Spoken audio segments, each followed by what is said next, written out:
At Jiangcheng's number 2 school, in third year classroom 5, teacher Chen Fan is saying that the exams are already coming and that they have spent all these years studying only for this day. He then emphasizes that those who will take the liberal arts exams should make sure their luggage is ready by night, and that those who will take the martial arts exam should prepare their equipment and weapons. The teacher makes it clear that he will repeat this again and stresses that the martial arts exam has a high risk of elimination, and that if any of them awakened an ability below rank D, he recommends not taking it. This is the MC, Xu Jingming, a transmigrator, who soon questions whether the teacher is really talking about him, since he knows that the world he is in is called Blue Star, and its technology is at the same level as his past life. But here, terrifying fierce beasts exist, and there are also individuals with superpowers who fight against these beasts. He also knows that everyone can awaken their abilities at 16 years old,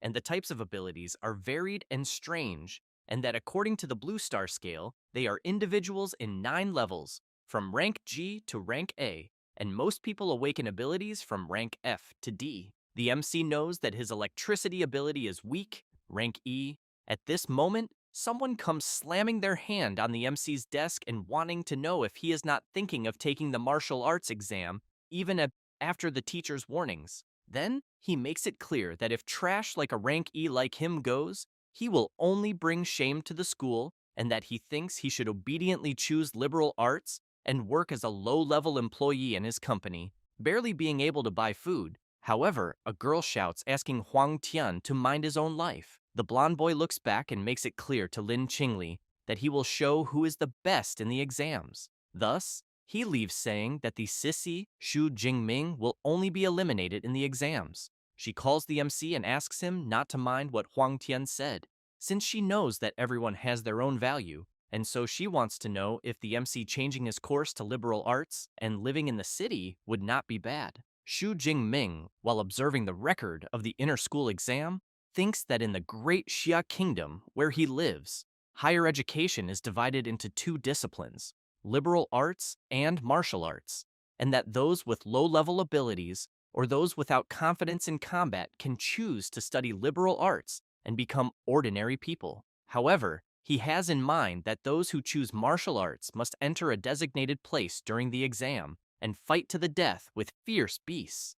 And only after passing the exam can the person enter a university of awakeners, and after many years of training at the university and with its mentors, the person can stop being someone without rank and become a powerful ranked awakener. Then, after reflecting on this, he takes a deep breath and thinks that the teacher and Lin Qingli are worried that something could happen if he chooses the martial arts exam. But he knows that in a world full of dangers like this, even if he could avoid the martial arts exam, which has a high elimination rate, he cannot escape from the beast that can invade at any moment. He then thinks that his parents of this era were eliminated because of a beast tide, so he does not want to go through something like that again and not have the power to resist. Thus, he concludes that he will still choose the martial arts exam. After deciding about his future, already in another place, the MC is training and continues doing this with his spear and his electricity power, but soon gets very tired and falls to the ground thinking that he cannot move anymore. He reflects that since he awakened his ability, he chose a spear as his weapon and has been practicing with it for 2.5 years, but thinks he is still at a beginner's level. However, he knows that the spear technique of the Raging Lightning, which costs 300,000, makes up for it in some way, since it makes him a little stronger than normal rank E awakeners. He also knows that martial arts students who awaken something below rank D have had their elimination rate increase every year, so he clenches his fist tightly and thinks that if he wants to enter an Awakener University, he needs to fight with everything he has, until a screen begins to appear in front of him, and the screen shows that the system is being activated. The MC is very surprised by this and quickly stands up, and the system warns that it has been successfully activated and wants to know if the MC would like to claim the newbie gift. Jingming wonders if this is the stolen transmigrator system, so he immediately wants to know what is in the gift. The system informs him that the newbie gift contains a super rank S ability and 200 ability points.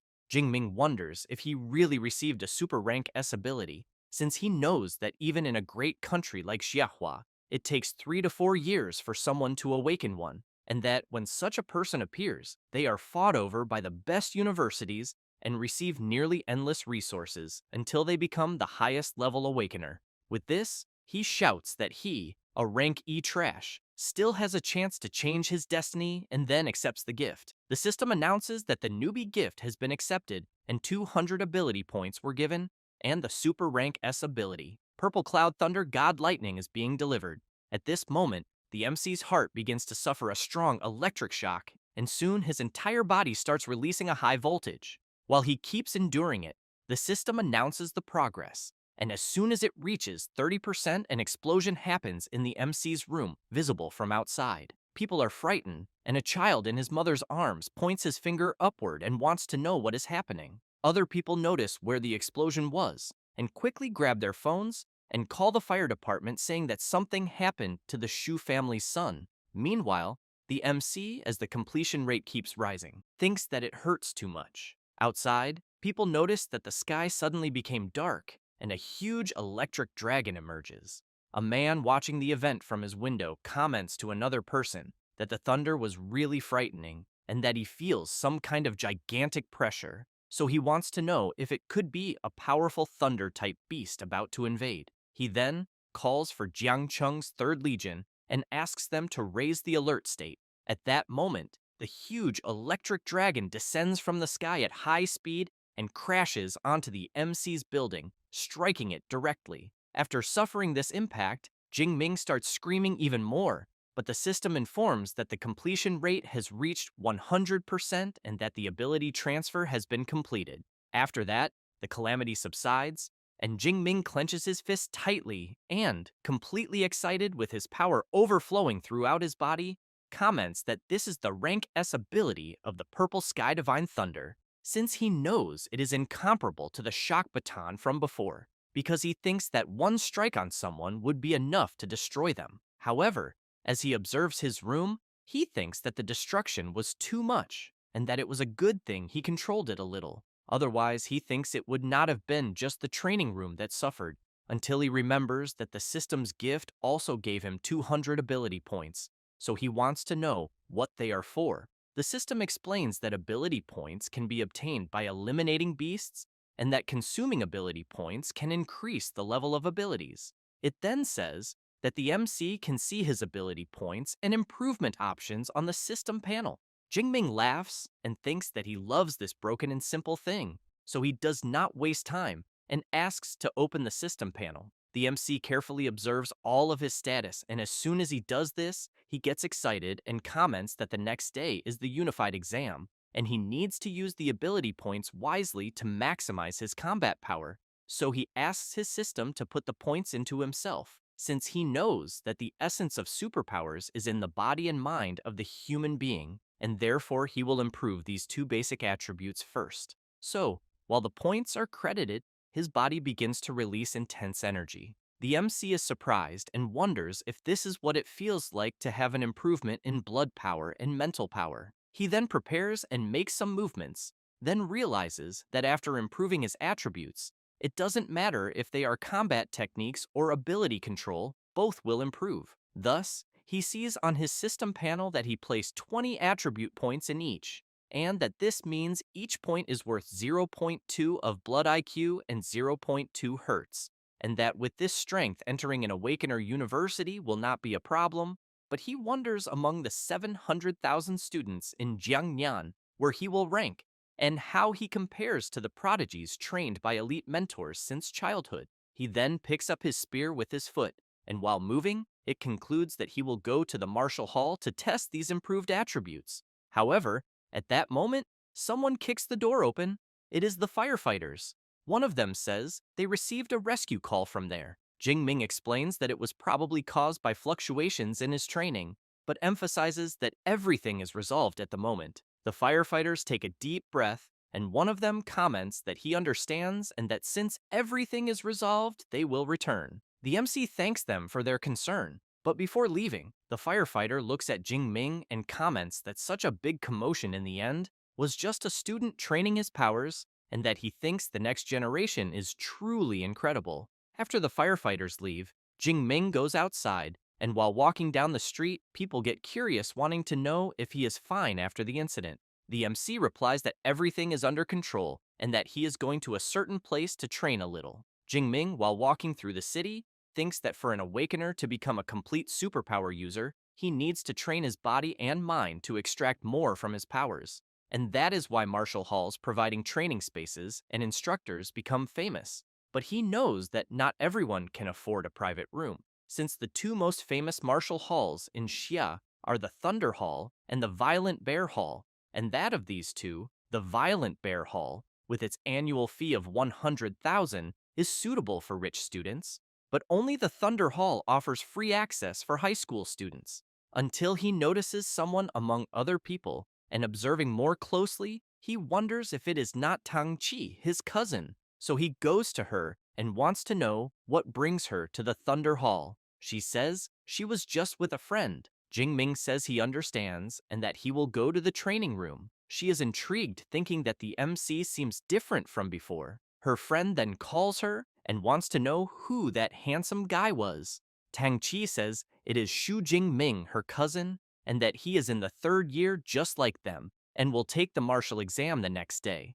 Then, a guy wants to know why Xiao Ya is asking so many questions and if by any chance she is already in love. She replies that yes, and emphasizes that with that face of the MC, as long as he is not weak, he would make a great boyfriend and impress anyone. However, Tang Chi grabs her by the shoulder and comments that she is sorry to disappoint her, then explains that Jingming awakened a rank E ability, which leaves her not believing such a low rank. Their friend makes it clear that competing in the martial exam with only a rank E ability has to be admitted that the MC is courageous. Tang Chi wants to know so what if her cousin is courageous, because she knows it is too risky and she would rather he not take the exam. Then Xiao Ya grabs her friend and comments that enough with the small talk, because they are there to go to the Thunder Hall. As they go there, Tang Chi comments that she trained all 3 years of high school only in the Violent Bear Hall, and that it is her first time in the Thunder Hall. The MC, already in the training room, firmly grips his spear and realizes that it feels lighter and that maybe it is because his body became stronger. He thinks that the unified exam is the next day and that he does not have time to find a better weapon. He then prepares his spear and decides to see how his full strength is without using powers. He then takes a deep breath, moves his spear, and strikes an attack at the target. Jingming thinks that the training room is made of memory metal, which can self-repair within its resistance limits.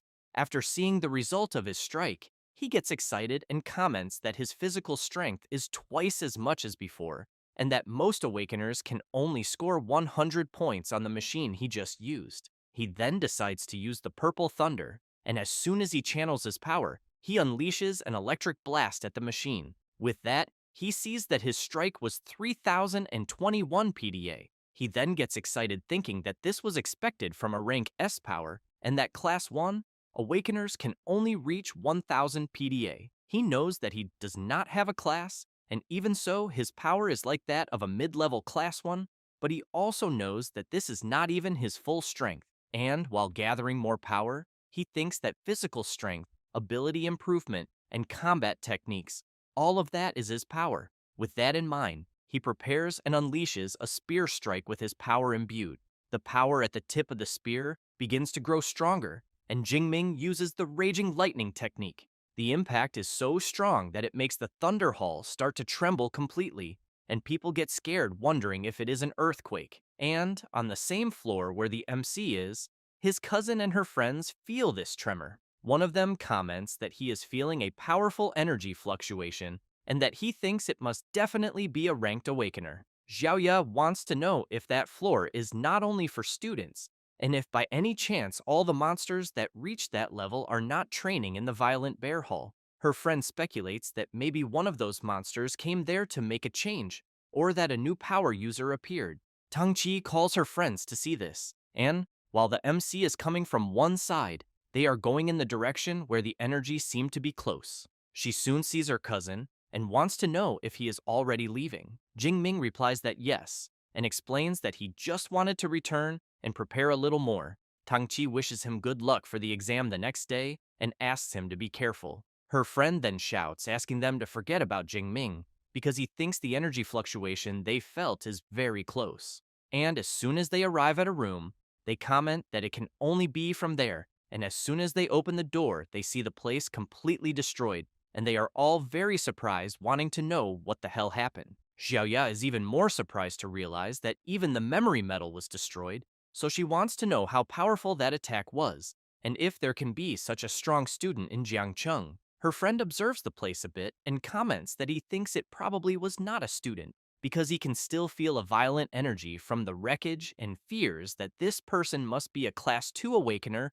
who accidentally went to the floor they are on and tested his strength in the training room. Another guy comments that he knew there was no way a student could have that much power. The other guy agrees and emphasizes that even in the capital, there is no one who can do this. However, Xiaoya remembers that only Xu Jingming passed by there, so she wants to know if it was him who did all this, and if perhaps he is a genius who has been hiding his power waiting to make a grand appearance in the exam the next day. Her friends comment that they think she is reading too many novels about weaklings who hide their powers, and that even if Jingming is hiding his strength, they think there has to be a limit, because he only awakened a rank E ability. 300 attack power would already be incredible. Another guy comments that he knows there are 2 corridors that lead to the exit, and that he thinks the person who did this must have left through the other side. That is why they did not see him, but he wants to know what Tang Chi thinks.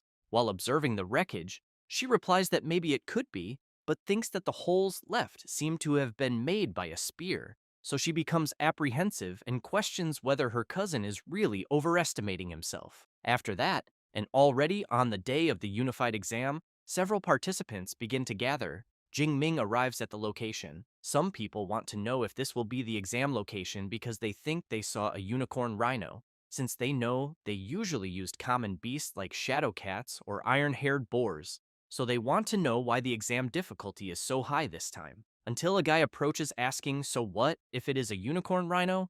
Then makes it clear that if they cannot handle beasts of that level, even if they enter an Awakener university by luck, they will still be nobodies. Seeing this, Jingming asks his friend who that guy acting all tough is. Liu Jia says it is Zhou Mingyang from school number 1, the guy of the windstorm sword, then says there are rumors that he has a rank B power called Swift Gale, and that he has already advanced to Class 1. Jingming is happy to know and remembers that this is the guy he heard is a big competitor for this year's exams, so he wonders who will be the strongest. At that moment, someone shouts loudly asking for the attention of all the candidates. So this person introduces himself as Wang Haiyang, the chief commander of the Jiangcheng Unified Exam, and makes it clear that before the test begins, he will talk about things that everyone there must know. That said, he explains that the exam will last from 9 in the morning until 9 at night, being 12 hours in total, and that the test site will be the ruined city behind them. He also emphasizes that just like in previous exams, the area is divided into outer, intermediate, inner, and central zones, and that killing monsters of different types and levels will give different points, and that the higher the level of the beast, the stronger it is, and the more points are gained. However, the commander becomes serious and makes it very clear to everyone that the central area is like the bonus question in a written exam, meant only for the best students. So he asks everyone to know their limits, and not to risk their lives just for points. Jingming thinks that even the day before he would only dare to walk through the outer zone, but now he wants to go to the inner or even the central one. After that, everyone forms a line, and teacher Chen Fan informs that he will be distributing supplies for the exam. As soon as Jingming approaches, the teacher says there are 3 items in total, being the smartwatch that records the number and types of beasts eliminated and logs everything in real time, the tactical backpack containing 3 energy bars, 1 energy drink, and 1 medical kit, supplying the candidates for 12 hours, and the safety sphere, which when activated creates a high-voltage electric barrier that normal beasts cannot break. Chen Fan stresses to the MC that as soon as he uses the sphere, the exam will end, but that he should remember that his life matters more than anything. Jingming thanks the teacher and says he understood. At that moment, Xiaoya appears calling the MC. She wants to know if he wants to join them. The MC's best friend, who recently awakened a rank C ability, makes it clear to his friend that once they enter the exam, he will protect him. However, one of the guys in the group calls Xiaoya and says that it is good she is kind, but that this is the unified exam. The other guy makes it clear to her that a team can have at most only 5 people, and that if they take the MC, he wants to know how they will get a high score. Liu Jie tells his group that they had agreed before, so he wants to know if they will really want to go back on it. Jingming listens to them arguing and quickly holds his friend back from going at the others, but makes it clear to everyone that he will go alone and that they can form their own team. Liu Jie and Xiaoya want to know if he is serious, then ask him to be careful. After the MC leaves, a guy from Xiaoya's group suggests going to call Huang Tian. Meanwhile, Jingming is thinking that even without them, he can still get a high score. Thus, the examiners announce the beginning of the 2037th Jiangcheng exam and soon activate the cameras of the exam site and the drone live streams. All the candidates waste no time in advance, and some groups begin following their own routes. Meanwhile, the MC, while moving, thinks that he will go all out in this unified exam, then clicks on his watch, and it announces that the verification of candidate Xu Jingming from 3rd year, Class 5, and School Number 2 of Jiangcheng is complete. It then shows the exam ID and the live ranking of Field 179, in which first is Zhou Mingyang with 7 points, second is Li Lan with 5 points, and third is Zhao Hu with 4 points.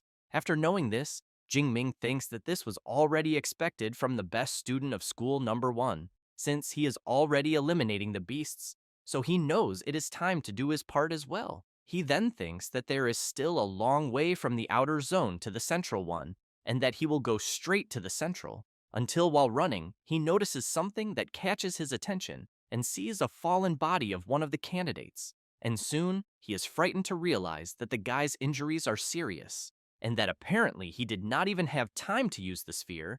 Then he realizes that this is exactly why teacher Chen Fan asked not to take the exam. And looking at the body of the fallen candidate on the ground, he thinks that if he had not awakened a rank S ability, he would probably end up the same way. He then crouches and clicks on the guy's watch, which immediately calls a doctor, and thinks that he still has no regrets, and that he knows the unified exam is brutal, but that opportunities always come with danger, since not everyone has the chance to change their destiny, until he gets scared by hearing a sinister noise, and, as soon as he turns, he sees a dark creature slowly approaching. Then he concludes that the creature left someone alive to ambush whoever came close, being precisely a trap.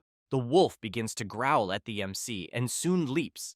Jinming dodges the creature's attack and observes that the wolf is agile, has sharp claws and fangs, and a bite with a pressure force of 1 ton. Knowing that the creature deserves the title of Rookie Eliminator, the wolf starts growling at the MC, and he keeps thinking that the reason fierce beasts are called fierce is because they possess a special wild aura that intimidates their prey. And it is said that most awakens who encounter a fierce beast for the first time will be completely subdued by its aura, and he knows they cannot even use 30% of their strength, and some will just stand still and be eliminated. He also has in mind that this is why rich families hire high-level awakens to take their children to wild areas and act as their bodyguards, all so they get used to fighting these beasts from an early age. However, while thinking, he knows he did not have that kind of luxury.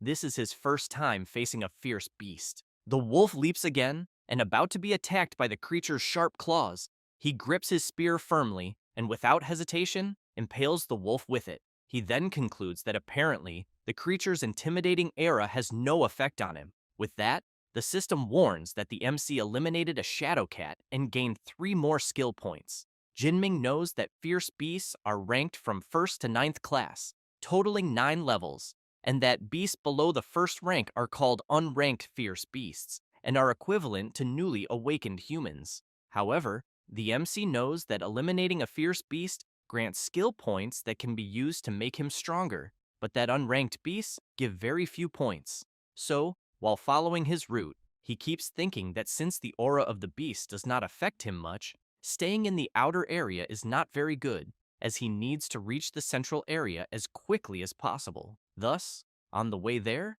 he begins to face and defeat several unranked creatures and always gains skill points upon defeating them, until he stops for a brief moment and thinks that he has gained many skill points, and that at the moment, what he lacks is combat experience, because using the Purple Sky Divine Thunder can instantly eliminate those unranked beasts he has faced before, but that will not make him stronger. Not to mention that the higher the skill level, the more exhausting it is, and he fears that if he uses the Purple Thunder with full power, he will not last even 1 hour, since with his former rank E skill, Weak Electricity, he could endure more than 3 hours. And while moving again, he thinks that the exam lasts 12 hours, and therefore he cannot waste his skill before entering the central area, and that he thinks for the rest of the exam, he will use the strategy he is using and his spear skills to eliminate fierce beasts and gain more combat experience. Until a huge unicorn rhinoceros appears on his path, and the creature hits a car and throws it away as if it were nothing. Then it charges with everything toward the MC, who in turn leaps upward, dodging the charge of the powerful creature. Jing Ming, while in the air, prepares his spear and lands, driving it into the beast. As soon as he defeats it, he breathes in relief and thinks that he is eliminating the beast much faster than before, then questions if his spear skill has leveled up.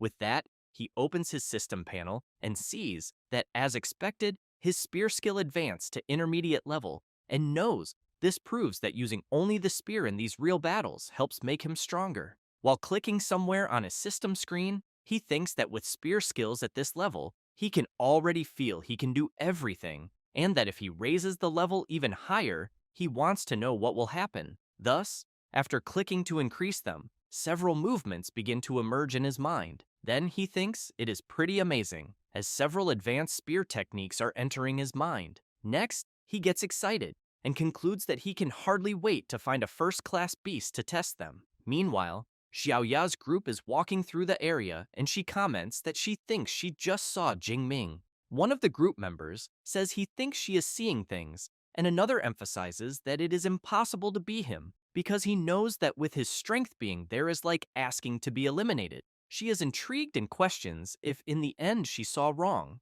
but she is sure that from behind it looked exactly like Jing Ming, until one of their group members shout asking them to take a look at the unicorn rhinoceros that was defeated recently. As soon as they approach, Xiaoya comments that apparently the blood on the wound has not dried yet, which means the creature was eliminated a few minutes ago. One of the members explains that what eliminated the beast was the wound he is seeing on the head, and that, judging by the shape, it seems to have been pierced by something of medium range, and that if he had to guess the weapon, he thinks it would be a spear. Thus, Xiaoya is even more surprised and questions if it was really Jing Ming she saw at that moment. Her friends want to know if she really thinks the MC defeated the unicorn rhinoceros alone, but then one of them has an idea and says that if everyone there wants to know if it was really Jing Ming, they just have to look at his points in the system. Xiaoya wastes no time and soon sees that the MC is among the top 50 of the exam, so she concludes that it was indeed him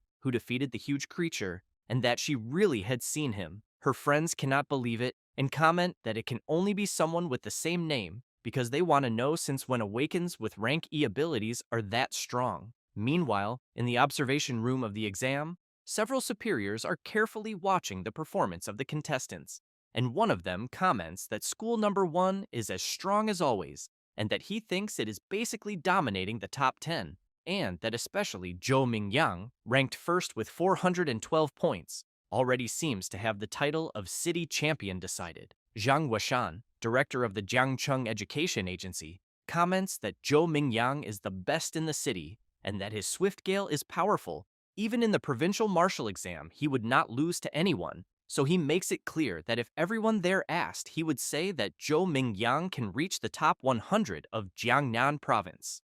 Then, he calls Director Liu of school number 1 and emphasizes that he has always been satisfied with the education of the school, and that the education of school number 3 is also not bad, because at least they managed to reach the top 10 this time. The director of school number 3 comments that it is all thanks to his help and asks him to continue supporting them. However, Zhang Washan turns and emphasizes that school number 2 needs to improve since the best student of the school is only in rank 18. Zhao Yao, director of school number 2, thinks that only 8 students from his school managed to reach the top 50, so he hopes Li Ming, Yang Jian, Tang Ju, and Xu Jingming give their all in the exam. Then he is intrigued by the name Xu Jingming and questions if he feels he has heard that name before and if by chance there is someone like that in the Hall of the Ascendants. Professor Chen Fan cannot believe that the MC managed to reach the top 50, so he questions if he is not a rank E awakened and if by chance he was hiding his strength, but he knows that even if he had hidden it, he wants to know if a rank E ability suddenly turned into a rank S1.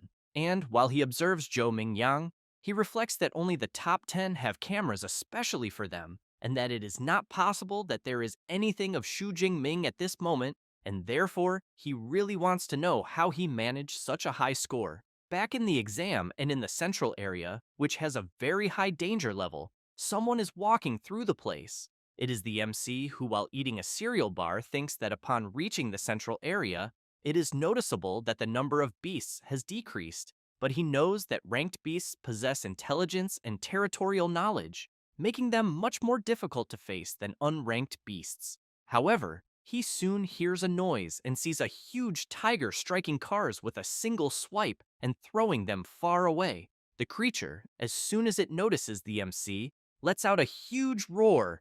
Jingming realizes it is a first-class beast, the blade-clawed tiger, and thinks he is lucky since he just entered the central area and already found a first-class beast. Then he gets excited and, while charging forward, thinks it is the perfect scenario because he will test his new abilities. The huge tiger does not stay still and charges forward as well. Jingming quickly stops, prepares his spear, and strikes at the creature's paw. The tiger feels the MC's attack on its paw, and he notices this and questions if the strength of a first-class blade-clawed tiger is only that, as he thinks that only the Tiger King could give him some trouble. With that in mind, he charges at the creature, and, as soon as he dodges its lunge, drives his spear straight into the tiger, which lets out a loud roar from the wound. Jingming watches the creature while preparing again. Then, both stare at each other briefly, and the tiger leaps at the MC, who has to move quickly to dodge the creature's multiple attacks.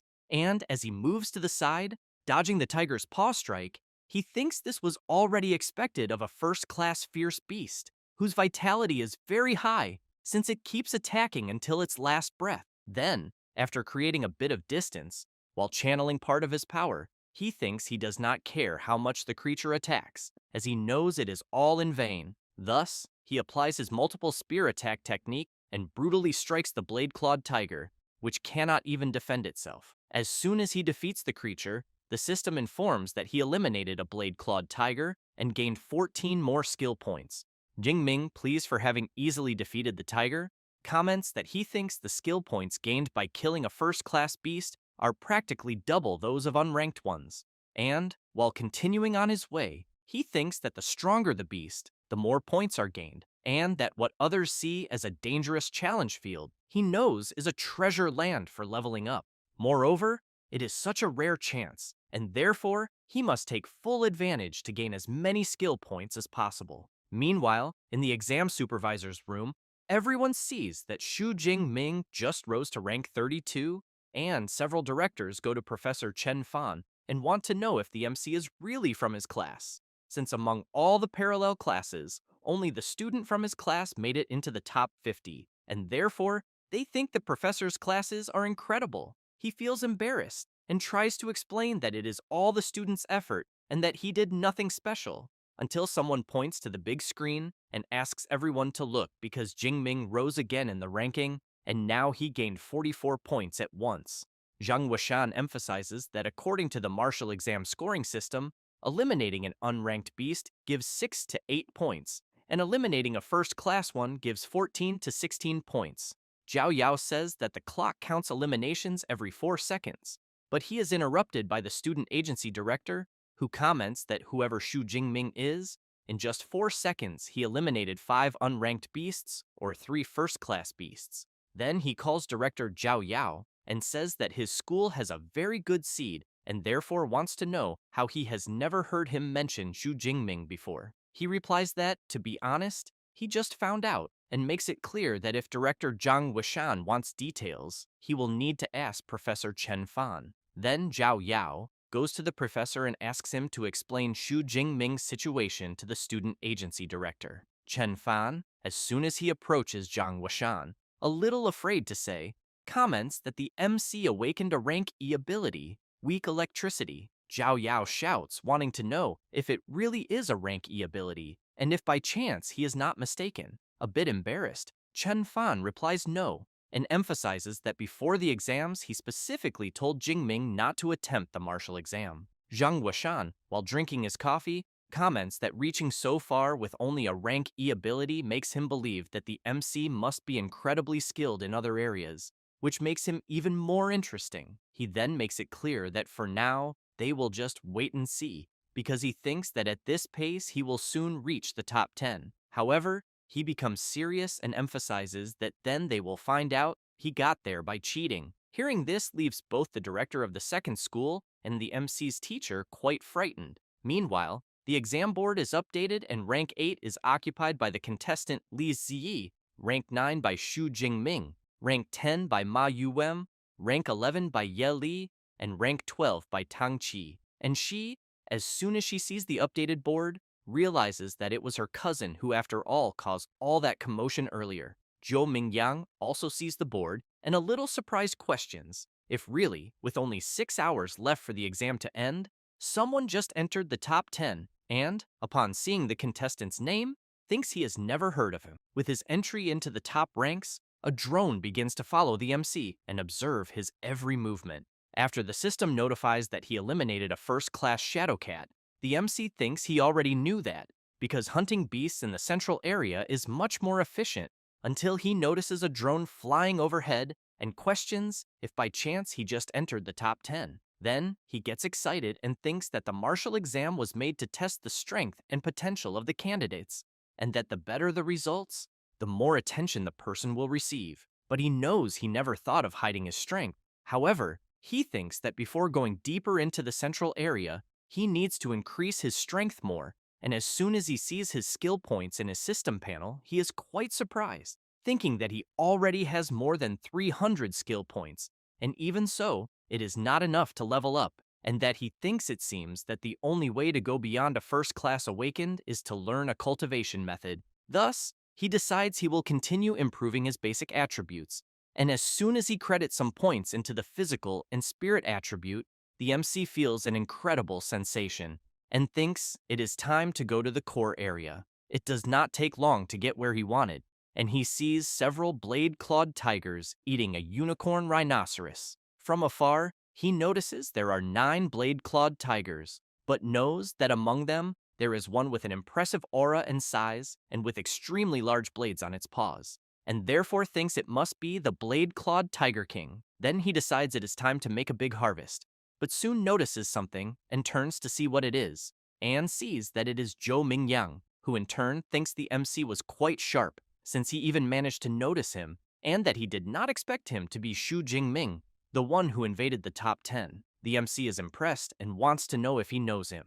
Zhou Mingyang smiles and makes it clear that he knows everyone who reached the core area except for the MC, so he emphasizes that seeing a new face so suddenly only made him guess that he was the one who was climbing the ranking. Jingming comments that he understood, but Mingyang puts his hand on his sword and stresses that he has been keeping an eye on the group of blade-clawed tigers for quite some time. The MC immediately wants to know if he wants to steal his prey. Mingyang comments that it seems the MC did not understand, so he explains that the blade-clawed Tiger King is an intermediate first-class beast, and that hunting 9 blade-clawed tigers without a team, no matter how strong he is just impossible, and that is why he thinks they could cooperate. However, the MC comments that they will not need to cooperate because he alone can defeat all the creatures. He says this and jumps on top of the bus, facing the creatures. They quickly notice the presence of the MC, who thinks that it was already expected of beasts led by a commander, in which they can even use battle formations.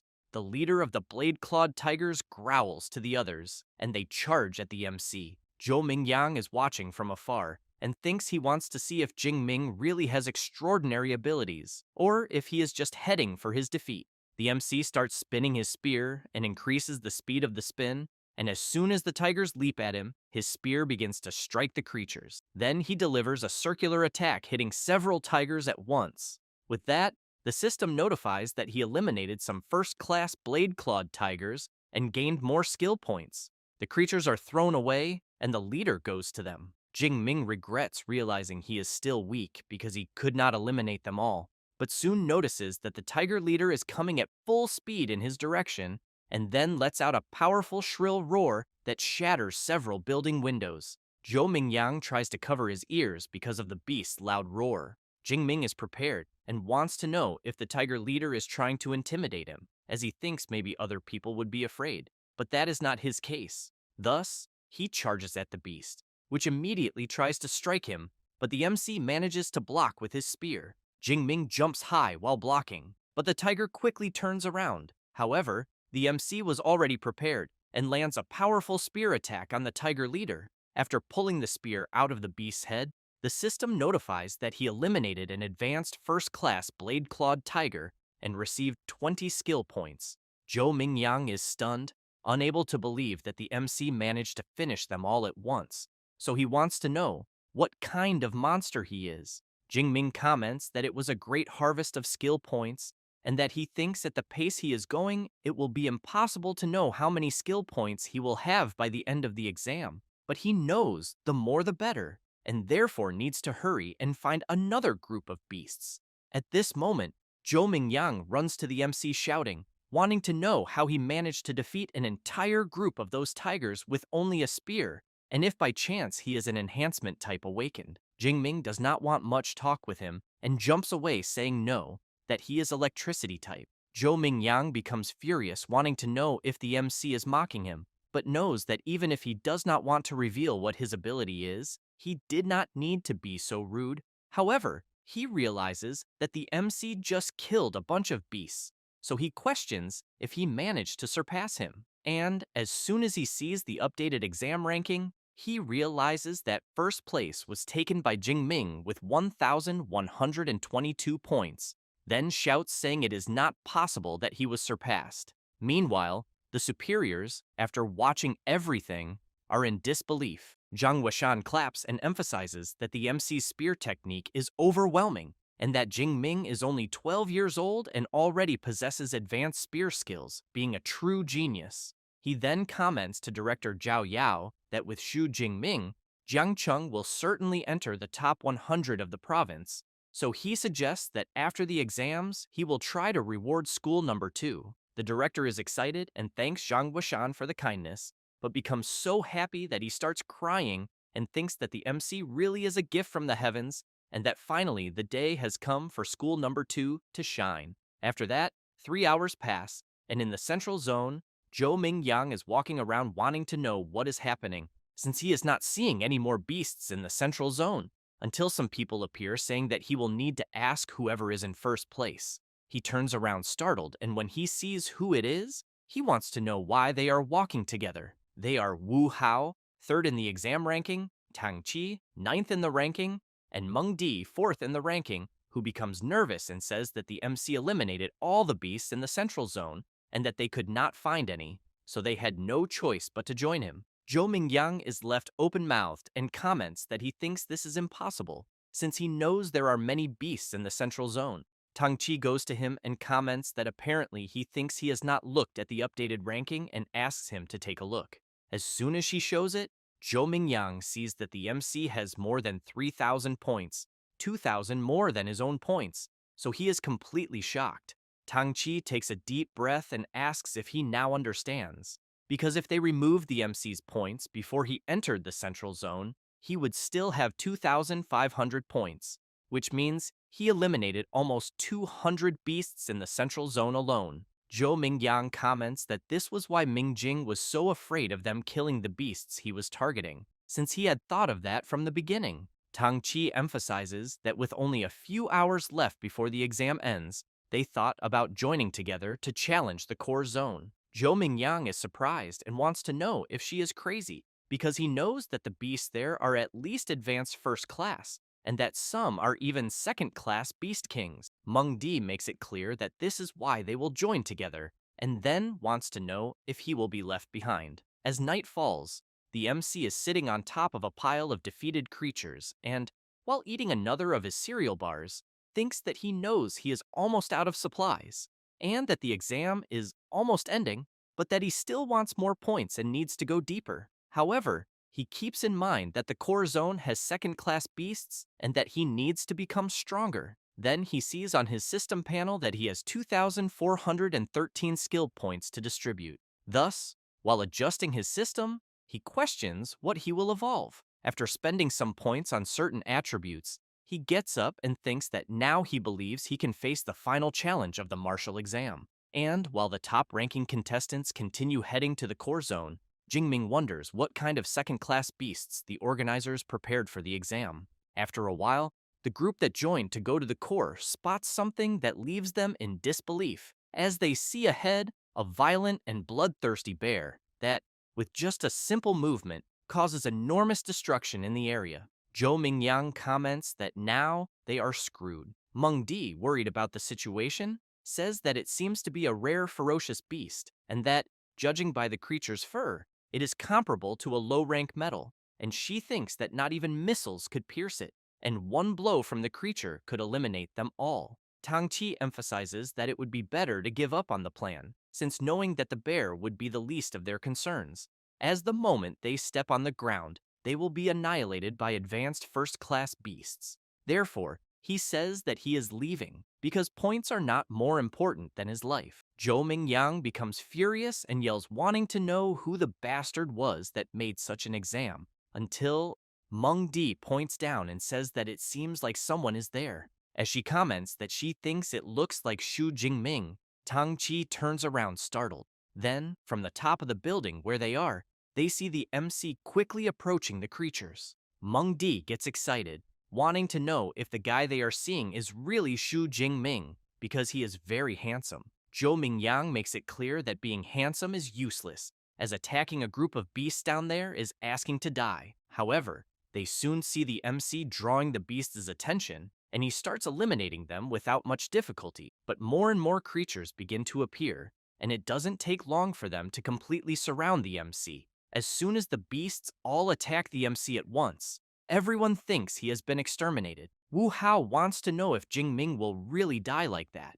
Zhou Mingyang comments that he was an idiot and that if he dies, it is his own fault. Tang Qi turns around startled and runs off saying that she has to help him, but is held back by Meng Di, who wants to know if Tang Qi hadn't said that her life wasn't worth more than that. She replies that they don't understand and explains that Jingming is her cousin, and that's why she cannot stand still watching him be eliminated. However, amid the creature's pause, a strong electric current begins to form, and an explosion of power occurs in the area. Zhou Mingyang, seeing the strong thunder in front of him, wants to know if it could be the power Ying Ming had mentioned. After completely eliminating the beasts that were surrounding him with his electric power, Jing Ming thinks that using only physical strength to deal with the beasts around him is overestimating himself too much, and that therefore he will need to use his abilities. Then, the MC looks at the power in his hand and reflects that this was already expected from an S-rank ability, being very dominant and destructive. However,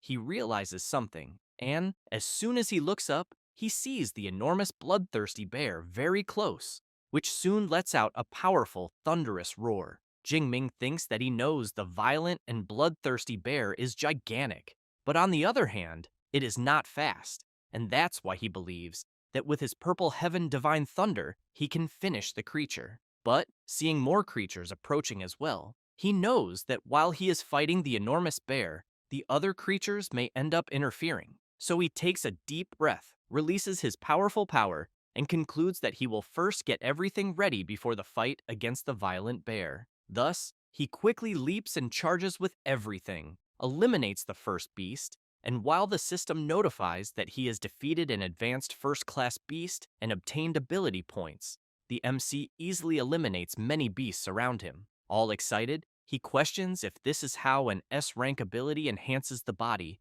but he knows that unfortunately, Having lightning running through his body is dangerous, so he cannot maintain it for too long. However, while eliminating more beasts, he knows that the time he has is more than enough to deal with them. But as soon as he finishes defeating a unicorn rhinoceros, he realizes that the violent bear is coming at him with everything, and the creature delivers a powerful attack with its enormous paw.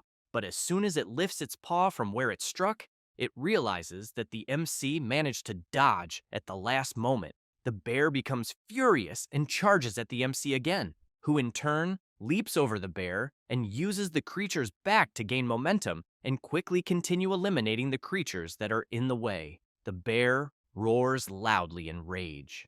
Jingming looks at the creature and wonders if the bear got angry after seeing its minions being defeated one by one. He says this, and while advancing against the last creature in front of him, the MC makes it clear that he will only eliminate one more and then give his full attention to the enormous bear. However, the ferocious bear appears right behind the rhinoceros that the MC was about to defeat and strikes with its claws.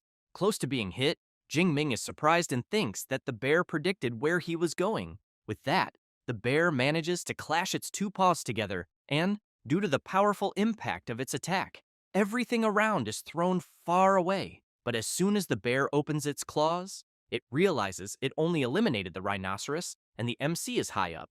And while channeling his power, he gets excited and comments that now there are no more useless creatures to get in the way, and that he really wants to see if the fur of the bloodthirsty bear will be able to withstand the strength of his thunder. He says this and immediately attacks, and a huge electric explosion occurs. The group of competitors on top of the building feel the strong impact of the MC's attack, and even the supervisors are surprised to witness such power. Zhang Wuxian calls for director Zhao Yao and wants to know if he was really saying that what they just saw is an E-rank ability, because he thinks he must be joking. One of the directors emphasizes that just by releasing the power they saw, the MC can annihilate an entire group of advanced first-class beasts, and could even face a second-class boss on equal terms, meaning he thinks not even an A-rank ability could handle that so easily. Zhao Yao wonders if it could be a mutation. Zhang Wuxian laughs and emphasizes that regardless, after what they just saw, he thinks perhaps the entire country will be watching Xu Jingming. Back to the battle. After the dust settles, the bear's skin barely suffered a scratch, and the creature becomes even more furious and lets out a loud roar. Jingming is thrown back and questions whether he really only caused a small scratch, and as soon as he hits the ground, he thinks that this was already expected from a rare second-class beast, since it is fully covered in thick fur, so he knows no blade will penetrate, and most importantly, it does not conduct electricity. He also thinks that with the power he currently has, trying to jump 2 levels to defeat the violent bloodthirsty bear is asking too much. At this moment, the enormous bear begins to release a dark power, which leaves the MC quite frightened, wanting to know what is happening. The bear leaps into the air, and where it lands causes enormous devastation, and Jingming is thrown back. Then, he observes the damage the bear caused, and questions whether it has already activated the Fury ability, as it seems the bear really hates him. The enormous beast then stares at the MC and soon lets out another of its loud roars, then charges at him, trying to hit him several times. But Jingming keeps dodging all the attacks and runs to try to gain some distance. And while doing this, he thinks the bear is very impressive, as he knows that when a beast enters a fury state, its physical strength increases absurdly. At that moment, the bear tries to hit at the MC, but he manages to dodge and thinks that, in compensation, the little intelligence it had is gone, turning into just a killing machine driven by instinct. But he keeps in mind that it is better not to go for a direct confrontation, as it would be foolish to face it head-on, and that the ideal is to use agility to wear the bear down little by little. After gaining distance, he begins to channel his power and concludes that he should just take the opportunity to paralyze the bear for a while. Thus, he quickly moves to the creature's back and strikes with his energized spear at one of the bear's legs, and, due to the impact of the MC's attack, the creature crashes hard to the ground. Jingming takes advantage of the time he has and activates his Purple Heaven Divine Thunder ability, and a lightning strike hits the bloodthirsty bear directly. The MC intensifies his ability even more, and the enormous bear ends up fainting. Jingming smiles and thinks that after more than 30 seconds of Purple Heaven Divine Thunder, he believes not even the thickest defense could withstand it. However, the bear opens its eye and takes advantage of the MC being distracted and tries to strike him, but the enormous creature ends up under the effect of paralysis. Jingming laughs and comments that finally the time has come. Then he prepares his spear and activates his Storm Lightning Rupture ability and hits the bear head on, sending it flying far away. And, as soon as it crashes into some cars, a huge explosion occurs. After the dust settles, it is possible to see a huge hole in the middle of the creature's chest. With that, the system notifies that the violent second-class bear was eliminated and the MC received 24 more ability points.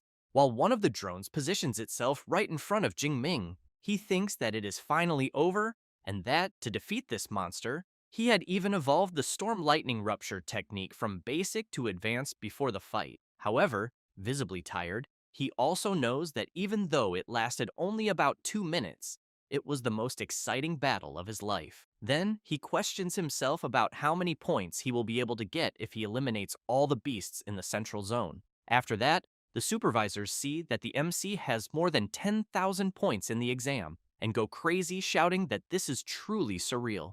Zhang Weishan, completely excited, emphasizes that the MC not only broke the school record, but also that of the entire province, and that he thinks he is a genius among geniuses. He says this while looking at Xu Jingming's image on the big screen. Meanwhile, he is looking at his watch and seeing that the exam time is ending, so he thinks that he has already killed all the beasts in the inner zone and the central zone, and that now he will return to the middle zone, because he knows that the more he eliminates, the better, since even a mosquito leg is still meat.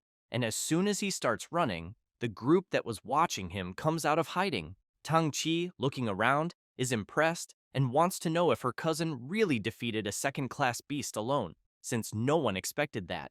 Zhou Mingyang wants to know why the MC is returning, because he knows that he is already comfortably in first place, and that he just had to finish the exam. Meng Di emphasizes that, judging by the direction he is going, it looks like he is heading to the middle zone, until she realizes something and, very impressed, wants to know if he could be crazy, because she thinks he is going back to sweep the entire field. This leaves everyone in the group in disbelief and frustrated, since there will be no beast left for them. However, Zhou Mingyang points out that, with the speed they saw from Xu Jingming, he thinks it is quite possible that he can do it. So he makes it clear that if they don't leave immediately, in the last hour, they might not get any more points, and therefore suggests that their alliance end there. As soon as he finishes saying this, everyone quickly heads to the central field to try to eliminate whatever remains.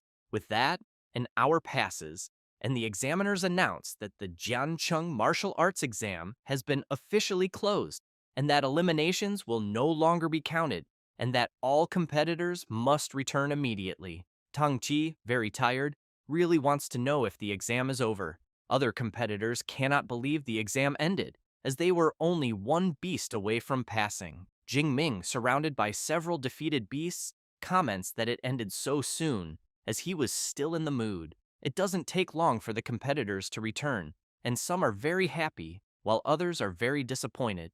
Xiaoya, as soon as she sees her friend, wants to know if Xu Jingming is really her cousin. She gets irritated and makes it clear to her friend that she has already asked that 3 times, then says that he is indeed her real cousin. With ulterior motives, Xiaoya wants to know if Tang Qi could give her his contact. She crosses her arms and emphasizes that the day before Xiaoya had said she was no longer interested. She gets embarrassed and tries to explain herself by saying that the day before Jingming was just a nobody, but after the exam, he is number 1. At that moment, the other competitors see the MC and start running toward him. It doesn't take long for chaos to erupt, with everyone wanting to see him, and, as soon as he appears, some people congratulate him, and others ask for some points. Jingming greets everyone. Wu Hao puts his hand on Zhou Mingyang's shoulder and comments that the only one who should be standing there was him, but he emphasizes that with the MC's monster, he is satisfied with his results. At that moment, Director Zhao Yao goes to Jingming, congratulates him, and introduces Director Zhang Weishan from the Education Department. Then he says that the MC will not need to take the bus back, as the director will personally give him a ride. Jingming looks back and thinks that it is fine, since he knows that if he takes the bus, they will bombard him with questions the entire way. So, while being taken back, Zhang Weishan wants to know if the MC has already decided which superpower university he will go to. He replies that, to be honest, he focused so much on improving his strength that he hasn't even thought about it yet. The director points out that with the score he obtained, he thinks any university in the country will want him. So he makes it clear that among hundreds of colleges, half of the high-level superhumans come from the three main ones, and therefore strongly recommends those three in particular. Having said that, he talks about the Qingjing Superpower University, located in the heart of Great Xia, managed by the government, and that graduates there go straight into the system, in addition to the fact that the current 9th level National Guardian came from there. Then he mentions the Magic City Superpower University, located in a prosperous port city, with great resources and elite clubs, more focused on those who want to reach the top individually. And finally, Jincheng Superpower University, which is more than 200 years old, full of ancient heritage and high-level professors. After explaining this, the director stresses that the three universities he mentioned have extremely high-level secret cultivation methods, making them the dream of generations.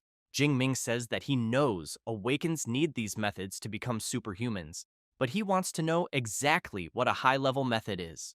Zhang Weishan explains that cultivation methods have levels. With basic methods, most Awakens take 3 to 4 years to become superhuman, and with the highest level ones, it can be done in just 6 months. Then he tells the MC to rest assured, because with his score he is sure he will receive a special invitation, and also thinks that even the three great universities will make good offers, and that afterward the MC will just have to choose the one that suits him best. Jingming says he understands and thanks the director. After that, the next day, the MC is taking a shower, and as soon as he opens his system panel, he sees that he has 2,534 ability points. So he thinks that this amount should last until he enters university. However, he questions whether there will also be a beast hunting tournament there, because if not, he thinks he will have to go straight to the wild zone. Meanwhile, outside, two women are wondering why the door is broken, but end up thinking it's perfect, because that way they can scare the MC. And as soon as they open the door, they shout surprise. It is Tang Qi and her mother Shu Qingwan. However, the MC has just gotten out of the shower and is very startled, wanting to know what the hell they are doing there. Then he runs off embarrassed, saying it wasn't his fault. While putting on clothes, Jingming thinks that in the year his parents died, his aunt was by his side the whole time and gave him family affection, and she also became his guardian and sometimes made bamboo with pork. After sitting at the table, his aunt comments that she doesn't understand much about these martial arts exams, but stresses that since she learned he was going to take it, she was worried for days. But now that she sees him well, she thinks she can be at ease. She also makes it clear that results don't matter. Even if she thinks he didn't pass, it's all fine. Jingming wants to know if his cousin didn't tell her anything. Tang Qi winks and comments that she thinks it's better if he tells her himself. Thus, the MC tells his aunt that he actually did very well in the exam and that he surpassed 10,000 points. As soon as she hears this, she spits out everything she was drinking. Then she wants to know if he is really telling the truth. Her daughter says it is true and that her cousin scored more than 10,000 points. The MC goes to her, and as soon as they hug, she starts crying and thinking that the Shu family finally has someone to carry the name forward and that she is sure her nephew's parents, wherever they are proud of him. Meanwhile, some people are watching the MC's performance in the martial arts exam, and a woman says that Shu Jingming, 18 years old, awakened with a weak E-rank natural type electricity ability. A guy comments that if the score the MC achieved is real, they urgently need to recruit him. A bald man points out that with that talent on paper and that level, he doesn't think it is possible for him to have done it. Then another guy says that judging by the way the MC fought this ability, cannot just be level E, as it is at least A and maybe even S. The blonde one wants to know how a forgotten place like Jiangcheng produced the first place, as he thinks that maybe Xu Jingming cheated, used someone else, or took some drug. At that moment, the woman asks them to stop the discussion then slams the table and makes it clear that for now, they will classify Xu Jingming as a special S-level recruit and that, to know if the score he achieved is true, she will personally go to Jiangcheng to investigate. Meanwhile, Jingming is receiving a message from the education department saying that his result in the martial exam is out and that he ranked first in the Jiangnan province with 11,124 points. He is happy and celebrates upon learning that he is first place in Jiangnan province.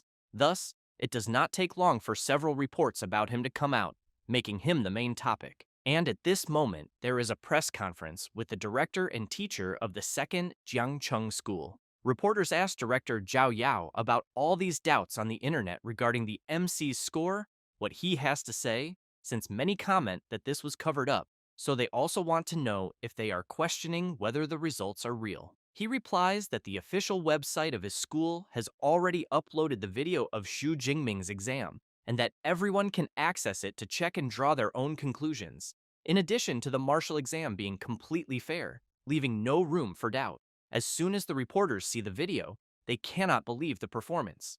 Zhao Yao laughs and comments that the MC's score is legitimate, being the first student from Jiangcheng to reach the top of the province. Then, Professor Chen Fan shows Xu Jingming's prize, and director Zhao Yao says that it is the cash prize from the city's education department, along with a great gift. Also, a complete manual of training techniques for Xu Jingming, in addition to the city hall, also giving the same amount in money and a luxury mansion in the city. While the director asks everyone to be quick and take pictures, as this will be the newspaper cover, someone observes all this from afar. It is the woman who was watching the MC's performance before, who comments that even with Jiang Cheng releasing the video of the exam, she thinks that does not prove that Jingming did not use doping, since she knows that the main thing at the moment is to know what Xu Jingming's ability level really is. Meanwhile, the director, a little embarrassed, is asking Professor Chen Fan where the MC of the day is. He says he just called Jingming and that he said he is still training in the martial hall and will arrive soon. Zhao Yao gives an awkward laugh and wants to know if he is really training after the exam. After that, the director goes to a reserved room with some people and brings them tea. Trembling all over, Zhao Yao has in mind that the people there have already gone through real battles, and that their presence imposes respect and makes his heart tremble. Then he thinks of several sinister beasts and leaves trembling, wondering if the people there are not going to start fighting. Thus, Zhang Zhaoyue, admissions director of the Magic City Superpower University, comments that it has been a while since everyone there gathered, so she wants to know which genius caught their attention this time. Su Yun, admissions director of Qingjing Superpower University, asks director Zhang Zhaoyue to stop pretending not to understand, then emphasizes that if the MC's results are real, they at Qingjing University already consider him part of them. Wu Yuan, admissions director of Jincheng Superpower University, laughs and asks Su Yun if she thinks that just because she said that the MC will go to her university, because he thinks that they at Jincheng University will be the ones to take him. While Wu Yuan and Su Yun stare at each other with deadly looks, Zhang Zhaoyue takes a deep breath and thinks that this is as always. At the time of recruiting a provincial first place, the universities are always clashing. At that moment, someone opens the door. It is the MC, who immediately greets everyone. They are surprised by his entrance, and Zhang Zhaoyue notices that he is full of energy and that he and the spear seem like one. And it is also clear that he continued training hard after the exam, and that, even in front of 3 advanced ability users, the MC did not even tremble. Director Zhao Yao introduces the people there to the MC and emphasizes that they are all very important people. Zhang Zhaoyue stands up, calls the MC, and says that they all watched his exam video, then says that his combat ability is impressive, as well as his incredible techniques. However, she makes it clear that his ability does not seem to match the weak E-rank lightning he has, so she wants to know if he can tell everyone there what happened. Jingming thinks he had already imagined that they would ask about this, so he says that before the exam, while training at his house, he was struck by natural lightning, and that after that, he realized his ability became stronger. Both Wu Yuan and Su Yun comment at the same time that it seems like an ability mutation occurred. Then Zhang Zhaoyue calls the MC and comments that he probably does not yet know what his ability has become. So she says that by coincidence, she brought an ability detector and that they will test it.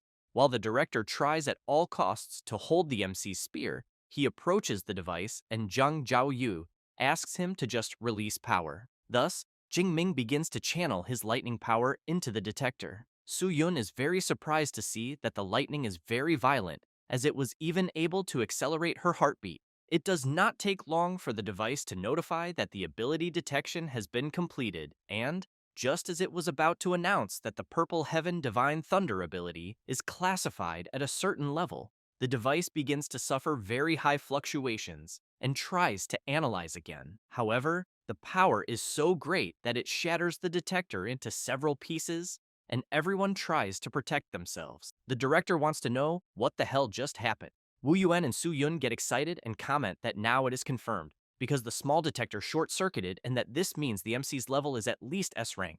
Zhang Zhaoyue looks excitedly at the MC and thinks that, as expected, they bet on the right person. Thus, Wu Yuan shouts, calling Xu Jingming, and says that Jincheng University offers him 4 million in entrance bonuses and a complete set of C-rank equipment, and that for 4 years, all training methods and combat techniques will be free. Su Yun laughs and wants to know if that is all Jincheng University has to offer. Then she steps forward and makes it clear to Xu Jingming that if he chooses Qingjing University, they will offer 6 million in entrance bonuses, plus 4 years of equipment, methods, and techniques, all from their school at no cost. Jingming is completely shocked, thinking that all the proposals are very tempting. However, Zhang Zhaoyue says that Magic City University does not offer entrance bonuses or equipment, but in terms of training methods and combat techniques, they will offer everything the others offer. And in addition, every year the MC will receive an S-rank cultivation resource.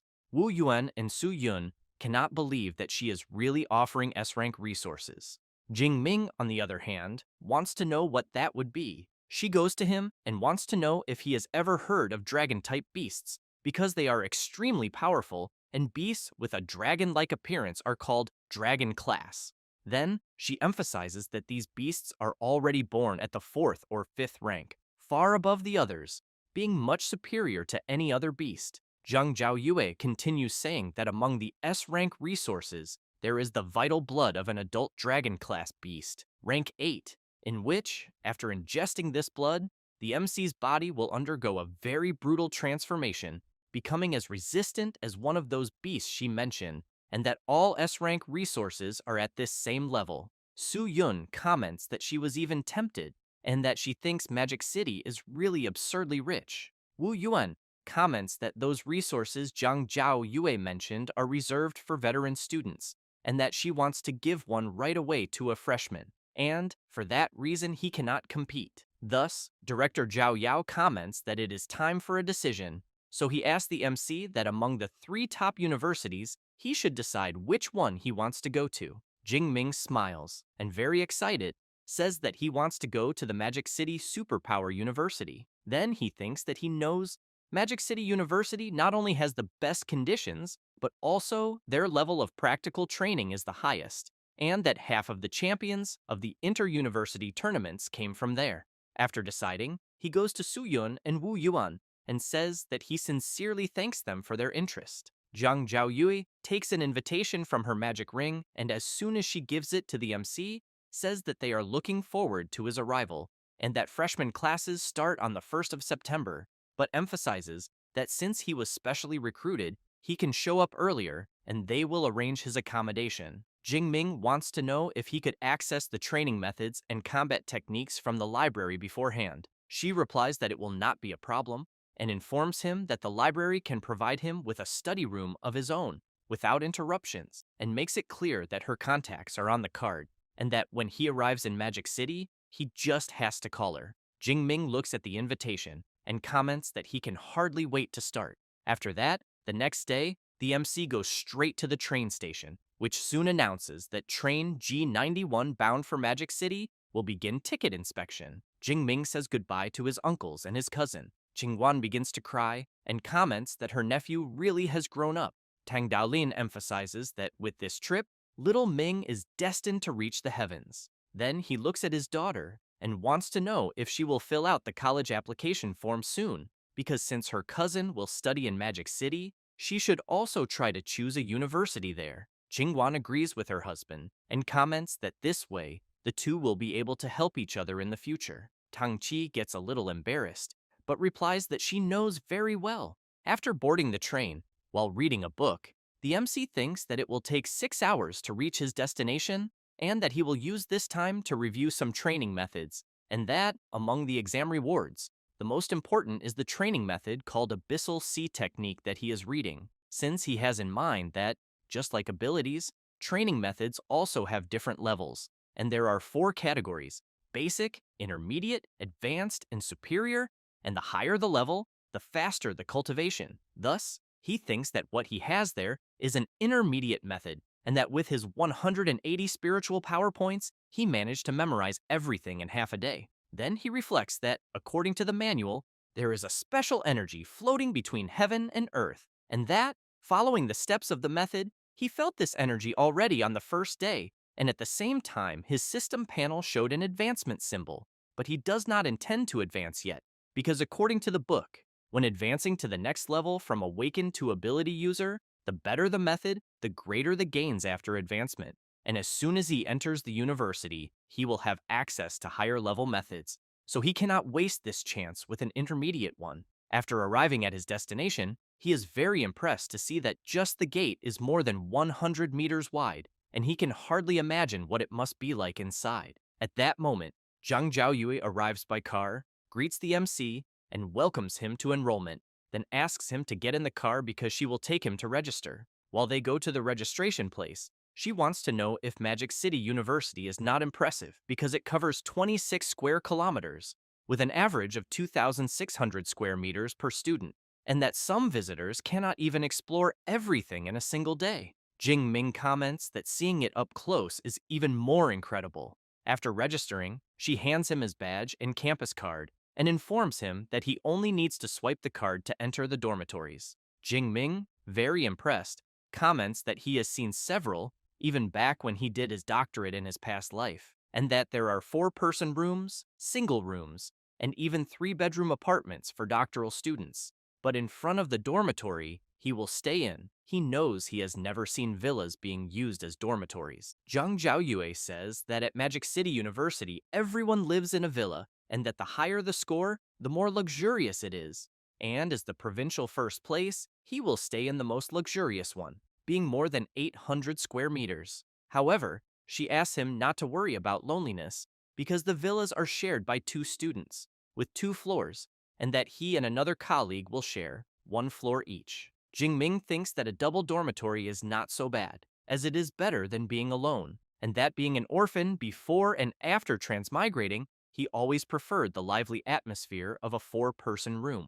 As soon as they enter the dormitory, Zhang Zhaoyue says that all the MC's enrollment paperwork is complete, but emphasizes that she will explain a few things he needs to know there. Thus, she says that there are 2 main things: the credit system and the exclusive mentor system. Then she says she will start with the credit system, in which, at Magic City, credit is everything: to eat, buy equipment, or rare treasures, and that the purchasing power of 1 credit equals 10,000 of Great Xia's currency. Then she emphasizes that there are several ways to earn credits, and that one of them is through fixed annual distribution based on his evaluation. For example, his entry classification is S, so this year he will receive 100 credits. Having said that, she claps her hands and asks Eva to appear. Quickly, a robot appears, calls the MC by name, and informs him that he currently has 100 credits.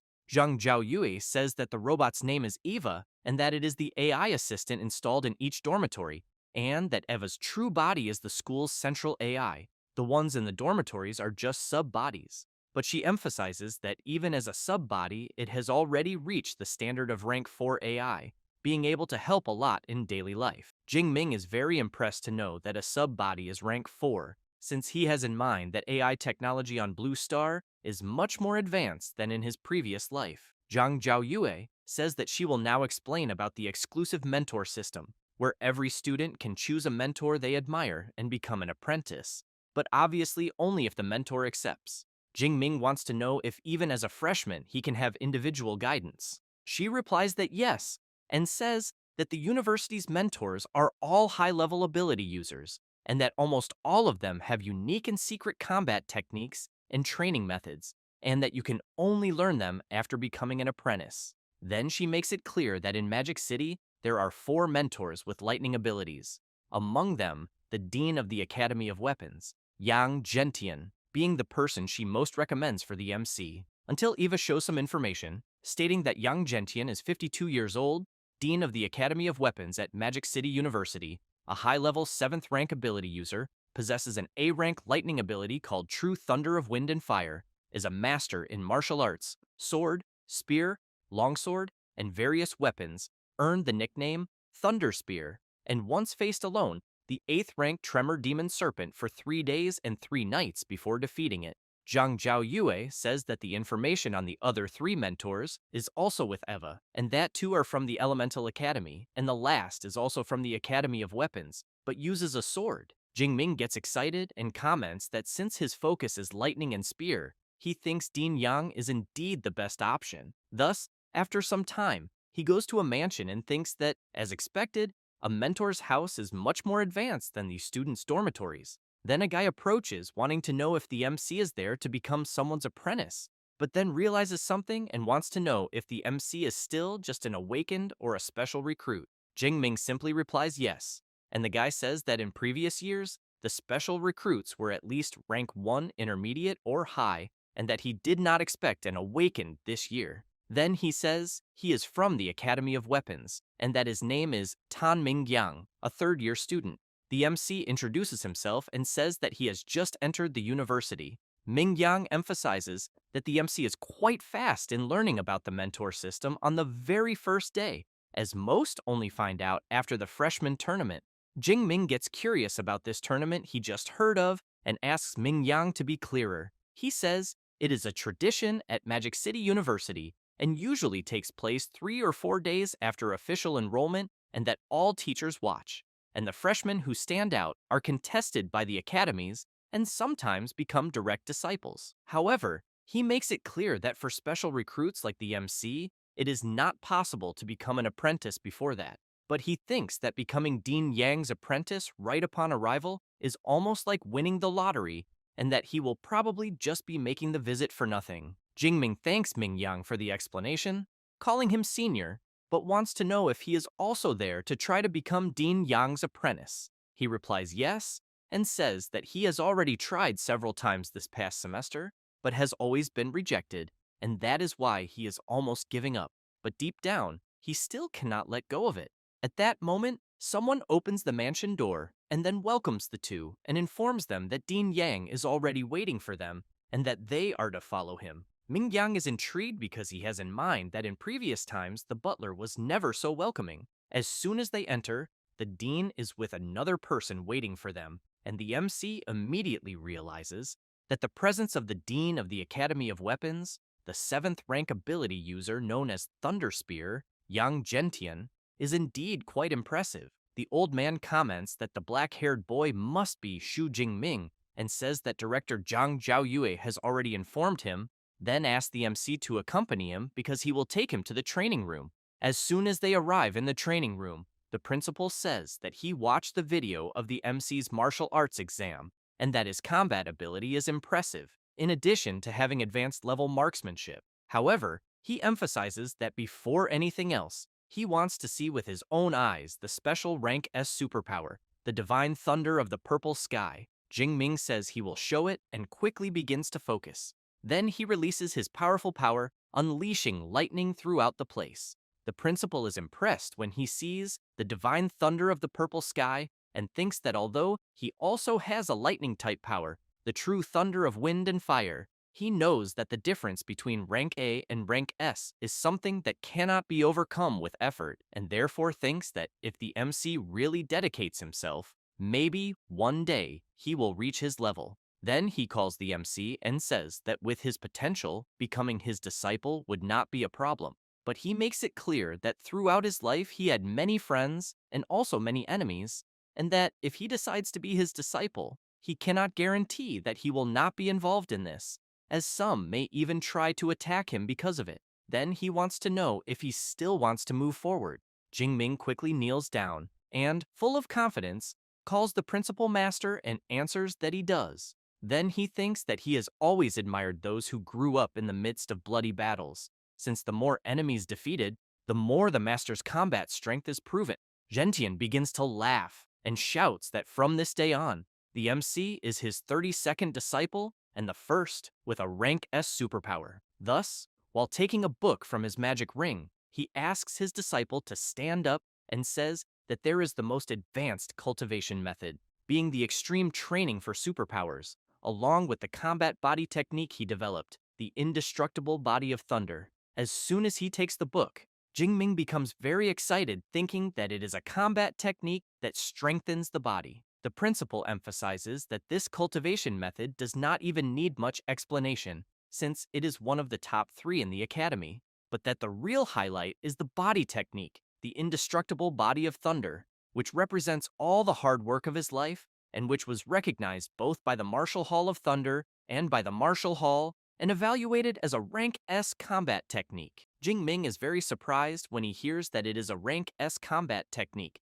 as he knows that just like superpowers, techniques also have their classifications, and that the higher the classification, the harder it is to master, but the final power is incomparable. He also knows that most 7th rank masters are respected for creating rank A techniques, but that Master Gentian created a rank S1, and on top of that, the most complex type, being a body technique, and therefore thinks that the talent required for this is something frightening. The principal explains that the technique he passed on to the MC only works for those who have lightning-type powers and has 13 stages, where each advancement transforms the body, but to cultivate it, one must have already awakened a superpower. Thus, after advancing with the extreme method, the MC is to look for him again, as he will personally help him build the foundation of the indestructible body of thunder. Jingming quickly thanks his master several times, and thinks that with a mentor guiding, everything is easier,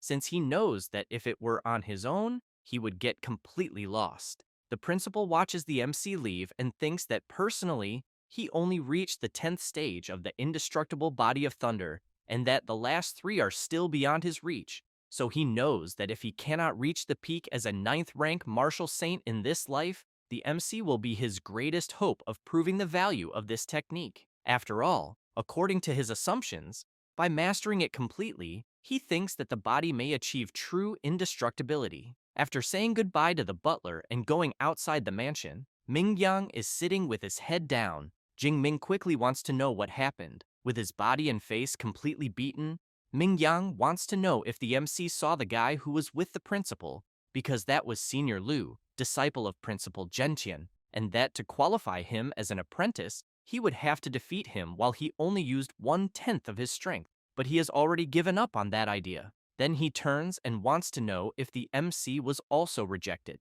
because joining Principal Gentian's team is not easy. Jingming says that is not the case and that he passed, now being a disciple of Principal Gentian. Mingyang cannot believe he passed and thinks that he has never heard of anyone being accepted by a mentor of that level before the freshman tournament. Then he stands up and begins to question who the MC is and what he did to be accepted. As soon as Jingming returns to his dormitory, he goes straight to the training room on the 2nd floor and begins his training. While trying to keep focus, he thinks that indeed the cultivation method he is learning is on another level, because the energy he feels at the moment is much greater than with intermediate methods, and as soon as he masters it, he knows he does not want to go step by step, since he will use points and level up directly. Thus, he begins to spend his available points to level up. At the same time, his body begins to release a gust of wind around, and Jingming starts to feel discomfort, grabs his clothes tightly, and a tremendous power is released from his body. The MC breathes a sigh of relief and thinks that he managed to advance to the lower stage. Then he feels the power in his hand and decides to make a small test, releasing a bit of that power. Thus, he clenches his fist tightly and thinks that, as expected from a high-level method, his body and powers became at least 4 or 5 times stronger, and he even thinks that if that violent bear from the exam appeared again, he would not even need a weapon. because his thunder would finish it easily. Then he opens his system panel and thinks that now he understands why all superpower users seek stronger cultivation methods, since if he had used the Abyssal Seed technique, his vitality and spirit would have only increased by 30 or 40 points, but at the moment, he gained almost 100 points at once, being a huge difference. Jingming goes to the table where the book he received from the principal is and keeps thinking that to advance he only spent 300 points, and that it is better to save the rest, since he has to economize to learn new combat techniques.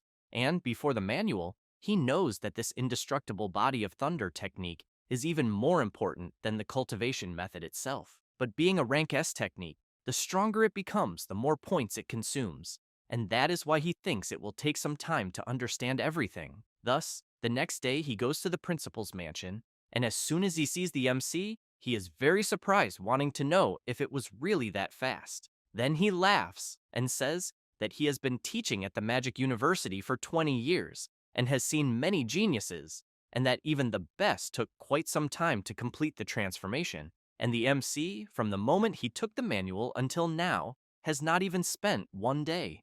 Jingming laughs and says that maybe the only thing he does fast is advancing, because when cultivating his master's indestructible body of thunder, he got stuck right at the foundation forging part. Gentian wants to know if it is true, because he knows that forging the foundation means using the blood of a lightning-type beast as a guide, and channeling one's own electric power to strengthen bones and muscles. And how strong the indestructible body of thunder can become depends greatly on the quality of the blood used at the beginning. However, he makes it clear that since he has already advanced, he will help him forge the foundation, then takes from his magic ring and says that high-level electric beasts are too rare, and he had kept the blood essence of a 7th-rank storm bear that he personally defeated. But he emphasizes that he heard from Zhang Zhaoyue that the MC receives a rank S resource per year, so he took the liberty of negotiating with the director and obtained a rank SS resource for him, being the blood essence of an 8th-rank storm dragon. As soon as the principal shows the dragon blood, Jingming stands up and, all excited, makes it clear that because his master did all this, he will repay this gratitude 1,000 times. The principal says that he is happy to see his determination, but that for now, they cannot delay anymore, because they will begin immediately.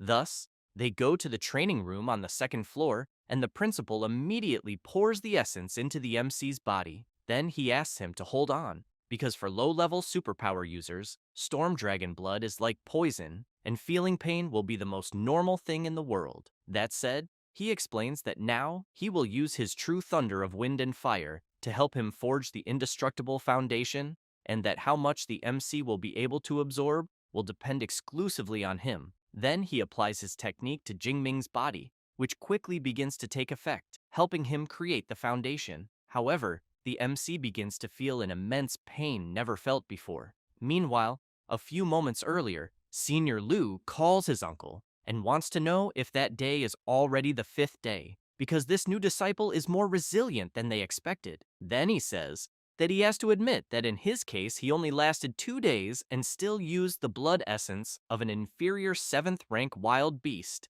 but that the MC's performance truly matches the blood essence of this 8th-rank draconic beast. Next, he emphasizes that, moreover, combined with a rank S lightning superpower, he is starting to get curious to see this so-called indestructible body of thunder, until they hear a loud scream coming from the 2nd floor training room and quickly go there wanting to know if the MC managed to forge the foundation. As soon as they open the door, they are surprised to see Jingming releasing an intense power, but they think that this threatening sensation they are feeling is the same as that of a high-level wild beast, and it even sends chills down their spine. However, the MC, completely out of control, charges at Senior Liu, but the principal shouts loudly asking Jingming to wake up, and at that moment, the MC stops advancing. Completely sweaty and confused, he wants to know what just happened to him and why he had such a strong urge to destroy everything around him. Gentian comments that it was probably the influence of the storm dragon blood essence, since such a creature is known for being extremely dangerous, and that, as the MC's compatibility and absorption were too high, this ended up generating that side effect. However, the principal asks him not to worry and explains that as long as he does not have intense emotional fluctuations, there will be no problem, and that, with time and the increase of his strength, these effects will fade away. Jingming looks at his hands and says that it is a relief to know that, but that he does not want to be controlled by emotions and end up doing something he will regret later. Until the principal shouts asking him to be excited because the construction was perfect and the absorption rate reached 98%, and that of the more than 20 disciples he trained with the indestructible body, the maximum someone achieved was 92%. And after all these years of records, the MC has just broken the record. Liu is happy, congratulates his junior brother for managing to forge the foundation of the indestructible body of thunder, and then emphasizes that his path in martial arts will be much smoother. The principal tells the MC that the person next to him is his senior brother, Liu Ming, a superpower user at the peak of the third rank, and that if the MC has doubts about training, he can seek him out. Jingming smiles and says that it is a pleasure to meet him. Liu Ming says that he did not prepare anything for the MC, and that is why he will transfer some credits as a welcome gift. As soon as he sees that he transferred 200 credits, he is very surprised and says that it is a lot, since he knows that they are talking about 2 million great Xia coins just as a gift. The principal says that it is only 200 credits, and that it is not much for Liu Ming, because a veteran needs to take good care of the juniors, and that when the MC has his own juniors, he should remember to do the same. Jing Ming says that he understands and thanks them both. Then, Gentian says that the foundation was forged, and, after 5 days without eating or drinking, he thinks it is better for the MC to go rest. So he asks him to return the next morning to learn boxing and shooting techniques with Senior Liu. After returning to his dormitory, the MC is confused to see a guy playing video games there, and as soon as the guy notices Jing Ming, he says that he must be his roommate,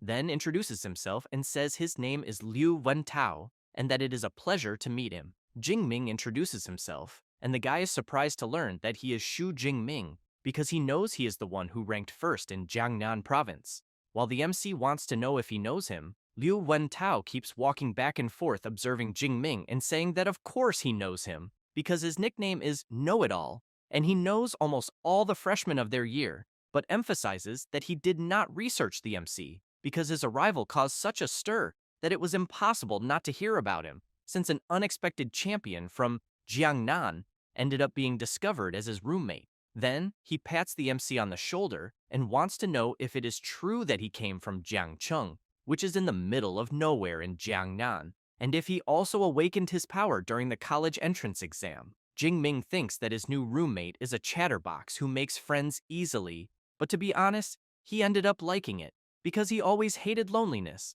both in his current life and in his previous one. Then he begins to remember his past life, where he grew up in an orphanage and was never adopted, never knew what it was to belong somewhere, and that in school it was fine. He made many friends, but the happiest time he kept in his heart was college, the pranks with his roommates, playing video games together, and later he did a master's and doctorate, but then he drank too much at the graduation party and woke up in the world he is in now.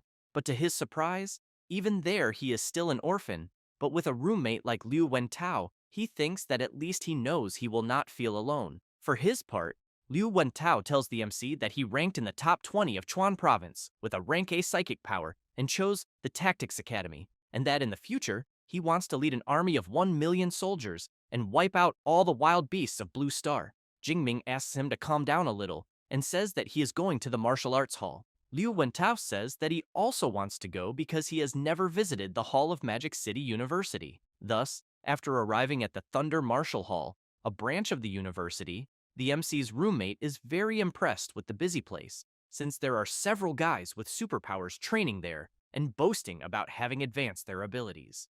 Until Eva tells the two that this is the collective training room of the hall, and that it accommodates up to 300 people at the same time, and the entire hall is made of a grade C metal alloy mixed with memory metal, and therefore they can use powers and techniques freely without worrying about damage. Then she also says that if they want, there are individual rooms. Jing Ming says that for now they will stay there. Meanwhile, Liu Wentao is very excited commenting that it looks like people are competing to see who is the strongest, but the MC thinks that Noisy is him.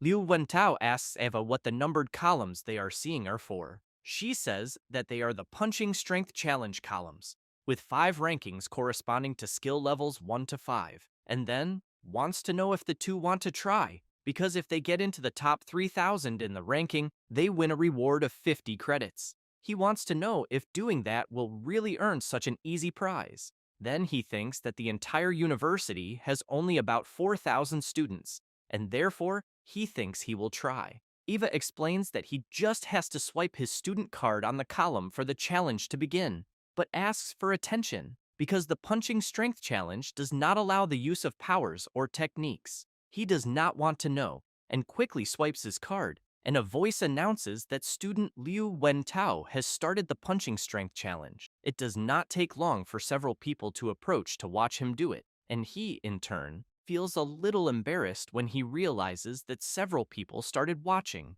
and that he knows he cannot embarrass himself. Then he prepares his punch and soon strikes the column, while the voice announces that his punch strength was 476 kilos, being a great result. He breathes a sigh of relief and thinks that it is good he did not embarrass himself, because he thinks that entering the top 3,000 will not be difficult.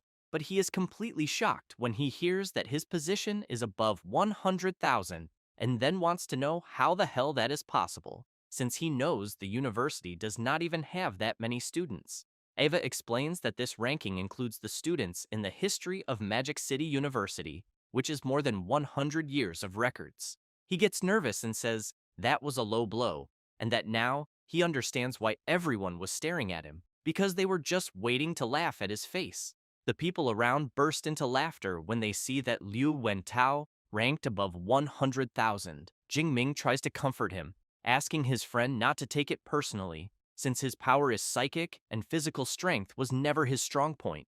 Liu Wentao thanks the MC for trying to console him, but wants to know if he will try the challenge too. Jingming takes his card and says that he will try, and as soon as he swipes the card on the column, the machine announces that Xu Jingming has started the punching strength challenge, and more people approach to watch. While the MC stretches his arm, some people comment that apparently the next participant seems to be even weaker than the last, and that they think his punch will be below 400 kilos.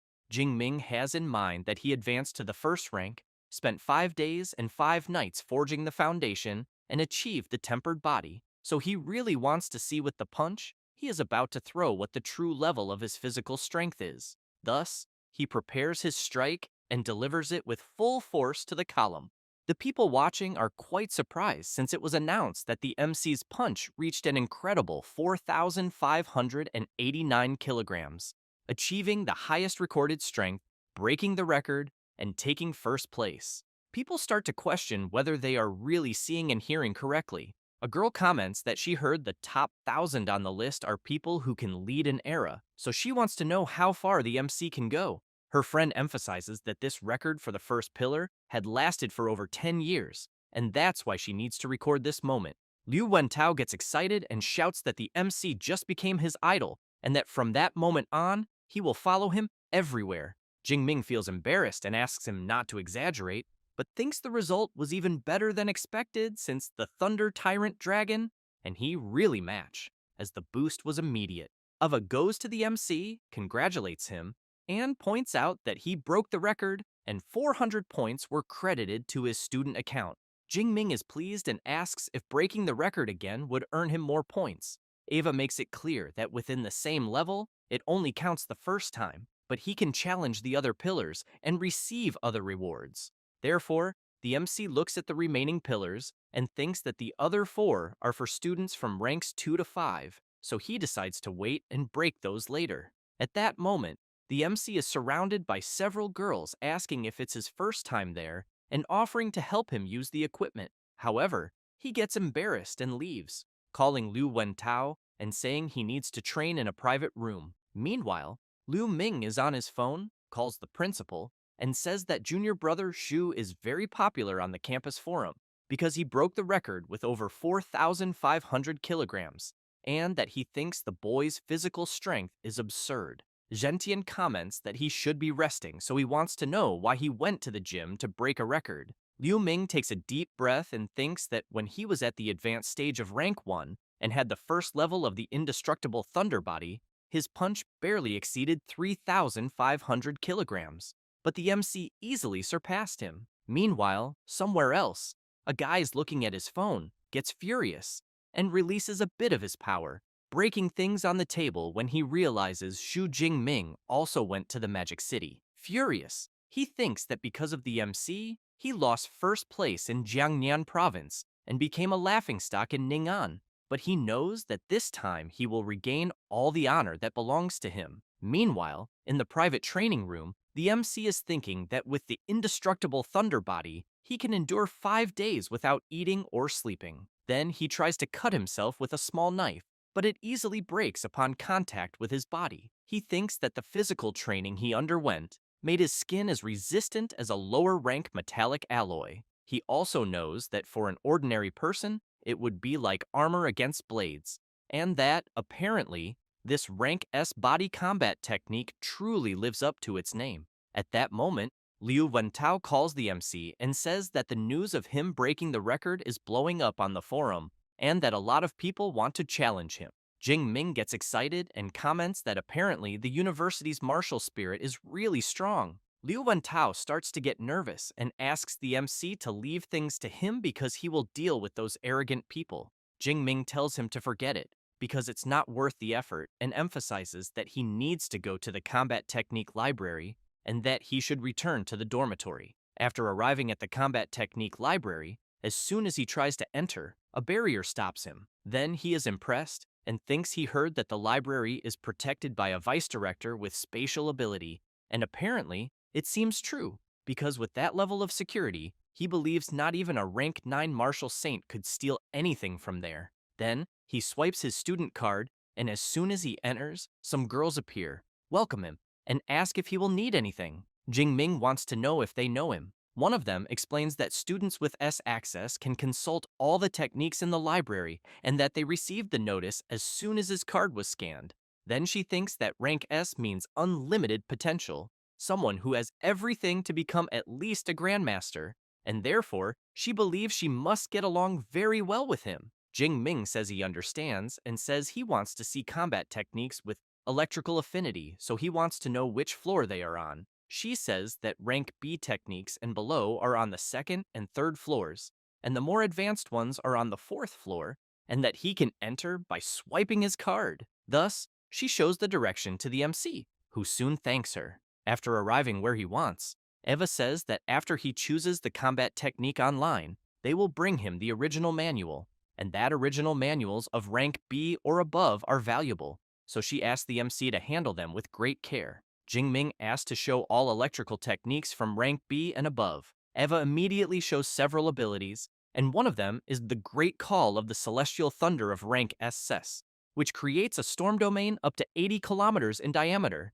but requires superior rank B electrical ability and being at least rank 5. The other ability is the Wrath of the God of Thunder of rank SS, which summons a divine lightning of punishment with colossal power, and also requires superior rank B electrical ability, and being at least rank 4. Jingming is very impressed with the high rank techniques and realizes that the library there is truly on another level, but he wants to know if he can really look at all that for free. However, he comments that he still has skill and rank limitations since he knows he can only learn rank A techniques at the moment. Then he reflects on attack, defense, movement, support, and body reinforcement, since there are many rank A technique options. However, he knows that it's a good thing he has a good teacher, otherwise it would be difficult to choose. Thus, he takes a paper and remembers that he had already been given some recommendations before, and that this will save him time. Then he walks around looking for the abilities that make the most sense. After observing for a while, he says he will go with 4, the Thunder Spear, which concentrates lightning in the shape of a spear that can be thrown, the Chain Thunder Spear, which hits several vital points with an electric spear accumulating energy in the enemy that explodes at the end of the technique, the Thunder Step ability, which uses an electric burst to move a certain distance, and finally, the Thunder Prison ability, which creates an electric prison that prevents the enemy from moving. Then the MC thinks that the Thunder Spear is for ranged attacks, the Chain Spear for heavy offense, the Thunder Step for mobility, and the Prison for control. And that with these 4 techniques and the indestructible Thunder Body, he will be practically without weaknesses. Eva says that the 4 techniques the MC chose have an average learning time of up to 6 months to reach the initial stage, so she recommends that he combine them with lower-level techniques. He says it's not necessary, that it's already great this way. It doesn't take long for the teacher to arrive with the techniques the MC chose.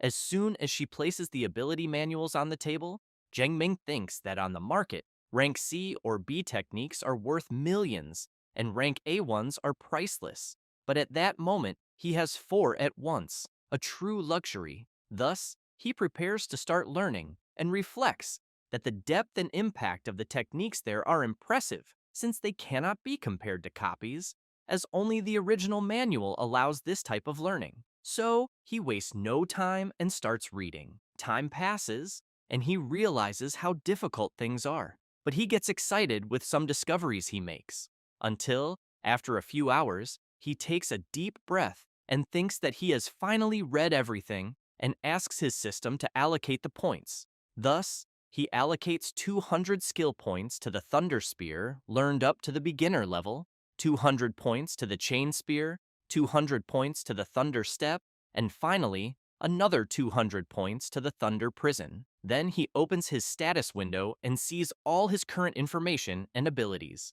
After that, he clenches his fist tightly and thinks about the combat techniques he obtained, wondering who will be the first unlucky one to taste them all. After some time, Jingming returns to the dormitory, and Liu Wentao comments that Eva just informed him that the freshman assembly will be the next day at 9 in the morning in Training Field 1, and that they created a large group for freshmen, so he thinks the MC should join as well. Then he wants to know which levels of combat techniques he chose.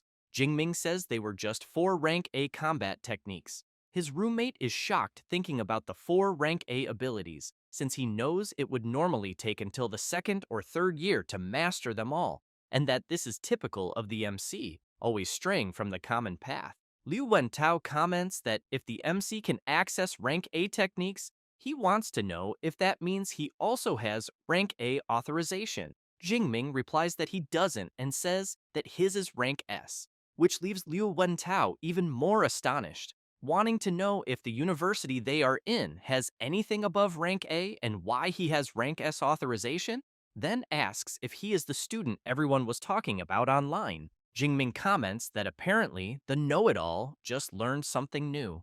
Liu Wentao thinks that's amazing and admits he even imagined his friend's authorization matching his classification, but never thought rank S truly existed, since the top students from other provinces are only rank A.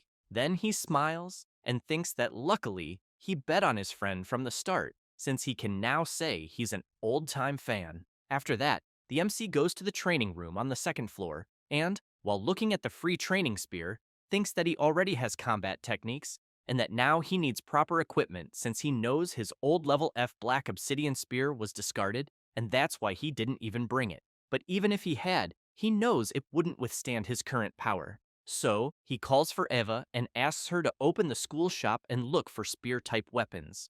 While she shows several varieties, the MC thinks there are spears of ranks F, E, and D with various options, and that it seems possible to adjust their length and weight. But he knows that the higher the level, the heavier and more expensive they become. So he decides to go with a rank E spear that weighs around 210 kilograms, along with a low-rank combat suit and boots. As soon as he completes the purchase, Eva says that he bought a long spear, a combat suit, and low-rank combat boots, with a total cost of 237 credits, leaving 383 credits remaining, and that the MC's purchases will be delivered the next morning. Jingming realizes that credits disappear too quickly since almost half of them are gone at once. Then he grips the spear firmly and thinks that until his new spear arrives, he'll have to make do with the one there, and that it will be his training partner for his 4 new rank A combat techniques that night. The next day, at the freshman assembly, people get excited when they see the MC and wonder if it was really him who broke the school record the day before. Then a guy named Lei Zhou shouts, calling the MC and saying he wants to challenge him. The people around are surprised to see who's shouting since they know he's the second place in the Jiangnan combat exam, scoring more than 9,300 points. And they've also heard that he comes from a wealthy family and that both his parents are fourth rank awakened. Jingming apologizes to Lei Zhou and says he's not at all interested in his challenge. He approaches and asks the MC not to refuse so quickly, then says that, as far as he remembers, the MC's aunt works with rare and exotic plants. Then he gets even closer and makes it clear that his family is her biggest buyer and that they still owe a good amount. So he thinks that if the payment is delayed, the MC's aunt's family might have problems. Jing Ming becomes serious and wants to know if he is really threatening him. Lei Zhou quickly jumps back and, quite worried, wonders why the MC suddenly seemed like a wild beast ready to attack, but replies that he wouldn't call it a threat, but rather a friendly reminder. Jing Ming gives in to Lei Zhou's provocation and asks for the time and place. He replies that it will be within the next 7 days at noon in Battle Arena 3. The people around are surprised since apparently the first place will fight against the second, and they think it's going to be quite a show, so they plan to arrive early to get a good seat. At that moment, someone calls for the students and welcomes everyone to the Magic City University. Then he says that the assembly is not the official opening ceremony and that they gathered everyone to clear up doubts about the credit system, exclusive mentors, and other things. But first, he wants to present the school's combat power ranking. He also emphasizes that they will use a virtual immersion capsule to fight in a holographic simulation and that the final placement depends on how many stages they can clear. So he asks everyone to give their best to climb the ranking since the rewards are very generous. After some time explaining everything and with the students talking about what they heard, the MC, a bit bored, thinks that it's finally over since it lasted more than an hour, and the only interesting part he heard was about the virtual capsule because he needs to test it as soon as possible. But he keeps in mind that in the coming days, it's better to look for Mr. Lu Ming and his mentor to start daily training. Thus, the next day, he starts new training with Liu Ming and also with Principal Gentian. He follows his training rigorously for a few days until, 7 days later, Liu Ming, quite impressed, wants to know if the MC has really reached the intermediate level of the first rank and how long it's been. Jingming replies that it was just luck.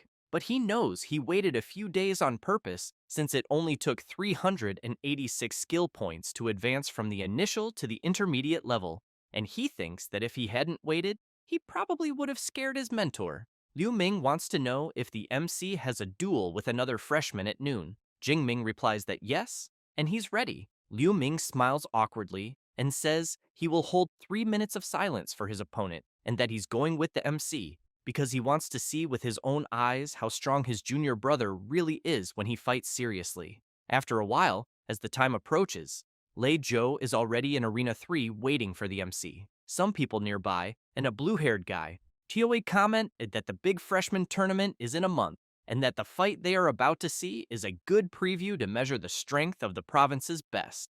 The chubby one says he checked and saw that Xu Jingming only got first place because his exam location was easier, so he bets that Lei Zhou will win. At that moment, the MC appears wearing his new purchased outfit alongside his senior brother. Liu Ming observes the MC's new look and wonders how many senior and freshman girls he'll charm once he becomes famous. Lei Zhou notices that Xu Jingming's rank has increased but thinks it's fine since he also made his own preparations.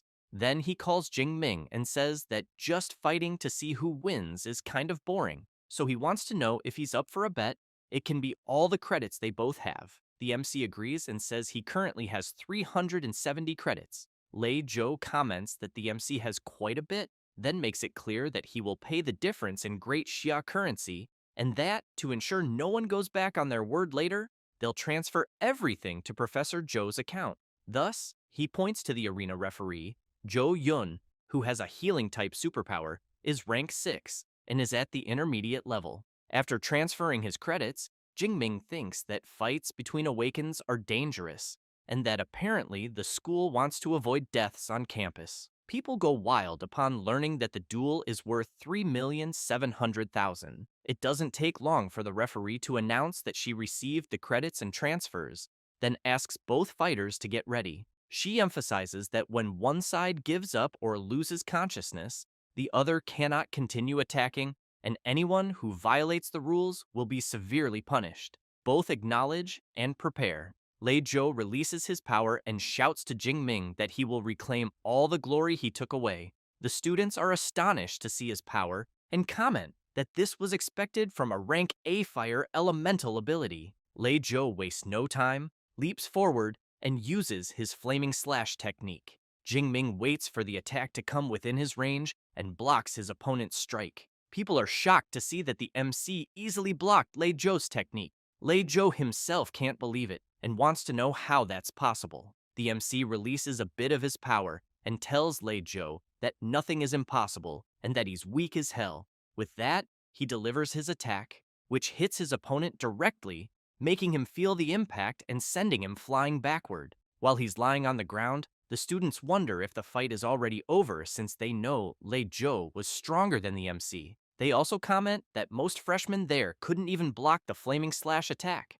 Liu Ming looks quite bored, thinking that Lei Zhou couldn't even force his junior brother to use 10% of his strength. Then, Zhou Yun enters the arena to announce the winner, but Lei Zhou calls out to her and asks her to wait a moment because he hasn't given up the fight yet. He then takes out a red pill. Zhou Yun notices this and shouts, asking if it's really a blood fury pill, and if he's trying to kill himself since it's just a duel and not a fight to the death. The crowd starts yelling when they see Lei Zhou about to swallow the pill, because they know it temporarily boosts strength but has heavy side effects. Struggling to stand, Lei Zhou says it's fine and makes it clear that he'll take the consequences since he's going all out against the MC and fully accepts the result. At that moment, Liu Wentao, among the crowd, shouts asking if the referee will allow Lei Zhou to use the pill since he knows that's like cheating on a test. She replies that the duel is unofficial, without strict rules, like an open book test, and that weapons, combat gear, and medicine any material support are allowed, and if the MC had pills, he could use them too. Lei Zhou swallows the pill and quickly gains an unbelievable surge of power. Zhou Yun is astonished because she knows the pill he took is high grade and that it raised Lei Zhou straight to the second rank of the initial level. She thinks the MC is in serious trouble. However, upon seeing Jing Ming's expression and how he releases his power, she realizes his spirit has only grown stronger and thinks that with such resolve, he has the soul of a commander. Jing Ming readies his spear and thinks that now it finally feels like a fair fight. He leaps forward and prepares his attack. As soon as the MC strikes, Lei Zhou tries to block with his sword but is thrown backward by Jing Ming's strength. He doesn't like it one bit and thinks that even with second-rank power, he still can't match Jing Ming's strength, wondering what kind of monster he is. As he gets up and launches his fireball attack, he concludes that he can't face him head-on, so he'll attack from a distance. However, with a simple movement of his spear, Jing Ming completely dissipates his opponent's attack and asks if that's all he has to offer. Lei Zhou becomes furious and wonders what kind of electric ability the MC is using, but realizes that he can't get close either, so he figures that if he can endure until the MC's lightning runs out before the pill's effect fades, he still has a chance. Thus, he tries once again with his multiple fireball attack, but the MC doesn't stay still either and launches one of his electric abilities, which grazes Lei Zhou, but is enough to make him worried, wondering if the MC also has long-range attacks. However, he soon realizes there's electric energy above his head and shouts to know what the hell is happening. Jing Ming activates his Thunder Prison, and as soon as Lei Zhou is trapped, he wants to know if it's a restraining technique. Then he tries to use his flame barrier to break free from the electric prison and, while intensifying his ability even more, makes it clear to the MC that he knows he can't get out, but the MC won't get in either. However, Jing Ming, with a completely sinister aura, wants to know how many thrusts his opponent's fire barrier can withstand. Thus, he jumps up and uses his Chain Thunder Spear technique, easily breaking Lei Zhou's fire barrier. Lei Zhou, seeing the MC's attacks coming his way, thinks that if he gets hit, he will definitely die. Terrified and with his eyes closed, he screams that he gives up, and as soon as he opens his eyes, he sees the tip of a spear right in front of his face. Jing Ming gives a strong flick to his spear and impales Lei Zhou in a non-vital spot. As soon as he withdraws the spear, Jo Yun announces that the winner of the fight is Xu Jingming. People comment that it was a crushing victory and that the MC used 4 combat techniques in just 4 or 5 seconds, and the transitions between them were so smooth that they think no freshman should be capable of something like that.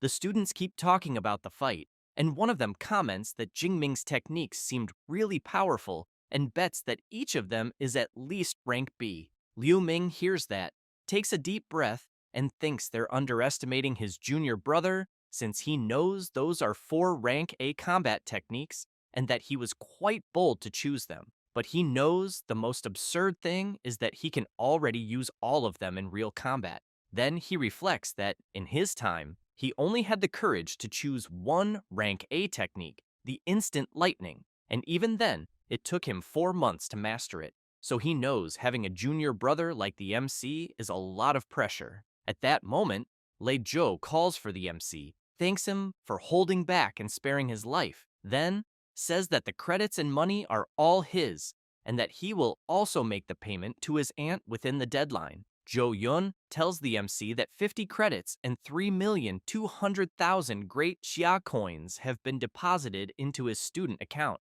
He, in turn, thinks that dueling is quite a fast way to make money. Liu Wentao shows up shouting that his friend did great and that he's rich now, then asks if the MC wants to go out at night to relax. Jing Ming replies that it's better not to, since he has training with his senior brother later. But Liu Ming says he thinks the MC can go since the balance between training and rest is the secret to longevity, and that the MC has been working too hard lately, so he believes he should relax a bit. Jing Ming smiles and says he'll follow his senior brother's advice then. Liu Wentao is surprised to see a rank A superpower user with the true Jade Thunder ability, the famous Liu Ming, vice president of the Grey Society. Then he comments that seeing him in person, he has much more presence than in the photos. After leaving the arena, the MC's friend says it's set for the night since he'll handle the program. Jing Ming becomes intrigued by this talk of a program and immediately asks his friend to be clearer. Liu Wentao explains that it's a program the MC simply can't miss when entering the university, a social event between the male and female dorms. After that, night falls and the event serves a delicious banquet. The MC's friend says that he became super popular and that he posted an invitation for the gathering on the campus forum, then asks Jing Ming to guess how many people signed up. He replies that he doesn't know, so Liu Wentao says it was over 100 and that he almost went crazy trying to choose a partner among so many people. Jing Ming comments that his friend really gets excited about this kind of thing, but that he's quite curious to know who he chose. Liu Wentao laughs and says he'll keep it a secret, telling him he'll find out soon. Then a girl arrives, and the MC's friend asks her to come closer. She greets everyone and introduces herself, saying her name is Qi Dongxia. Her roommate also introduces herself, saying she's her friend, and her name is Song Qiu-yun. Liu Wentao says that Qi Dongxia has a rank A beast-type reinforcement ability, and that Song Qiu-yun is a rank A user of natural light-type ability at the advanced stage of the first rank, and that she even got the highest score on the Sichuan State Entrance exam. The MC smiles and introduces himself. Song Chu-yun is surprised to learn that he's the famous Xu Jingming and immediately asks if he's up for a friendly fight. Qi Dongxia feels embarrassed, calls her friend, and asks her to stop being a fight addict since it's a date. She looks confused and says she thought she was going to spar with student Jingming. The MC laughs, asks them to sit, and explains it was just a misunderstanding. Liu Wentao agrees and emphasizes that tonight is only for having fun, that they'll eat first and then stroll around the commercial street. As soon as they finish eating, they go to the center of Magic City, to Huaihai Commercial Street.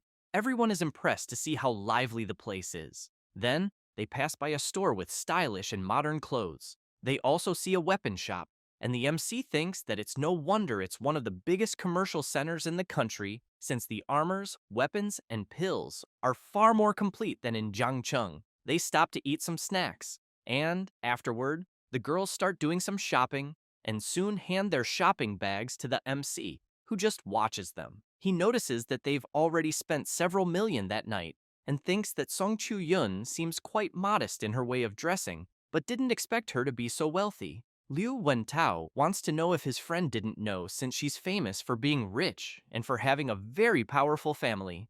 At that moment, Chi Dongxia shouts, asking if they can carry just a few more bags. After a while, they return to the dorms, and the girls say they can leave them there. Song Chu-yun remarks that they had an amazing night and thanks them for it. Jingming smiles and says goodbye to them. However, a bit embarrassed, Song Chu-yun calls for the MC and emphasizes that what she said earlier was serious because one day she really wants to challenge him to a real duel. He's impressed by her attitude, so he turns and makes it clear that he'll be waiting for that day. She becomes even more embarrassed, and Chi Dongxia notices it and says that since classes started, she's never seen her friend treat a guy nicely, but with Jingming, she was even kind, so she points out that she was right to drag her to the date. Song Chu-yun says that her rank A ability, Dawnlight, gives her very sharp perception, and that she can sense the malicious thoughts of men when they stare at her. But she makes it clear that with the MC, it's different because he only looked at her with admiration, without any malice. Chi Dongxia thinks it seems her friend's heart has started to beat differently. As they walk, Liu Wentao takes a deep breath and says that going out for a walk once in a while is actually nice.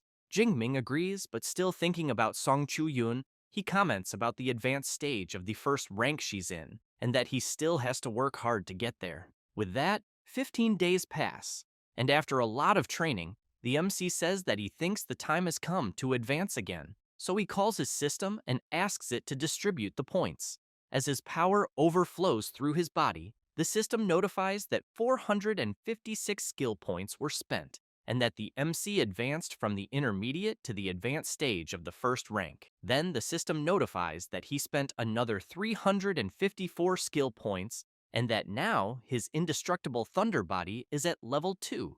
Jingming takes a deep breath and thinks that, as always, leveling up improved his overall strength, and that the second level of body strengthening still focuses on bones and muscles. But he keeps in mind that according to the book in front of him, if he manages to reach the third level, he will unlock a special state called the Extreme Thunder State, gaining an absurd increase in strength and speed for a short period of time. Then he opens his status window and thinks that he's quite excited about the Extreme Thunder State, but knows it's a shame that his skill points are almost gone. So he considers that it might be time to ask the professor for permission and go to the wild zone to hunt some beasts and gather more points. After visiting Principal Gentian and telling him that he evolved, the principal can't believe it and wants to know if the MC really evolved again in such a short time. Jingming says that's what he was about to say, that it happened the previous night, and that his indestructible thunder body also advanced to the second level. Very impressed and excited, Gentian thinks that advancing in rank and body strengthening are two huge milestones, and that his student speaks as if he had just drunk a glass of water. So he believes that with a rank S ability and the MC's effort, it's impossible for him to fail. Liu Ming appears saying that he had already said before that his junior brother is a complete monster, since it took him more than 6 months to go from the initial stage to the advanced stage of the first rank. The principal points out that it's not only evolution that matters because combat training is also essential, so he asks the MC to fight his senior brother Liu Ming to show how far his strength has come.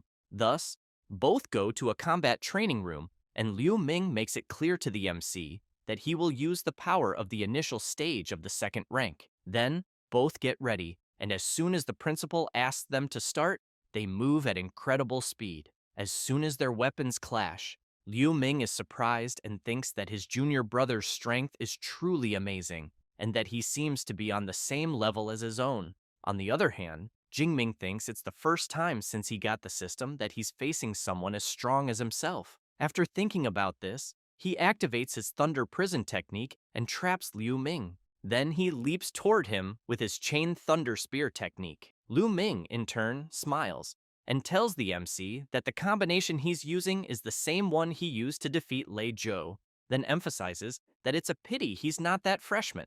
Thus, he activates his True Jade Thunder ability, blocking the MC's attack.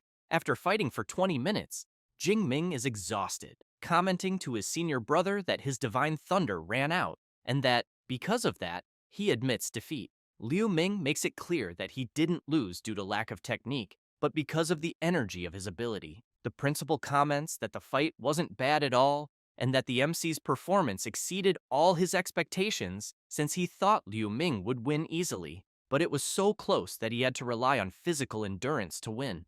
Liu Ming smiles and wants to know if the MC knows what his strength level was moments before. Jing Ming asks what it was, and his senior brother says that he was invincible in the second rank. The MC is very surprised to hear that, but the principal says that the training is over and that both can rest a little, then explains that the fruit there is of the clear spiritual type, which helps to recover energy, making it perfect to eat after intense training. Jing Ming goes to the principal and says that he wants to ask for something. Thus, he explains that he is thinking of leaving the university for a while and going to the wild zone. Gentian wants to know how long the MC intends to stay away. He replies that a little over a month, but makes it clear that he will return before the freshman tournament. The principal is intrigued, as he knows that the wild zone is not like the admission test area, because there is no army there to protect anyone, and beasts roam freely and appear randomly. One mistake and someone might run into a high-level beast. Then he puts his hand on the MC's shoulder and lets him go, but emphasizes that he should remember that if things get tough, he must run without thinking twice, as every specialist goes through moments of danger. He then worries that if his disciple wants to surpass himself, he won't be the one to stop him. Jing Ming bows his head and thanks his principal. However, he wants to know which wild zone the MC was thinking of going to. He replies that it's the one on the outskirts of Yuanshui City. Gentian says that one isn't the worst, that it's near the Magic City, and that the strongest beasts there are of the 4th or 5th rank, so the risk is lower. He also says that he will ask Liu Ming to give him some tips. Then, while activating a storage ring, he makes it clear that out there he won't be able to help him much, but will prepare a very good weapon for him. Thus, after taking something from his magical warehouse, he hands it to the MC. After that, Jing Ming returns to his dormitory and immediately asks Eva to open the university's mission system. While observing some missions, he thinks that, according to what his senior brother said, it's best to accept some field missions before leaving the university to collect some credits. After checking the missions, he knows they involve collecting beast materials, rare herbs, hunting fugitives, and military campaigns. He concludes that the missions that give the most credits always involve combat, and that it's basically throwing students into the fire. He also concludes that now he understands better why they say that the best students of the Magic City University are not on campus but outside, and therefore he thinks he will take 1 rank A mission and 3 rank B ones. Thus, after accepting the missions and preparing for them, he says that he can't keep delaying. As soon as he arrives at the supply base in Yuanshui City, he sees that the place is quite busy, but on the other hand, he feels quite excited, and as soon as he enters a place, a woman approaches him, welcomes him, and asks how she can help. Jing Ming says that he wants to register as an adventurer, but thinks that to enter the wild zone, he first needs to register as a nationally recognized adventurer. As soon as she takes the MC's card, she is very surprised to see that he is a student from Magic City University, as it's quite rare to see a first-rank person going to the wild zone. Then she says it will take a little while to prepare his ID, so she suggests that he can go rest a bit. As soon as the MC turns to go wait somewhere for his ID to be ready, he hears some euphoric people shouting that the goddess Jiang Chuyi is there. This is Jiang Chuyi, a second-year student at Magic City University. As she walks through the place with her guards, people comment that it seems like she will record more content in the wild zone. Jing Ming wonders if she is from the same university as him, as he thought she was as beautiful as Song Chu-yun. At that moment, the woman arrives with the MC's ID and also gives him a smartwatch with satellite, then explains that it already comes with the wild zone map and shows the beast movements and the danger level of each area. While the MC is talking to her, someone from afar is lurking, watching, and as soon as the woman walks away, the guy approaches Jing Ming and wants to know if it's his first time in the wild zone, because if he doesn't have pills, he suggests that he shouldn't even think about entering. Then he asks if he wants to buy some. Jing Ming asks the price. The guy opens his coat and says that first-grade healing pills are 20,000 each, and first-grade antidotes are 15,000, but emphasizes that second-grade ones are better, though more expensive, costing around 30 to 40,000 each. Jingming wants to know if that's really the price because he didn't find it that expensive. The seller laughs and says that apparently the MC has good taste, then makes it clear that the pills he sells there are known for being good and cheap. However, Jingming knows that first-grade pills usually cost 30 to 40,000, so he realizes something is wrong, guessing it's a scam, and that the seller must trick rookies who seem clueless. The guy quickly asks how many the MC wants. Jingming laughs and asks if the seller has already fooled many beginners with that cheap talk. The man doesn't like it and asks if the boy noticed from the beginning and was just mocking him. Jingming asks what he thinks. The seller gets serious and makes it clear to the MC that it's the first time anyone has dared to mess with him there at the supply base.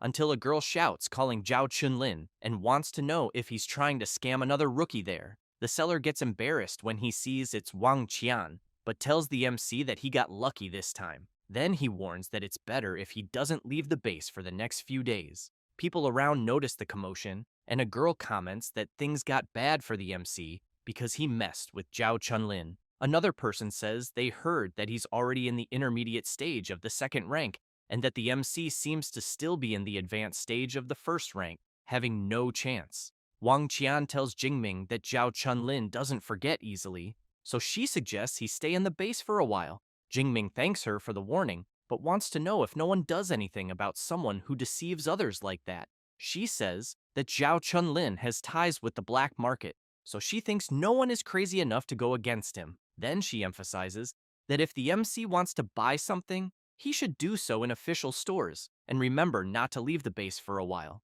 Jingming thinks she was kind to warn him, but keeps in mind that first he will buy everything he needs for the month he'll spend outside, such as healing pills, antidotes, fury pills, and many other things. Thus, he wastes no time and goes after everything he needs. And as soon as he finishes preparing his things, he leaves the base and immediately runs into Zhao Chunlin, who makes it clear to the MC that he had warned him not to leave the base, and that even so, he had the audacity to show up outside. Jingming smiles and asks what he wants. While cracking his knuckles, Zhao Chunlin replies that the MC embarrassed him, and that because of that, he's going to break his legs and leave him in a wheelchair for the rest of his life. At that moment, Wang Qian appears shouting, saying that she had warned the MC not to leave the base. Her friend tries to stop her, saying it's good for the boy to learn a lesson so he'll stop acting on impulse. While Zhao Chunlin activates his metallic skin superpower, covering his entire body, he makes it clear that if he can't teach a rookie a lesson, how will he manage to assert himself? Then he states that with his metallic skin and D-rank combat suit, he's sure the MC's strength won't even scratch his defense. Jingming begins to unleash his power and tells Zhao Chunlin to shut the fuck up. The seller can't believe the boy's courage, but the MC, not wanting to waste time, uses his Thunder Step ability and delivers a powerful strike, and unable to react, the enemy is brutally hit and thrown far away, crashing into a wall. People can't believe what they see, and Jingming just turns around and walks away. Everyone watches the MC in shock, wanting to know who he is and how Zhao Chunlin was defeated with a single blow. Wang Qian, very impressed, wants to know how he did that, because she couldn't see it either. Her friend says it was a spinning kick and that Zhao Chunlin's hip was completely destroyed, thinking that even if he survives, he'll end up in a wheelchair. Then, she points out that it's no wonder the MC is from the Magic City Superpower University, being someone strong and merciless. Wang Qian wants to know how her friend knows all that. The blonde says it's because of the outfit the MC is wearing, since she's only seen that type on students from there, and thinks it must be exclusive to their equipment department. Wang Qian comments that only that university could create monsters like him, but wants to know from her friend if she agrees to invite the MC to the team, because they're in need of someone for the front line anyway. The blonde gets annoyed and asks if they hadn't agreed to form a group only with women. The other girls on the team want to know if Wang Qian is interested in the MC. After that, Jingming swipes his card and is informed that the information has been confirmed and his entry into the wild area has been authorized. With that, the MC enters the Yuanshui Wild Zone. He soon hears several roars from beasts and thinks that the roar he heard is a territorial warning, guessing it must be at least a 4th-rank beast. But that's not what he wants today. As he walks through the forest, He thinks that the Yuanshui Wild Zone is divided into two areas, the ruined city and the mountainous forest, and that the beasts in the ruined city are weaker, so he concludes that he'll start earning skill points there. Then, looking at the map on his smartwatch, he observes that Ping'an County seems like a good choice, since it has more second-rank beasts and rarely first-rank ones, almost none above that, and he notices that the area is quite large and should have around 500 or 600 beasts. Thus, he rushes full speed toward Ping'an. As soon as he arrives, a wild beast appears. It's a shadow cat.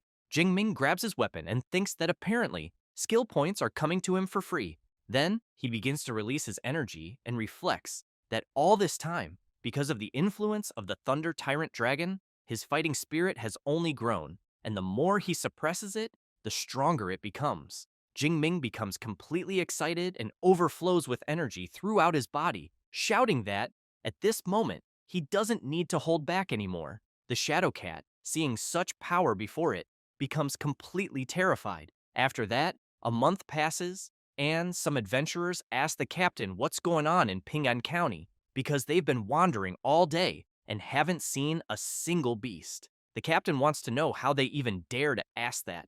Another guy says there should be at least 600 beasts there, and thinks that even if they were migrating, they wouldn't just vanish like that. Then a sharp-clawed tiger comes out of the alley. The captain and his subordinates get excited because they finally found a beast. However, an electric attack is launched, and as soon as it hits the tiger, it completely destroys it, causing a huge explosion at the site. One of the adventurers wants to know what the hell is going on, and if, by any chance, it's some new laser weapon. The captain replies that it's not because he knows laser weapons are faster, and thinks that what they saw looked like a lightning combat technique. Then he orders everyone to get out of there, because he fears there's probably someone very strong dominating the area, and that the attack they saw was a warning. As they run away, one of them comments that now it makes sense why there are no beasts left because they were probably all killed by this lightning expert. The captain yells at everyone to stop the nonsense because they need to get out of there before they anger that guy. From the top of the building, the system notifies the MC that he has defeated a second-ranked Blade Tiger and gained 19 points. Jingming thinks that his Thunder Spear currently reaches over 1,000 meters. And as soon as he opens his status window, he realizes that in 1 month he earned more than 8,000 points, advanced from the advanced stage of the first rank to the advanced stage of the second rank, and that his indestructible Thunder Body reached the third stage, besides having improved several rank A techniques to the intermediate level. Then he wonders if anyone else could have achieved such a feat. After that, he thinks that he's already done what he needed to do there, and that the next day he'll return to the supply base and then go deeper into the jungle. As soon as he arrives at the Yuanshui supply base, people are astonished to see him and want to know where the MC got the huge tactical backpack and if by any chance he's carrying a rhino's body in it. Jingming knows that it's a good thing he bought the reinforced version of the backpack. Otherwise, he thinks it wouldn't even fit half of the more than 400 kilos of beast materials in it. Thus, he goes straight to the base hall, and the clerk asks him to put the items on the scale. As soon as he opens the bag and places everything on the floor, he says that they're materials from second-ranked beasts and that they weigh more than 400 kilos. The woman can't believe the amount of stuff he brought. Then she notices that there are blade tiger tendons, horns, and many other valuable things. Feeling a bit awkward, she asks the MC to wait a moment because it's a lot and she needs to call more people to help with the inventory. It doesn't take long before a man shows up, introducing himself as Zhao Yi, the supervisor of the acquisition department. Jing Ming shakes his hand and introduces himself as well. Zhao Yi comments that the MC is quite promising since hunting all that at his age is very impressive, but emphasizes that he'll call the team to count the materials and therefore asks if the MC can accompany him for a moment. Thus, while the acquisition team inventories the materials, they go to a more private place, and Zhao Yi gives the MC a platinum member card from the base, explaining that the card grants a 5% discount on purchases. But he thinks that a young second rank with such potential as the boy in front of him is someone he needs to maintain good relations with. Jingming thanks the supervisor, until one of the employees shows up calling Zhao Yi and informing him that the count has been completed.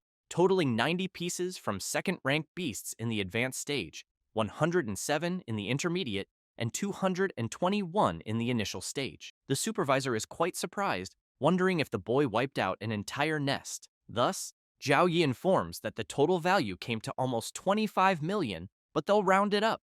Jing Ming feels happy and thanks him. It doesn't take long before a message arrives informing him that 25 million has been deposited into the MC's bank account and that he now has a new balance of 29 million. Jing Ming thinks that now he can truly say he's become rich. Then the MC says goodbye to the supervisor and comments that he'll soon bring more materials. He asks the MC to take his card and call him when he has time. As Jing Ming leaves, Zhao Yi thinks that the boy will go very far. Then he notices his phone ringing, and when he sees it's Zhao Chunlin, he answers and wants to know what he wants. Furious, Zhao Chunlin yells, saying that he saw who attacked him at the base and that the supervisor needs to avenge him. Zhao Yi wants to know if it's the second-ranked boy he mentioned and how he plans to take revenge. Zhao Chunlin yells, asking the supervisor to send the Shark and Tiger Squad because he wants to see the MC beg to die. Zhao Yi replies that fine, the squad is under his command, but makes it clear that after this, he shouldn't call again. Zhao Chunlin tells the supervisor to relax because as soon as it's done, he'll leave the city of Yuanshui. After hanging up the call, the supervisor starts wondering why he feels strange and if perhaps he's overthinking it, since he knows that the Shark and Tiger Squad is elite and that all its members are second rank, believing that taking down someone at the advanced level of the second rank shouldn't be a problem. Meanwhile, the MC sneezes and wonders if someone is mentioning him in a conversation. Zhao Yi, after going to his office, calls Supervisor Wang and says that he has just discovered a very impressive superpower user named Xu Jingming, and that he brought in more goods alone than a dozen squads combined. This is the head of the base, Supervisor Wang Chuang, who replies that he will take a look at Xu Jingming's record. As soon as he sees the results, he's very impressed and shouts to Supervisor Zhao that this Xu Jingming is extremely important and that if he shows up at the base again, he's to be informed immediately. Zhao Yi replies that he understands and thinks that he would never have imagined that the MC would make old Wang so excited, so it seems that the boy really is someone significant. Wang Chuang, seeing Xu Jingming's record, comments that he never imagined another disciple of Principal Yang Gentian would appear at his base, and that apparently the MC's talent is even more astonishing than Liu Ming's, being a true monster. Meanwhile, Jing Ming is walking and thinking that the dimensional rings for sale there cost more than 10 million and only hold the equivalent of a suitcase, which is absurd. But he knows that considering how practical they are, he's almost buying one, though he keeps wondering how much one that could hold a spear would cost. At that moment, his phone starts ringing, and when he answers, he sees it's Liu Wentao asking when he'll return to campus. Jing Ming says he might come back in about 2 weeks but wants to know if something happened. However, while talking on the phone, a group led by Zhao Chunlin is lurking, watching the MC from a distance. The seller says that the boy ahead is the one they're looking for, so he tells the squad to break his legs and bring him. Liu Wentao tells the MC that during the time he was away, a new student joined the university and that the guy is very arrogant. However, the MC senses something strange, and his friend wants to know what happened. Jing Ming replies that it's nothing and asks Liu Wentao to continue telling the news. Meanwhile, the squad leader tells everyone to get ready because the target just entered the alley. Then he asks Heji to analyze the MC's power level. One of the squad members calls his captain and comments that he thinks sometimes he's too cautious since the MC is only at the advanced stage of the first rank, so he wants to know what kind of trouble he could cause. However, Heji is shocked when she analyzes the MC's power level and says that she thinks it can't be real. The captain immediately wants to know what happened. She replies that she'll show everyone so they can see it with their own eyes, since her ability works in a way that the stronger the superpower, the more intense the light the person emits. And, as the MC walks toward them, everyone is stunned to see the size and intensity of the power surrounding the boy and comments that someone at his level could easily wipe them all out.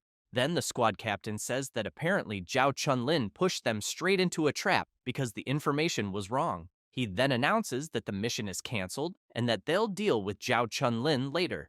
As Jing Ming gets closer, everyone in the squad retreats, and the MC wants to know what happened and why they suddenly ran away. He then makes it clear that he's the only one at the base who has issues with Zhao Chunlin and knows that he definitely tried to take revenge in secret and that some people never change, and that the next time he sees that guy, he'll have to be tougher. As soon as the squad returns and finds Zhao Chunlin, the captain punches him square in the face, knocking him hard to the ground, and he, in turn, wants to know why the hell he's being beaten. The captain wants to know if he still has the nerve to ask because the information he provided was completely wrong, and they almost died because of him, since the target isn't at the advanced stage of the first rank, but at the advanced stage of the second rank. Zhao Chunlin is confused and wants to know how that's possible, since it's only been a month since the boy appeared.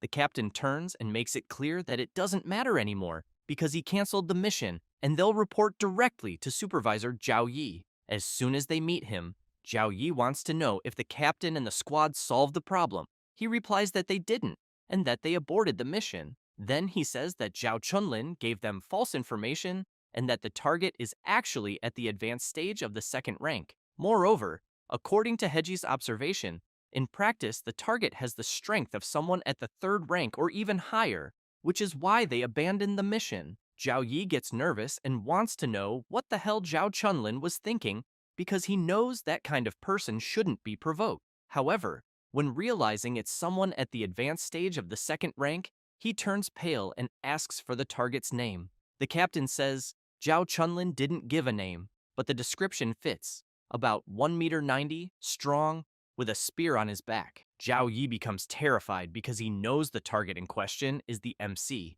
Thus, after telling everything to Wang Chuang, he goes crazy with rage, wanting to know if Zhao Yi has lost his mind for trying to kill Xu Jingming. Supervisor Zhao gets embarrassed and says that the MC is still only at the advanced stage of the second rank, and therefore thinks there's no reason to overreact. Wang Chuang calls Zhao Yi an idiot and tells him to check Xu Jingming's file. He's shocked to discover that the MC ranked first in Jiangnan province and is a freshman at Magic City University, and that at 18 years old, he's already at the advanced stage of the second rank. Then, he says he's never seen anything like that, because at that age, at best, the most promising should only be at the initial stage. Furthermore, the director of the Armament Academy, Yang Gentian, is his exclusive mentor. Thus, he says, they're truly screwed. Wang Chuang emphasizes that someone at that level, even if he destroyed the entire base, the government wouldn't say a thing. Zhao Yi immediately apologizes repeatedly and makes it clear that he won't cause any more trouble there. Then he orders them to bring Zhao Chunlin. With his face completely beaten, he apologizes and promises he'll never go after the MC again. Zhao Yi puts his hand on his head and emphasizes that apparently just a beating won't be enough because the main culprit has to die. And if he wants to blame someone, he should blame himself for messing with the wrong person. Saying that, he completely eliminates Zhao Chunlin without any mercy. After that, he turns to Mr. Wang and wants to know what he thinks. The chief asks if Supervisor Zhao thinks what he did isn't too little. Then he turns and stresses that he might pretend not to have seen the crap Zhao has done at the base before, but this time, he went too far. Saying that, he makes it clear that everyone involved in this must be punished, both him and the Shark Squad, because they can't leave room for gossip or make it seem like they disrespected the MC. Sometime later, at the entrance of the supply base, Chief Wang and several other supervisors are gathered there. Some people comment that the man in front must be the base chief and that, except for Supervisor Zhao from the acquisition department, everyone else is present. So apparently, for everyone to be gathered there, someone important must be arriving. Then the blonde looks to the side and asks Wang Qian if that isn't the boy from Magic City University. It's the MC, who is quite surprised to see so many people watching him. Mr. Wang immediately approaches him and says that he's glad he returned, then introduces himself and explains that he's the head of the base. Wang Qian is very surprised to realize that all the supervisors are gathered there to personally welcome the MC. The blonde emphasizes that she thinks this boy is not just a simple student. Wang Chuang says that he heard what Zhao Chunlin did to him, then makes it clear that the base takes full responsibility. He also says that Zhao Chunlin was executed on the spot and that the others involved have already been punished. promising that they will spend the rest of their lives in prison. And, as a way of apologizing, the base has prepared a special gift for him. Jingming thinks that it's no wonder Mr. Wang is the chief since he handled everything so quickly. Thus, Wang Chuang shows the black member credential of the base, the highest level,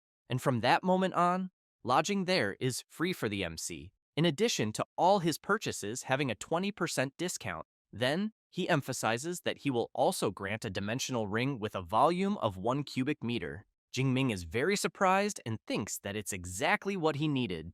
As soon as Jingming takes the ring, the girl thinks that Mr. Wang Chuang was very generous. Meanwhile, the MC reflects that a dimensional ring of 1 cubic meter costs at least 50 million of the great Xia currency, so he comments that since the manager was so attentive, he will gladly accept it. Wang Chuang comments that this was to be expected from a student of Professor Gentian, but emphasizes that the MC's senior, Liu Ming, also trained there at the Yuan Shui supply base, so he wants to know if Jingming knew that. The MC answers that he did not know, and then they talk a bit more.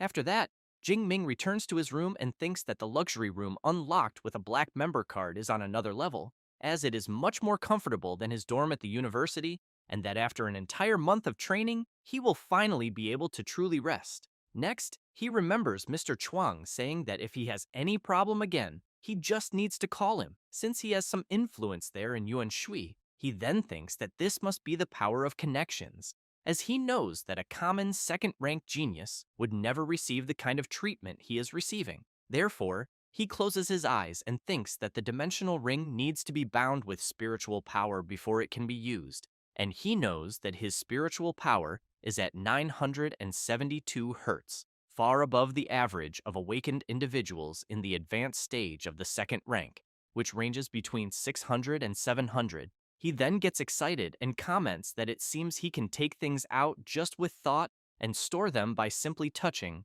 and that apart from the fact that living beings cannot be stored, the ring is very practical. As soon as he senses and stores some things inside the ring, he quickly calls his master and tells him that he just left the wild zone and has something to say. After the MC tells him what happened during the month he was away, Zhentian becomes very surprised, wanting to know if, after Jingming was targeted for assassination, they gave him only a dimensional ring as compensation, then makes it clear that if anything had happened to Jingming, he would have destroyed the entire supply base. The MC feels a bit embarrassed to hear that, but Gentian wants to know if Jingming had said that the elite shark squad of second rank followed him into an alley and gave up in the end. He answers that maybe the squad realized that he was also in the advanced stage of the second rank, which did not match the information they had, so they went back to confirm. Gentian becomes very surprised and shouts, wanting to know if the MC is really already in the advanced stage of the second rank, because he knows that he trained in the wild zone for only about a month. Jingming answers yes, and says that he advanced a few days ago. Gentian bursts into laughter and emphasizes that he knew his student, his disciple, would amaze him, and that he thinks the MC's cultivation speed is even faster than his own back in the day. But he wants to know when the MC plans to return so they can celebrate in person. Jingming says that he will be back before classes start, as he is planning to go to the advanced level wild zone during the last term. He also says that he has already mastered the Thunder Step well, and thinks that 4th rank beasts should not be able to catch him. But even so, he believes that if he encounters a 5th rank beast, he can still use a Blood Fury pill to survive, and that's why he thinks it is worth trying his luck and gaining more experience. Gentian comments that the MC is right and that he seems to be handling everything very naturally, but even so, he makes it clear to Jingming to remember to always be careful. The MC smiles and asks his master to relax. After hanging up, someone arrives calling for Gentian and comments that it had been a while since they had seen him so excited. He laughs and says that not only did Jingming do well in training, but he also showed results in real combat, and that his progression speed is truly absurd, as he knows people say that life or death crises make the strong evolve, but for his disciple, it almost seems like cheat code. A few hours later, Jingming wastes no time and arrives at the wild zone of the forest mountain, and soon notices that there are beast roars everywhere, and he also knows that the beast resources in that region seemed to be far more abundant than in the other areas he visited. However, as soon as he steps on a dry branch, an attack comes at him with everything, so he uses his ability and dodges at the last second. The attack hits the trees and cuts them as if they were nothing. Jingming sees that the attack was made by a terrifying wind wolf, so he reflects that third-rank beasts usually have special abilities very similar to awakened individuals, and that the wolf in front of him is of the wind type. So based on the power of the wind blade attack he dodged moments ago, the creature should be in the intermediate stage of the third rank, so he wonders how many skill points he will gain if he eliminates the wolf. However, he turns immediately upon hearing someone approaching and saying that the terrifying wind wolf is right ahead. Jingming sees that it is Jiang Chuyi along with her lackeys, who quickly comment that the gale surrounding the creature is nothing weak, and that they think the wolf must be in the intermediate stage of the third rank, and they also know that a beast of that level is perfect to become a kill highlight for Miss Jiang. Then, while one of Jiang Chuyi's lackeys comments that he will do the usual, meaning they will block the escape route first, Jingming becomes alert and thinks that, aside from Jiang Chuyi, the others are in the third rank and are trying to steal his target, as he knows that in the wild zone there is a rule that the beast belongs to whoever finds it first. Otherwise, it is considered provocation. Jiang Chuyi calls her captain and makes it clear that she has already told him several times that she does not like taking other people's prey just for filming. He asks her not to say that, because this is not stealing but helping for fun, and he also thinks that a second-rank adventurer facing a third-rank beast and being saved by a goddess at the critical moment gets many views. Jiang Chuyi emphasizes that she does not need that kind of fake and stage scene, and that the guy in front looks very calm and does not seem to need help. The captain does not like hearing that at all. The other warrior comments that since the money belongs to Miss Jiang, the decision is hers. The captain comments that since she was not pleased, he suggests they go after another beast. As soon as everyone leaves, Jingming thinks that Jiang Chuyi seems to be a good person because an influencer with tens of millions of fans must have something special. However, he thinks that her captain had a very hostile look and therefore thinks she does not seem to have much control over the team. But soon after, while dodging the wolf's charge, he keeps in mind that when there are third-rank awakened individuals nearby, he ends up becoming a dog. But he wants to know when they will leave. The wolf charges at him. He also wants to know if the wolf is underestimating him, thinking it will defeat him easily. Therefore, without any mercy, he uses his technique of the lightning rupture of the gale directly on the wolf. With that, the system warns that the kill of a beast in the intermediate stage of the third rank has been made, and the MC has gained 34 skill points. Jingming becomes excited upon learning that he can gain many points from third-rank beasts. He also thinks that there are 10 days left, and that he needs to farm until he drops. 7 days later, in the middle of the forest in the mountains, and with several creatures around, the MC throws his lightning spear at the beasts gathered there, and a huge explosion happens among them. After the dust settles, the creatures are all lying on the ground. Jingming goes up to them and thinks that a single thunder spear was not enough to eliminate the creatures, but he thinks that this was expected from the leader of the giant monkeys of the third rank. But while releasing his power, he makes it clear for the rest of the creatures to stay quiet there, because he will send everyone to meet their family in hell. With that said, he goes on defeating the monkeys one by one.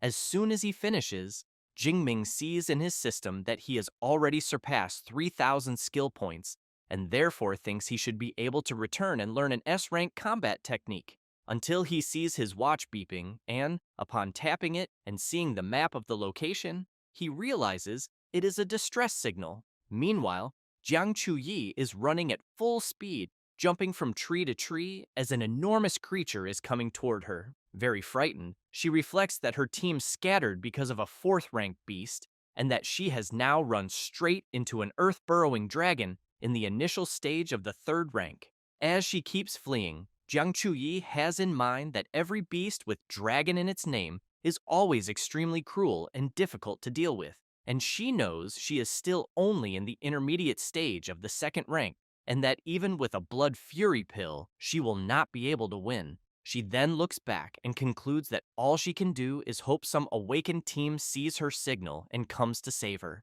However, When she looks forward, she becomes very scared because she is in open ground with no tree to hide behind, so she fears the beast will catch her. She then looks back and, seeing the creature quickly approaching, thinks she will have no escape until a lightning bolt strikes between her and the beast. It is the MC with his power overflowing throughout his body. Jiang Chuyi shouts for him to run because it is an earth-burrowing dragon of the third rank in the initial stage. Jingming drives his spear into the ground with all his strength, and Jiang Chuyi becomes confused, wanting to know why he is not listening to her, as she thinks that if she dies, it is fine. But she absolutely cannot let an innocent person get involved in this. Therefore, she runs and steps in front of the MC and shouts for him to leave. The earth-burrowing dragon lets out a loud roar that creates a gust of wind that surprises Miss Chui. However, the MC forms his thunder spear and throws it with full power toward the dragon. Jiang Chuyi becomes very surprised by the tremendous power she is seeing right in front of her eyes. The MC's attack travels rapidly toward the creature's head, and as soon as it hits directly, the earth-burrowing dragon is brutally defeated. Jiang Chuyi, seeing the creature in front of her be easily defeated, falls to her knees on the ground, thinking about how an earth-burrowing dragon was eliminated with a single blow. She then looks at the MC, thinking about his overwhelming strength, but wonders if the MC was not only in the advanced stage of the second rank. The system notifies that the earth-burrowing dragon has been defeated, and the MC gained 36 skill points. He, in turn, smiles and thinks as expected of a beast with dragon in its name, since it yielded more points than a common beast. Therefore, he wants to know if Jiang Chuyi is okay. She takes a deep breath and replies that her legs are just a little shaky, but she is very grateful that he saved her. Jingming extends his hand to help her and says it was nothing, as he believes anyone would have done the same.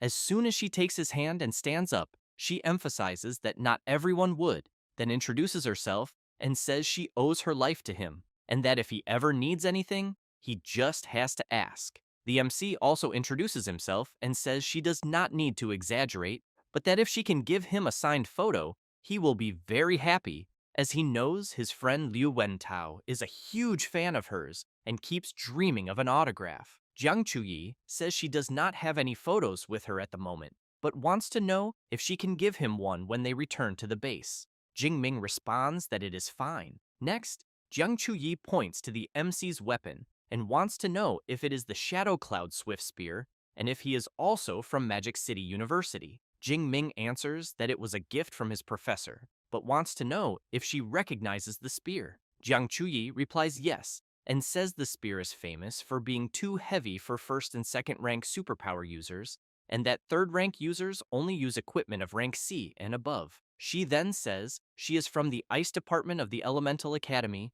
and is in the second year of Class 3. She says this and calls the MC a senior. Jingming thinks about it and reflects that it seems reasonable, since ordinary students of Magic City University only reach the advanced stage of the second rank around the third year, so he thinks it is better to let her believe that. Therefore, he calls Jiang Chuyi a freshman. She becomes excited and starts shouting that the MC is truly an amazing senior, because the earth-burrowing dragon was only in the initial stage but seemed like an advanced stage beast, and that Jingming defeated it with just a single strike. However, when she sees the MC turning away, she wants to know if he is leaving. Jingming replies that yes, and she, a little embarrassed, asks if she can go with him because she got separated from the school group and thinks she cannot make it back alone. The MC takes a deep breath but answers that it is fine and that he will take her to the ruins of the city, and that from there, he thinks she can return by herself. Jiang Chuyi becomes excited and thanks him greatly. Therefore, she calls the MC and asks if he is up to taking a look at the earth-burrowing dragon's cave, because she thinks there might be something valuable inside since she believes the creature would not have attacked her for nothing. Jingming replies that it is a good idea, and as they walk through the forest, Jiang Chuyi wants to know which academy the MC is from. He answers that he is from the Weapons Academy. She also wants to know if his director, Yang Zhentian, has the nickname King of Hell, because she heard he is truly tough. Jingming says that he is his master. She becomes completely embarrassed and immediately apologizes for saying something foolish. The MC, however, wonders if she is not known as the Ice Goddess in her live streams, always so cold and distant. But in reality, she is a complete gossip. It does not take long before they arrive at the entrance of the earth-burrowing dragon's cave. As soon as they enter, Jingming takes his spear and comments that he thinks it may be dangerous, so he asks Jiang Chuyi to stay close. After walking a bit inside the cave, Jiang Chuyi looks at some flowers in front of her and comments that the scent is very good. Jingming becomes impressed, as he knows they are spirit-purifying herb of rank B, burning flame flower of rank A, and hypnotic herb of rank C, so he wants to know how a bunch of rare herbs grew there, until Jiang Chuyi notices a spring in front of her and shouts that it condenses the essence of the earth, heals any injury up to the 4th rank, being the earth spiritual spring of rank S. Therefore, she picks one and, while admiring it, says that the spring nourishes the plants around it and transforms them into rare herbs with its unique aroma, and that she is without a doubt sure it is the earth spiritual spring. The MC comments that it is very incredible and that he is impressed with how much she knows about those natural treasures. Jiang Chuyi says she earned her rank 2 alchemist certificate at school. Impressed, Jingming comments that beyond everything, she is also an exemplary student, as he heard that certificate is very difficult to obtain. She laughs and comments that he is praising her too much, but explains that the spring there can make at least 5 bottles of S-rank medicinal healing water. The MC says he will take 4 portions and she can keep one, and that the rare herbs will be split half and half. She becomes excited and thanks him. Meanwhile, her team is walking nearby, and one of them comments to the captain that he thinks there is no monster inside the cave, but wants to know if there will be anything good, until Jingming and Jiang Chuyi hear the conversation. The captain answers that there might be something interesting, because from what he can see it looks like the lair of a 3rd-rank earth-burrowing dragon. Then they encounter Jiang Chuyi and the MC. She says she was startled, but in the end, it was just her team and her captain. Jingming, however, has in mind that a team of peak 3rd-rank superpower users discovering the Earth spiritual spring there will be very bad. The captain smiles, calls Miss Jiang, and says they were looking for her and did not expect to find her there. But one of the team members, with an unfriendly expression, wants to know what she is doing accompanied by the guy from earlier. She says the MC is a senior from Magic City University and that she met him on the way by chance. However, she emphasizes that the herbs there are good and that since they found them first, they will split them. The captain wants to know if it is true but thanks her. However, his friend comments to his captain that something is strange because he thinks the well ahead in the middle looks very much like the Earth spiritual spring. At the same moment, all of Miss Jiang's team changes their expression upon learning that it is an S-rank celestial treasure, and the MC notices this as well and thinks that just mentioning a high-level resource already made the atmosphere tense.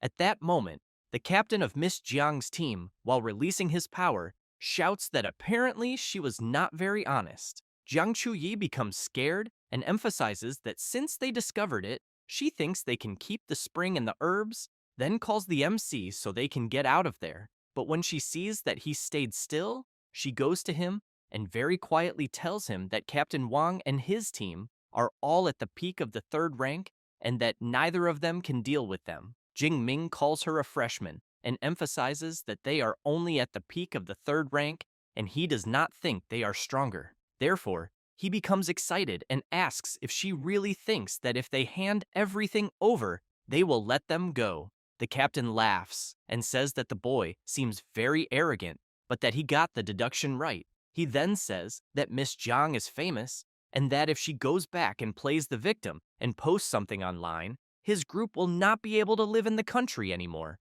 So he knows it is better to finish both of them right there. Jiang Chuyi grabs a pill and thinks she has no other choice because she cannot drag the MC into this. Therefore, she puts the blood fury pill in her mouth, and as soon as she consumes it, she boosts her power and uses her natural ice element technique, Frozen Soul. The place where they are begins to freeze.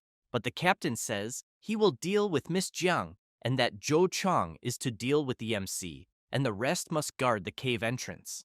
With that said, the captain uses his beast system strengthening ability and transforms into a saber-toothed tiger, then apologizes to Miss Jiang because she will not leave alive. The others ask the captain to go easy because they think it is a waste to eliminate such a beautiful woman. Jiang Chuyi thinks they are all monsters with human faces, and that she cannot simply accept being eliminated, until she becomes scared when she notices that the MC is not by her side. At that moment, the captain turns around in shock and sees one of his lackeys being brutally impaled by the MC. Then Jingming comments that it seems like the power of someone in the third rank is not all that impressive. One of the captain's team members says the boy was too fast, and he could not even see him move. The captain says that Zhou Chang was in the intermediate stage of the third rank and was not someone easy to take down like that, and that apparently the one who was truly dangerous all this time was the MC. With that said, he grabs his enormous axe and unleashes his tiger-roaring strike. Jingming uses his thunder step and dodges the powerful attack. He then observes that in terms of raw strength, the captain of Miss Jiang's team must be at the peak of the third rank and is indeed stronger, and for that reason he knows he cannot hold back anymore. Everyone there becomes impressed with the power they are sensing, since the MC is releasing his terrifying power and using his extreme thunder state technique. Jiang Chuyi is impressed with the power she is sensing as well, and the captain immediately wants to know what kind of monster he is seeing in front of him. Jingming transforms into something and has his body surrounded by intense power. He then laughs and says that the feeling of his overflowing power is incredible. The captain becomes furious and shouts, wanting to know if he is just showing off, because he knows it is just a special state and nothing more. However, he soon becomes surprised because he sees in the MC coming at him with everything. While Jingming attacks with his Gale Lightning Spear technique, the captain activates his hidden Tiger Stone body technique and shouts at the MC that his attack will be useless, because he knows no strike below the fourth rank can pierce his stone armor. However, as soon as the spear touches the captain's body, his stone armor is easily shattered, and he is thrown violently backward.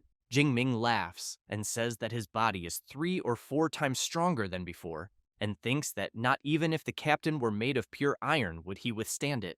Until, while the MC is distracted, a powerful fire attack approaches his back. But Jingming fires his lightning at the flames behind him, completely dissipating the attack, then emphasizes that his control over his ability is also at its peak. The man who launched the attack is left speechless, wanting to know how his flaming demon claw was easily contained, because he knows it is a rank B technique and that he had already mastered it well. Jingming looks at the captain crawling on the ground, badly injured, and comments that this was expected from someone at the peak of the third rank because he still needs to deliver the finishing blow. The captain turns around scared and screams, begging the MC not to eliminate him because he will give him the Earth Spiritual Spring and many millions in money from his private fortune. Jingming replies that it is too late to beg. With that said, he eliminates the captain, and Jiang Chuyi becomes impressed, wondering if what she is seeing is a dream,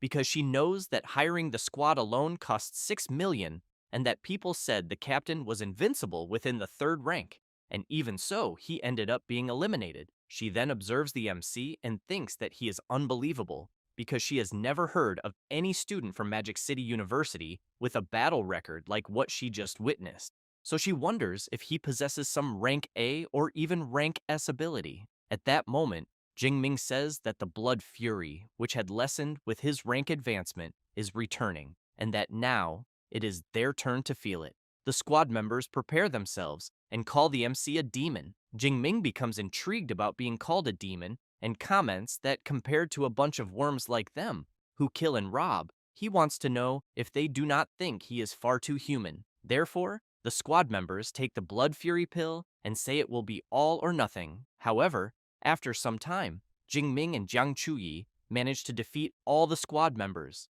until Jingming gasps for air, loses balance, and thinks that the extreme thunder state works, but consumes far too much energy. He knows he used it for a little over 10 minutes, and is more exhausted than after fighting beasts for 2 or 3 hours. Jiang Chuyi holds the MC's arm so he does not fall, and, very worried, wants to know if he is okay. Jingming replies that yes, but he is just a little tired, then suggests it is best to quickly take the Earth Spiritual Spring and the rare flowers and herbs and get out to rest. Jiang Chuyi comments that fortunately the blood did not contaminate the spring. Therefore, they begin collecting some bottles of the spring water. Jing Ming says that he has half a bottle more than he expected, and that this bottle and a half will be hers because he knows she worked hard in the fight. Jiang Chuyi smiles and thanks him, but as she tries to stand up due to her physical exhaustion, she feels discomfort in her leg and loses her balance, thinking that the side effects of the blood fury pill are kicking in. Then she ends up falling right into the MC's lap, who immediately freezes in place. Very embarrassed, Jiang Chuyi thinks her body is too weak and that she cannot stand, and that she cannot even get clothes from her spatial ring. She then wonders if the MC will think badly of her seeing her like that. However, Jing Ming picks her up in his arms and comments that the side effects of the blood fury pill are very strong, and that for that reason, he will take her to rest somewhere nearby. Even more embarrassed, Jiang Chuyi wonders why her heart is beating so fast, and if it might be because it is the first time she has been this close to a man. Jing Ming carries her to a certain spot, sets her down, and asks her to stay there and rest a little, as he will look for the rest of the rare flowers and herbs. He then hands her a shirt, and as soon as he leaves, Jiang Chuyi starts thinking that Jing Ming is indeed a very considerate person in the end. Therefore, the MC goes to the fallen bodies of the squad members and takes their rings. He then thinks about money, rare flowers, beast materials, and rank C techniques,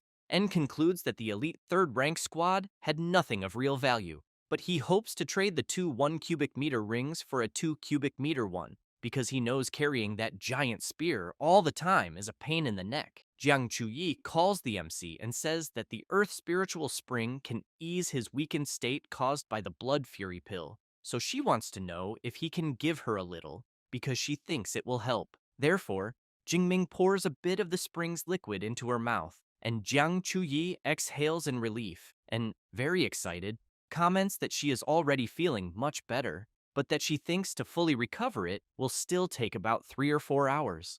Jingming emphasizes that he had never heard that it was possible to neutralize the effects of the blood fury pill like this, so he thinks this S-rank Earth spiritual spring is impressive in the end. However, he points out that in 3 or 4 hours it will already be night, and he thinks it is better for them to spend the night there, since it is a relatively safe place. Jiang Chuyi becomes surprised and embarrassed, thinking that it will be just the two of them alone, a girl and a boy, spending the night in a dark cave. Jing Ming wants to know what she thinks. A little shy to say it, Jiang Chuyi answers that it is fine and that she will do as the senior says. Therefore, the next day, as soon as dawn breaks, Jiang Chuyi gets up, stretches, and comments that the air in the mountain forest is so good that if it were not for the beasts around, she would love to live there for a month. But when she turns and sees the MC, she wonders what she was thinking the previous night, because she thinks there is no way the senior is the type of person she was imagining. But she questions why she feels disappointed, until she becomes startled when she hears the MC calling her and saying he will accompany her to the edge of the forest. Then both run out, but the MC quickly asks her to wait a moment. A 5th rank flaming tiger appears right in front of them, but only passes by. Jing Ming wants to know if the tiger noticed them there. Jiang Chuyi wants to know why the creature seems to be running from something, until she becomes frightened when she hears a strange noise and turns to look. A swarm of rats is running at full speed. Jiang Chuyi says they are iron-devouring rats, and that they are only 1st rank. But when they form a swarm, she knows that even a 6th rank specialist can be eliminated if surrounded. Jing Ming grabs his spear and comments that now he understands why the 5th rank tiger was running. With that said, he takes her hand and shouts that he thinks they should run too. Then, he runs at full speed while the rats chase after them. Jiang Chuyi explains that iron-devouring rats have absurd stamina and can run for 5 or 6 hours straight, so she wants to know if they will be able to escape. Jingming replies that they will only be safe when they reach the supply base, but that it is at least 90 kilometers from where they are, so he suggests that they need to find a way to go faster. Then the MC says that the spear is too heavy and he will have to drop it. Jiang Chuyi says that her spatial ring has space and she can store his spear. Therefore, Jingming hands over the spear and Jiang Chuyi stores it in her ring. With that, the MC grabs her arm and comments that now he is lighter, but that running hand in hand like that is slow, and so he thinks it will be better to carry her. He then puts Jiang Chuyi on his back and starts running. After running a long distance, they reach the city ruins, but realize they are also filled with iron-devouring rats. Jing Ming comments that there will be no other choice, so he activates his extreme thunder state again, and then he asks Jiang Chuyi to hold on tight because he will accelerate. Then he charges through the rats with everything he has, and, due to his power, eliminates several creatures at the same time as he runs. Meanwhile, elsewhere, the head of the supply base is with another man and several soldiers and tanks. This man calls the supervisor and reports that, according to the data, the rat wave is enormous, and that there are already more than 300,000 iron-devouring rats.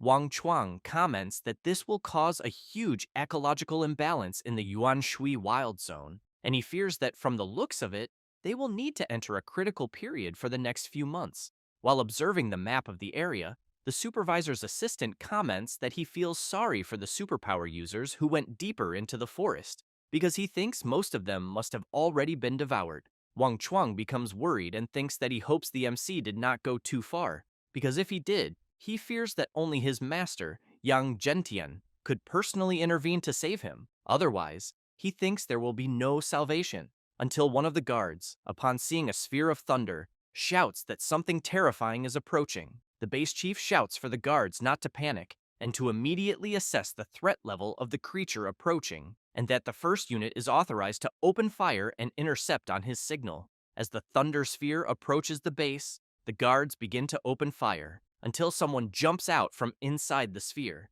It is the MC along with Miss Jiang, who screams in terror. Jingming passes through the soldiers and tanks and crashes heavily in the middle of them. Immediately, the soldiers become confused upon realizing it is a person, because they thought it was a thunder elemental beast, until one of them notices that the MC is carrying a very familiar woman. Jingming returns to normal and says that they arrived at the supply base, so he thinks they will be safe. A little embarrassed, Jiang Chuyi agrees with him and emphasizes that it was quite a journey, and she managed to survive thanks to him. Wang Chuang runs over shouting, wanting to know if the person there is Xu Jingming and how he survived the rat wave. The MC says he ran for more than 45 minutes from the mountain to there, and that because of that, he is very tired and needs a room to rest. The base chief is impressed as he thinks about the distance Jingming mentioned, because he knows that is more than 90 kilometers, and that not even a fourth-rank user could run all that, yet Xu Jingming managed it. He then says he will arrange a room immediately and someone to assist him, but Jiang Chuyi says it is not necessary because she will take care of him. As the two leave, the soldiers become very surprised to learn that the girl with Jing Ming is the goddess Jiang Chuyi, so they wonder what kind of relationship they have. After that, Jing Ming wakes up, and Jiang Chuyi says he finally woke up, then tells him he slept 2 full days and 2 nights, and that she almost gave him water from the earth's spiritual spring. Jing Ming gets up and asks if he really slept that long, but quickly changes the subject and asks about the current situation in the wild zone. Jiang Chuyi says the rat wave still has not retreated, and that because of that, the forest remains blocked, but she emphasizes that even when the wave retreats, she thinks it will take some time before beasts appear there again. Jingming says there are only a few days left until classes begin, and that he thinks it is time to return.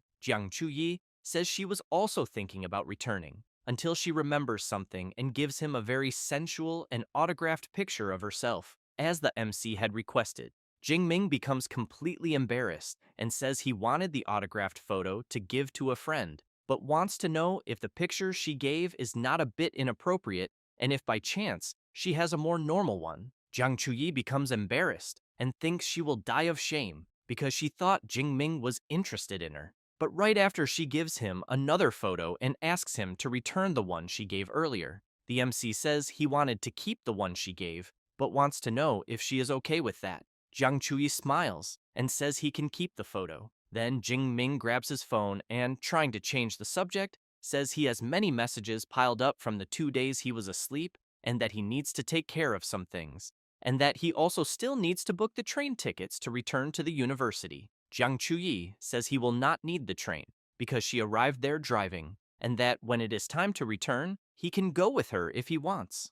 With that said, a few hours pass and they leave. Jingming says that internet celebrities are on another level because they even have limited edition sports cars that cost tens of millions, and that it is the first time he has experienced this kind of autonomous driving. Jiang Chuyi laughs and explains that even though it is only a level 5 AI, making a car drive by itself is very simple. It does not take long before they arrive at Magic City University. Both get out of the car, and while the MC walks with Jiang Chuyi, people start noticing and commenting that he has a strong body and a dangerous, dominant aura. Jingming looks up and thinks that he is finally back, because he knows the change in his strength over the last month and a half he was away was absurd. Jiang Chuyi wants to know which district his dormitory is in.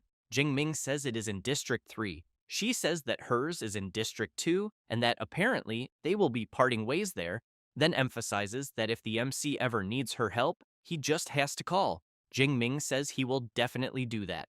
With that said, Jiang Chuyi walks up to him and gives him a kiss on the cheek, leaving him embarrassed. She then turns and asks him to consider what she did as a small form of gratitude for saving her life. Therefore, Jiang Chuyi says goodbye to the MC and says she eagerly looks forward to seeing him again. Jingming, still in shock, wonders if he actually just got kissed. After returning to her dorm, Jiang Chuyi thinks that someone as strong as the MC should not be a complete nobody, and that because of that she will search for information about him, until she sees something about a freshman breaking records, the strongest in the first rank, then wonders why everything is about freshmen, until she finds the detailed records of the MC and discovers that he is a freshman in the advanced stage of the second rank after all, then thinks that she had been calling him senior the whole time, and that the next time they meet, she will show him who is in charge. Meanwhile, Jingming is in his room thinking about the burning flame flower,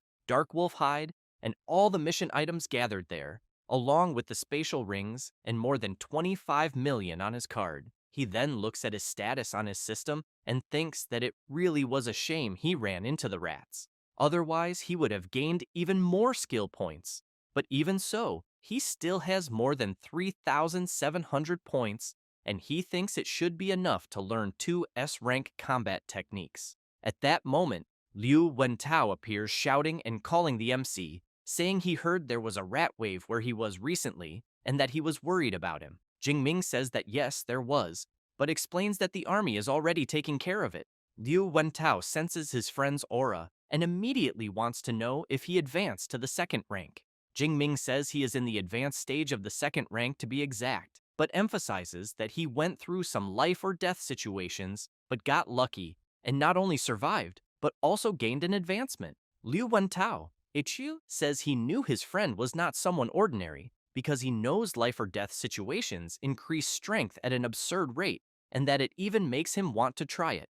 Jingming asks his friend not to think like that, because his case was special, then stresses that the wild zone is extremely dangerous, and that if he ever goes there, he should only think about doing it after reaching the second rank. Liu Wentao says he was only speaking figuratively, because for now, he is not even thinking about going there. Then he says that Song Chu-yin looked for him several times during the period his friend was gone, so he thinks that when the MC can, he should get in touch with her. Jingming says he will talk to her after finishing some things, and that he brought a present from the wild zone for him. As soon as he takes out the autographed photo of Jiang Chuyi, Liu Wentao instantly falls in love with her. Later, the MC goes to the university library and thinks about his 871 academic credits from 4 missions, and that doing missions is a very fast way to earn credits. He then calls Eva and asks her to filter all S-rank combat techniques of the Thunder type. She quickly presents the Thunder Tribulation Seal, which condenses the Thunder Elemental ability into a seal to attack, causing massive electrical damage, but which can only be learned by ability users of second rank or higher, with a Thunder type ability of rank C or above. It also shows the Thunder Fist, which maximizes the user's Thunder type ability by concentrating it into the fist to attack, and finally, the Thunder Prison Domain technique, which creates a thunder barrier around the enemy while firing continuous lightning inside the barrier, but which can only be learned by users of the third rank or higher with a Thunder type ability of rank B or above. After seeing all the abilities Eva displayed, Jingming thinks that even in a top institution like Magic City University, there are only a little more than 20 Thunder-type combat techniques at rank S.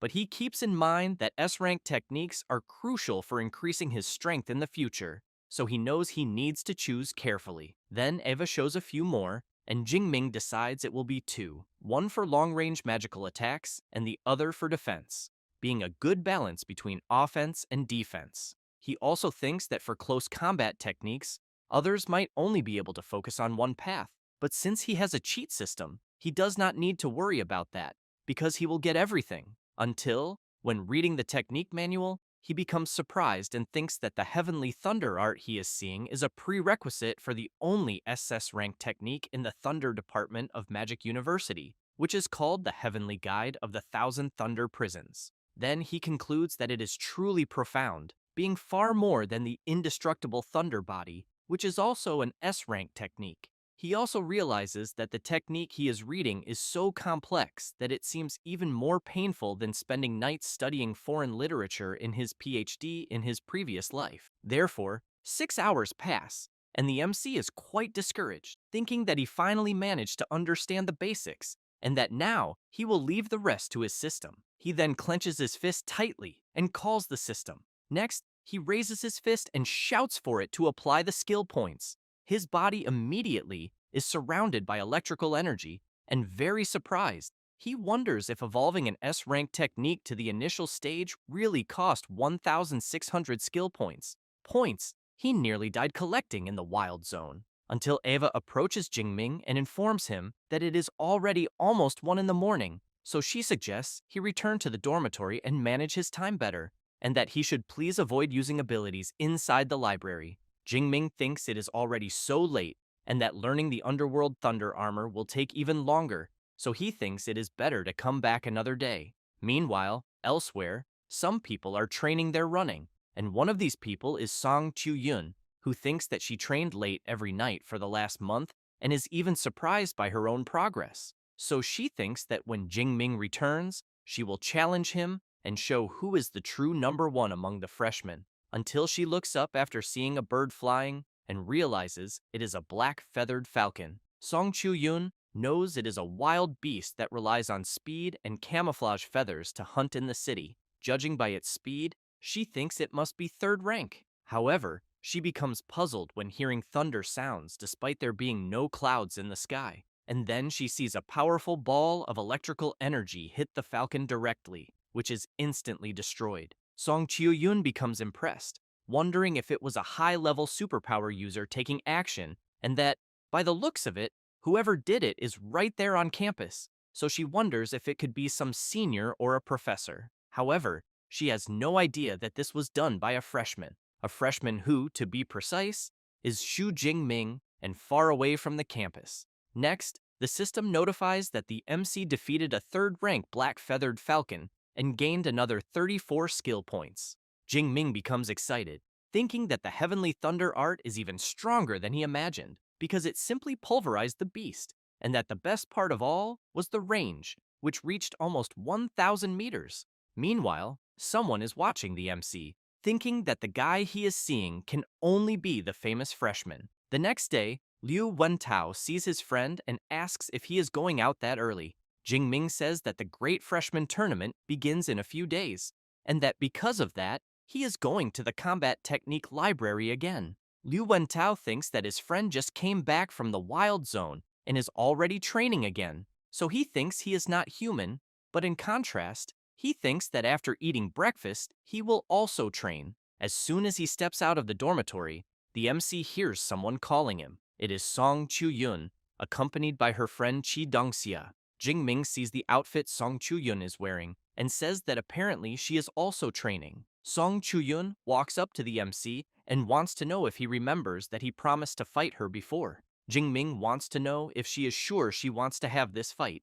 She answers yes, and emphasizes that she was the top scorer of the Chuan province and that he should not underestimate her. He smiles and says he understands and that they will arrange a time to fight later. But Song Chu-yun grabs his arm and says they can do it right now because they can go straight to the training room on the 2nd floor of his dormitory. While being pulled along, Jingming thinks that she is very direct and decisive, typical of someone from the Chuan province, but wonders if fighting him is really that exciting for her. Meanwhile, Song Chu-yun is excited, thinking that she can't wait to see the MC's face when he finds out she has advanced to the second rank. As soon as they arrive at the training room, both prepare, and Song Chu-yun emphasizes that she hopes the MC does not lose badly. Jing Ming says he thinks she will not win without using a weapon. She says she does have a weapon. Then she summons it from her spatial ring, spins it in the air, and slams it down on the ground. Jing Ming becomes impressed upon seeing that she has a halberd, because he knows it is very unusual for a girl to use such a weapon. Song Chu-yun positions herself and asks to begin quickly, because she will completely defeat him. Chi Dongxia becomes excited and thinks that Song Chu-yun will definitely win. Jing Ming, while releasing his power, notices that his opponent advanced to the initial stage of the second rank, and that now it makes sense why she is so confident. But he keeps in mind that he also has not been idle all this time. Chi Dongxia becomes impressed upon seeing that the MC is in the advanced stage of the second rank, and immediately wants to know how that is possible. Liu Wentao laughs and says he had already said that Song Chu-yun would have no chance against his friend. Meanwhile, Song Chu-yun becomes worried upon discovering her opponent's advancement because she wanted to impress him with her level. But in the end, she was the one who ended up surpassed because she knows they are each the best from their respective provinces, so she wonders how he advanced so quickly. Jing Ming wants to know if Song Chu-yun still wants to continue. She replies yes, but asks him to go a little easy. The MC thinks that this was to be expected from the best of Chuan province because she knows when to retreat and when to advance. So he asks her to relax and go all out because he will not attack first. Song Chu-yun activates her ability and says she hopes the MC will not regret his decision. Jing Ming becomes surprised when he sees her A-rank light superpower, Morning Sunlight, because he knows that like thunder, it is a natural type ability. Song Chu-yun does not stay still, jumps up, and uses her technique, Burning Light. Jing Ming sees that it is a technique that enhances the power of the weapon and that it is the first time he has witnessed something like that. Song Chu-yun also uses her other ability, Heavy Slash of the Light Flame, but the MC manages to block her attack. While blocking, Jing Ming gives a slight smile and strikes his spear against her halberd. This forces her to retreat. Jing Ming comments that using a light ability to create flames is quite impressive, but makes it clear that it still lacks power. Liu Wentao becomes impressed, thinking that he does not know how many people Song Chu-yun defeated in the Chuan province with the technique she just showed, but that his friend blocked it very easily. Song Chu-yun grips her weapon tightly and says she will try again. She then uses her Radiant Gale Slash. While blocking all her attacks, Jingming says that the halberd is too slow and the strike is also weak, and that she needs more practice. Song Chu-yun becomes very tired and nervous at the same time. Then she shouts that it is enough because she is exhausted and that the Radiant Gale Slash is an A-rank technique that, combined with Morning Sunlight, can attack hundreds of times in a few seconds. And the MC broke through all of that without even using a combat technique. She then wants to know his level of mastery with the spear. Jingming says that his current spear mastery is at the master level. Song Chu-yun becomes very surprised upon hearing that and immediately wants to know how old the MC is, because she has trained with a halberd since she was 8 years old, and after 10 years only reached the advanced level. However, she turns away and says she gives up trying to beat him, because she thinks there is no way to defeat someone with an S-rank ability, absurd talent in cultivation, and comprehension. Jingming wants to know if she will not try using other techniques. She answers that his rank is higher, his spiritual power is higher, and on top of that, he has an S-rank ability, so none of her techniques would penetrate his defense. Next, she thanks him for fighting and asks if he will accept lunch as payment for having won the match. Jingming replies that that is fine. Song Chu-yun smiles and says she will meet the MC at noon. Her friend walks away, saying it is a shame because it seems student Jingming really is the strongest. Liu Wentao says the MC is incredible and that even among the best he remains the strongest. Jingming laughs and says it was very easy because Song Chu-yun's strength is not that great, but that her progress is very fast. Liu Wentao finds it funny to hear his friend say that and comments that only he would say something like that, and he wants to know if the MC does not realize it, because Song Chu-yun is the great-granddaughter of Song Dao-yuan, the 8th-ranked Grandmaster of the Light Element who appears in the history books. Jing-ming becomes very surprised, wanting to know if it really is that specialist from 80 years ago, because he remembers the book dedicated an entire chapter to him. Liu Wentao explains that in the Chuan province, Grandmaster Song Daoyuan is a legend, and since Song Chu-yun is his favorite, of course she would evolve quickly. Jing Ming says that now everything makes sense, and that he thinks that is why she compared everything during the spar and had that ring capable of storing a 2-meter halberd. Next, he says he has to go, since it is time to learn more combat techniques. Therefore, Jing Ming goes straight to the university library, and while channeling his power into his ability, he thinks that condensing the underworld thunder armor consumes 1/5 of his energy and lasts half an hour,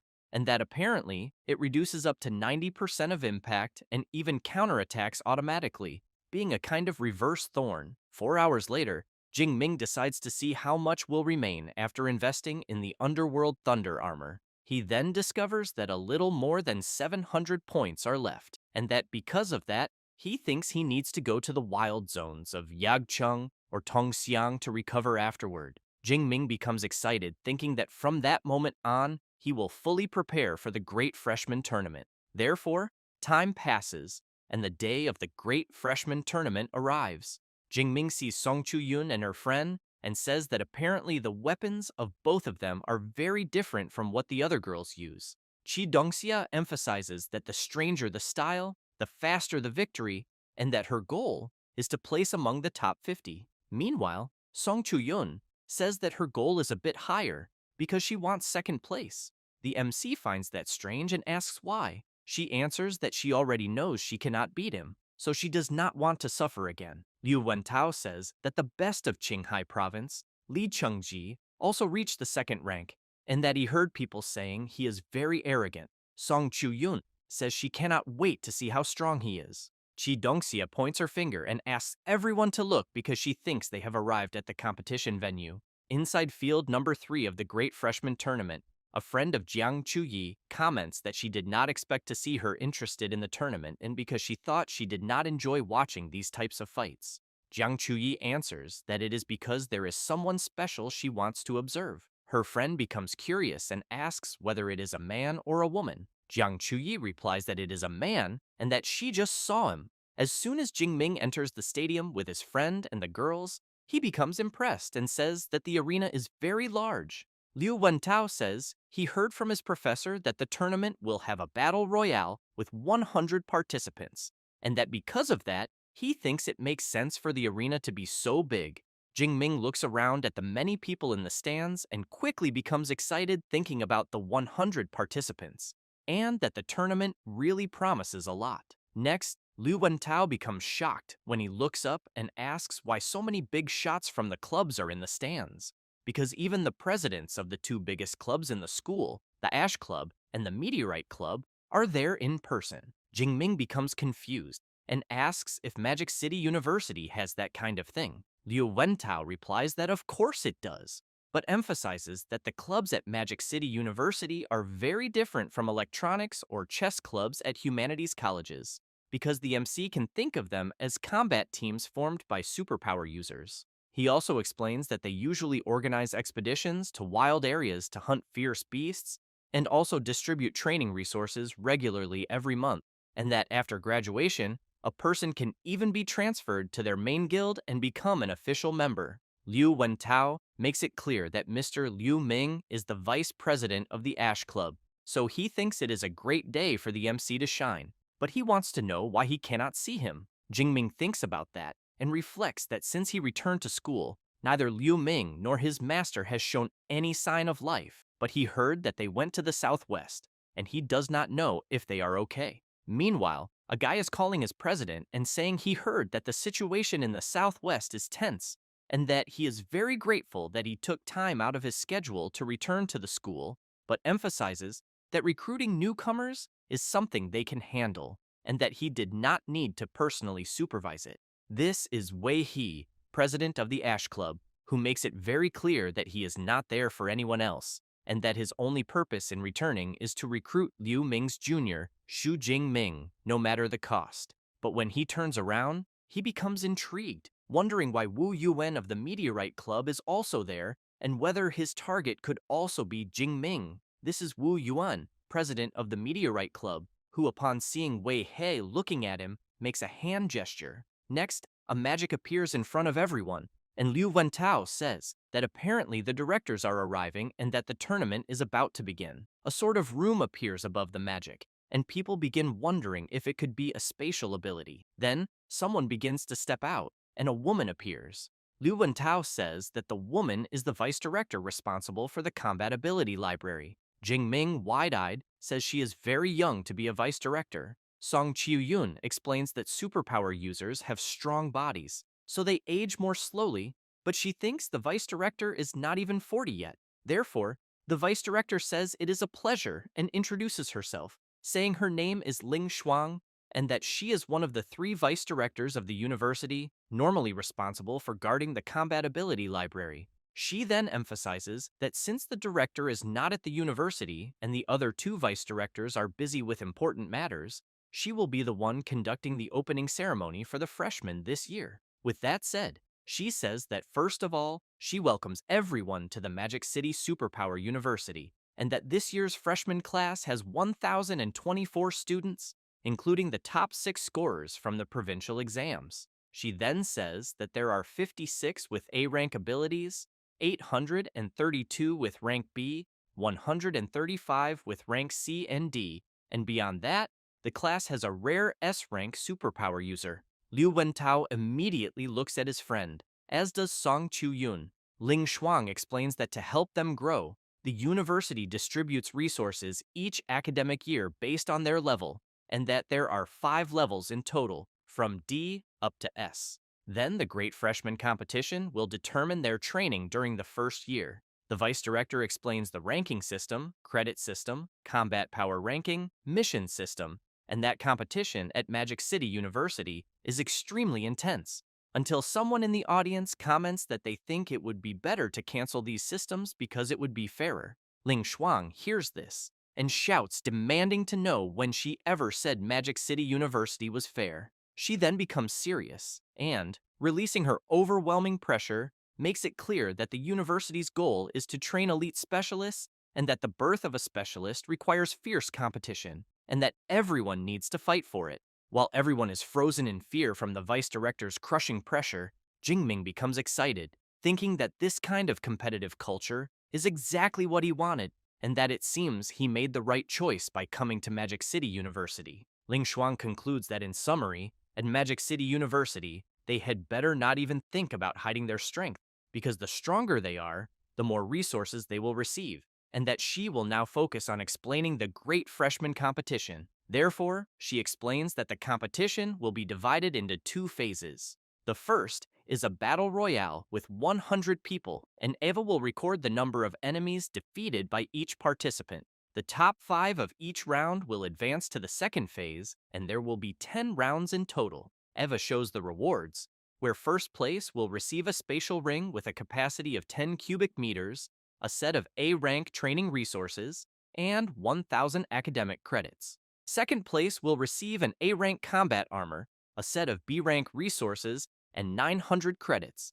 And third place, a B-rank armor, a set of B-rank resources, and 800 credits.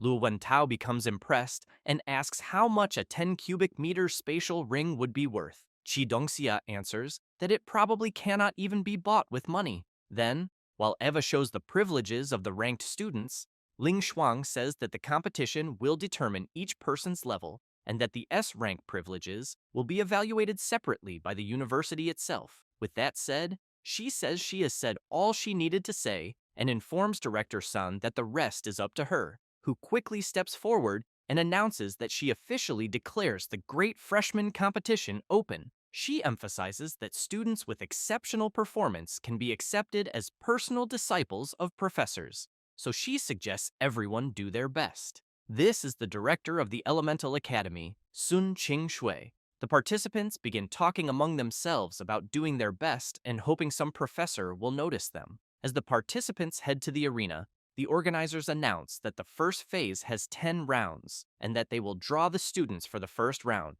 so the students selected by Eva must go on stage. Liu Wentao becomes surprised to see that the so-called Li Chengzi will also participate in the first round, who in turn looks at the MC and makes a hand gesture implying that he is done for. Chi Dongxia tells the MC that Li Chengji is trying to provoke him. Liu Wentao laughs and thinks that of all the people Li Chengji could have provoked, he picked one of the ones he least should have, and that the second person he should not have provoked also turned against him. So he hopes Li Chengzi does not get beaten too badly afterwards. After all the selected participants climb onto the arena, Sun Qing says that they do not need to worry about being killed, because if there is any risk to their lives, Ava will automatically generate a protective shield, then asks everyone to begin. The participants waste no time, and a frantic battle begins. Some people in the stands become surprised, and one of them wants to know who the guy with the saber is. The chubby one says he thinks it is Li Chengji, the first place of Qinghai province. He, in turn, continues at high speed defeating the participants and calling them weaklings, until Eva announces that the first round has ended and that first place belongs to Li Chengji, who defeated 36 people. While stepping down from the arena, he calls out to the MC and says that since he is an S-rank superpower user, he wants to know if his results in the first phase will surpass his own. Lu Wentao says that Li Chengji is a lost cause and that he has seen people wanting to die, but never someone trying so hard to do it. Meanwhile, one of the members of the Meteorite Club calls the president and says that Li Chengji has advanced to the second rank, so he wants to know if they should make him the main target for recruitment. Wu Yuan replies that it will not be necessary because the main target is still Xu Jingming. The club member wants to know if the president has some kind of privileged information. He says that it is not exactly privileged information because he saw it with his own eyes one certain day. At that moment, Eva announces that they will start drawing the participants for the second round. After being called, Jingming says that he was lucky to be selected for the second round. Liu Wentao and Song Chu-yun shout that they will be cheering for him. As soon as he steps onto the arena, the other participants become surprised to find out that they will have to face Jingming, and that by the looks of it, the only thing they can do is fight for the other 4 spots. Jingming looks around and wonders if the participants think they are safe just because they are far away. One of the directors wants to know if the boy he is seeing is the new disciple that director Yang Gentian accepted some time ago, because he thinks his aura seems very sharp, and he really wants to see how he will perform. Sun Qingshui replies yes, and says that he awakened the S-rank lightning ability, the Purple Heaven Divine Thunder. The other director becomes extremely surprised, chokes on his drink, and wants to know what is happening, because Jingming is already in the second rank, even though he was only an awakened when he entered. The other director says that it has been a little over a month, so he thinks this pace of evolution is quite frightening. Sun Qingshui says that the old Yang Gentian did not mention such news, and that apparently he knows how to keep secrets. She then shouts for the second round to begin. The MC, while spinning his spear and releasing his power, thinks that this was already expected, because compared to fighting beasts, he still prefers fighting humans. The participants are shocked when they see the MC's terrifying aura, and as they watch him release his power, they comment that the aura they are feeling is from the advanced stage of the second rank. Then, they want to know whether Jingming is truly an advanced second rank superpower user. The MC continues releasing his power, terrifying all the participants in the area. From the top of the stands, Wu Yuan's partner asks whether he knew this all along, and he replies that basically, yes. Jiang Chuyi is excited to see the MC, but still thinks she should call him Junior, since she was deceived all this time, and will later demand an explanation from him. Li Chengji is also shocked to see that Jingming is at the advanced stage of the second rank, since he wanted to crush him and use his fame as an S-rank superpower user to gain prominence at the university. But knowing this now, he thinks it is already over. Then he concludes that, with the MC there, he fears that if it were any other round, he would certainly win. But he knows that unfortunately for Jingming, a certain guy also ended up in the second round. The participants are still in shock at the MC's power, and soon begin to question what they can do, until one of the participants shouts to get everyone's attention and suggests that they all unite and advance against the MC.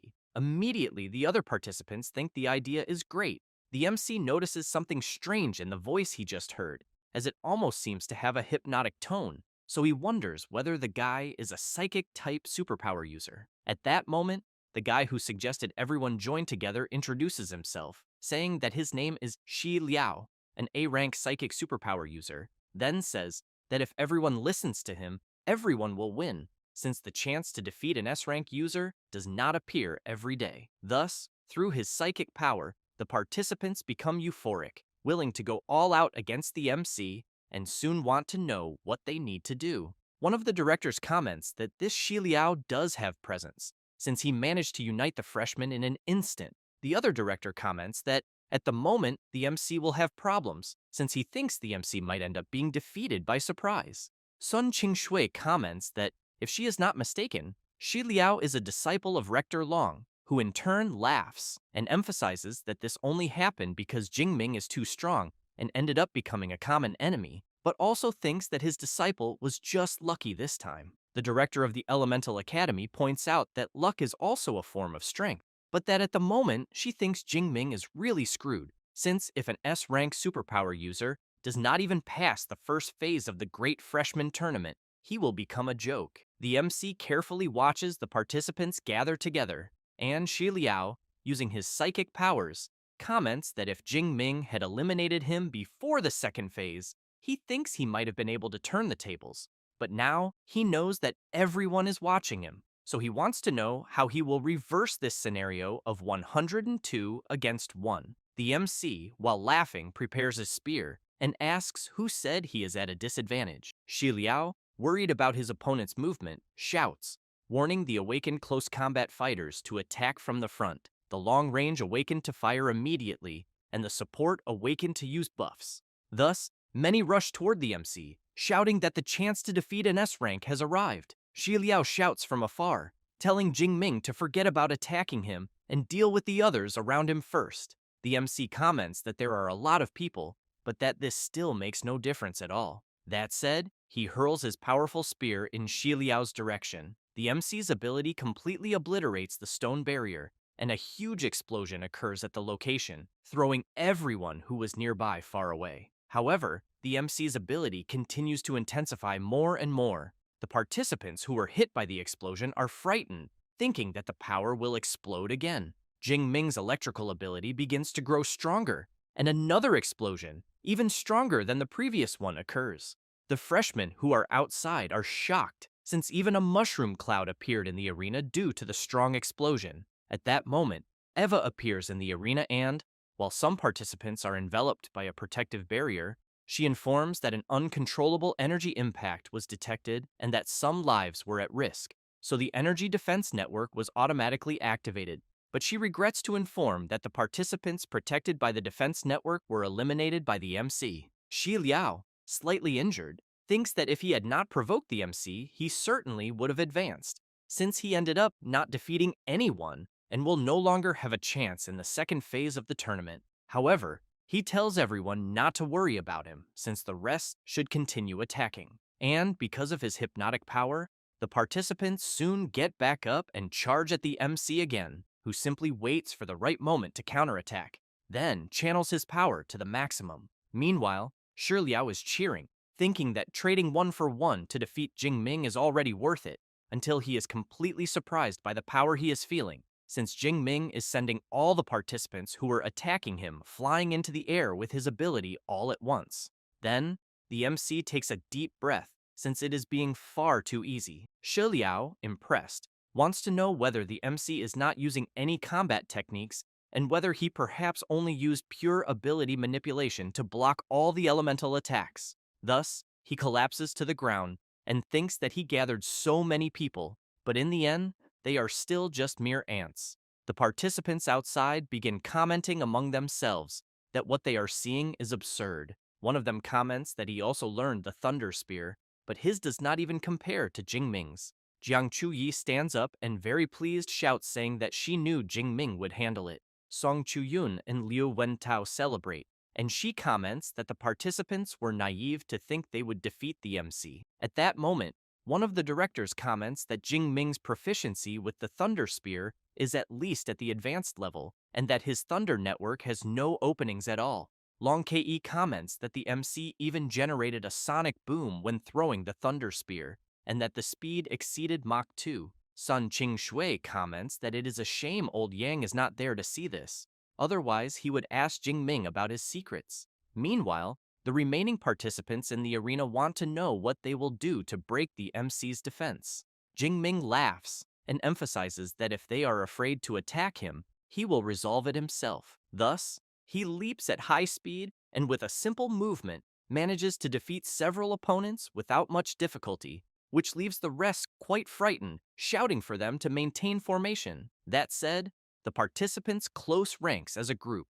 Jingming comments that now it has become interesting and, while charging in and defeating them one by one, begins pointing out several of their mistakes. In the blink of an eye, he manages to crush his opponents. Then, he drives his spear with full force into the ground and says that they are all fucking weaklings. The freshmen, while lying on the ground, think that they were defeated easily and that the MC still calls them weak. At that moment, Eva goes to the MC and announces that the second round of the first phase has come to an end, and that the one who qualified is Xu Jingming with 102 eliminations. Eva also announces that the other 4 who qualified are, but she is interrupted. Sun Ching Shui comments that, excluding Jingming, who has already qualified, all the others will participate in the 11th round, and that there will be a repechage to select the rest. A woman in the audience comments that it is the first time she has seen a freshman competition where only one person qualifies in a round.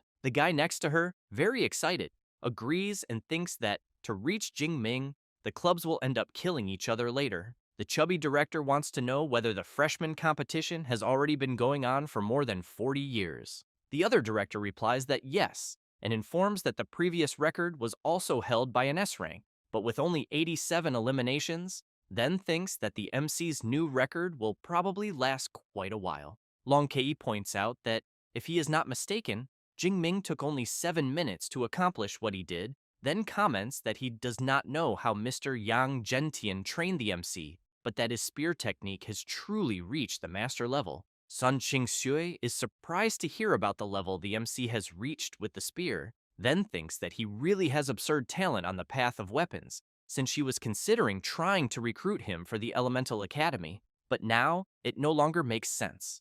Sun Qingxue has in mind that, with Jingming there, they will not need to worry about the inter-school study excursion of the 3 academies this semester. Meanwhile, Qi Dongxia and Song Qiuyun are congratulating the MC. Liu Wentao, very excited, comments that his friend did not see Li Chengji's expression, then says that when the MC eliminated Xi Liao, Li Chengji's face turned purple like a pig's liver. Thus, the MC looks at Li Chengji and concludes that in the end, he is nothing more than a paper tiger who only knows how to bully the weak. However, he keeps in mind that Li Chengji's arrogant manner moments earlier irritated him, since he could not swallow that, but he knows he can let it go, since he will challenge him in the second phase. After thinking about this, Jingming comments that he is rooting for his friends in the next round, and while he bumps fists with Song Qiuyun, she thinks that later she will show Jingming that even if she cannot defeat him, she is still the strongest freshman after him. After some time, the 3rd round ends, and the 4th qualifier in this round is Liu Wentao, with 9 eliminations. In the 6th round, in 3rd place was Qi Dongxia, with 12 eliminations.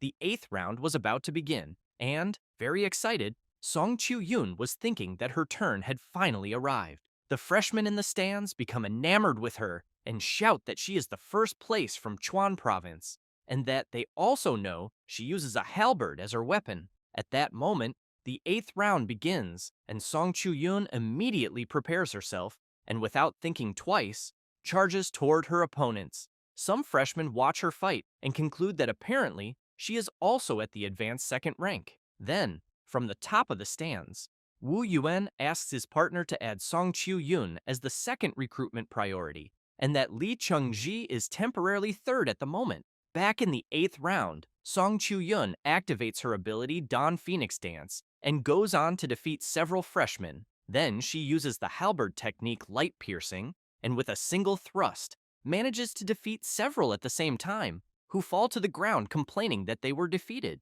Thus, Eva announces that the first place in the 8th round is Song Chu-yun, with 45 eliminations. She quickly stores her halberd in her magic ring and goes to her friends. Song Chu-yun asks the MC what he thought of her performance.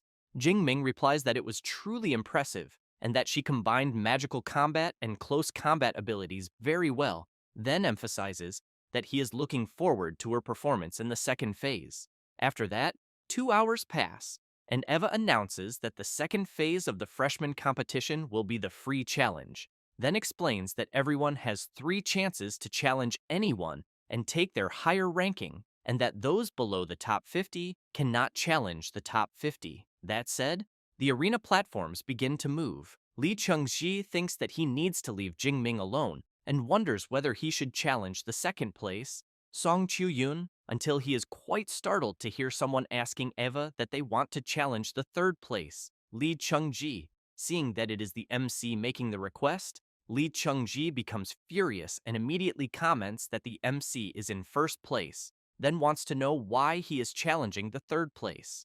Jingming replies that the rules never said that challenges must go from the lower rank to the higher rank, and also asks whether Lee Chung-ji really thought he was someone he could provoke at will. The freshmen around want to know what is happening, and whether the first place and the third have some kind of feud. One of the freshmen says that Lee Chung-ji made a throat-slitting gesture at Jingming earlier with the intention of provoking him. It does not take long for Eva to announce that she has designated arena number 74 for the battle, and soon asks the participants to enter. Lee Chung-ji comments that it is fine, and that he will see just how strong Jingming is with his S-rank ability. As soon as both step onto the arena, Eva tells them to begin. Lee Chung-ji does not waste time and immediately activates his bestial mode of the Furious Blood Lion King, an A-rank ability. Then he charges at the MC while shouting that the MC forced him to reach this point. Jingming focuses and replies that he forced him into nothing, since this is the consequence of his own arrogance.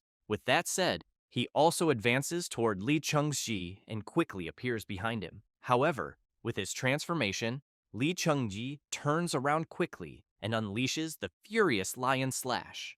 Jingming blocks the attack with his spear and, due to the powerful impact, sends the huge lion flying backward, who becomes terrified upon realizing that the MC's strength is greater than his own. At that moment, Jingming begins channeling his power and unleashes his divine thunder of the Purple Heaven ability onto the lion, who starts screaming, saying that it hurts too much. Lee Chung-ji tries with all his might to withstand the MC's attack. The people in the stands, seeing this, comment that Lee Chung-ji is a body reinforcement type superpower user of the second rank, so they think that if he cannot endure it, the pain must be immense. But they also know that the most frightening one is Jingming, since he is controlling the thunder's power to torture his opponent, keeping the pain below the limit so that Eva does not yet declare defeat. Until, after some time, Lee Chung-ji can no longer resist and collapses heavily onto the ground. Eva quickly announces that the winner of the fight is Jingming. After dissipating his ability, the MC thinks it is a pity, since he wanted to continue torturing him, but he knows that the time he tortured him should already be enough for Lee Chung-ji to remember it for the rest of his life. And he also hopes that Lee Chung-ji learns his lesson and controls himself more. Otherwise, he thinks that with his personality, he will end up in serious trouble. Then Lee Chung-ji wakes up in terror, thinking that for a moment he thought he was going to die.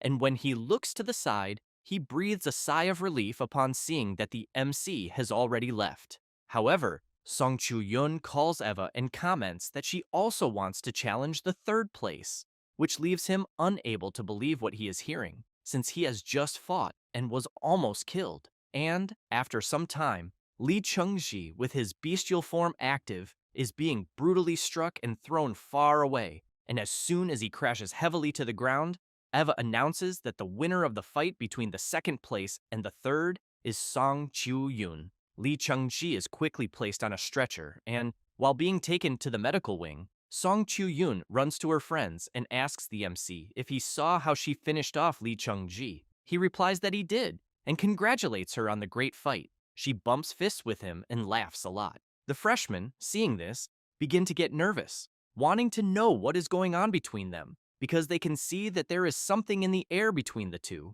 until one of them tells everyone to shut up and keep their voices down, because he does not want to end up like Lee Chung-si, getting beaten up by a couple fighting as a duo. After that, 4 hours pass, and Sun Ching-shui announces that time is up and that the great freshman competition is officially over, and that she will now announce the final results. It does not take long, and a big screen shows that Jing Ming finished in first place, Song Chu-yun in second, and Lee Chung-zi in third. And below that, in 26th place, Chi Dong-xia, and in 39th place, Liu Wentao. Then Sun Ching-shui asks everyone to access the school's official website and fill out their academy selection. Song Chu-yun becomes curious and soon wants to know which class Jing Ming ended up in. He shows that he is in the Weapons Academy, freshman class 2, then wants to know which one she got into. Song Chu-yun says that she is in the Elemental Academy, freshman class 3. Chi Dongxia sees the MC and her friend, and laughing, comments that they are getting very close, and that she is already even calling the MC just Jing Ming. Liu Wentao emphasizes that Song Chu-yun calls his friend that today, but in the future, he thinks she will already be calling him love. At that moment, Sun Ching-shui informs that the academy distribution has ended and that the opening ceremony and the great freshman competition are officially concluded. In addition, the students who performed well in the competition will later receive recruitment messages from exclusive mentors, and for that reason, everyone should stay very attentive. One of the directors laughs and emphasizes that this batch of freshmen is much tougher than the previous one. Long Ke agrees and points out that especially Jing Ming, since he thinks that in 1 or 2 more years, he will dominate the entire school. After leaving the stadium, the MC asks whether his friends are hungry and if they want to eat. Song Chu-yun thinks this idea is very good, but makes it clear that the king of the freshmen is the one who should pay the bill. After all, he is about to get rich with the 10 cubic meter spatial ring. Jing Ming replies that it is fine and that everyone can order whatever they want. Liu Wentao gets excited and shouts, saying that his friend is the best. At that moment, Wu Yuan approaches the MC and asks him to wait a moment. Jing Ming immediately wants to know who he is. Wu Yuan introduces himself and says that he is the president of the Meteor Club and that he would like to invite the MC to join his society. Then he emphasizes that since the MC is currently the only S-rank student, the Meteor Club will show its sincerity. With that said, he explains that Jing Ming only needs to join them to take the position of vice president, receive 100 credits per semester, and obtain a B-class resource. The people around are indignant when they hear that the MC is receiving an offer to become vice president, since they know that the Meteor Club is one of the largest in the school and that having just this vice presidency on one's resume would certainly allow a person to enter an elite guild after graduation. However, Wu Yuan hears someone asking whether the Meteor Club is not being a bit stingy by offering only the vice presidency. It is Wei Hei who immediately invites Jing Ming to join the Ashes Club and comments that he can directly be the reserve president, since when he graduates, the MC will be the president and will not miss out on any of the other benefits. The people around go crazy over the offers Jing Ming is receiving. Wei Hei keeps in mind that the Meteor Club is subordinate to the Meteor Guild, and that, according to the guild's rules, their president must be chosen by the guild itself. Jing Ming thinks about the offers he received and comments that he needs time to think, and that he will give them an answer in a few days. However, he keeps in mind that in his past life he joined the student council during college and even served as president, but the result was that council matters took up an enormous amount of his time, and because of that, he thinks it is better to be cautious this time. Wu Yuan asks the MC to accept the card, since it contains his personal number and that he just needs to call him directly once he decides. Wei He does the same. Then Wu Yuan points out that if the MC's friends want to join Meteor, they will be very welcome as well. Wei He comments that the same goes for them. After the two leave, Song Chu-yun comments that it is not easy to get out of there, especially since several other presidents of other clubs are coming up to the MC wanting to recruit him. After some time, Jing Ming comments that they finally managed to get out until he sees someone coming in his direction. It is Jiang Chuyi who calls the MC Junior and comments that it has been some time since she last saw him. Jingming gives an awkward laugh and greets her, calling her Senior. Song Chu-yun becomes curious and immediately wants to know who she is. The MC says that she is Senior's sister, Jiang Chuyi, and that he met her in the wilderness of the water source region some time ago. She says that she is from the Elemental Academy, second year class 3. Liu Wentao immediately falls in love, calling her a goddess, and thinks that as expected of the MC, that cold beauty really does know how to smile. Song Chu-yun introduces herself and says that she is Jingming's classmate. Jiang Chuyi is surprised to see that Song Chu-yun is a beautiful woman, since her face is charming and her body is full of curves, giving an inexplicable urge to snuggle up to her. However, she realizes what she is thinking and reflects that it is a terrible thought, since she knows that Song Chu-yun's charm can captivate both men and women. Then, Song Chu-yun comments that they are going out to eat and asks whether Jiang Chuyi wants to go as well. After everyone arrives at the restaurant, they make a toast to the end of the great freshman competition. Jiang Chuyi, a little embarrassed, links her arm with the MC's arm and wishes him good health. Song Chu-yun does the same and calls the MC to continue drinking with her. Liu Wentao, seeing this, quietly comments to Chi Dongxia that the two girls seem to be interested in his friend, so he thinks they need to evacuate the battlefield of love immediately. With that said, he calls the MC and says that he will leave Song Chu-yun and Jiang Chuyi with him, since he is going with Chi Dongxia to take care of some things. Jingming takes a deep breath and wonders why his friend is running away so quickly, in addition to knowing that alcohol would only bring trouble. Jiang Chuyi comments that she is not able to walk properly and asks whether the MC can help her. Song Chu-yun comments that she also cannot walk and will need help. Jingming asks whether they are really sure about that. Immediately, they answer yes. Thus, Jingming begins accompanying them, and some guys around notice that one of the girls with the MC is the goddess Jiang Chuyi, but that the other girl is also very beautiful. After leaving the girls, the MC takes a deep breath upon arriving at his dormitory, but as soon as he enters, he sees a girl and immediately wants to know who she is.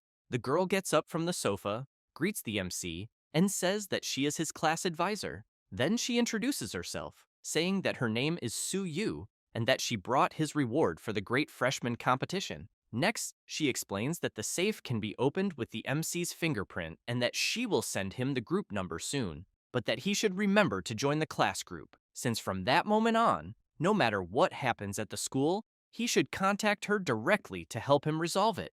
Jingming comments that he understood everything. Su Yu says that she has already explained everything and that she will therefore leave, since she has other students to notify.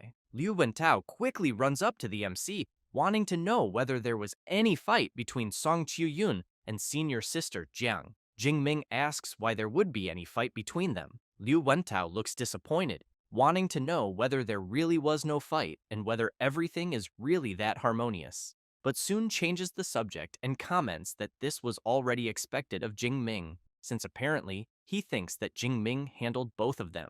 The MC ignores his friend and, excited and curious to know what is inside the safe, wastes no more time and opens it immediately. After taking the spatial ring he won in the freshman competition from the vault, Jingming quickly decides to test it, storing his spear inside it. As soon as he does so, he laughs and comments that 10 cubic meters is really huge and that he finally no longer needs to walk around every day with a weapon on his back. Liu Wentao, seeing that his friend has 3 spatial rings, comments that he has to admit that the MC looks like a highly sought-after bachelor. He then thinks that his reward for finishing in the top 50 was only 400 academic credits and that it cannot even be compared to his friends, so he even feels a little envious. Jingming comments that he thinks he really has too many rings, and that the next day he will go to the equipment department to see if they accept buying one of them back. However, he is also intrigued by the pill he received, so he wants to know what it does, since there is no instruction manual. Liu Wentao comments that identifying a pill is quite easy, so he asks Eva to appear. She quickly begins scanning the pill in the MC's hand. After analyzing it, she informs them that it is a 5th grade mental condensation pill produced by the alchemy department of Magic City University. and that it is effective for superpower users of the 5th rank or below, and after consumption, spiritual power increases significantly, making it an A-rank cultivation resource. Jingming is surprised and asks his friend whether Eva really can analyze pills. Liu Wentao replies that she can, and not only pills, since Eva can also identify beast materials as well as rare flowers and herbs. The MC stands up and comments that artificial intelligence is really convenient, but that it is a pity he cannot take Eva with him out into the world. Liu Wentao says that he thinks similar products probably exist on the market. After some time, Jing Ming goes to the training room on the 2nd floor and thinks that he wants to see how much spiritual power he currently has, since he keeps in mind that physique and spirit are the 2 fundamental attributes, because the higher they are, the longer a skill lasts and the stronger it becomes. But that, on the other hand, increasing them is extremely difficult, since exchanging skill points for spiritual power is getting more and more expensive, as it started at 1.2 and at the moment has dropped to 1.1. Thus, while swallowing the pill, he hopes it brings some kind of surprise. After consuming it, its effect soon begins to emerge. Jing Ming opens his status window and realizes that his spirit increased by 50 and surpassed 1,000, and he also saved 500 skill points, so he thinks the pill's effect is really excellent. Then he takes his spear from the spatial ring and concludes that, since he is full of energy, he will train for 2 hours before sleeping. The very next day, somewhere in the city, Jing Ming is thinking that after selling the rings, his assets easily surpassed 100 million, and he has already reached a small goal. So he realizes that superpower users really make a lot of money. After taking a ticket from the machine, Jing Ming hears Eva calling number 14 and asking the person to go to alchemist number 3, so he thinks that he is still at number 43 and therefore believes he will have to wait at least an hour until it is his turn. Thus, he starts walking around the place, and just as he is about to sit down, he hears Jiang Chuyi calling him and wanting to know what he is doing there. Jing Ming laughs, greets his senior, and asks if she has already sobered up from last night. A bit embarrassed, Jiang Chuyi replies that she sobered up a long time ago. However, she wants to know if Jing Ming is there to sell the rare flowers and herbs they found in the cave last time. The MC replies that not exactly, and emphasizes that if he finds an alchemist to refine them, he thinks that would be better than selling them directly. At that moment, Jiang Chuyi laughs and asks whether the MC is really looking for an alchemist, and whether, by any chance, he does not feel that there is an excellent and beautiful alchemist right next to him. Jing Ming is surprised and asks if she is not just an amateur alchemist. She does not really like being called that, and explains that she has a 2nd-grade alchemist certificate, and that refining a few 2nd-grade pills is a piece of cake. Next, the MC is surprised to hear Jiang Chuyi saying that she no longer intends to go into the wilderness to record content, because she will work as a full-time alchemist. After that, the two sit down, and Jiang Chuyi says that after the last crisis, she realized that the wildlife might not be what she is looking for, but that she will still make videos, though for now, they will be about her daily life refining medicines. Jing Ming comments that he thinks that if she changes the style of the videos, she will probably lose a bunch of followers. Jiang Chuyi replies that she knows this, and says that she is an orphan, as her parents died in a beast wave when she was still a teenager, and after awakening an A-rank ice ability, she worked very hard to enter the university, but her financial condition was terrible. But when the videos blew up, her income increased with sponsorships from combat gear and weapons. Yet deep down, she always preferred researching and refining pills. Next, Jiang Chuyi emphasizes that if the MC had not saved her last time, she thinks she would have died, so she cannot count on that luck all the time, and therefore decided to change her focus. Jing Ming wishes her good luck and comments that he will be rooting for her transition. However, he wants to know if a superpower user of ice can really become an alchemist. Jiang Chuyi laughs and comments that apparently it is clear that the MC does not understand much about alchemy. Thus, she explains that there are enchanted cauldrons and pill furnaces that convert energy abilities into flames, and that, for example, the MC's lightning element also works for refining medicines. Jing Ming, after learning this, comments that he will leave the rare flowers and herbs with her. Jiang Chuyi wants to know if he is really going to let her help him. Then she emphasizes that since he trusts her so much, she will not stand on ceremony, as she will deliver the finished pills in at most 1 week. At that moment, Jing Ming is surprised by the message he has just received. And after some time, at the place where Rector Yang Gentian resides, a guy is commenting that before returning, he saw many news posts about the junior brother on the university's official forum. The woman also comments that she saw it and soon wants to know if the MC is really that incredible. Liu Ming replies that the two of them will find out soon, since he will certainly surprise them. The woman wants to know if this is really serious, as she thinks she will have to check it carefully later, but she keeps thinking that the junior brother must be strong, although she still thinks the senior brother is exaggerating a bit. Until Yang Gentian notices that the MC has finally arrived. He greets the rector and says that as soon as he saw his message, he came right away. However, he is quite surprised to see Liu Ming all bandaged and in a wheelchair, so he wants to know what happened to him. Yang Gentian says that it was the 8th rank Grandmaster, Wang Lin, since to lure monsters, he used the Ashes Guild as bait, and in the end, the guild suffered huge losses, and Liu Ming was seriously injured, and that he also fought with Grandmaster Wang Lin, but even though he did not win in the end, Wang Lin did not come out unscathed either. Next, he says that this was precisely why he was unable to attend the Grand Freshman competition. Jing Ming becomes nervous upon learning the story, since he knows that an 8th rank Grandmaster is capable of moving mountains and filling seas, and that he never imagined there was someone so despicable at that level.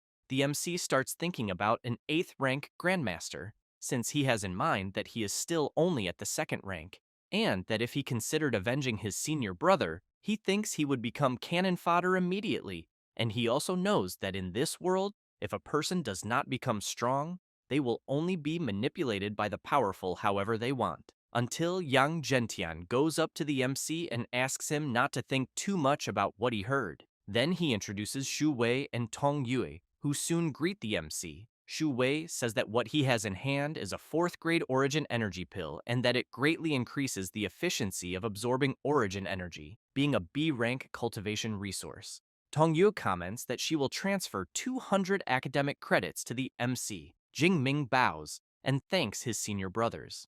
Then Liu Ming says that the MC's senior sister seems to doubt what he said, so he asks Jing Ming to tell Tong Yue that he really mastered 4 A-rank Thunder Element combat skills. The MC says that his senior brother Liu Ming is indeed right. The MC's 2 senior brothers are surprised, and Shu Wei wants to know if it is really true and how the MC managed to do it. Tong Yue, on the other hand, wants to know how Jing Ming advanced to the upper stage of the 2nd rank while learning combat skills, saying this while thinking that A-rank combat skills are absurdly difficult since she barely managed to advance to the upper stage of the 2nd rank because she was trying to master 2, and knowing that the MC is at the same rank as her and still masters more A-rank combat skills makes her question where the justice in that is. Jing Ming says that he did not have any special experience since he was simply born with good comprehension, but thinks that he definitely cannot tell them about his system. Yang Gentian comments that he has always been very satisfied with the MC's comprehension and effort, so he says that later they will hold a dinner to celebrate, since they need to celebrate Jing Ming for placing first in the grand competition, and also that Director Sun has not stopped praising him. The MC remarks that it was quite easy since they were far too weak, but he wants to know if Yang Gentian could help him test a combat skill. Shu Wei asks which skill, and since Liu Ming is having difficulty moving, he is there because he thinks there is no need to trouble the professor. But Jing Ming says that it is the S-rank combat skill, the Netherworld Thunder Armor. This leaves everyone instantly surprised upon hearing about an S-rank skill. Shu Wei feels disheartened and comments that it is better to forget it then, since at the lower stage of the 3rd rank, he thinks he cannot break the defense of the Netherworld Thunder Armor. Thus, they go to the training field. Shu Wei asks whether his brothers really think that the MC learned an S-rank combat skill. Liu Ming comments that from what he knows of Jing Ming, he thinks he would not say that lightly. At that moment, the MC begins to channel his power and activates the Netherworld Thunder Armor skill. Then, very confidently, he asks his master to come at him with everything he has. Yang Gentian, while preparing his power, makes it clear to the MC that he will start by using the intensity of a superpower user at the peak stage of the third rank. Having said that, he unleashes his power at the MC, and a powerful explosion occurs. After the dust settles, Jingming is unharmed. Thus, he asks the professor to increase the power a bit more. Young Gentian becomes excited and shouts that he will increase it, and that the MC should let him know if he cannot endure it. While being struck by the professor's power, the MC keeps asking him to increase the attack power more and more. And as soon as Yang Gentian applies 10 times more power to his attack, the MC's netherworld thunder armor cannot withstand it and shatters into several pieces.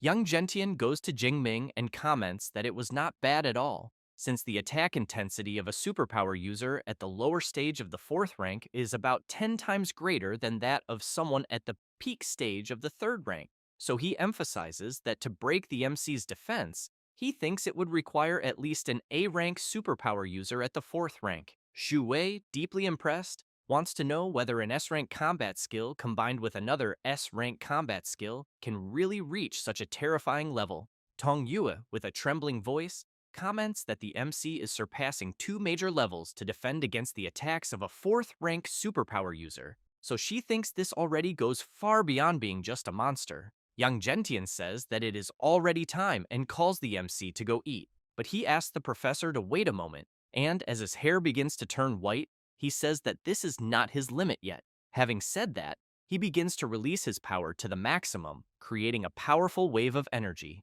Everyone is impressed, and Liu Ming wants to know if it could be the extreme thunder state and whether Jing Ming's immortal thunder body has already advanced to the third layer. Tong Yue has in mind that her immortal thunder body is still only at the second layer, but that the MC not only mastered 4 A-rank combat skills and 1 S-rank skill, but also broke through to the extreme thunder state. Young Gentian, very excited, prepares his power and comments that he had been wondering how Jingming's physical body could withstand an impact of such greatly increased intensity so easily, then concludes that it was because his immortal thunder body had already entered the third layer. Having said that, he channels even more power to unleash at Jingming and see if he can endure it. 3 minutes later, the MC is on his knees on the ground. Young Gentian comments that it was incredible, since Jingming managed to withstand 20 times more, and this means that it would require the attack intensity of a superpower user at the intermediate stage of the 4th rank to break his defense.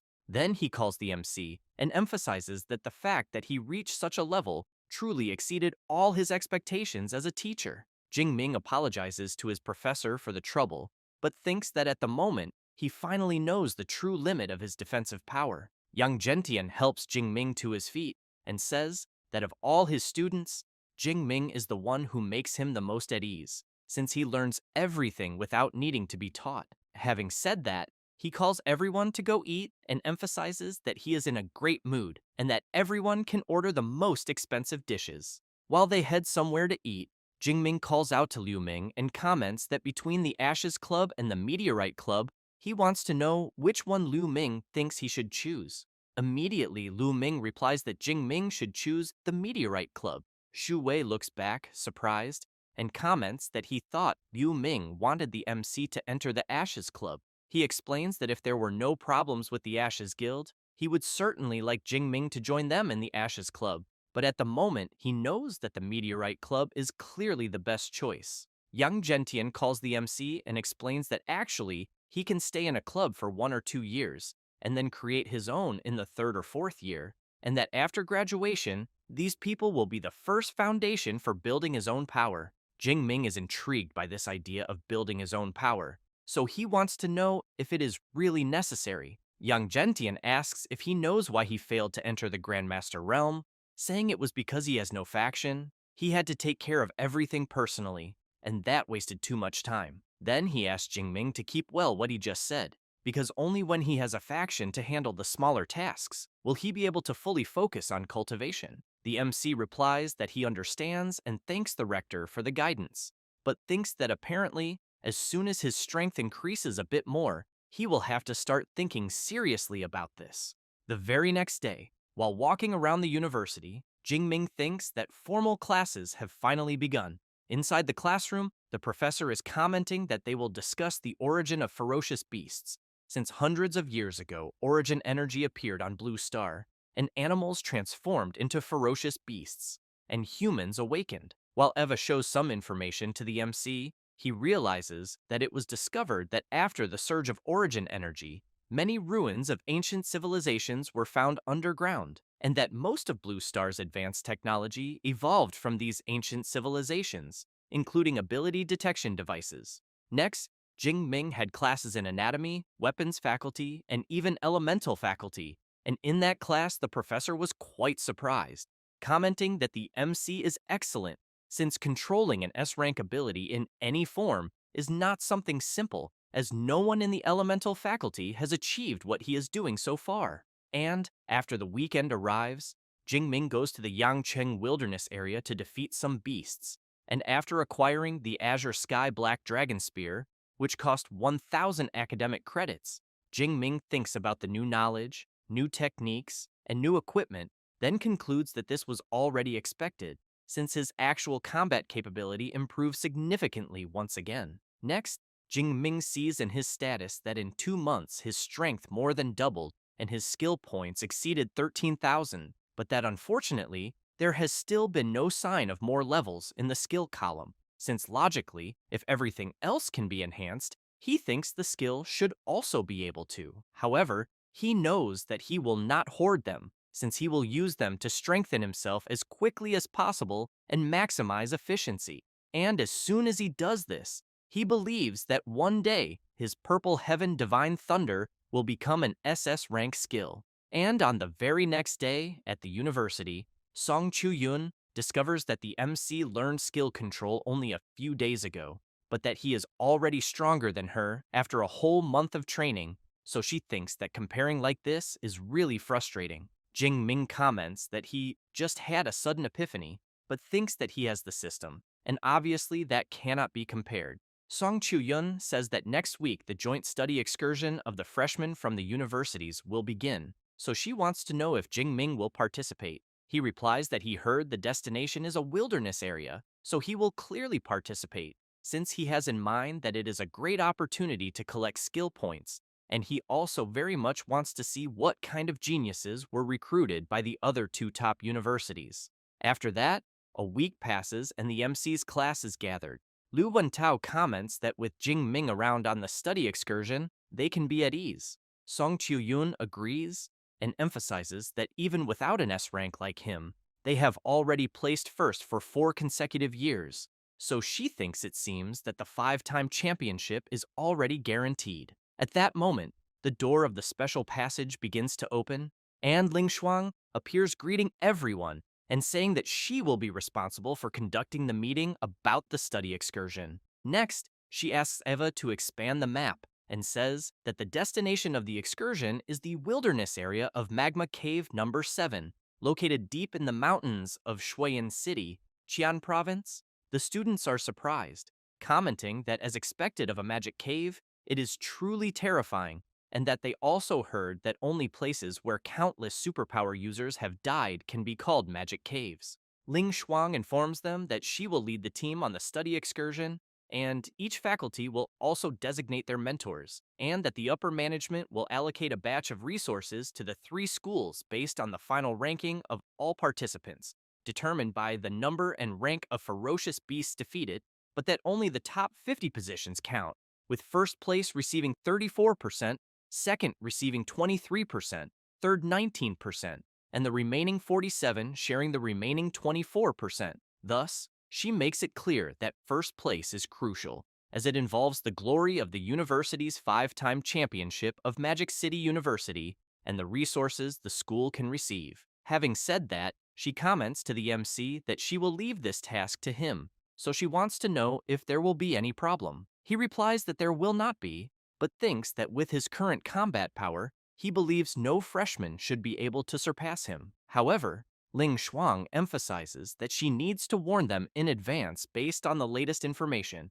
because for this study excursion, Qingjing Superpower University will be bringing an external reinforcement with an S-rank ability. The freshmen are surprised, wanting to know if Qingjing University also has an S rank and where another S rank came from, since they know that in recent years, aside from the MC, no new S rank has appeared in all of Daxia, making it truly strange. While Eva shows the image, Ling Shuang says that this S rank is not from Daxia, but rather an exchange student that Qingjing Superpower University brought from Shadu, and that his name is Kiran Rao, and he possesses an S rank enhancement type ability and is at the lower stage of the third rank. Jing Ming is intrigued to learn that this Kiran Rao is at the third rank. The other freshmen are even more surprised and soon want to know whether a freshman can really reach such a level. Ling Shuang emphasizes that the data she has was all collected by Eva and that, therefore, she believes there is no mistake, but that unlike them,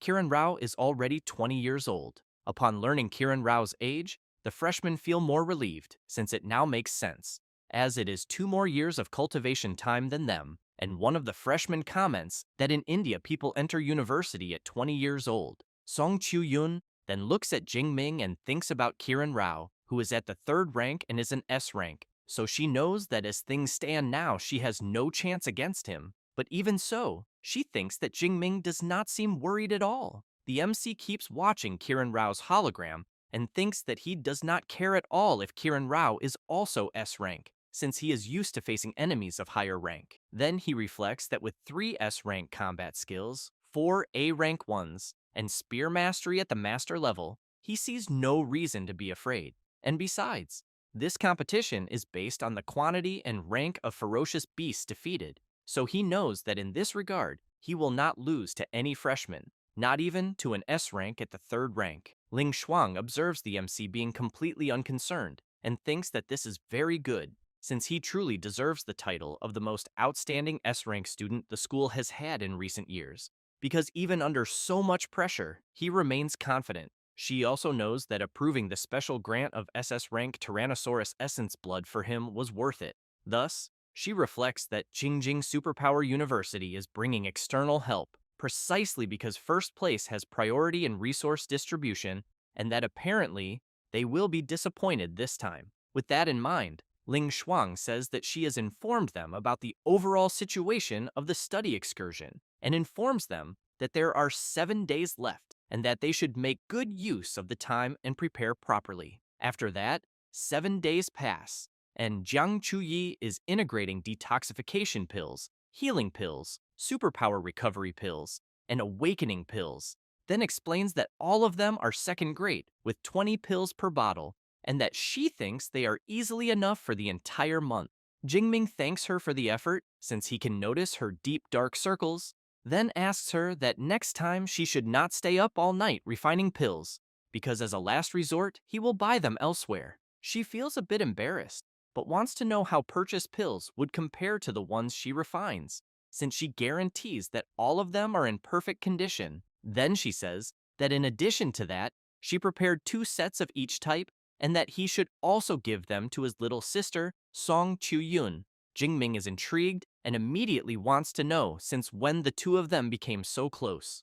Jiang Chui laughs and replies that she will not tell him anything. Thus, as she leaves, she asks the MC and Song Chu-yun to do their best on the excursion and double their attention to safety. And since they are leaving the next day, she also asks them to rest early. After she leaves, Jing Ming thinks that there are 160 second grade pills there, and that refining all of that in 1 week without pulling 3 or 4 all-nighters, if possible, makes him wonder how he could not know how much effort she put in. But he knows that at the moment, this is not the time for that, since he needs to become stronger as soon as possible before thinking about anything else.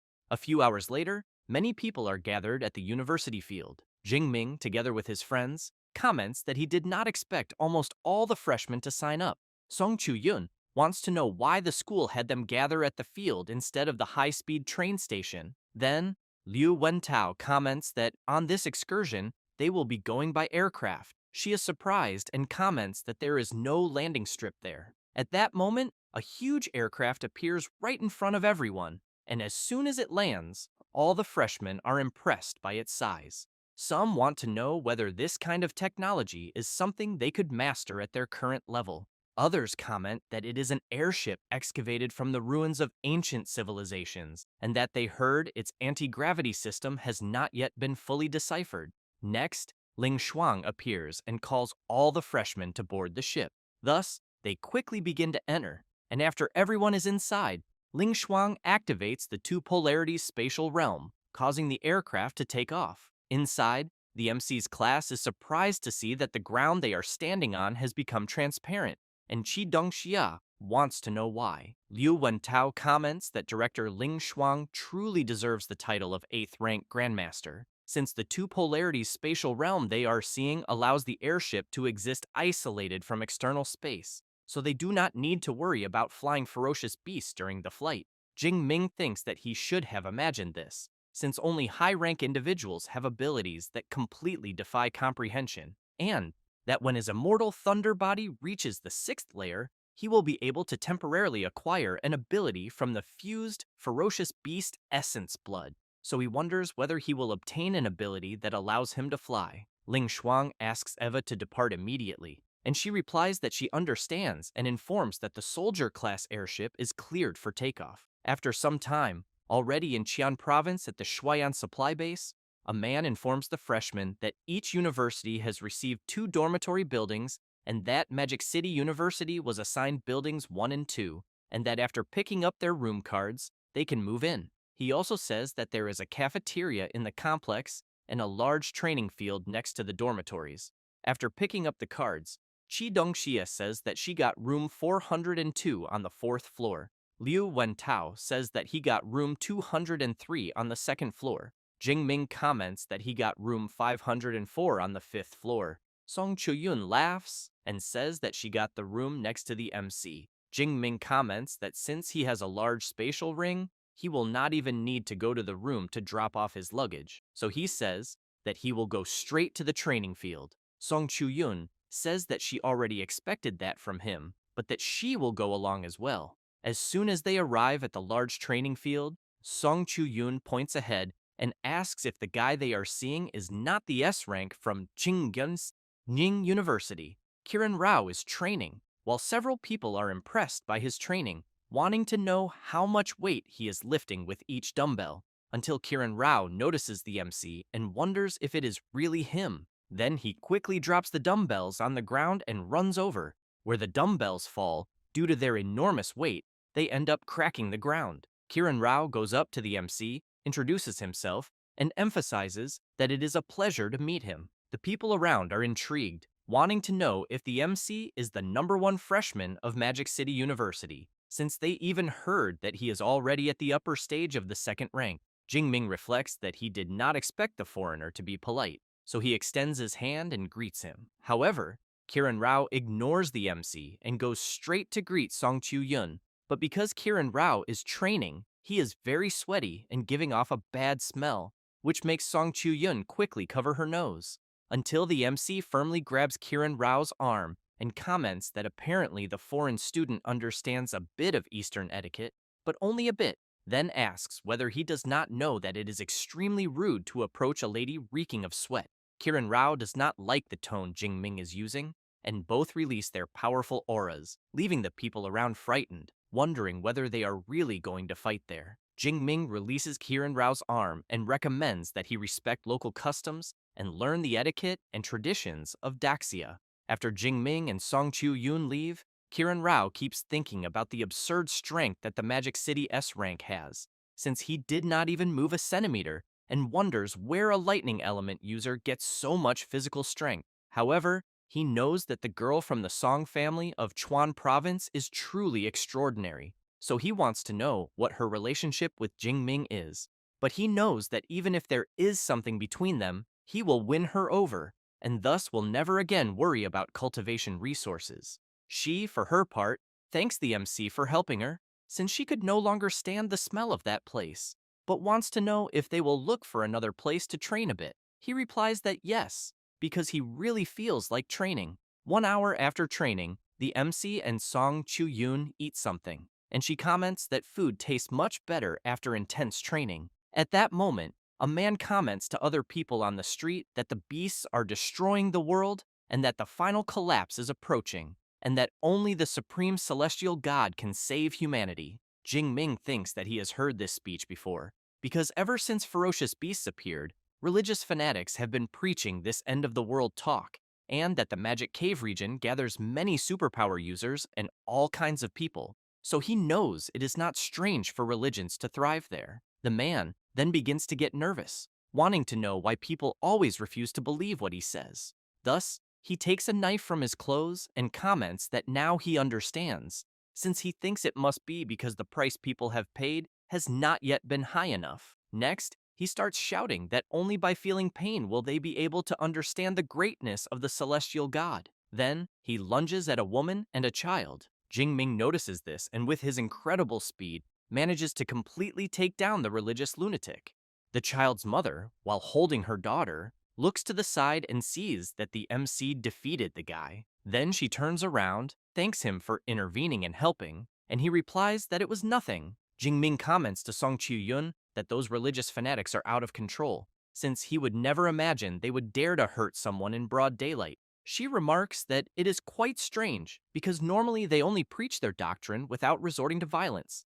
The MC becomes intrigued by this and wonders whether it was just a coincidence or if perhaps the lunatic had some accomplice. But he does not notice a strange man watching him from afar, who soon after turns around, puts on his hood, and leaves. Later, elsewhere, this mysterious person informs the archbishop that he has already investigated, then says that the one who eliminated the member of their cult was Xu Jingming from Magic City University. The archbishop asks whether this Xu Jingming is that S-rank elite at the upper stage of the second rank of Magic City University. The follower replies that yes, and says that during the entrance exam of the martial arts faculty, he was still just an awakened, and not even half a year has passed, and Jing Ming has already reached the upper stage of the second rank.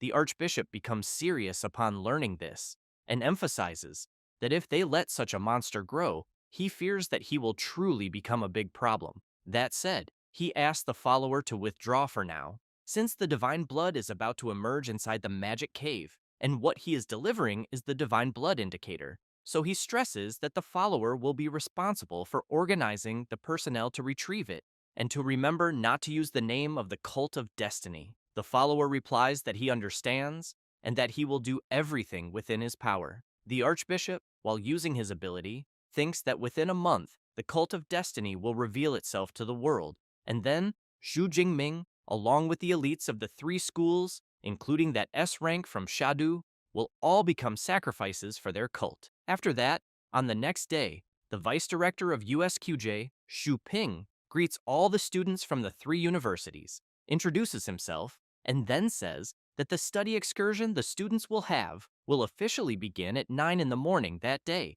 and end exactly at the same time 1 month later, then informs them that the smart bracelets will be distributed. After all the bracelets are handed out, the vice director emphasizes that the number of ferocious beasts the students defeat inside the magic cave, as well as the recordings, will be registered on the bracelets, and that the top 1,000 in total score will receive rewards. In particular, the top 3 will be able to choose any combat skill to learn from the libraries of the 3 universities, in addition to the first place receiving extra rewards from their own school. One of the students looks at the MC and comments to his friend that there is no need to even think about taking first place. Xu Ping makes it clear that there will be no restrictions on forming teams in the competition, and therefore hopes that everyone will actively hunt ferocious beasts, and that the rest of the time is up to them. The students do not want to waste time and soon start shouting, recruiting people for squads. The class monitor of Class 2, Ding Yu, goes to the MC and says that the class is planning to form some adventure squads to operate in the outer part of the magic cave, so he asks whether he wants to join them. Jing Ming replies that he will not join a team and suggests that the monitor can form the groups without him. Song Chu-yun hears the MC and soon asks whether he still intends to act alone when they enter the magic cave later. He says that his objective is the central region of the magic cave, and that moving with other people will only slow his pace, since he has in mind that the outer part of Magic Cave number 7 has ferocious beasts from the 1st to the 3rd rank, while the central region ranges from the 3rd to the 5th rank, and that at the moment he can deal with ferocious beasts at the lower stage of the 4th rank and still escape from those of the 5th rank. So he knows that naturally, going to the central region is the best choice. Song Chu-yoon, somewhat intrigued, emphasizes that she thinks she would turn into minced meat if she entered the central region of the magic cave. But even so, she believes it should take 1 or 2 days to go from the periphery to the central region, so she asks whether, during that time, she can go together with the MC. He smiles and replies that yes. Song Chu-yoon becomes excited and says that they will be leaving together soon. At that moment, Kieran appears calling out to the MC. He then comments that he is looking forward to his performance, since he hopes he will not fall too far behind. Jing Ming simply replies 100%, which leaves Kieran quite confused, trying to understand what that means. The MC turns around saying that he will defeat him with 100% certainty, which makes Kieran very nervous, saying that this is nothing but empty talk, since this time, he will use an overwhelming victory to show all of Daxa his true strength. The vice director goes to the gate and announces that he officially declares the start of the study excursion. The students immediately begin to run, excited by the challenge. 7 hours later, inside Magic Cave number 7, the MC and Song Chu-yoon are moving slowly, since there are several creatures ahead. Song Chu-yoon comments that although iron-furred pangolins are second-rank ferocious beasts, their fur is harder than a lower-grade alloy, and therefore they are not easy to deal with at all. Jing Ming asks her to leave the creatures to him. Saying that, he charges forward with everything he has. The pangolins do not stay still either, and roll forward at full speed toward the MC, who in turn attacks using his spear, defeating them one by one. Song Chu-yoon is impressed when she sees her friend fight, and thinks that each thrust of his spear hits a weakness directly, without a single mistake, so she knows that this is not something that can be achieved merely with a high rank, since it requires frightening intuition and experience. She then also notices that his control over the skill is extremely refined, to the point that it can be said he perfectly masters every thread of energy in his own body without wasting a single drop. After eliminating the creatures, Jing Ming thinks that he eliminated 12 second-rank iron-furred pangolins and collected a total of 276 skill points and another 1,200 points of score. In addition, since the ferocious beasts deeper inside have a higher rank, he thinks it is possible to obtain at least 30,000 skill points during this month of the excursion, so he wonders whether he will be able to raise his superpower to SS. Song Chu-yoon goes to Jing Ming saying that she will help him and comments that he is quite different from other lightning element users. The MC is surprised and asks how he is different. She explains that most lightning users are always very unrestrained in the use of their abilities, but he is restrained, very careful, in the way he uses his skill. Jing Ming explains that all of this is because of his endurance, then says that if he used the divine thunder of the purple sky, he could annihilate the group of ferocious beasts that were there in an instant. But since he knows that this would be like using a cannon to kill a fly, he ended up choosing to conserve his ability, since he can eliminate these ferocious beasts easily. Song Chu-yoon says that she understands, but thinks it is a pity, because she wanted to see him fight at full strength, but that apparently she will not have that chance yet.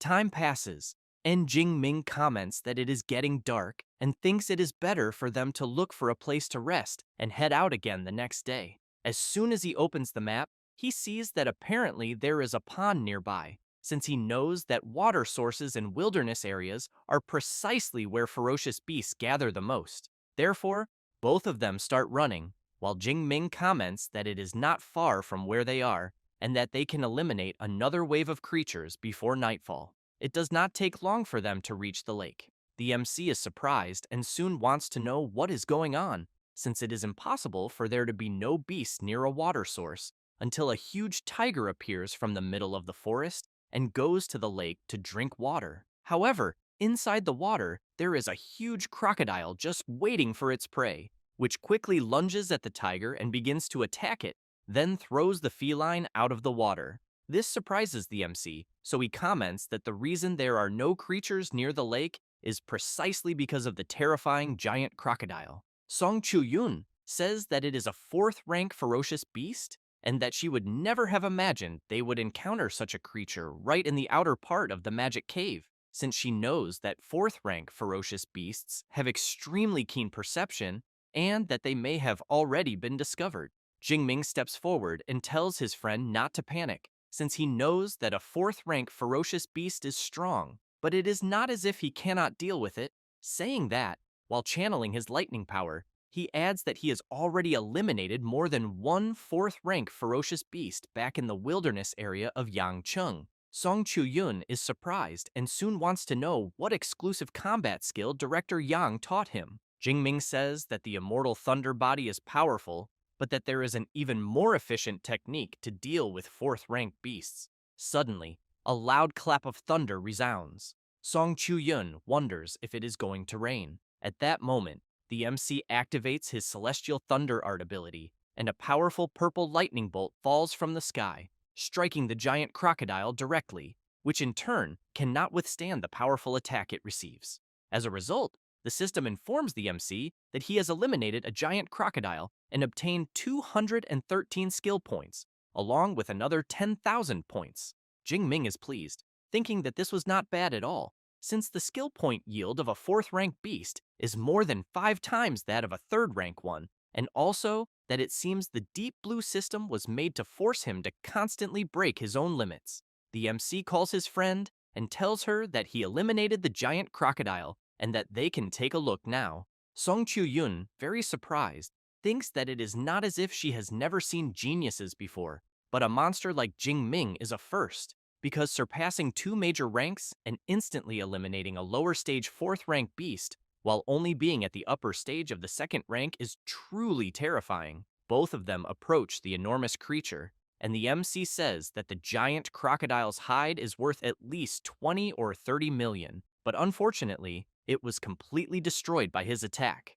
Song Chu-yun points out that it is not just the hide, since a 4th rank beast is a treasure from head to toe. She then says that her spatial ring is large enough and that she will store the crocodile for now and return it when they go back to the supply base. While she absorbs the creature into the spatial ring, Jingming opens the system and comments that the ferocious beasts of the region probably already know about the danger of the water source there, so he thinks it will be difficult for others to approach to drink water, and because of that, he considers it better for them to look for a cave to rest. A little embarrassed, Song Chu-yun asks whether the MC could wait a bit, since, as there is a pond there, she wants to take a quick bath. Jingming asks for a moment and says that before that, he will check whether there are other ferocious beasts in the pond. Saying that, he releases his lightning into the water and soon becomes surprised, since he sees some bloodstains in the water. But another thing that intrigues him is the smell he is sensing, which even seems to have a fatal attraction. He then reflects that it is almost as if it were a desire coming directly from his instincts. Meanwhile, in another part of the forest, one of the followers calls the bishop and asks which lord the divine blood they will recover belongs to. He replies that it will be from the ancient dragon god. One of the followers becomes excited upon hearing this and comments that once they obtain this divine blood, the cult of destiny will gain another powerful envoy from it. However, the bishop becomes nervous, tells him to shut up, and makes it clear that everyone there belongs to the Blood Moon cult. At that moment, the sphere they are observing begins to react, and they soon wonder if the divine blood has appeared earlier than expected. The bishop says that the location shown is not far, and because of that, no one will rest, as they need to advance at maximum speed. Back where the MC is, Song Chu-yun wants to know what is happening, because the water in the pond suddenly turned red like blood. Jingming asks his friend whether she also feels the bloody water trying to attract her. She replies that no, and that in fact, she is not feeling anything, but that according to the feedback obtained from her morning sunlight, the bloody water there carries an extremely rich ferocious beast aura, very similar to that of the MC. Jingming is intrigued by her comment that it is similar to his aura, and thinks that he absorbed an SS rank resource, the 8th rank Thunder Tyrannosaurus blood essence. So he wonders whether this might also be the blood essence of a dragon-type ferocious beast, and whether that is why he is reacting. However, he decides to check it out and enters the water, saying that he will test it, asking his friend that if she notices anything wrong,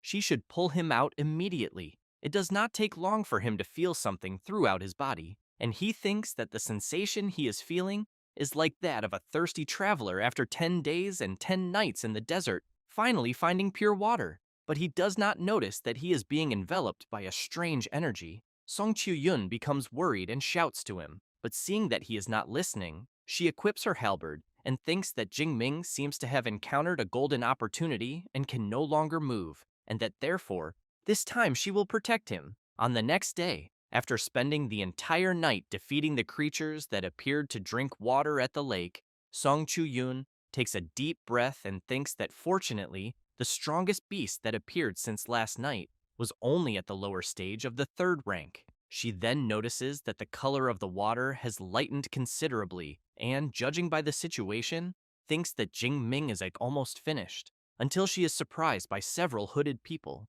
The Archbishop thinks that this is neither the first nor the second time he has collected divine blood, so he wonders why this divine blood has such an appearance. And upon seeing Song Chu-yun there, he also wants to know whether she happens to be the second-ranked student of Magic City University. She, in turn, stays on guard and really wants to know who the people she is seeing are, because judging by their clothes, she thinks they do not seem to be students from one of the three universities. So she comments that there are no ferocious beasts there and that the water source has been contaminated, and that if they want to get water, she recommends looking for another place. One of the followers becomes nervous and shouts, saying that the water is the supreme divine blood and that she should not dare say that. The Archbishop tells him to ignore her, since they must first take the blood cocoon behind her. Song Chu-yun starts to become worried, thinking that the group she is seeing is there because of the strange bloody water and that apparently the leader is fourth rank and even the weakest is at the third rank. So she concludes that there is only one thing left to use. Thus, she takes her necklace and, as the followers advance, creates a barrier around herself and the MC. The followers try to attack, but are repelled by the strong barrier and soon want to know what it is. The Archbishop comments that apparently the girl used a guardian talisman from the ruins of ancient civilizations, then explains that this type of guardian talisman is extremely rare, found only in ruins of ancient civilizations, can be used multiple times, and is a true life-saving artifact. Song Chu-yun shouts that since he knows what it is, she wants to know why they do not retreat instead of wasting time there for nothing. The Archbishop laughs and points out that as far as he knows, the Guardian Talisman has a duration limit, and since no one there is in a hurry, waiting a little longer will not harm them. Song Chu-yun keeps shouting that they will get tired of waiting, but she knows that the Guardian Talisman she used lasts just over 1 hour at most, and then needs 12 hours to cool down before it can be used again, so she hopes that the MC will wake up within that last hour. After some time, 1 hour passes, and the talisman's effect ends. The Archbishop shouts, saying that he had already warned that the protective shield has a duration limit. He then asks the girl to be smart and hand over the Guardian Talisman immediately. Otherwise, he guarantees that she will suffer a horrible elimination. Song Chu-yun does not like at all the direction things are taking, so she takes a pill and thinks that, since she has no choice, she will have to fight. At that moment, everyone is startled when they hear a voice coming from the bloody water, asking why it feels like the ones who will be eliminated are the hooded figures. With that said, the MC begins to open the red cocoon, and as he comes out, he stares at everyone with an unfriendly expression. Jingming has a red dragon-shaped aura surrounding his body. The Archbishop, upon seeing this, becomes furious and thinks that he would never have imagined that one of the cult's main targets would appear there, then wonders why the MC's aura makes even his body tremble, causing a fourth-rank superpower user's heart to race, since he clearly thinks Jingming is only at the second rank. However, he does not want to waste any more time and shouts for everyone to eliminate Jingming immediately. Jingming, in turn, simply stands still channeling his power, and in the blink of an eye, several lightning strikes fall from the sky, hitting the followers, who, with nothing they can do, collapse completely defeated on the ground. The Archbishop is extremely surprised by this, and thinks that he had even imagined that 5 third-rank users would not be able to handle Jingming,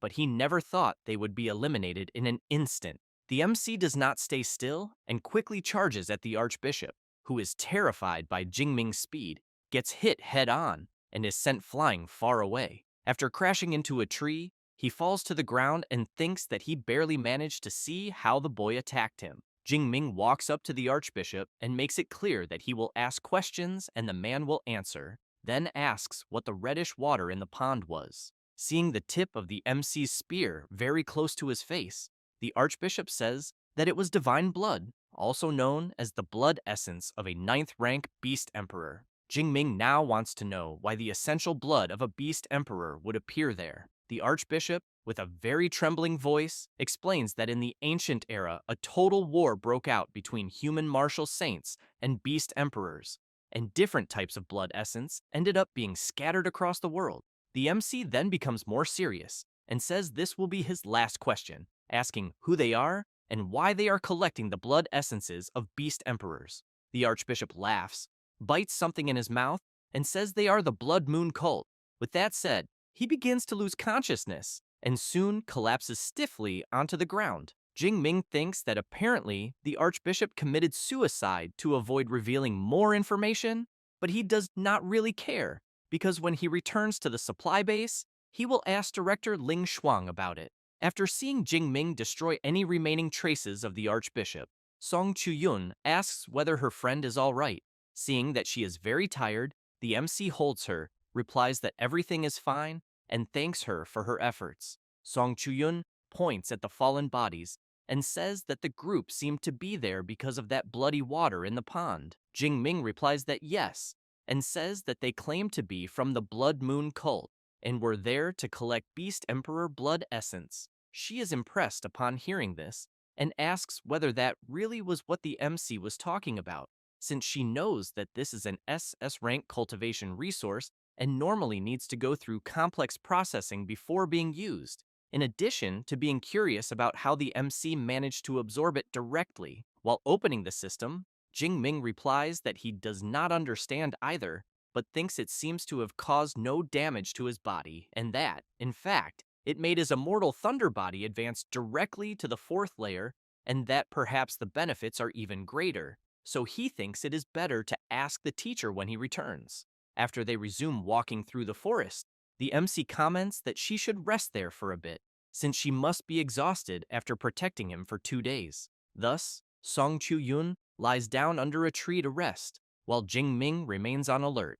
After night falls, at the followers' base, one of them calls out to the archbishop and reports that Bishop Zhou's divine blood indicator suddenly lost its signal, then asks whether an accident may have occurred and whether they should reassign personnel to recover the divine blood. The archbishop replies that there is no need to send more people and emphasizes that some superpower user likely interfered and therefore thinks it is better to leave this aside for now, but stresses that the operation 1 month from now is what really matters. On the next day, Song Chu-yun wakes up and sees the MC grilling some delicious meat skewers. He notices that she has woken up and calls her to eat. Song Chu-yun comments that the smell is very good and that she did not expect Jing Ming to also be a gourmet. He laughs and says that practice makes perfect, and that by the end of the study excursion, he bets that she will also know how to grill good meat. As soon as she tastes it, Song Chu-yun is amazed by the flavor and says that it is delicious and even thinks that he should open a barbecue restaurant. Jing Ming laughs upon hearing that the eldest daughter of the Song family is willing to invest in him, then suggests that instead of opening a single barbecue restaurant, they could open several franchises all over Blue Star. Half an hour later, Song Chu-yun comments that she is very full, but before they continue, she wants to know if Jing Ming can wait for her to take a bath. He replies that yes, but warns her not to take too long, because after she finishes, he will also wash a bit. She runs to the water, makes a motion splashing the water upward, and as the water falls over her body, she begins to wash herself. Jing Ming watches her washing, and soon Song Chu-yun comments that she is done and that he can go now. Jing Ming is surprised to see that she noticed he was watching her, so he becomes embarrassed and says that he will wash as well. Song Chu-yun wonders why she had the feeling that Jing Ming's gaze a few seconds ago was a bit strange,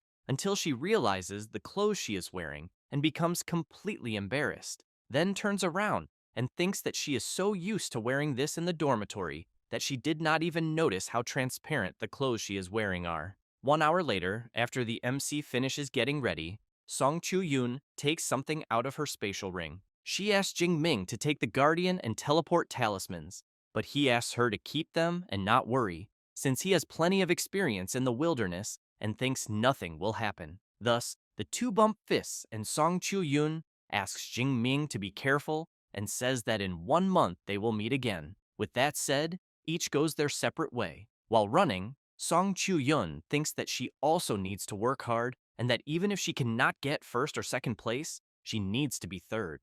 After that, 1 month passes, and inside the cave, Jing Ming is about to be attacked by a huge dark feline. He simply stands still, waiting for the attack, and as soon as he notices the creature coming toward him, he easily impales the dark feline. The system informs that Jing Ming eliminated the Dark Knight Leopard and obtained 43 skill points.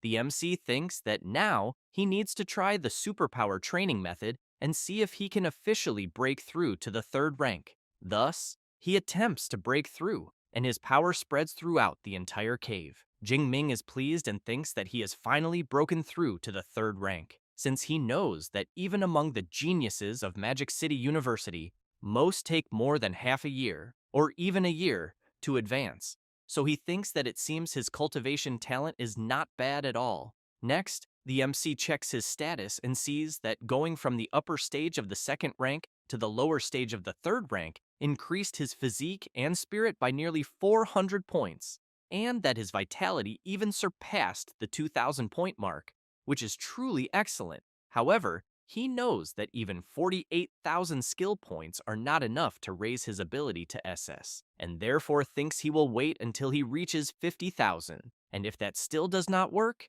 he will leave it aside for now. He then begins to leave the cave and thinks that in 2 days the results will be finalized, and that with his current points, he believes getting first place should not be a problem at all. On the day of the score tally, one of the students comments that he managed to get 1201 points and made it into the top 1,000. Another student says he thinks it's better not to celebrate too early because he turned in his bracelet the day before, and when the big shots return, his ranking will probably plummet.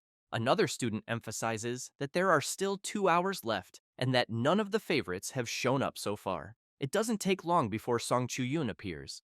As she walks to hand in her bracelet, people are surprised, since they know that Song Chu-yoon was the second best freshman at Magic City University. As soon as she hands in the bracelet, it is announced that she scored 12,131 points and, for now, is in first place, which leaves people even more surprised, commenting that they can't believe someone scored more than 10,000 points. Ling Shuang congratulates Song Chu-yoon on the great job, and she feels a bit embarrassed but thanks the director for the compliment. Xu Ping goes up to Ling Shuang and asks if Song Chu-yoon isn't the great-granddaughter of that senior Song from Chuan Province. She replies that yes, and comments that she didn't expect the Song family not to train her internally and to send her straight to their university, but that even so, Song Chu-yoon honored the family name. Then a woman appears calling Song Chu-yoon Little Yoon and saying that she didn't do half bad. Song Chu-yoon sees that it is her aunt Jo Ying, the chief director of the Shuiyan supply base, who in turn wants to know why her niece's little boyfriend still hasn't returned. Song Chu-yoon feels embarrassed and says that Jing Ming is just her friend and that nothing has happened between them yet. But then she realizes the kind of question her aunt asked and immediately panics, wanting to know how she knew about that. Jo Ying tells her niece not to forget that she is the chief director and that her eyes and ears are all over the base. At that moment, some students shout to look at the Rank S reinforcement from USQJ, Kiran, because he has just arrived. As he walks to hand in the bracelet, the students comment among themselves that, being third ranked, Kiran must have at least 50 or 60,000 points. As soon as he hands in the bracelet, it is announced that first place has been updated and that this new position is occupied by Kiran Rao from USQJ with 113,640 points. The people around can't hide their indignation when they see that Kiran scored more than 100,000 points, having a vast advantage over the second place.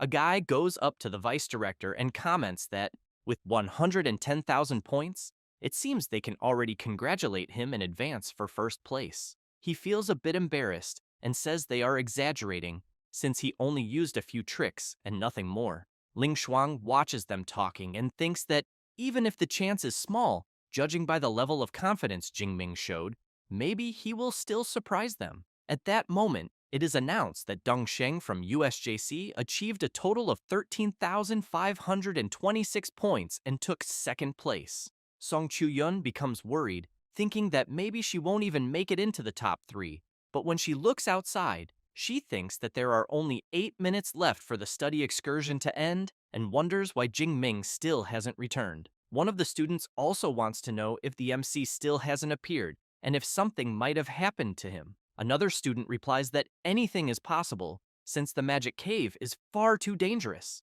Then Jingming appears and everyone shouts his name. As he walks to hand in the bracelet, the people from his university cheer him on.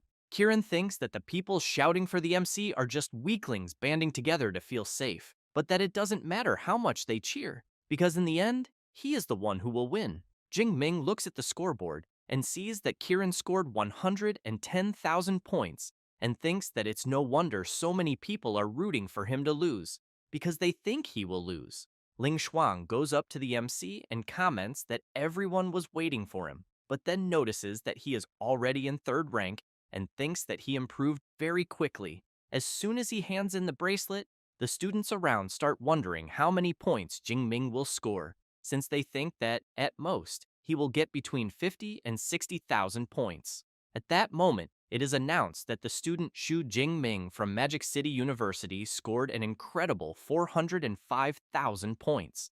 In this way, he takes first place with an absurd gap over the second place, which leaves all the big shots from the universities very surprised, as well as Kieran, who can't believe what he is seeing, and Song Chu-yun, who is very happy for her friend. The people around also can't hide their shocked expressions, since they can't believe that someone managed to achieve such a score, and soon start wondering whether the rank S of Magic City is really that monstrous.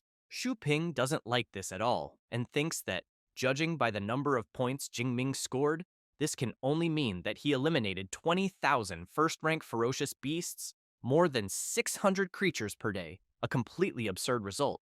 Zhou Ying asks her niece if she already knew that her friend would be able to achieve that many points. Song Chu-yun laughs, but replies that she didn't, and emphasizes that, with him, no miracle is really a surprise.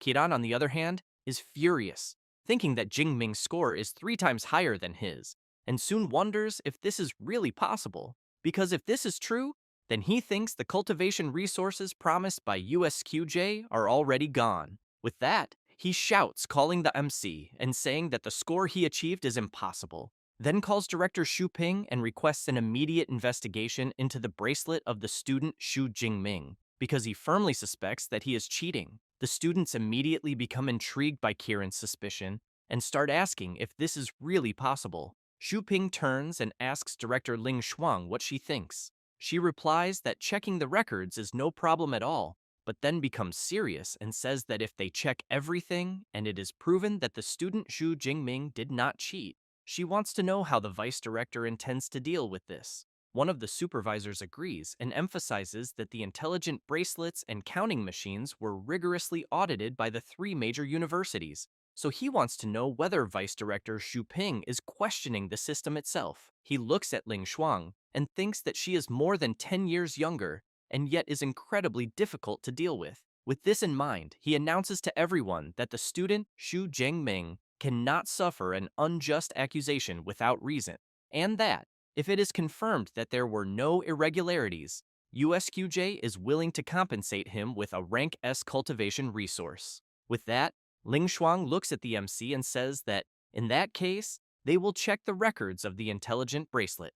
Jingming smiles and thinks that doing nothing wrong and still gaining a rank S cultivation resource for free is something that doesn't happen every day. Xu Ping, upon noticing the expression the MC is making, wonders if he was mistaken. While several people begin the verification of the bracelet and the records, Kieran thinks that he wants to see exactly how Jingming managed to get those 400,000 points, because he is also rank S, and, even being third ranked, he thinks this shouldn't be that absurd. At that moment, some scenes of the MC defeating certain creatures begin to play on the big screen. The students are impressed by the level of the MC's spear skills, since they think they would never be able to reach such a level with a spear. Ling Shuang asks the MC if his spear skill has already reached the master level. He replies that it was stronger than anything else. She thinks that the master level is not something that can be achieved just by luck, and suspects that the MC is definitely hiding some very interesting secrets.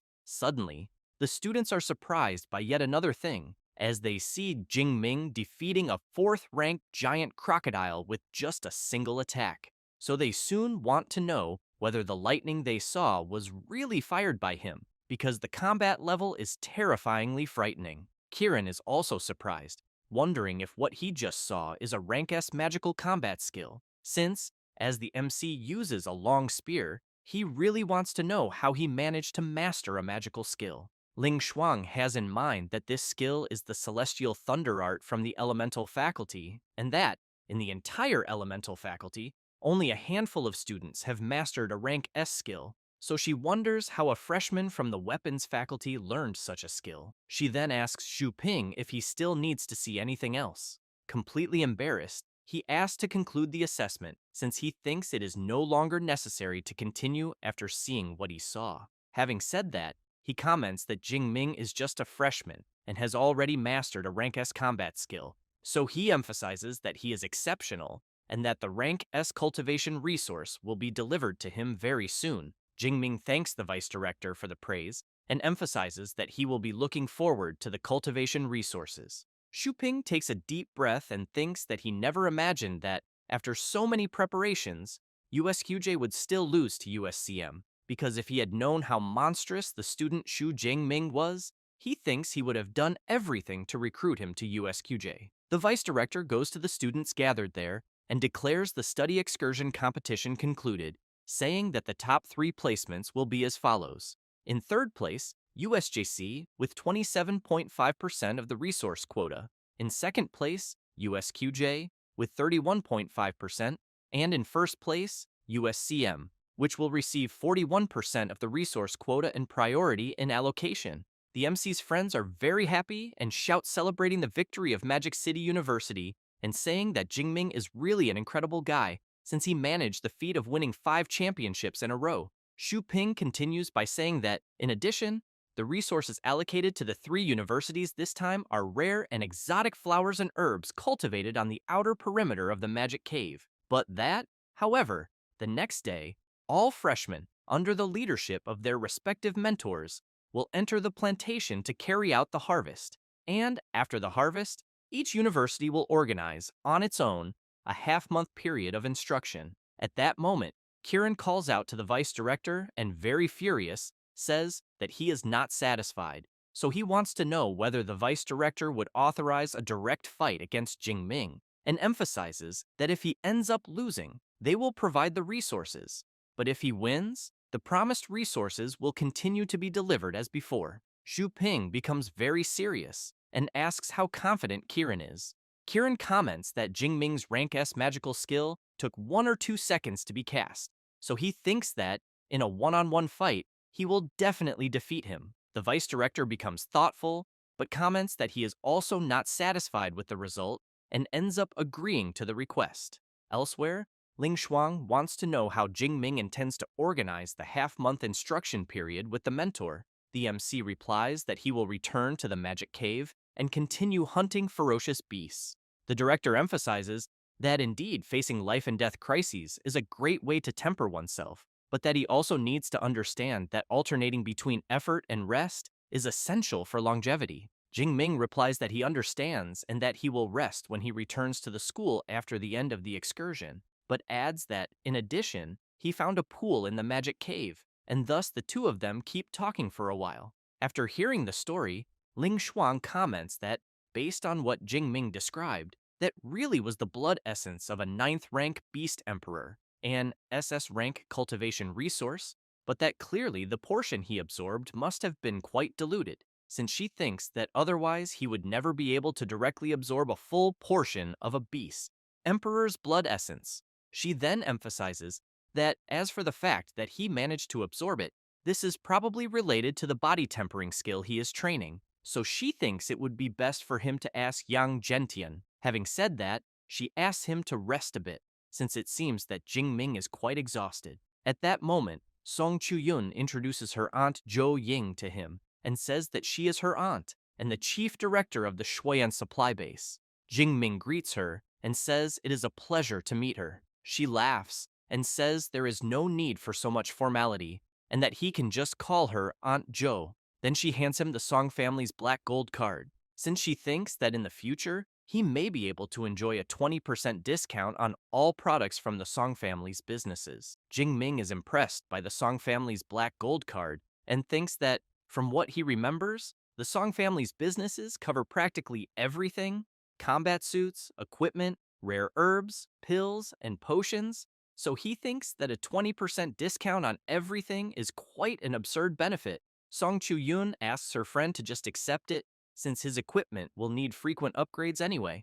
As he takes the card, the MC starts wondering if he has ended up becoming a sugar baby, but he is soon surprised by a noise he hears and turns to see what it is. Several journalists surround the MC and ask if they can interview him. After that, later on, Ling Shuang tells the MC that Kieran wants to fight him and that USQJ's bet is 20% of the resources this time, while Magic City University's bet is half of the passes to the ruins. So she wants to know if he will accept. Jingming is confused about these passes to the ruins and asks them to explain better. Xu Ping explains that the passes are tickets to enter the ruins of ancient civilizations and that they brought in a rank S reinforcement precisely because of these 40 passes. And since the MC placed first, the passes naturally go to them, which is why they are quite dissatisfied. Jingming thinks that, in Magic City history classes, it was mentioned that before this era of civilization, there existed an even more ancient civilization. He then reflects that this ancient civilization also possessed ferocious beasts and superpower users, and its level of development was extremely advanced. Not only was the technology impressive, but their understanding of superpowers was also extremely profound. However, what is unknown is why the civilization suddenly came to an end, right at its peak, being buried deep underground. And only thousands of years later, when superpower users reappeared on Blue Star, were these ruins rediscovered, and the best training methods and SSS rank combat skills were obtained from them. However, some ruins can be accessed freely, while others require passes. Those with free access were looted long ago, which is why the passes are so highly contested.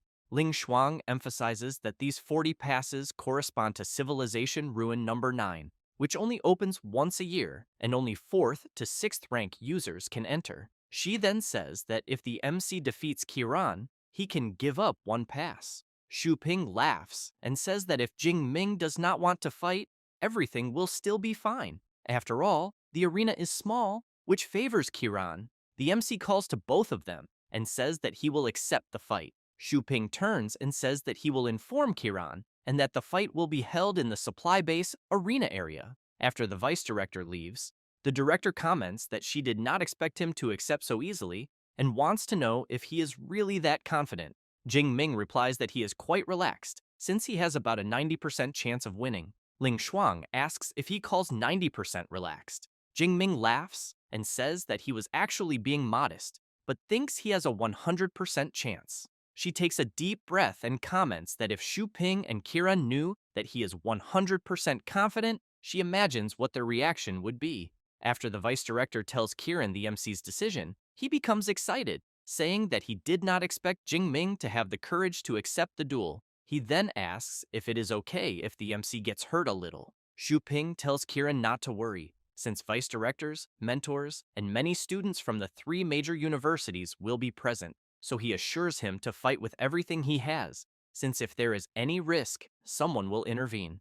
Kiran becomes excited upon hearing this, and hopes that the MC will not blame him for being merciless. After that, on the day of the confrontation in the arena area, some students are commenting that the duel will be between 2 rank S users and that they are very excited. Other students comment that, in an open field, Jingming's Celestial Thunder art is practically a guaranteed victory, but that in the arena it is another story, and that all that remains is to wait and see how many trump cards Jingming is still hiding. Kiran hears this and wonders if anyone really thinks Jingming has other trump cards, because he knows that a rank S combat skill is already a miracle for a freshman. So he asks himself how Jingming could have a second one. It doesn't take long for the MC to arrive at the arena, and at that very moment, the students become euphoric, shouting that Jingming has just arrived. Kiran immediately approaches him and says that they need to fight because he can't stand waiting any longer.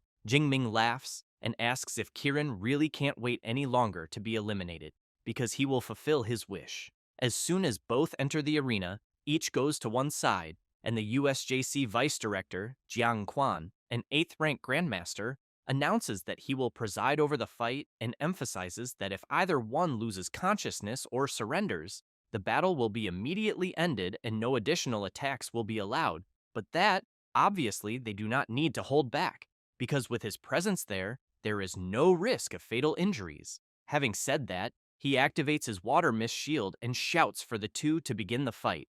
Kiran wastes no time and immediately activates his Brahma Beast Sovereign ability. Jingming, upon seeing his opponent's transformation, wonders if this is a rank S enhancement type superpower. Kiran calls out to Jingming and says that he will give him time to prepare that rank S magical ability because he will make him admit defeat from the bottom of his heart. The students around the arena, upon seeing Kiran's rank S enhancement type superpower, comment that they think Jingming will have serious trouble since the arena is only 30 meters wide, which is a huge limitation for long-range lightning abilities. The MC, on the other hand, thinks that, upon reflecting more carefully, since entering the 3rd rank, he has never fully released his superpower, so he thinks the moment will be perfect to test it. With that, he releases his powerful energy, and countless bolts of lightning take over the arena, even shattering the water barrier. Jiang Quan thinks that the layer of water mist he erected can withstand, at most, attacks from an ordinary peak 3rd rank Ranka user, and seeing that just the MC's superpower eruption has already pushed the water mist to its limit, he increases the barrier's resistance. The students are very surprised when they see the MC's Divine Thunder of the Purple Heavens superpower and comment that it gives the feeling that he could eliminate anyone in an instant. Kiran, on the other hand, keeps in mind that ordinary lightning does not harm him, but that Jingming's thunder can travel through his entire body, and therefore, he thinks he needs to end the fight very quickly. Thus, he charges at Jingming with all his might.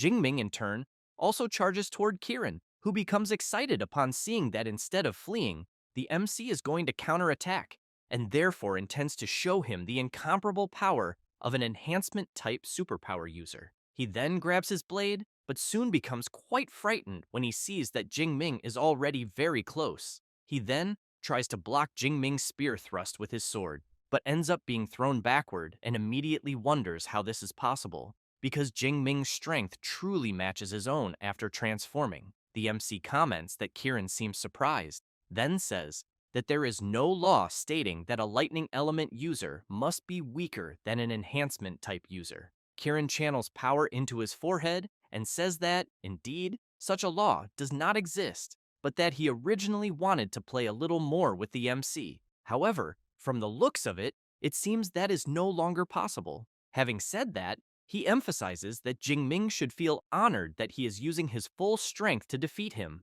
Kiran activates his Beast Sovereign Descent ability and becomes even stronger. The people around the arena comment that the power they are feeling is extremely terrifying, and that, from the looks of it, it must be an exclusive rank S ability. Xu Ping watches Kiran and thinks that the fight will end in an instant. Ling Shuang reflects that she remembers that the director of the weapons faculty, Yang Zhentian, also has a similar rank S combat skill, and that perhaps Jingming certainly knows it. The power around Kiran easily repels the MC's lightning, and then he calls out to Jingming and says that in his current state, he wants to know whether he still dares to measure strengths again. The MC begins to enter his other combat mode and replies that, obviously, yes. Having said that, he transforms, and an even stronger power emerges, leaving even Kiran surprised. One of the students in the audience wants to know what is happening, because he only looked at his phone for a second, and, when he looked back at the arena, there were already 2 boss monsters. His friend replies that they are not bosses, but Jingming and Kiran entering the second phase. Kiran, somewhat startled upon seeing the MC's transformation, comments that it must be a rank S combat skill. Jingming replies that it is, but emphasizes that unfortunately, there is no prize. Having said that, he activates the Thunder Prison. Kiran becomes alarmed, thinking that it is a restraint-type combat skill, since Jingming is preparing to use that rank-S Celestial Thunder skill. With that in mind, he knows he needs to go all out and equips the Vitality Armor. He then tries to withstand the lightning attacks and, after managing to block them, realizes that he finally broke through. However, he notices something and immediately turns, narrowly dodging the MC's spear attack at the last instant. The spear strikes one of the arena walls, and a massive explosion occurs. Kiran thinks that the lightning spear is truly terrifying, because if he had been hit by it, he believes he would have been seriously injured. At that moment, Jingming appears out of nowhere very close to Kiran, using the Lightning Gale Breakthrough skill. Kiran tries to block with his blade, but due to the MC's strength, he is violently thrown backward. Jingming takes advantage of the opening and activates the Continuous Thunder Spear skill. Kiran is struck multiple times without being able to defend himself, and, while being attacked, thinks that if he can block these attacks, he still has a chance. Thus, he shouts that now it is his turn to counterattack. However, Jingming simply raises his arm and shouts explosion. The places where Kiran was struck begin releasing small arcs of lightning, and soon after, an electrical explosion occurs inside his body. Kiran is blasted out of the arena, and due to the damage he sustained, his ability is undone. Jingming walks up to him and points the spear at Kiran's face, who in turn says that he accepts defeat and surrenders the fight.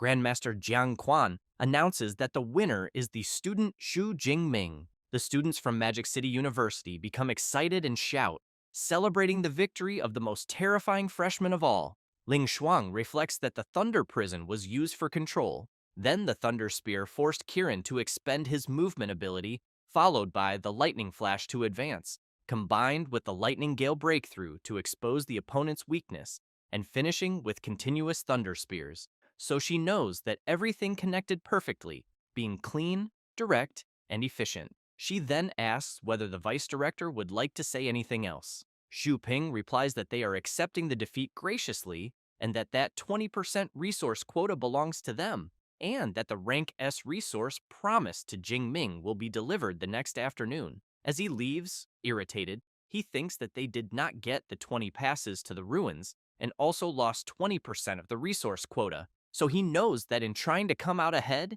he ended up getting burned in the end. Ling Shuang congratulates the MC on the excellent fight and hands over the pass to Civilization Ruin Number 9, and also says that the university will reward him with an additional 10,000 academic credits. Jingming is surprised by the amount of credits he will receive, but still thanks the director for her generosity, and as soon as he takes the pass to the ruins, he becomes excited, since he knows that the pass is something everyone is constantly competing to obtain.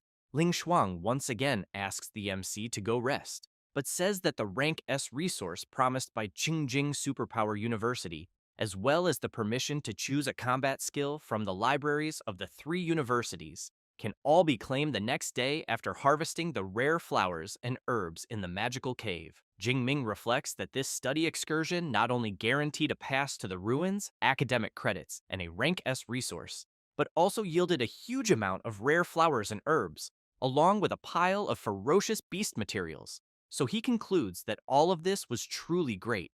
At that moment, a student approaches the MC and says that his fight was incredible, and that it was great fortune to witness a genius like him. Jingming thanks him for the compliment, but as soon as the student leaves, he asks Song Chu-yun who that guy is. She says that he is the student Dong Sheng, the top-ranked student of Jincheng Superpower University. Jingming, somewhat surprised, emphasizes that it is no wonder he felt that Dong Sheng's cultivation is at the intermediate stage of the second rank. Song Chu-yun asks what he means by that, since Jingming is already at the third rank. The MC laughs and explains that he is a special case, because he has a hack that allows him to level up with a single click, then asks if she believes that. Song Chu-yun replies that not even in her dreams.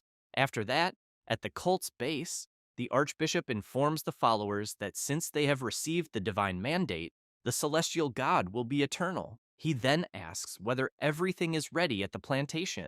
One of the cult members replies that everything has already been arranged. The Archbishop makes it clear that they will be responsible for the professors of the 3 universities and that they should eliminate as many as possible. However, he emphasizes that as for the 2 rank S individuals, he will leave them to the Holy Sun. since he believes this will be useful for his growth, and asks if there is any problem. He replies that there is not and comments that the next day he will be very close to them. The Archbishop adds that if they are willing to embrace the cult of destiny, it would be even better.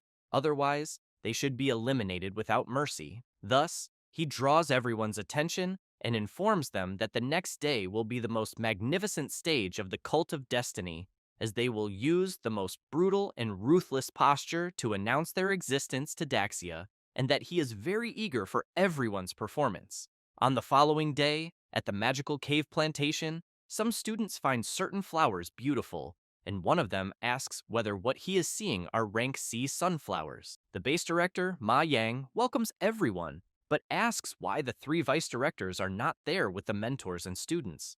The lead mentor of Magic City University, Hu Ping, explains that the directors had other matters to deal with. Since harvesting flowers and herbs is not dangerous, they decided not to attend. In addition, she points out that even if something were to happen, Director Ling Shuang can use her spatial ability to arrive there within a few minutes.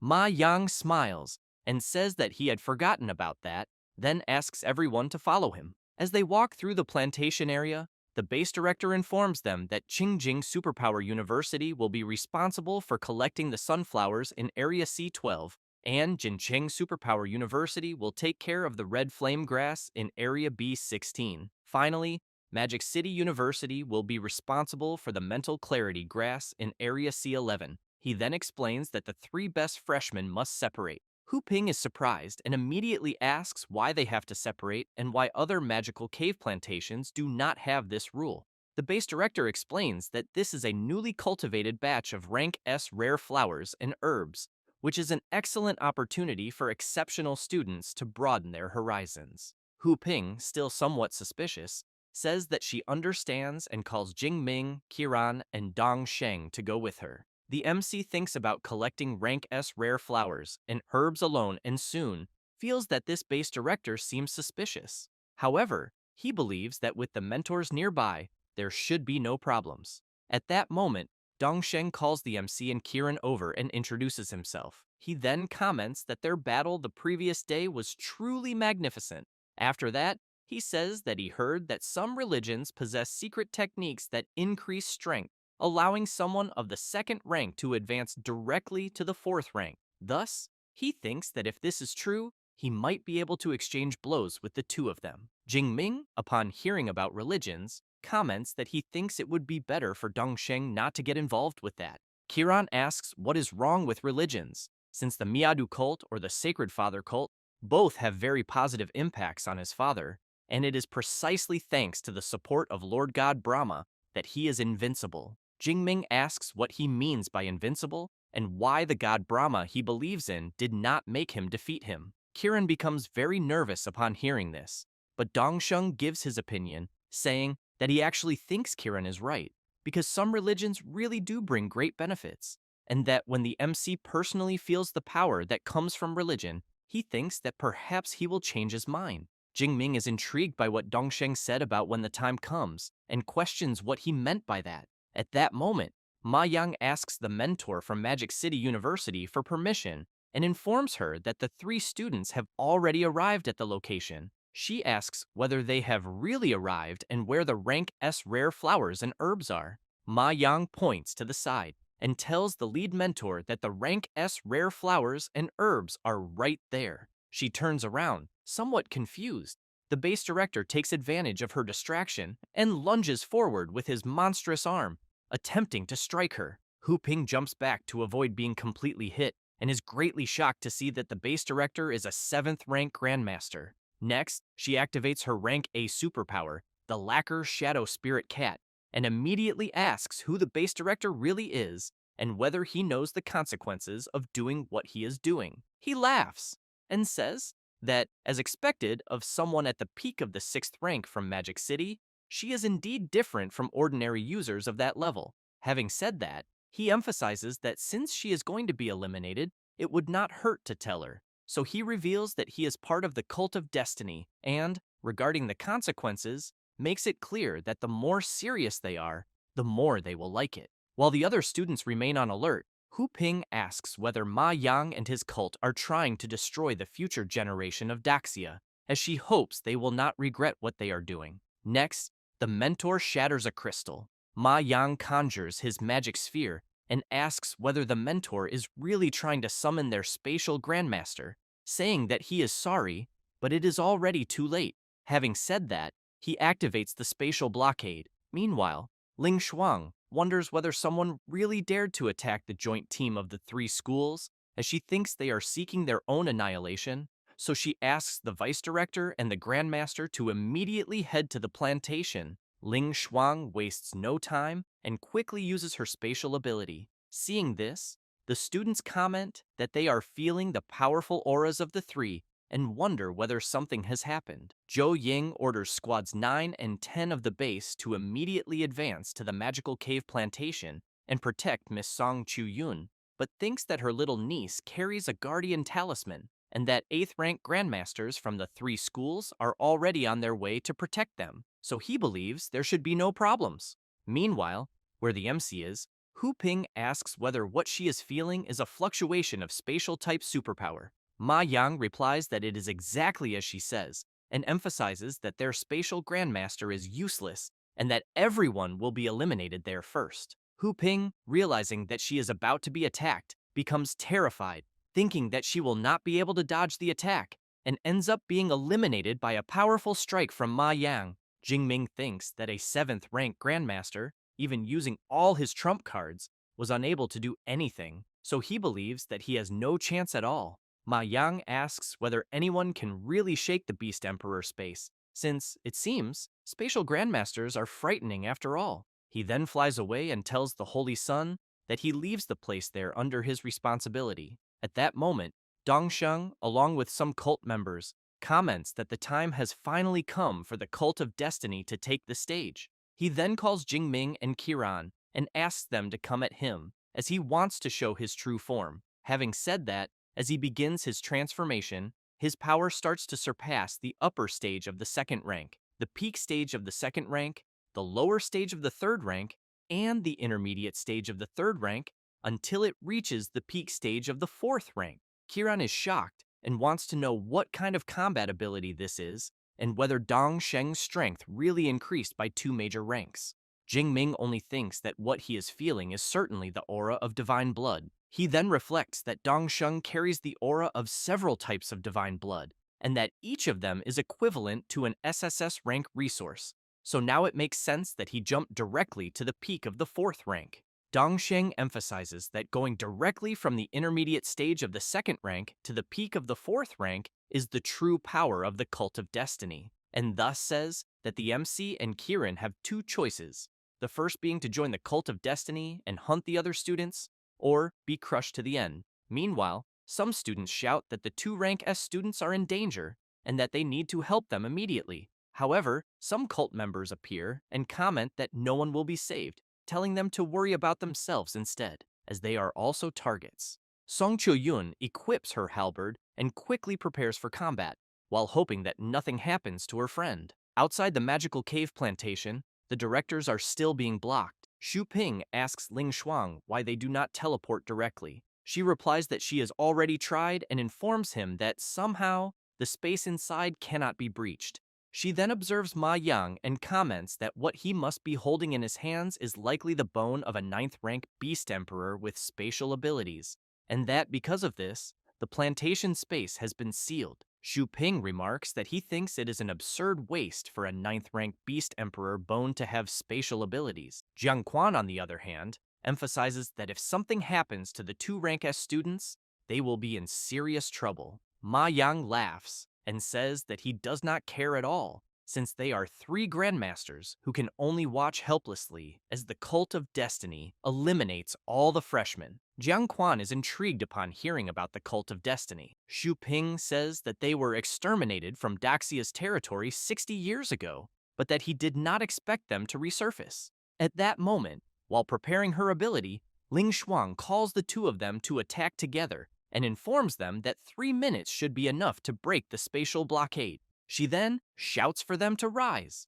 Cracks begin to appear around the magical cave plantation, and soon the ground beneath the area starts to lift upward, and it does not take long for Miss Ling Shuang to leave the entire area exposed to open air. However, she informs them that the underground space is also sealed and cannot be breached, but that the weakest point of the seal is toward the southeast. Thus, both Xu Ping and Jiang Quan begin to transform, and after completing their transformation, they charge toward the southeast side with the intention of breaking the spatial blockade. The students and the members of the Cult of Destiny are frightened by the tremor and the noise, as they are witnessing the monstrous power of the vice directors trying to enter to save them. Meanwhile, Jingming is thinking that he still has 49,000 skill points on the system panel, so he considers that if he spends everything to level up, he should be able to reach the 4th rank and turn the tables. Dongsheng calls out to the 3 geniuses of the universities and asks if they are seeing this,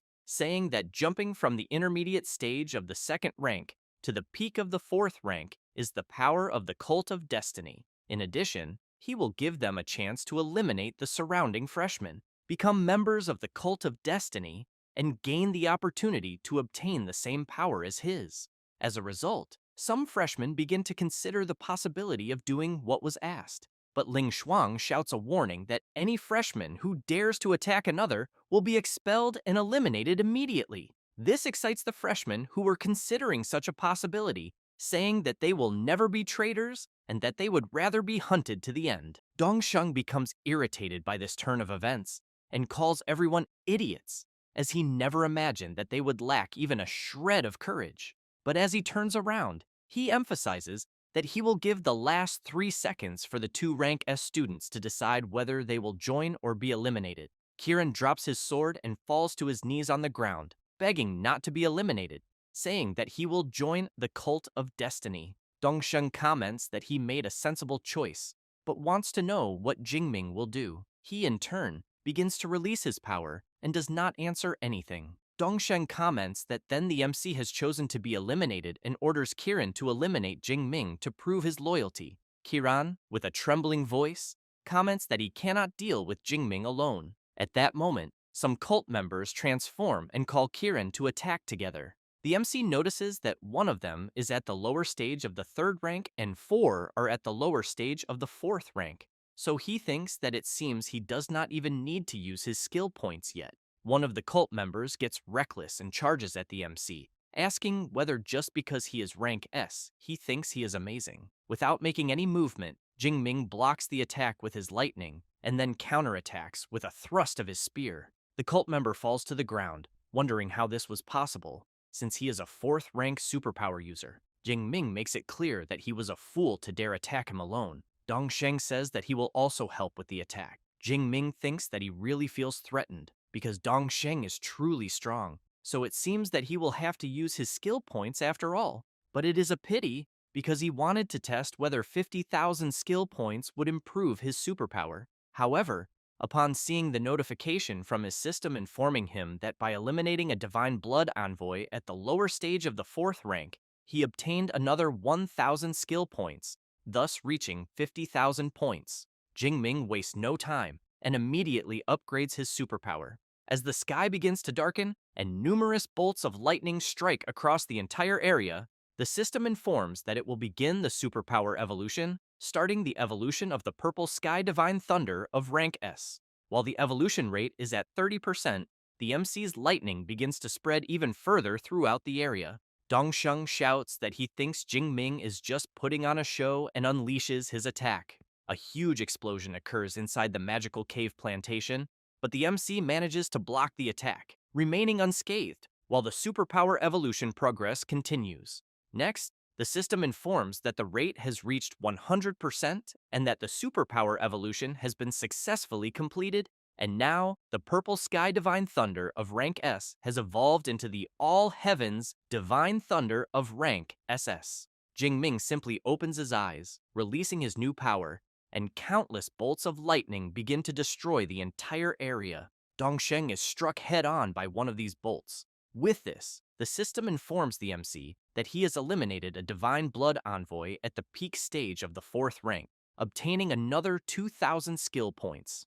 Next, Jingming points at each of the cult members present and makes it clear that all of them will be eliminated. Having said that, he unleashes his powerful discharge once again, which can be seen from very far away. Kiran, upon seeing Jingming's incredible power, becomes terrified and, without thinking twice, begins banging his head on the ground, saying that he was also threatened, but even so did not attack him. At that moment, Ma Yang is surprised to realize that the Holy Sun has been eliminated, so he turns around shouting that he will bury Jingming along with him and launches his powerful attack.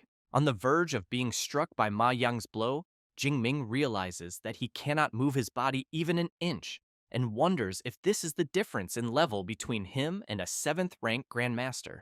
Next, observing the attack more closely, he also wonders whether the superpower he is seeing is of the spatial type. At that moment, Ling Shuang manages to pass through the blockade. Ma Yang becomes nervous and immediately wants to know how she managed to break in, since he was clearly maintaining the spatial blockade. While unleashing her spatial slash, Ling Shuang asks how Ma Yang dares to be distracted while relying on an external object for his spatial ability. The Vice Director's attack is so powerful that it deals significant damage to Ma Yang's arm, causing him to drop the Beast Emperor Essence Bone Sphere. Ling Shuang continues with her magic, but this time restrains the Base Director's movements. While he is being held in place, she picks up the Bone Sphere. Thus, she asks whether the MC is all right. He replies that he is, and thanks her for helping him at the last moment. At that moment, the Vice Directors enter and ask what should be done with the remaining members of the Cult of Destiny. She replies that those who dared to lay hands on the geniuses of her Daxia should be captured alive if they are 6th rank superpower users, and as for the rest, they should be eliminated without mercy. Having said that, Xu Ping and Jiang Quan begin to attack without stopping. Kiran goes up to Ling Shuang calling out to her, but she already comments that someone else will settle accounts with him later. After that, she calls the MC and asks what that was with his superpower moments earlier, and whether it was perhaps a special rank S ability, since it had no casting time and was a golden lightning bolt. Jingming replies that he is also not sure, since he only wanted to survive at all costs, and then his superpower seemed to break through its limits and underwent a mutation. Intrigued by something, Ling Shuang asks whether it was not a combat ability and whether he can perhaps show the Purple Sky Divine Thunder again. Jingming begins to release his power, and the Vice Director finds this quite strange, as she wonders whether it is still the Purple Sky Divine Thunder, since once they finish there and return to the supply base, she will test his superpower again. At that moment, Song Chu-yeon goes to the MC and hugs him, saying that she was so worried about him. Ling Shuang turns around and as she leaves, thinks that youth is wonderful. Jingming, upon seeing his friend crying, wipes her tears and says that everything is fine and that it is already over, then emphasizes once again that he is perfectly fine. A few minutes later, the area that was floating is placed back into position. Ling Shuang reports that a total of 342 freshmen from the 3 universities fell into the hands of the Cult of Destiny members during the event that took place, and therefore makes it clear that the 3 great universities have assumed responsibility for the casualties that occurred, and that they will also provide compensation and pensions according to battlefield sacrifice standards. Having said that, she announces that the Cult of Destiny is an enemy of humanity and, moreover, an enemy of the 3 great universities, and that from that day onward, the 3 great universities will issue an extermination order against the Cult of Destiny, and that both students and teachers may accept missions, as they must annihilate them completely. Jingming reflects that eliminating Divine Blood envoys yields many skill points, and, with that in mind, concludes that when he returns to the university, he might try to accept some missions. Ling Shuang explains that due to the unexpected incident involving the Cult of Destiny, the study excursion will end earlier, and that freshmen from all universities must gather at 9 in the morning the next day to return to the university. Later, in a more secluded location, Ling Shuang takes out an artifact and asks Jingming to release his superpower, as the detector will analyze the results. While the MC channels his power into the detector, Ling Shuang wonders whether Jingming's rank S superpower has evolved into a rank SS superpower, since she has in mind that this should not be possible, as he originally only had a lower rank ability, and evolving to rank S was already something very rare. At that moment, the detector reports that superpower detection has been completed and that the superpower is identified as the All Heavens Divine Thunder under the natural type lightning element with a rank SS classification. The vice director is surprised to learn that it is a rank SS superpower, since she knows that the difference between rank SS and rank S is enormous. Because if cultivated properly, Jingming could definitely play a decisive role on the battlefield against ferocious beasts, considering that the last time an SS Awakened appeared in Daxia was more than 10 years ago. Thus, she smiles and says that his rank SS superpower is very good and that he performed very well. Jingming comments that his superpower really did undergo another evolution, but wants to know how the machine knows about the All Heavens, Divine Thunder, and whether this power has appeared before. Ling Shuang emphasizes that since it can be detected, it must naturally have appeared before, not in the modern era, but in the era of ancient civilizations, since the university's detectors are made based on detectors from ancient civilization ruins. However, she points out that this means Jingming's talent can already be comparable to that of the powerhouses of ancient times. Having said that, she emphasizes that there is no need for the MC to hide the fact that his superpower has evolved, but that he should also not flaunt it around carelessly, then asks him to take the talisman she personally made, and that if he crushes it within 400 kilometers, he can rush to her, so he should remember to use it only when he is in real danger. Jing Bing takes the talisman and thanks the vice director. Ling Shuang also hands over the rank S resource promised to the MC by USQJ, a 7th grade limit breaking pill, and says that he can use it when breaking through a major rank, then suggests that he take it when trying to break through from the peak stage of the 5th rank to the 6th rank, otherwise it would be a waste of its potency. Feeling a bit awkward, Jingming asks whether he can exchange it for a different rank S cultivation resource, since he has in mind that with the system, he does not need pills at all to break through. However, Ling Shuang replies that USQJ will not exchange it, but will grant a special permission to exchange it for a rank S resource at the USCM Resource Department after they return to the university, and that is for the combat skill reward for taking first place in the study excursion. He should take a look and see which one he wants to choose. Thus, the vice director asks Eva to display all lightning element combat skills of rank A and above from USQJ and USJC. Quickly, Eva begins to show all the available skills. Jingming observes the SSS rank Obliterating Thundercloud skill, which uses lightning element superpower to trigger natural phenomena, forming a thundercloud that continuously fires lightning, but which can only be learned by users of the 5th rank or above, with a lightning element superpower of rank A or higher. He also sees the SS rank Descent of the God of Thunder's Judgment skill, which uses lightning element superpower to condense a thunder god and judge all enemies. Jingming thinks that SS and SS rank combat skills are extremely tempting, but unfortunately, the rank requirements are extremely high, and he cannot learn them yet, so he thinks it is better to be pragmatic and choose something he can learn at the moment. After choosing the one he wants, the MC calls the vice director and says that he chose the S rank Finger of the God of Thunder skill. Ling Shuang sees that this skill uses lightning element superpower to condense the finger of a thunder god to attack the enemy, causing massive lightning damage. She then informs him that this is a combat skill from USQJ, so she thinks that they will probably not provide much assistance in teaching it, since the learning cycle may be very long. Jingming replies that he does not mind, and thinks that since he still has 6,000 skill points, it will be enough. The vice director smiles and comments that since the MC has already mastered several rank S combat skills and has plenty of experience, he will not need her reminders. While Jingming is distracted watching the abilities that Eva is displaying, Ling Shuang reflects on the MC's extremely fast cultivation speed, as well as his heaven-defying comprehension, and even the fact that his superpower can undergo mutation again, so she knows that for so many exaggerated advantages to be concentrated in a single person, if he manages to grow, humanity will definitely gain an unparalleled expert. Later, in the private training room, the MC is focused until he asks the Deep Blue system to open his attribute panel. He then thinks that 50,000 skill points transformed his Purple Sky Divine Thunder of rank S into the All Heavens Divine Thunder of rank SS.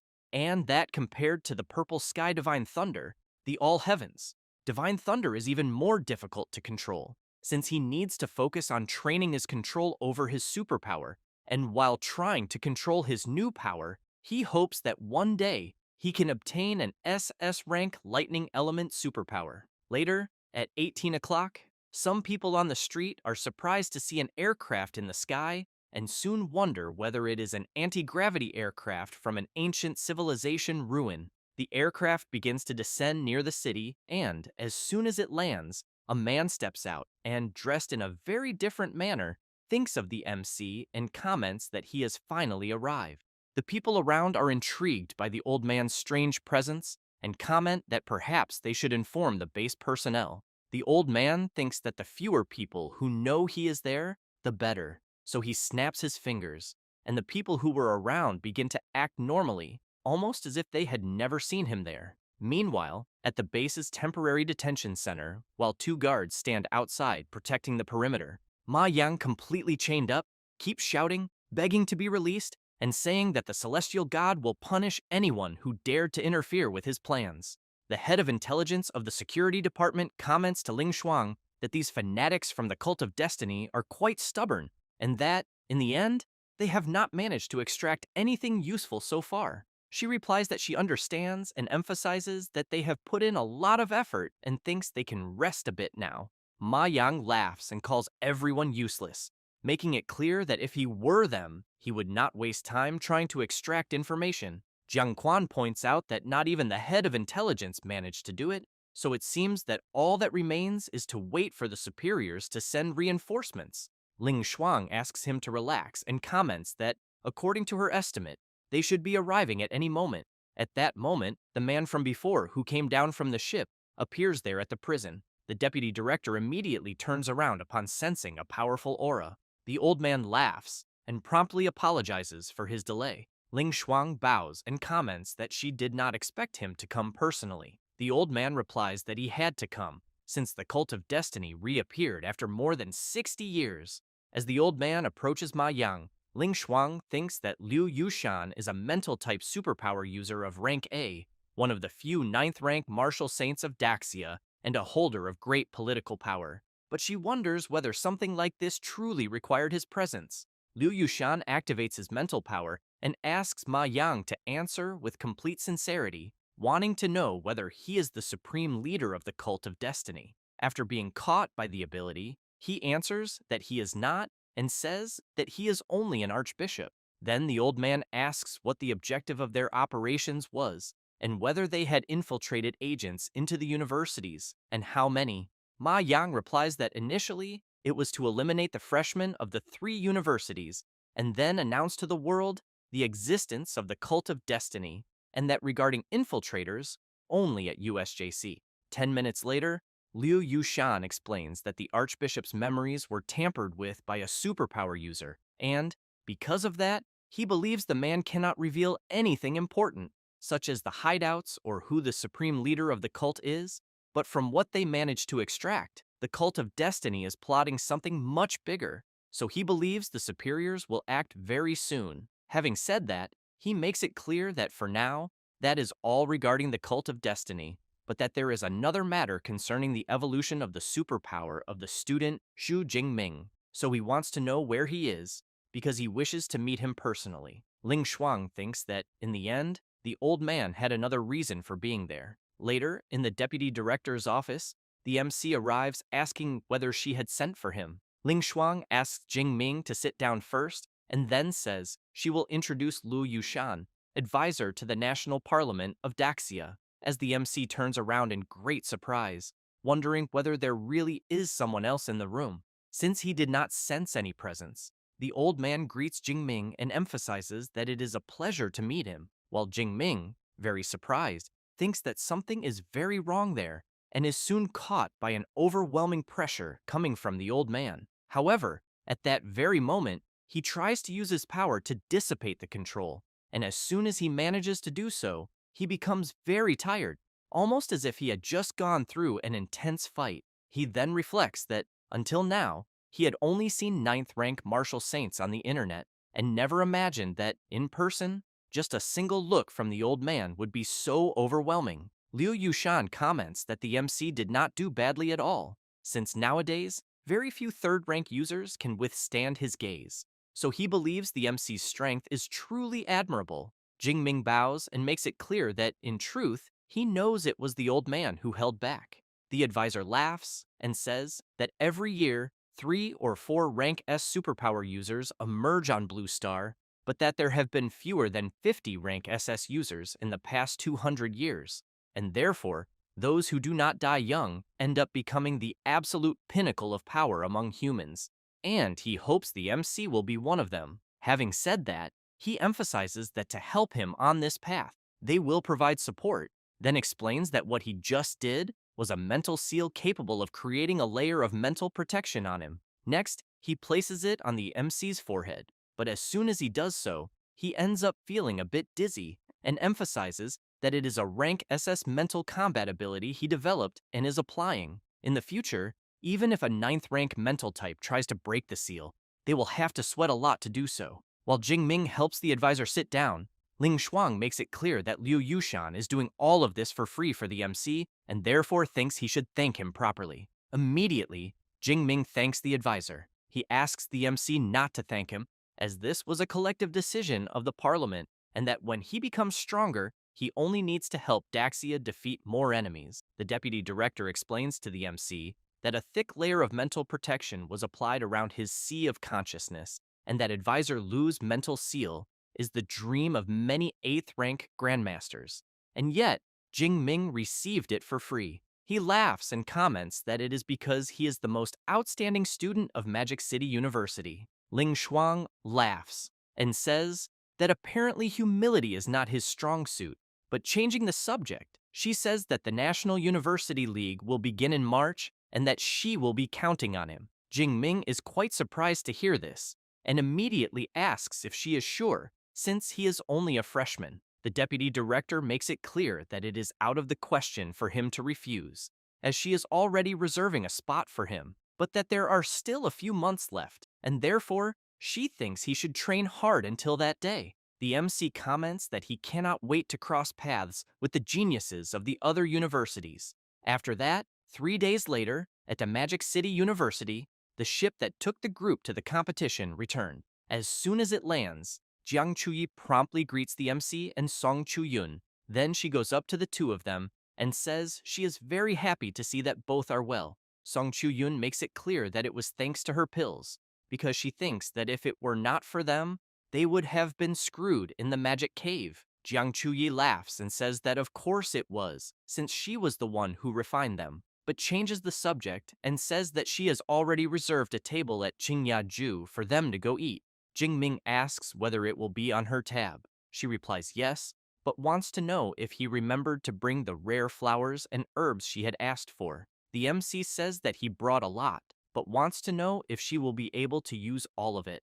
As the three leave laughing and chatting, Ling Shuang just watches them and thinks that Jing Ming apparently has luck even with women, but that, thinking about it more carefully, she believes that the stronger the parents, the greater the chances of the children being born with powerful superpowers, and that having multiple partners actually makes sense. Then she thinks about her own time, since no one her age could reach her level, but in the end, knows that she is already in her 30s and still single. After that, Jiang Chuyi, upon seeing the amount of rare flowers and herbs that the MC brought from the magic cave, is completely surprised and immediately asks if he took everything. Jing Ming laughs and emphasizes that this is nothing special, since very few are strong enough to reach the central part of that cave, and that if he had stayed there longer, he thinks he would have gathered even more. Jiang Chuyi takes a deep breath and comments that she thinks she will now be quite busy for a long time. Then Jing Ming stands up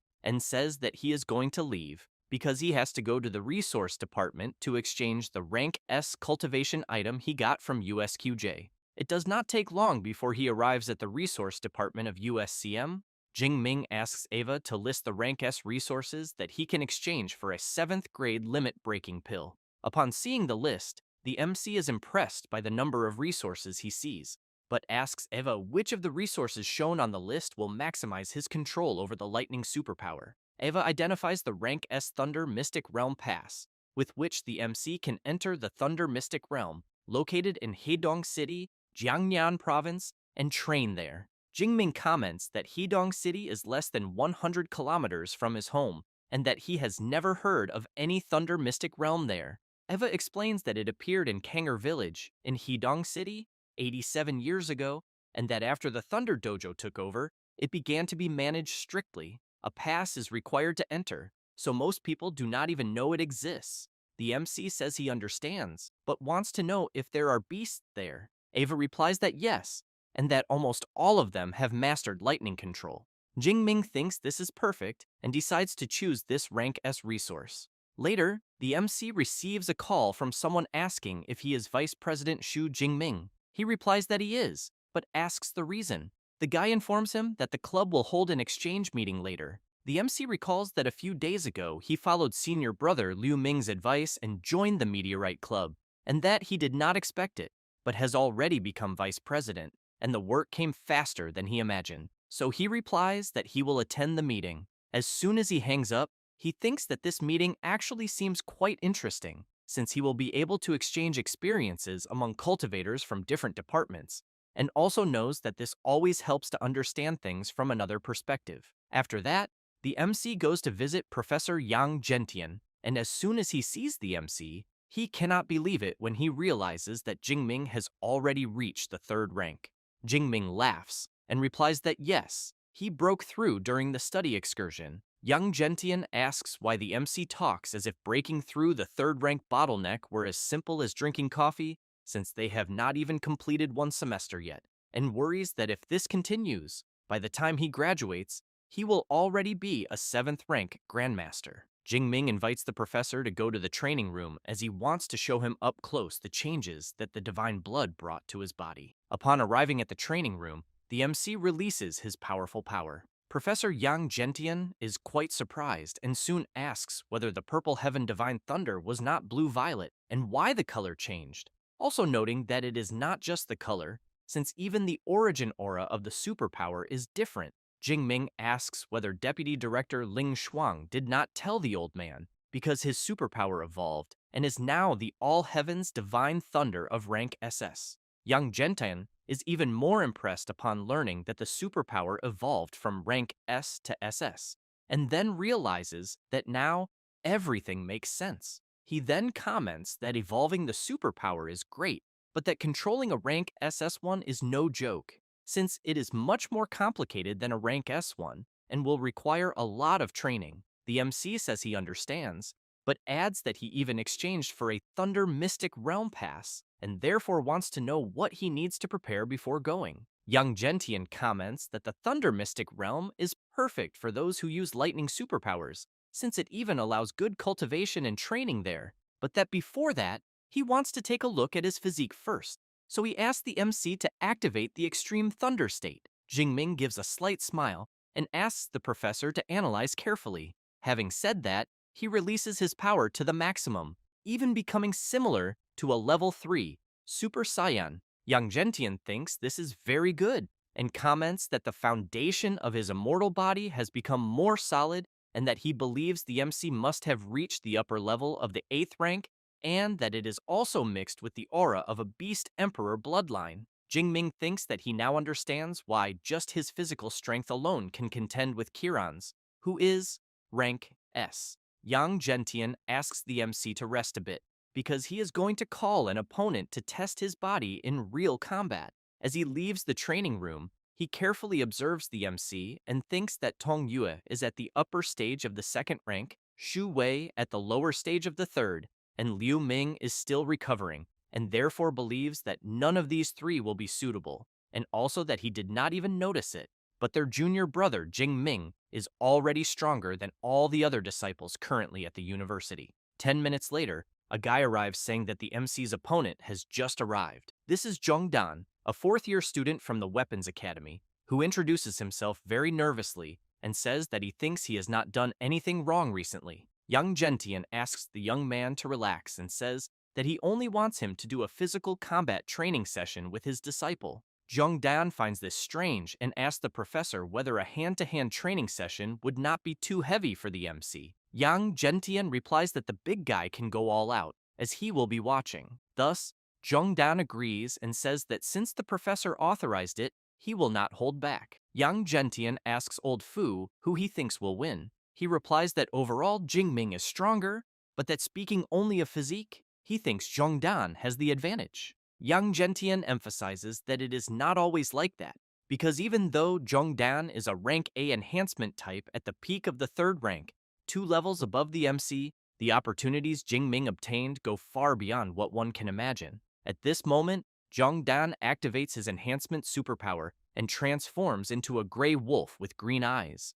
But he keeps watching the MC and thinking that he is rank S and also has the support of the director and the deputy director, who is a spatial type grandmaster, and therefore thinks it is better to proceed carefully, since if he ends up injuring him, he will be in trouble. And as soon as he charges forward, he ends up being surprised by Jingming's counter-strike, and while being thrown backward, he wonders what the hell just happened, since he used his rank A enhancement type superpower, and even while holding back, it should have been an easy beating. Jingming asks whether his opponent used all his power. Jung-dan replies that he did not, and that he underestimated him too much. Thus, he begins to channel his power, and the MC really enjoys seeing this. Jung-dan throws a powerful punch, as does the MC, and both continue delivering several consecutive blows to each other. Meanwhile, Professor Yang Gentian is observing that Jingming's blood circulation speed is 1.3 times greater than Jung-dan's,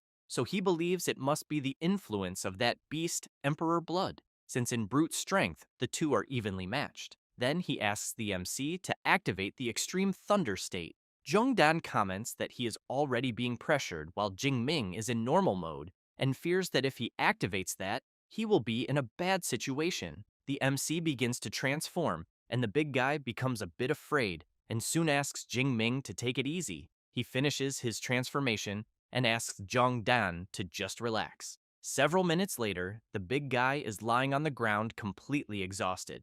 Jingming goes over to him and says that the professor had an idea and went to refine a technique, so they will end it there as well. Thanks the senior for the effort and hands over a potion to recover HP. Jung-dan thanks him for the potion and emphasizes that if anyone still dares to say that the MC's fame is exaggerated, he will be the first to defend him on the forum until he gets tired. Next, the MC asks old Fu when Professor Yang Gentian will return. He replies that it is hard to say, as he thinks it could be in a few hours or only a few days from now. Then the MC hears his phone ringing and, upon answering, realizes it is the deputy director. She says that the people from Qingjing University have already arrived and that they delivered the original copy of the rank S Thunder God Finger skill, and therefore he should stop by the combat skills library to pick it up. Jingming asks whether it needs to be now. Ling Shuang asks whether he has another commitment, because if so, to leave it, and that she will come get him. Having said that, she uses her spatial power and in an instant arrives where the MC is. She grabs his shoulder and pulls him into her ability. When they return, there is a man waiting for them, and she soon introduces to Professor Chen the rank S student of her university, Xu Jingming, and to the MC informs that the person there is Professor Chen Lin from Qingjing University. Jingming says that it is a pleasure to meet the professor, and he replies that the pleasure is his. Next, Ling Shuang says that Professor Chen Lin is a grandmaster at the lower stage of the 7th rank, that he has mastered the Thunder God Finger, and that he will stay there for half a fortnight. So she thinks the MC should take advantage of this to learn everything he can from the professor during this time. Jingming thinks that USQJ was quite generous, because in addition to sending the secret manual, they also sent an instructor, but that it is a pity that he can only use points to learn directly, so he comments that he hopes not to bother the professor during this period. He replies that not at all, since he is an old friend of Professor Yang Gentian and is also there to visit him, so if the MC has any questions, he should look for him directly and consider him as if he were Old Man Yang. After that, the afternoon arrives. The MC goes to his meeting and soon apologizes for being late, saying that he had a lot of things to deal with, but upon looking around more carefully, he realizes that the big club is on another level after all. The vice president of the Meteorite Club, Du Liangping, asks the MC to sit with him and soon notices that Jing Ming has already reached the third rank so quickly, commenting that at the pace he is advancing, the Meteorite Club will end up putting him as president very soon. The MC says that this is not his focus at the moment and asks about the topic of the meeting. Liang Ping says that it is about the Cult of Destiny mission, since they really attacked the joint freshman team of the three universities. So he wants to know if the MC will accept the mission. He becomes completely serious and makes it clear that he will participate. A few minutes later, the meeting begins, and Wu Yuan comments that the Cult of Destiny has reappeared and that the Daxia government has officially issued an extermination order against them. He also informs that the university has received several missions related to the Cult of Destiny and, because of that, hopes that everyone will actively participate. Having said that, he mentions the MC and comments that he bets he will accept some mission and that, therefore, thinks that if he wants to form a team, he can look for him. Jingming laughs, thanks him for the invitation, but makes it clear that for now, he prefers to act alone. However, he has in mind that before accepting any mission, he needs to master the Thunder God's Finger, since having another S-rank combat skill will make him much safer. After the Meteorite Club meeting ends, the MC goes to talk to Professor Chen Lin. Jingming comments that he analyzed the Thunder God's Finger the previous night and had some doubts, so he would like to receive some guidance. Chen Lin is surprised that he has already analyzed it, since apparently it is no wonder that he is the #1 student of Magic City, but makes it clear that he will explain everything he knows. Jingming comments that he first wants to talk about the part of the manual that addresses communication with the thunder of heaven and earth and its fusion with lightning itself. Chen Lin comments that he thinks Jingming must have already learned the heavenly thunder art, since it is very similar, but that the Thunder God's Finger is more condensed, and that the variations in form are much more complex. Jingming replies that he understands, but wants to ask another question. 3 hours later, Chen Lin comments that the MC's comprehension is excellent, since he understood most of it, and that therefore, the next step is to practice, making his spiritual power and superpower work in perfect harmony. But he keeps in mind that when it was his turn to learn, it took him more than 10 days just to reach the level Jingming is at.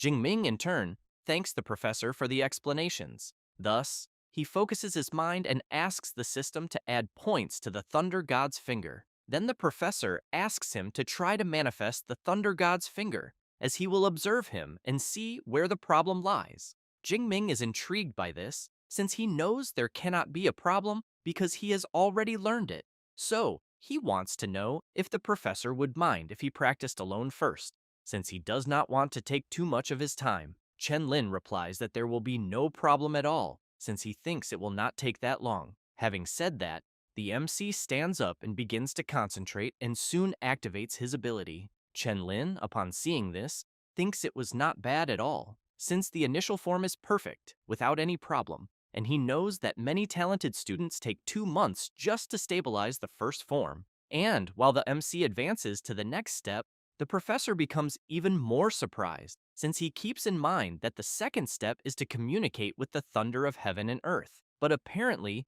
Jingming also managed to achieve this successfully, since even the best student at USQJ took a full 4 months to reach this level. Even so, he knows that the next part is the most difficult and thinks that perhaps the MC will not be capable. However, the MC finishes activating his ability and raises his finger upward, and in that way, a finger surrounded by several bolts of lightning breaks from the sky and rushes fiercely toward the university. Chen Lin, completely impressed, questions whether the Thunder God's Finger was truly released and how that was possible. Then Jingming stumbles a little and shouts to the professor that he cannot pull the Thunder God's Finger back. The ability continues advancing toward the academy, but the professor quickly activates his technique and aims in the direction of the MC's ability, and both abilities collide, creating a huge explosion. After that, Chen Lin comments to the MC that because of that energy fluctuation, he truly released a complete Thunder God's Finger, and that, therefore, he thinks that from now on, Jingming will only need to improve his control, since if that strike had landed, the entire area there would have been devastated. The MC points out that it was a good thing the professor was there, and since he has already learned the skill, asks whether he should return the manual to him. And while the MC comments that he is going to leave to practice his skill, Chen Lin notices something strange in the manual, then takes a deep breath and thinks that this new disciple of Old Yang really is a monster, and that it is no wonder everyone lost in the grand freshman competition. And moreover, if the MC were not an S rank from Magic City, he would definitely try to recruit him to Qingxing University. The MC, as he walks through the university, thinks that the power of the Thunder God's finger is indeed terrifying, and that a weaker 5th rank superpower user would have no chance at all of blocking such an attack. But he knows that the weakness is also clear, since that single strike consumed more than half of his divine thunder of all heavens. Next, he asks Eva to open the shop, as he wants to buy some pills to recover his superpower until Song Chu-yun appears calling out to him. Jingming wants to know what she is doing there, and Song Chu-yun explains that she saw a giant lightning finger appear over the villa district a few moments ago and imagined that it could only be him, and so she came looking for him. Then, she wants to know what new skill he learned this time, and the MC replies that it was the S-rank Thunder God's finger, but emphasizes that he is still preparing for the missions against the Cult of Destiny. She is surprised and asks whether he has really already chosen a Cult of Destiny mission and of what rank. Jing Ming says that it is an S-rank mission involving a branch of the Cult of Destiny. She is shocked to learn that it is such a high-rank mission, because then she knows she will not be able to go with him and can only wish him good luck. The MC asks whether she will not accept any mission. Song Chu-yun feels a bit awkward, but replies that she will. However, she has not yet found suitable teammates. Jing Ming suggests that she try looking for senior sister Jiang, as he thinks she is very capable. Song Chu-yun thinks that is a good idea and says she will look for her immediately and that he should also accompany her. The MC agrees and emphasizes that, as it happens, he has some matters about pills to discuss with her. Meanwhile, at the Muxi Cafe in Jinning City, a woman asks her captain whether the person from Magic City has not arrived yet. He asks her to be patient and emphasizes that they agreed on 8:30 and that it is not time yet.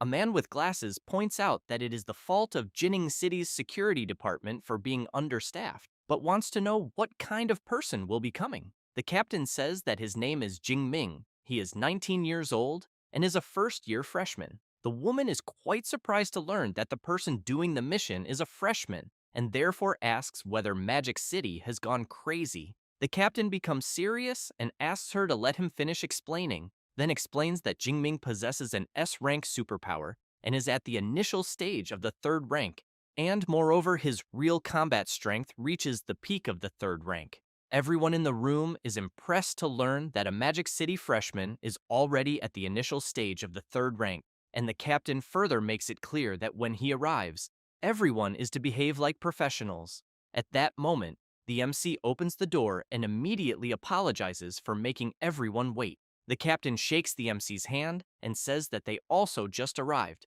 then introduces himself, saying that his name is Kaiju and that he possesses a B-rank superpower of the enhancement type at the peak stage of the 3rd rank. Next, he introduces Xiang Shan, who is of the support type, then Zhang Tong of the fire element, and finally Sun Yan of the mental type. After introducing them, the captain comments that since everyone is there, he thinks it is better to get straight to the point, then says that he will show the clues they have found about the Cult of Destiny. Having said that, he informs them that at the moment they have identified 2 people, Zhao Wuhao, president of the Tiger Association, and Lang Chang, CEO of the Blue Sea Technology Group, and that according to their intelligence, both are connected to the Cult of Destiny branch in Jinning City, and therefore, he believes that if they capture the 2 and hand them over to a mental superpower user for interrogation, they should discover the location of the Jinning branch.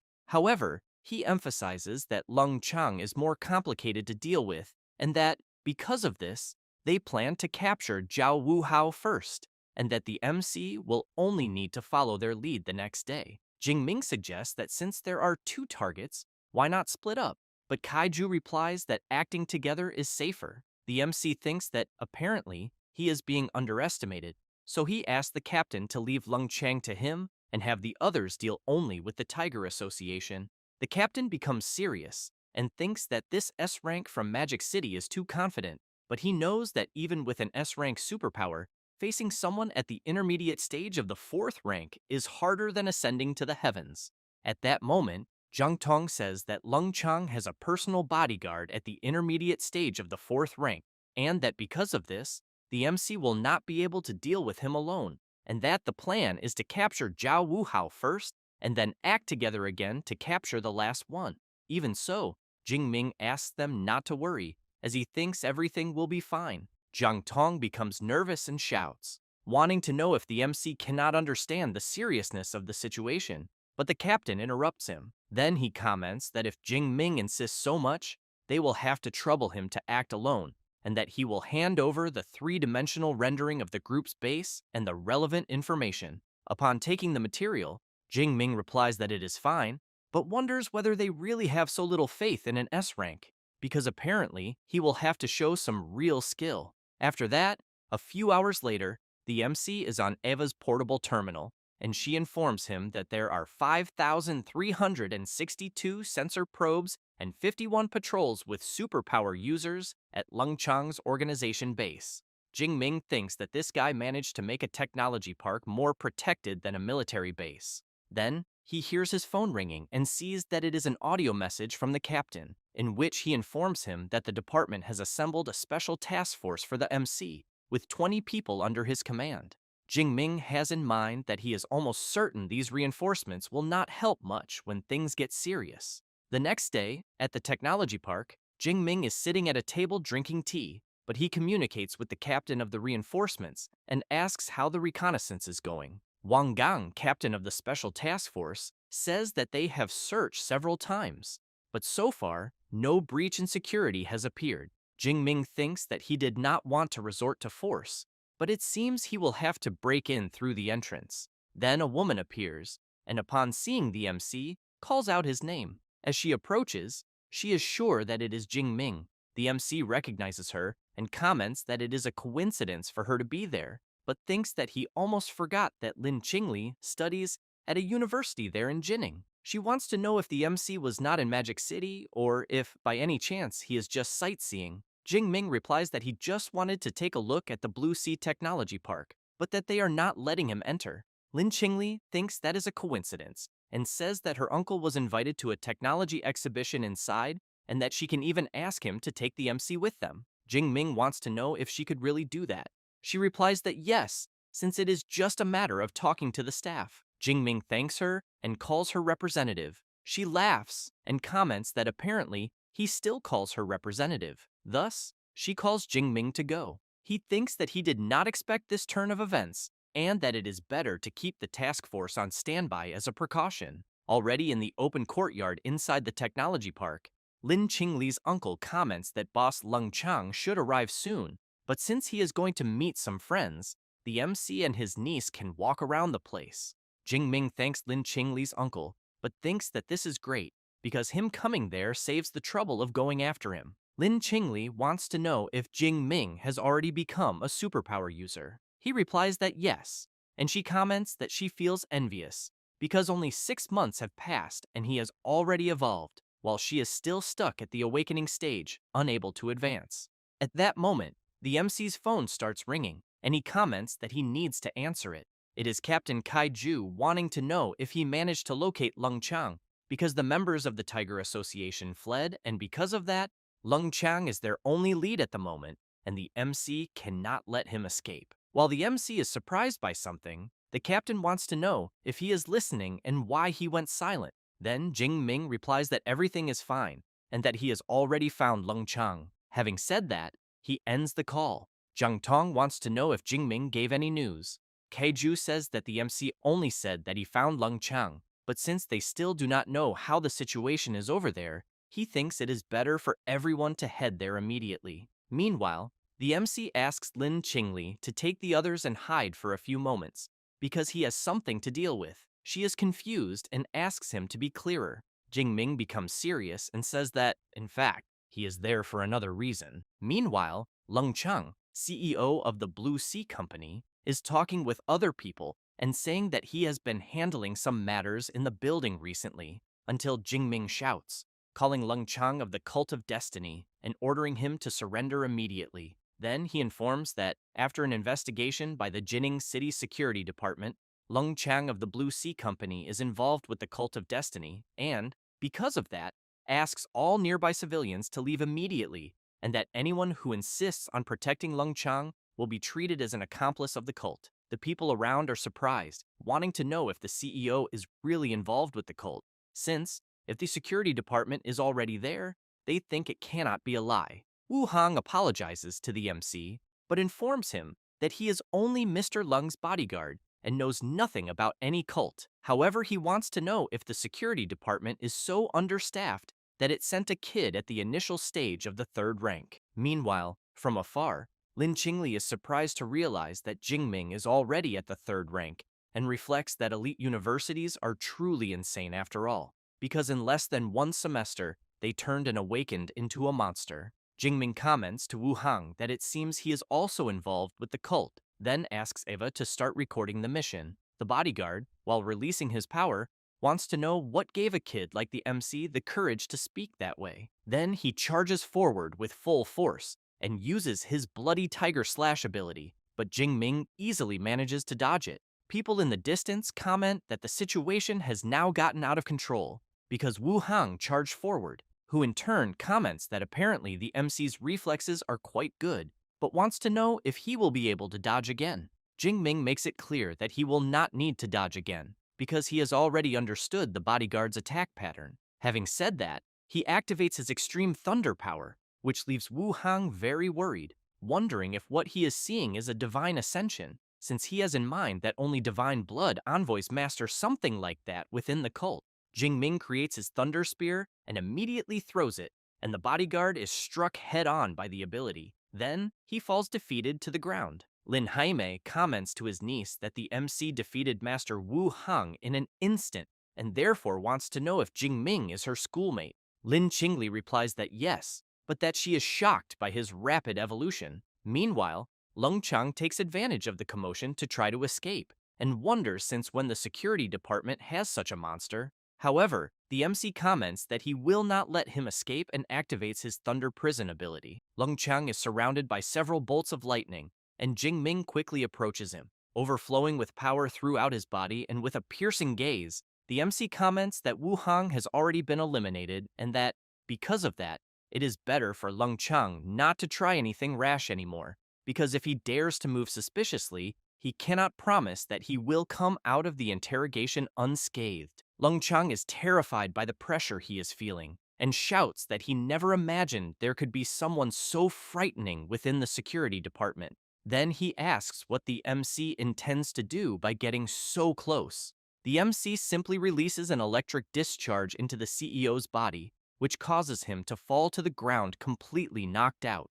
The people inside the MC's Thunder Prison ability begin to question why they are being kept imprisoned, since they are not members of the Cult of Destiny. At that moment, the Special Task Force enters the technology park. Jingming steps forward and makes it clear that until the investigation is fully concluded, no one will be allowed to leave, and that anyone who tries to leave by force will be treated as a member of the Cult of Destiny. But he emphasizes that the security department will not frame innocent citizens, yet will also not allow any criminal to escape. A few hours later, Captain Kaiju's group arrives at the location, and he comments that, apparently, everything is completely under control, and that the Special Patrol Task Force shows no signs of combat, so he thinks it looks like the mission failed. Zhang Tong does not like this at all, because after so much effort, he thought they would finally manage to capture someone and follow the clues of the Cult of Destiny branch. The captain goes to one of the task force members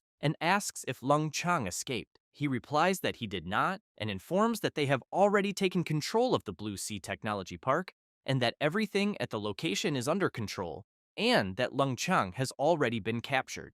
Kaiju comments that this makes no sense and asks why none of them show signs of combat.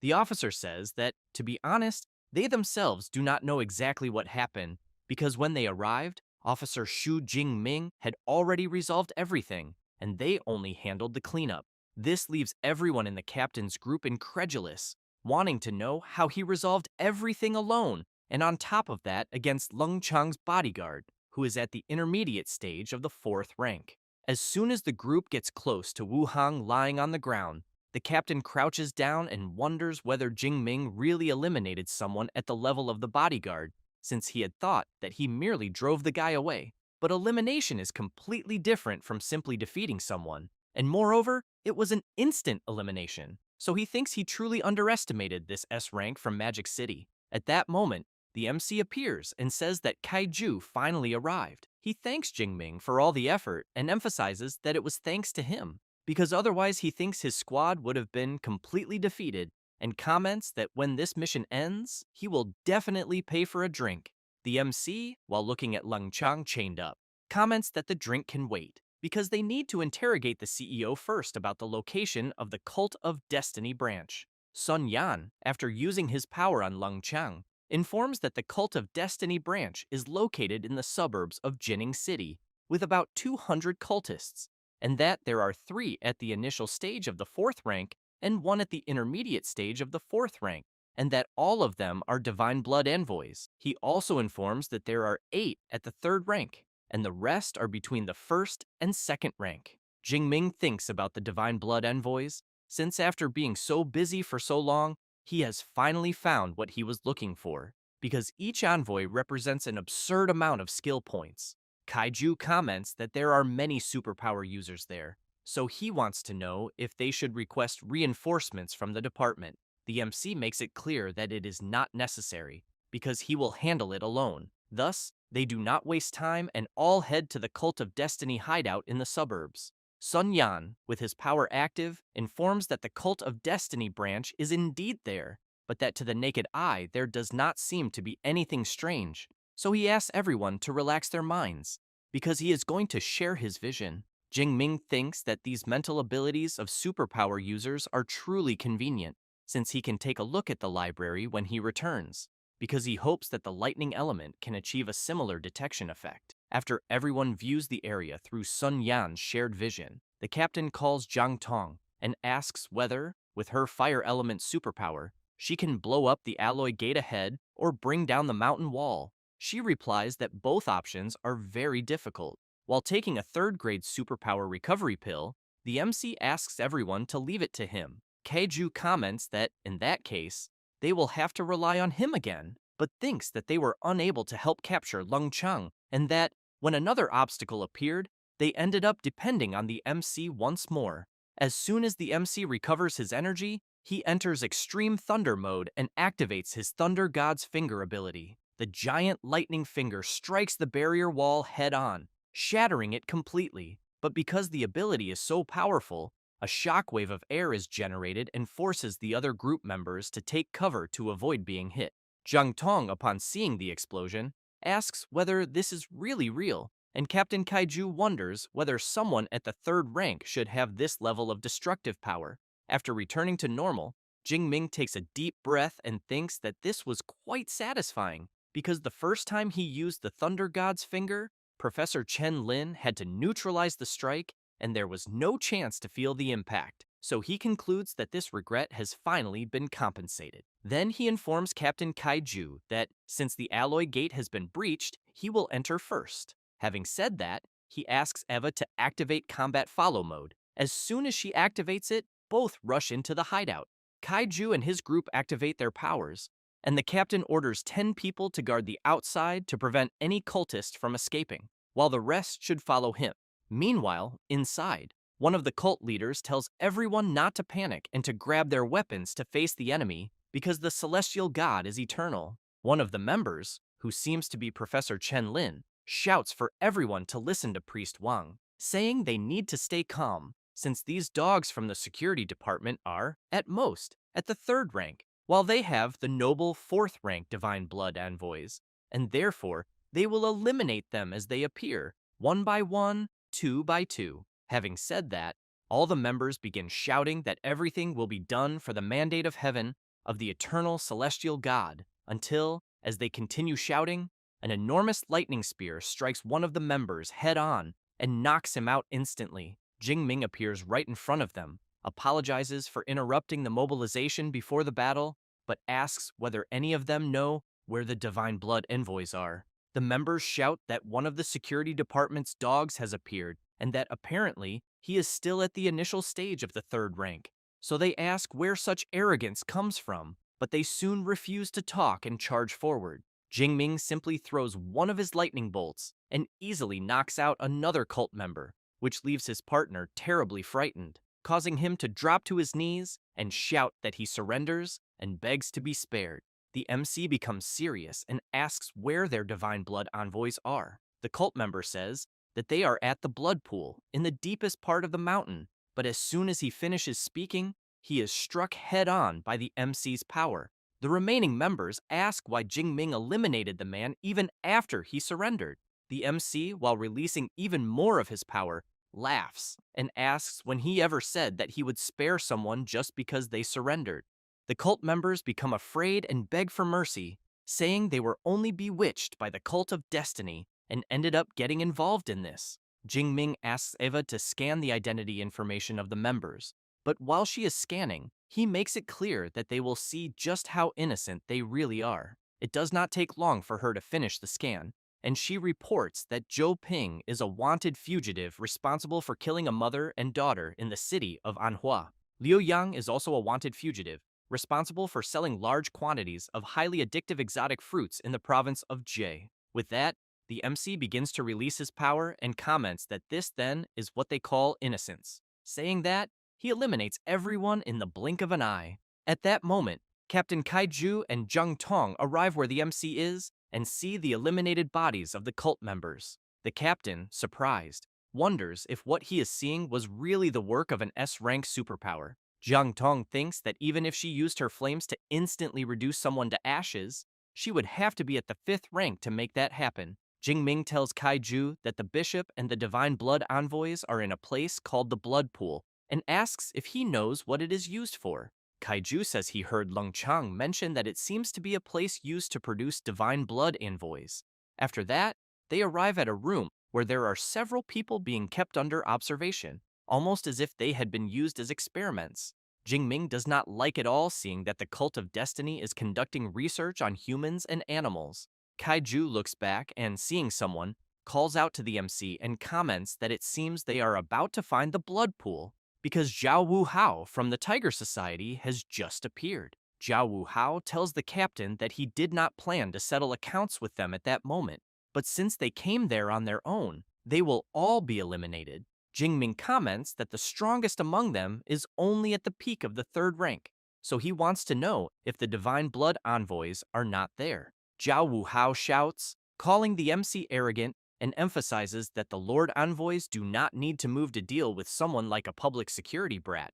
And, as he rushes forward, Jingming anticipates his movement and, at high speed, lands a powerful blow squarely on Zhao Wu Hao. Then, he looks back and comments that he thought Zhao Wu Hao would be stronger, but apparently he was mistaken. The cult members who were with the bishop begin to panic and want to know who the MC really is, because if he is willing to join them, they can request a cardinal position from the Lord Envoy for Jingming. Jingming, in turn, thanks them, but makes it clear that he has no interest in the cult of destiny, and that, moreover, their intelligence system is quite slow, since they did not find out that their holy son was eliminated by his own hand. Saying that, he charges at the first member, while the others run away screaming to retreat, because the person there is the S rank of Magic City. However, they cannot escape the range of the MC's power and are easily eliminated. Kaiju tries to stop the MC, telling him to leave at least a few conscious for interrogation, but thinks that if he did not know he was a student of USCM, he would swear he is a fight-addicted maniac. Jingming agrees with the captain, but calls everyone to enter the blood pool. As he crouches near Zhao Wu Hao's body, the MC takes a card from his clothes. Then he swipes the card on the interaction device and is soon authorized. As they pass through the door, Zhang Tong comments that she is smelling a very strong scent of blood. The captain, on the other hand, is intrigued, wanting to know why there is no one there and whether the divine blood envoys might have fled, until, after walking a bit further, they come face to face with a well filled with completely red water. Jingming creates a lightning spear and comments that, judging by it, the situation inside the water seems strange and that, therefore, he will test it first, saying that he launches his ability, which hits the reddish pool squarely. However, apparently nothing happens. Jingming soon prepares another spear, but this time he keeps attacking non-stop. Kaiju thinks that indeed, the MC is really careful, until, out of nowhere, one of the blood envoys bursts out angrily from inside the water and shouts for the MC to stop. Then, more blood envoys appear. Jingming comments that, apparently, they were indeed hiding inside the water, and notices that 3 of them are at the initial stage of the 4th rank and 1 at the intermediate stage of the 4th rank. So he tells Captain K that they really are the blood envoys and asks him and Zhang Tong to stay back, because he will handle the matter on his own. One of the envoys calls the MC a despicable human and asks how he dares to mock them. Jingming equips his spear and comments that, judging by the way the envoy speaks, he wonders if they no longer even consider themselves human. One of them says that they are the divine envoys chosen by the great celestial god, and that they cannot be compared to an inferior human like the MC. Not wanting much talk, Jingming charges forward, saying he wants to see what is so special about them. One of the envoys blocks the MC's spear thrust and then asks if the S rank of Magic City has forgotten that there are 4 of them. At that moment, the others leap toward the MC, taking advantage of his distraction, but Jingming activates his Thunder Armor ability and blocks all the attacks. After that, he releases his powerful lightning throughout the area, striking and throwing the envoys away. The MC comments that the attacks were very weak and did not even serve as a massage, saying that, while spinning his spear, he activates his Gale Lightning Rupture ability and in a matter of seconds, eliminates each Divine Envoy one by one, while the system informs that for eliminating a Divine Blood Envoy, he gained 1,500 skill points for each one eliminated. As he stores the spear in the spatial ring, Jingming reflects that eliminating them yielded 4,500 skill points, and that he also knows there are still 2 cubic meters of space left, so he thinks about the pills, flowers, rare herbs, and money he obtained during this trip. At that moment, Captain Kaiju and Zhang Tong approach the MC and comment that he was incredible, and soon ask whether everyone at the university in Magic City is as impressive as he is. Jingming replies that almost everyone is, but that he is just a little special. Kaiju comments that the MC even tries to be humble, but knows that anyone who believes that is a fool, then emphasizes that since the mission to annihilate the Cult of Destiny branch was a complete success, there will be a celebratory banquet later and thinks the MC should attend. Jingming laughs and says that he will indeed go to the banquet. The next day, at the university bank, some students are commenting that the D-rank mission was far too difficult as they were almost eliminated there, until one of the students laughs and emphasizes that this is because his friends are too weak, since he completed his D-rank mission and earned 74 academic credits. Then they see the MC arriving, and while he goes to withdraw the rewards, the people around wonder whether Jingming completed a C-rank mission, but as soon as the MC swipes his card for identification, he is congratulated for completing the first S-rank mission of the Cult of Destiny, and for rising to first place on the glory ranking, which leaves everyone around quite surprised to learn that it was such a high-rank mission. Then, Eva displays the glory ranking, and the MC is in first place with his S-rank mission achievement, having a total completion time of 67 hours and 23 minutes. And second and third places are Li Kang and Zhang Yue for completing A-rank missions. The people, upon seeing the table, are astonished, because the glory ranking was released only 2 days ago and there is already someone who completed an S-rank mission, until a guy approaches the MC and comments that he did not imagine anyone would complete an S-rank mission so quickly, and that, apparently, Jingming truly lives up to the reputation that precedes him. Saying that, he emphasizes that he has always liked making friends with the strong, so he introduces himself and says that his name is Yao Fang and that it is a pleasure to meet the MC. The surrounding students are intrigued to see the iceberg Yao Fang talking with a freshman, because he is one of the 5 strongest in the university. Jingming knows that Yao Fang is a veteran of the Elements Department at the initial stage of the 4th rank, whose superpower is A-rank ice, and that he earned the nickname Iceberg after freezing the entire peak of a mountain during a mission. Thus, he takes Yao Fang's hand, calls him senior, and comments that he has already heard a lot about him. Yao Fang emphasizes that he actually made a bet with other veterans to see who would complete an S rank mission first, but that in the end, everyone lost to Jingming, saying that he says he will turn in his mission first, but that when the opportunity arises, he will introduce the MC to the brothers of his circle. Jingming replies that it is fine, but wonders if that means he has entered the university's elite combat circle. And as he leaves, he remembers that his master sent a message the day before saying that he came out of seclusion, so he thinks that before taking another mission, it is better to go see him. After a few hours, at Professor Yang Gentian's house, the MC arrives greeting everyone and asking whether the immortal thunder body technique was improved. The old man makes it clear that it is not that simple, because he stayed in seclusion for 4 or 5 days and only managed to put together an initial outline. Liu Ming comments that it was not bad at all on the part of his junior brother, because besides completing an S-rank mission, he also made friends with Iceberg Yao Fang. The MC comments that apparently the senior is very well informed. He laughs and explains that he saw a post on the university's official website and that since the MC can already complete an S-rank mission alone, he thinks that he might be able to get a spot in the National University League in March. Yang Gentian emphasizes that it is not a might, because Director Ling had already said that Jingming is a pre-selected member of the league. Liu Ming cannot believe it and wants to know if the MC's spot is really already guaranteed, because that would make Jingming the first freshman in the university's history to compete in the University League. Yang Gentian calls everyone to go to the training room because Liu Ming has not fought with the MC since he recovered and therefore thinks it is a great time for a practical combat. He agrees and emphasizes that he also wants to see how strong the MC has become. As soon as everyone is in the training room, Liu Ming makes it clear to the MC that this time he will go all out. Yang Gentian comments that if everyone is ready, they can begin. Liu Ming does not waste time and immediately activates his extreme state, just like the MC.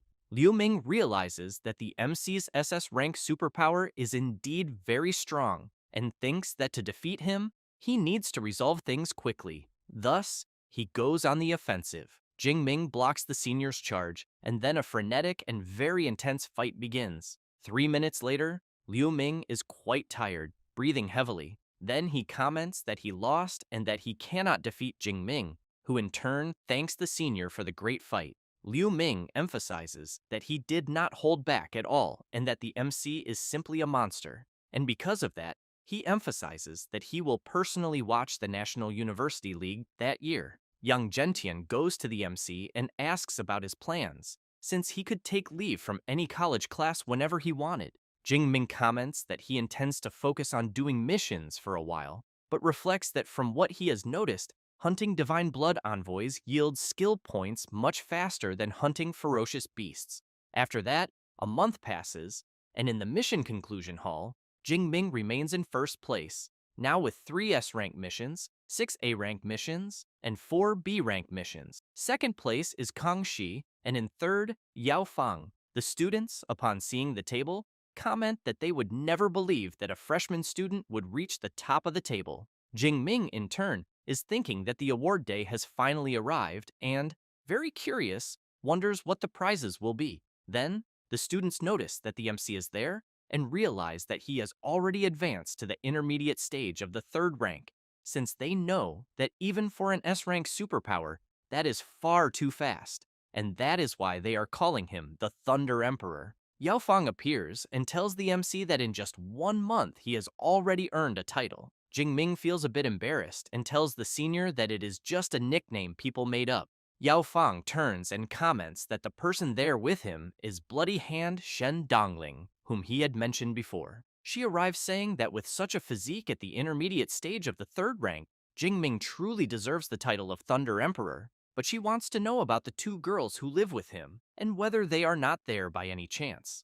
The MC replies that they are preparing for final exams and that after collecting his reward there, he also needs to head back. Yao Fang is surprised that the MC mentioned final exams and comments that he always forgets that he is still a freshman. At that moment, a guy appears informing them that the rewards will be distributed and, since the MC placed first in the glory ranking, he announces that he accumulated 978 eliminations of members of the Cult of Destiny, and that the reward for that is an S-rank resource and 3,000 academic credits. When people hear this, they are left open-mouthed, unable to believe that in less than a month, Jingming eliminated nearly 1,000 people, and they wonder whether the Thunder Emperor is really that brutal, and apparently he is even more ruthless than Shen Dongling, who in turn is also very impressed and wants to know if he eliminated all of those from the Cult of Destiny, because she did not surpass 500. He replies that it was smooth and explains that 2 of his missions were in branches of the Cult of Destiny, and that, because of that, it ended up yielding more eliminations.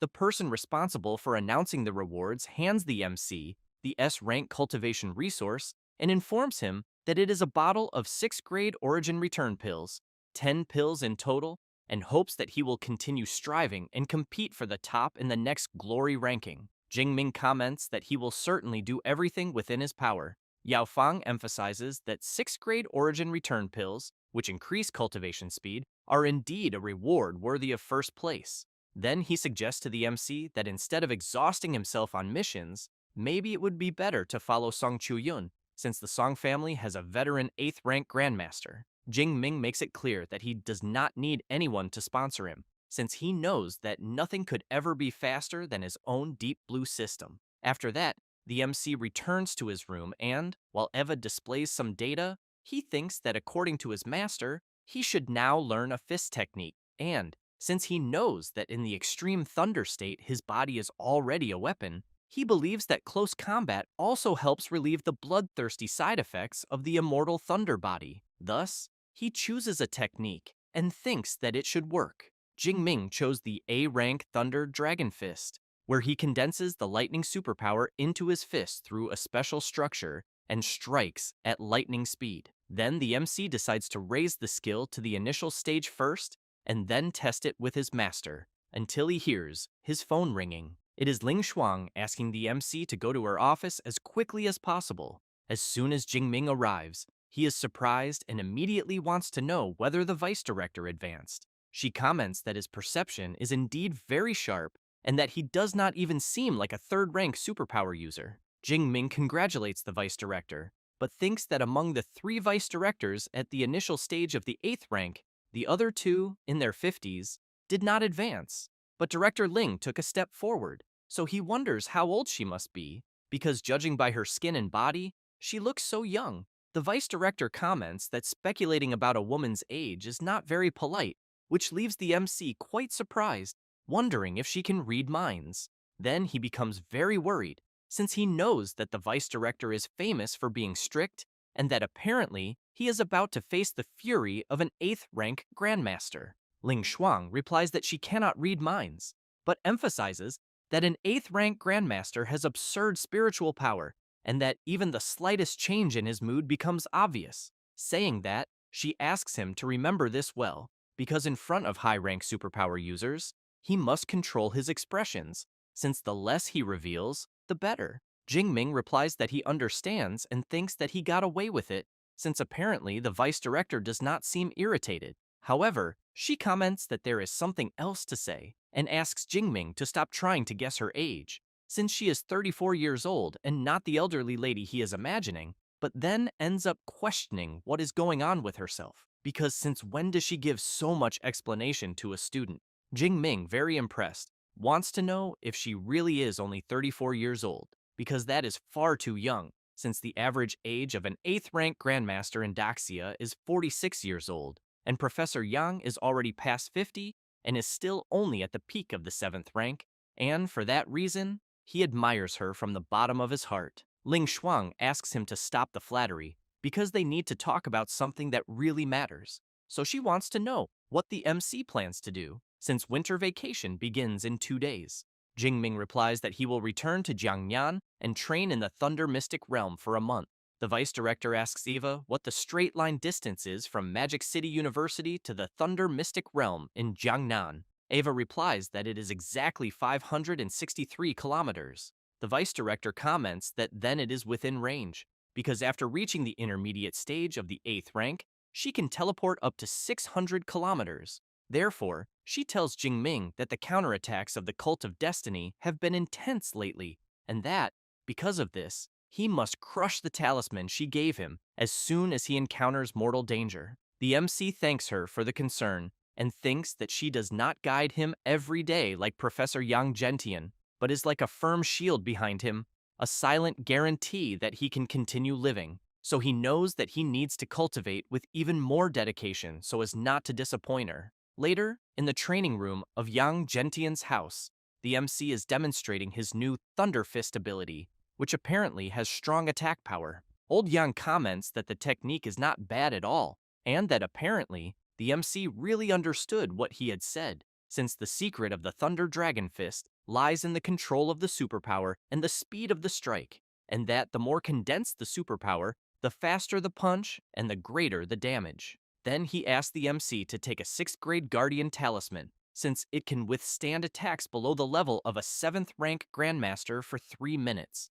Jingming thanks the professor for the gift and thinks about the talisman, since these protective items from ancient ruins, like the one he just received, are almost impossible to obtain, even with money. Yang Gentian comments that since the MC is going to the Thunder Mystic Realm, he will pass along the contact of the MC's senior brother, Jiang Luo, because as he graduated the previous year, he was transferred there as a supervisor and believes this will greatly facilitate the MC's life. Jing Ming thinks this is perfect and thanks his master, who then emphasizes that the Thunder Mystic Realm is more than 500 kilometers away from Magic City and that, because of that, Vice Director Ling Shuang will not be able to teleport that far, and therefore the MC must double his caution. Jingming wants to know if the master did not hear, then explains that the vice director advanced to the intermediate stage of the 8th rank and can now reach 600 kilometers with teleportation. He is quite surprised to learn this,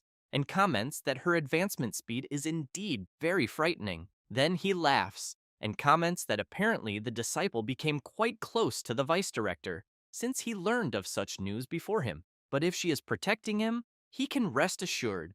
2 days later, in the Jinghu residential district, in the city of Jiangcheng, the MC greets his uncle, aunt, and sister. They are very happy to see that he has returned and comment that the food is almost ready, but Jingming asks them to leave the food for later because he needs them to sit down first since he brought some gifts. As soon as everyone sits, Jingming gives each of them a spatial ring and then explains that the rings have 1 cubic meter of space and that it will be much more practical for them to carry things. Tanchi, impressed, comments that the ring is bigger than her mentor's, but the MC's uncle asks her to put the ring away immediately because it is far too valuable and they cannot simply accept it. She wants to know if it is really that expensive. He replies that each of the rings costs at least 50 million and that this is equivalent to decades of their family's savings. Then asks if she thinks that is not expensive.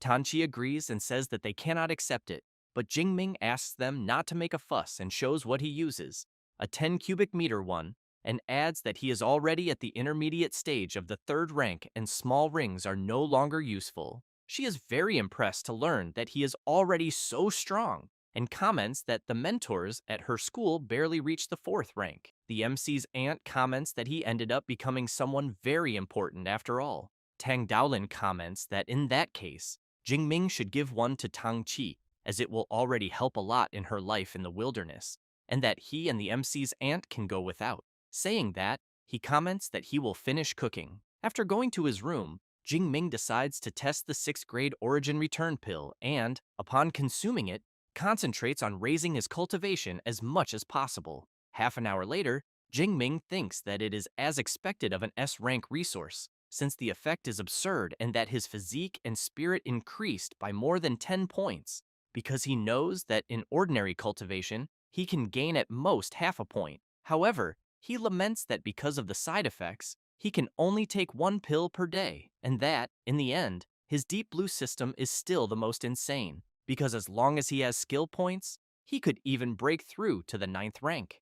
The next day, in the Thunder Mystic Realm, in the city of Donghe, Jiang Luo, the MC's senior brother, takes him to the location and says that beyond the walls ahead lies the Thunder Mystic Realm. Jingming asks if the sky inside should not be covered with storm clouds, with lightning constantly falling. Jiang Luo comments that once the MC enters, he will understand. And as they approach the entrance, a robot approaches the two and, after scanning each of their faces, announces that the identity of the supervisor of the Thunder Dojo organization has been confirmed and that the S-rank pass of Magic City University, whose bearer is Xu Jingming, has also been confirmed, and that the remaining duration of the pass is 30 days. Thus, Jiang Luo drives the car into the Thunder Mystic Realm, and, as they travel through the place, the MC's senior brother asks if he is still impatient. Jingming replies that from the outside, he would never imagine something like this, since it is exactly as he described before, with many dark clouds and lightning across the sky, but comments that somehow it seems a bit different from what he imagined, because he thought it would be something wild and primitive, not an entire city, so he wants to know how they hid such a gigantic phenomenon with just a wall. Jiang Luo explains that it is a masterpiece of high-rank spatial superpower users, since the surrounding wall is actually equivalent to a spatial portal. Then he explains that the part of the city they are in is for rest and residence, since it is acoustically isolated, and the storm zone ahead is the true Thunder Mystic Realm. Saying that, he shows a Thunder Crystal Core, a local specialty, which the MC can obtain by defeating Thunder Beasts. But first-rank creatures do not drop them, second and third-rank ones depend on luck, while fourth-rank ones guarantee a drop. In addition, the cores have various uses. The simplest is to crush them and use the released lightning to temper the body, and the one he is giving is a high-quality 4th-rank Thunder Crystal Core, so Jing Ming should consider it a welcome gift from his senior brother. The MC thanks him, but wants to know why the senior brother does not train directly under the lightning. He replies that inside the lightning is far too violent, and its intensity is unpredictable, making it truly dangerous, and that the cores, on the other hand, are stable, in addition to the fact that the thunder beasts there are stronger than ordinary ferocious beasts. Since the closer one gets to the center of the storm, the more terrifying the lightning and the beasts become. It does not take long for Jiang Luo to say that the MC's residence is just ahead, and asks him to rest and set out the next day. Jing Ming replies that he does not need to rest, because he wants to enter as early as possible. The MC's senior brother thinks that Jing Ming is already S-rank and still strives in such a manner, and therefore knows that it is not without reason that the master values him so much. Meanwhile, elsewhere, one of the members of the Cult of Destiny is informing the Lord Archbishop that the Magic City University student Xu Jingming eliminated more than 1,000 cultists in a month and even destroyed 2 branches, saying that he also reports that Jingming is in the Thunder Mystic Realm and therefore wants to know how they should proceed. The Archbishop emphasizes that Jingming possesses an SS rank superpower and that this involves far too many variables, because if they are to act, it must be an instant and guaranteed elimination, so he makes it clear that he will find an opportunity to report to the supreme leader of the cult,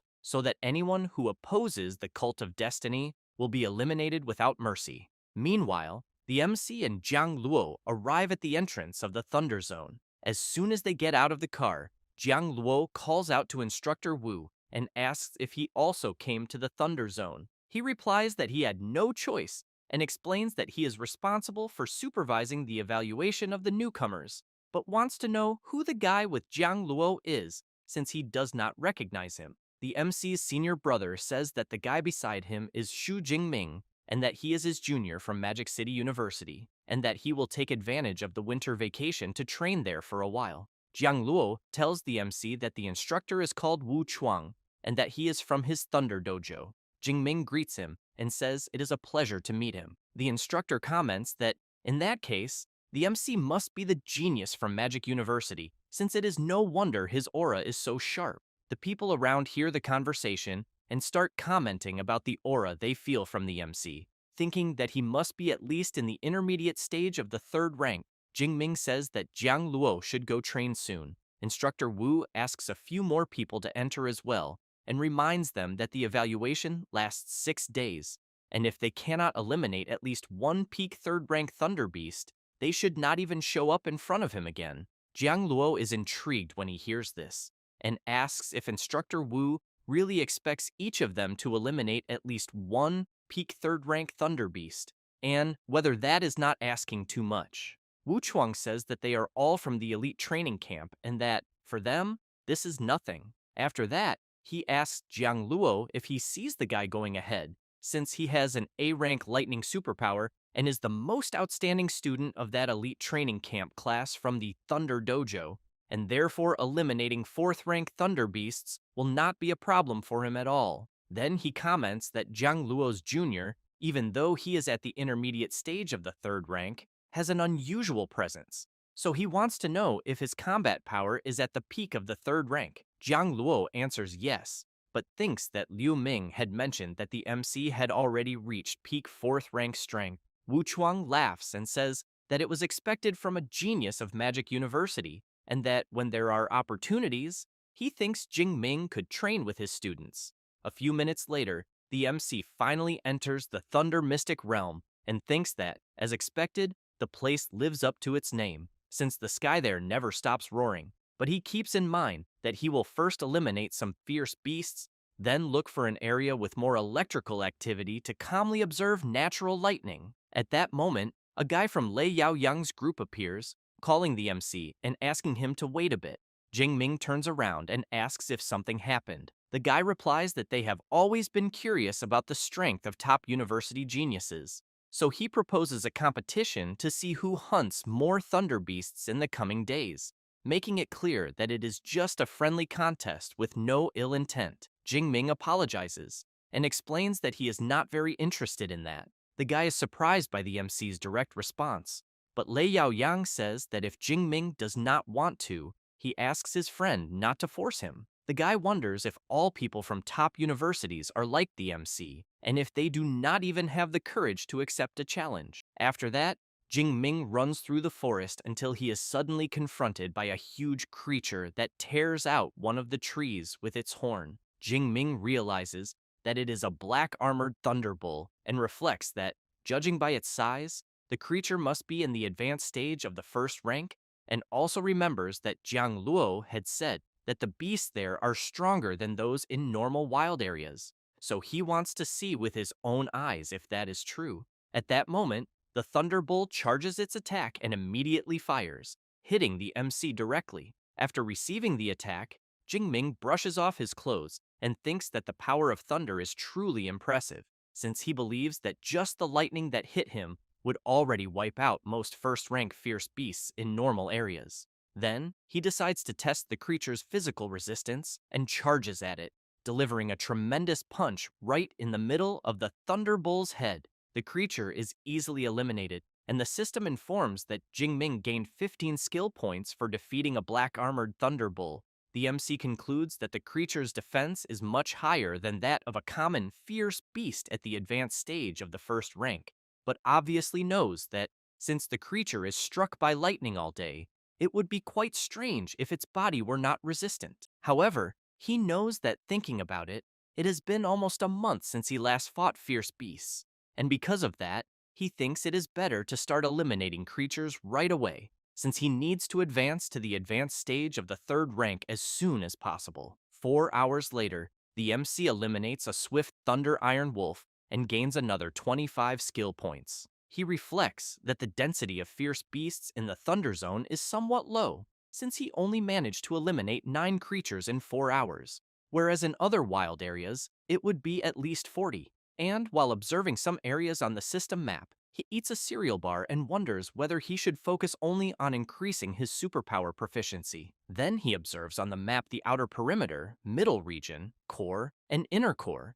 since he knows he is in the middle region and thinks he will take a look at the core first, since perhaps the beasts are concentrated there. After that, 5 hours later, in the core region, Jingming thinks that, as expected from the core, the thunder power there is so intense that even his immortal thunder body feels the impact, and because of that, he thinks it is better to keep his superpower active all the time. In addition, he remembers hearing that beasts capable of surviving there are at least 4th rank, but unfortunately, he has not seen any yet, until he sees a huge bird flying by and reflects that the creature is heading toward the inner core, since flying beasts like blue-feathered thunder eagles pursue even stronger lightning. Then, he sees the creature heading toward the lightning bolts falling from the sky and thinks that it is not only the thunder eagles, but that the previous thunder beasts also did this, since for them, lightning is food, serving as a tool of natural evolution, and because of that, he thinks he might be able to use his all heaven's divine thunder to attract the creatures. Thus, he jumps to the top of a tree, and while observing the lightning around him, concludes that he first needs to increase his proficiency with the all heavens divine thunder, and that, because of that, he will stay there and carefully observe natural lightning and cultivate a bit. Then he observes cloud lightning, ball lightning, forked lightning, and needle lightning, and thinks they are violent, untamable, and sharp. So he realizes that he had never stopped to notice how many details exist within lightning. And by observing his own power, he thinks that, as he had imagined, observing natural thunder truly increased his proficiency in lightning manipulation. 3 hours later, Jingming is trying to manipulate his own lightning and thinks that now his manipulation proficiency has finally reached the level of the former S-rank Purple Sky Divine Thunder, and that, to go further,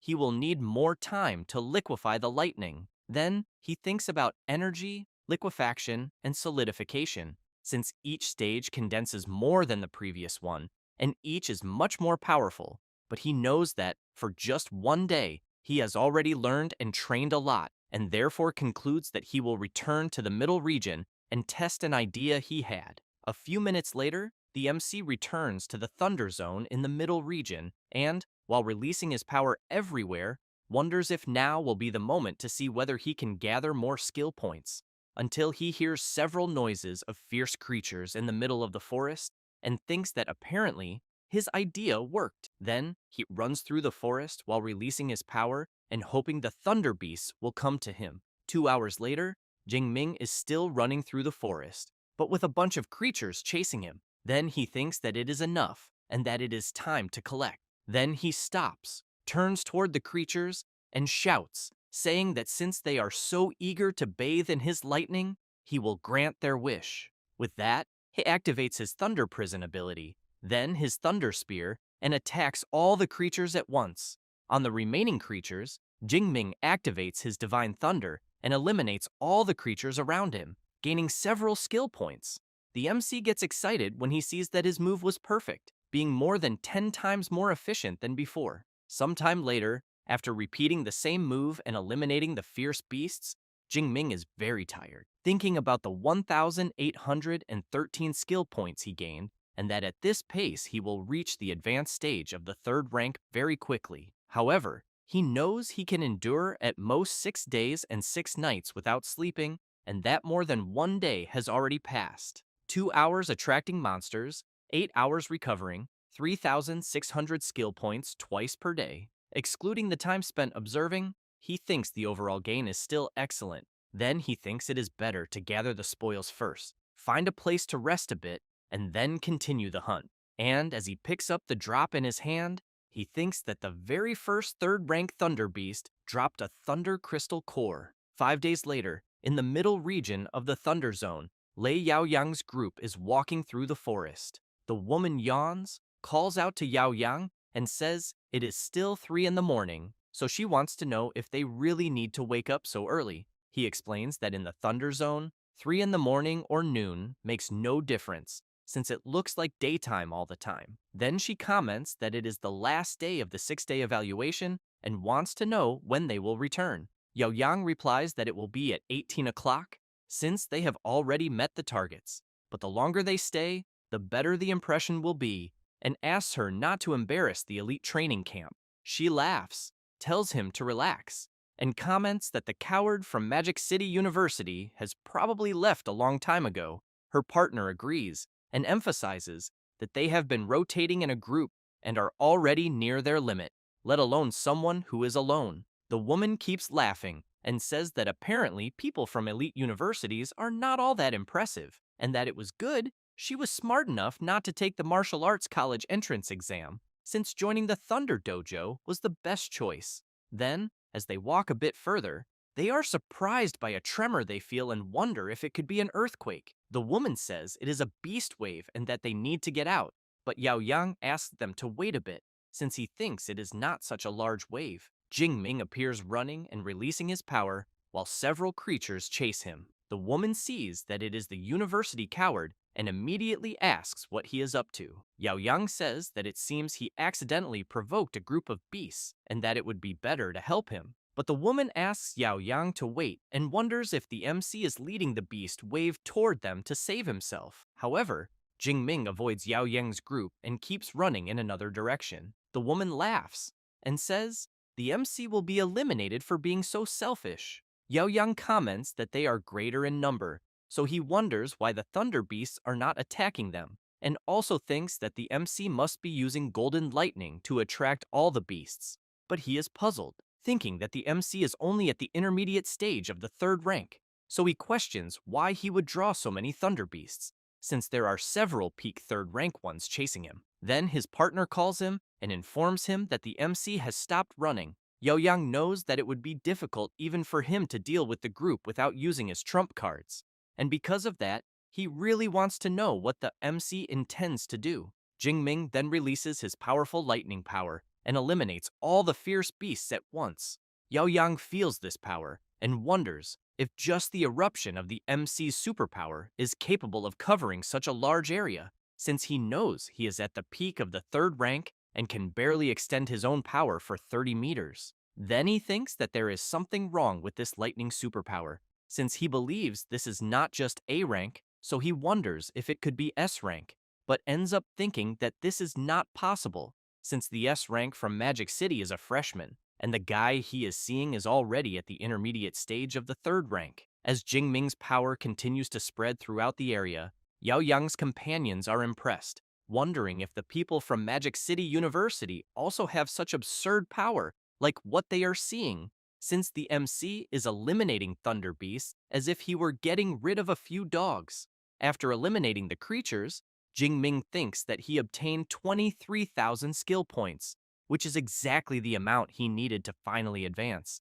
But he knows that after 5 days and 5 nights without closing his eyes, his condition has dropped significantly, and because of that, he thinks it is better to find a place to distribute the points and then return. Yo Young's friend calls him and asks if he could handle that group of beasts. He replies that yes, but points out that he would not eliminate them as quickly as the MC. Yo Young's friend takes a deep breath upon realizing that the guy from Magic City University is indeed very strong, and even feels relieved that he did not accept his challenge to compete with them, since in the end, they would be the ones left embarrassed. However, he wants to know if Yao Yang thinks the MC can eliminate 4th rank beasts by skipping ranks like he does. Yao Yang replies that if everything the MC showed there is his full power, he probably cannot. After that, 10 minutes later, Jingming finds a quieter place and is distributing the skill points he gained.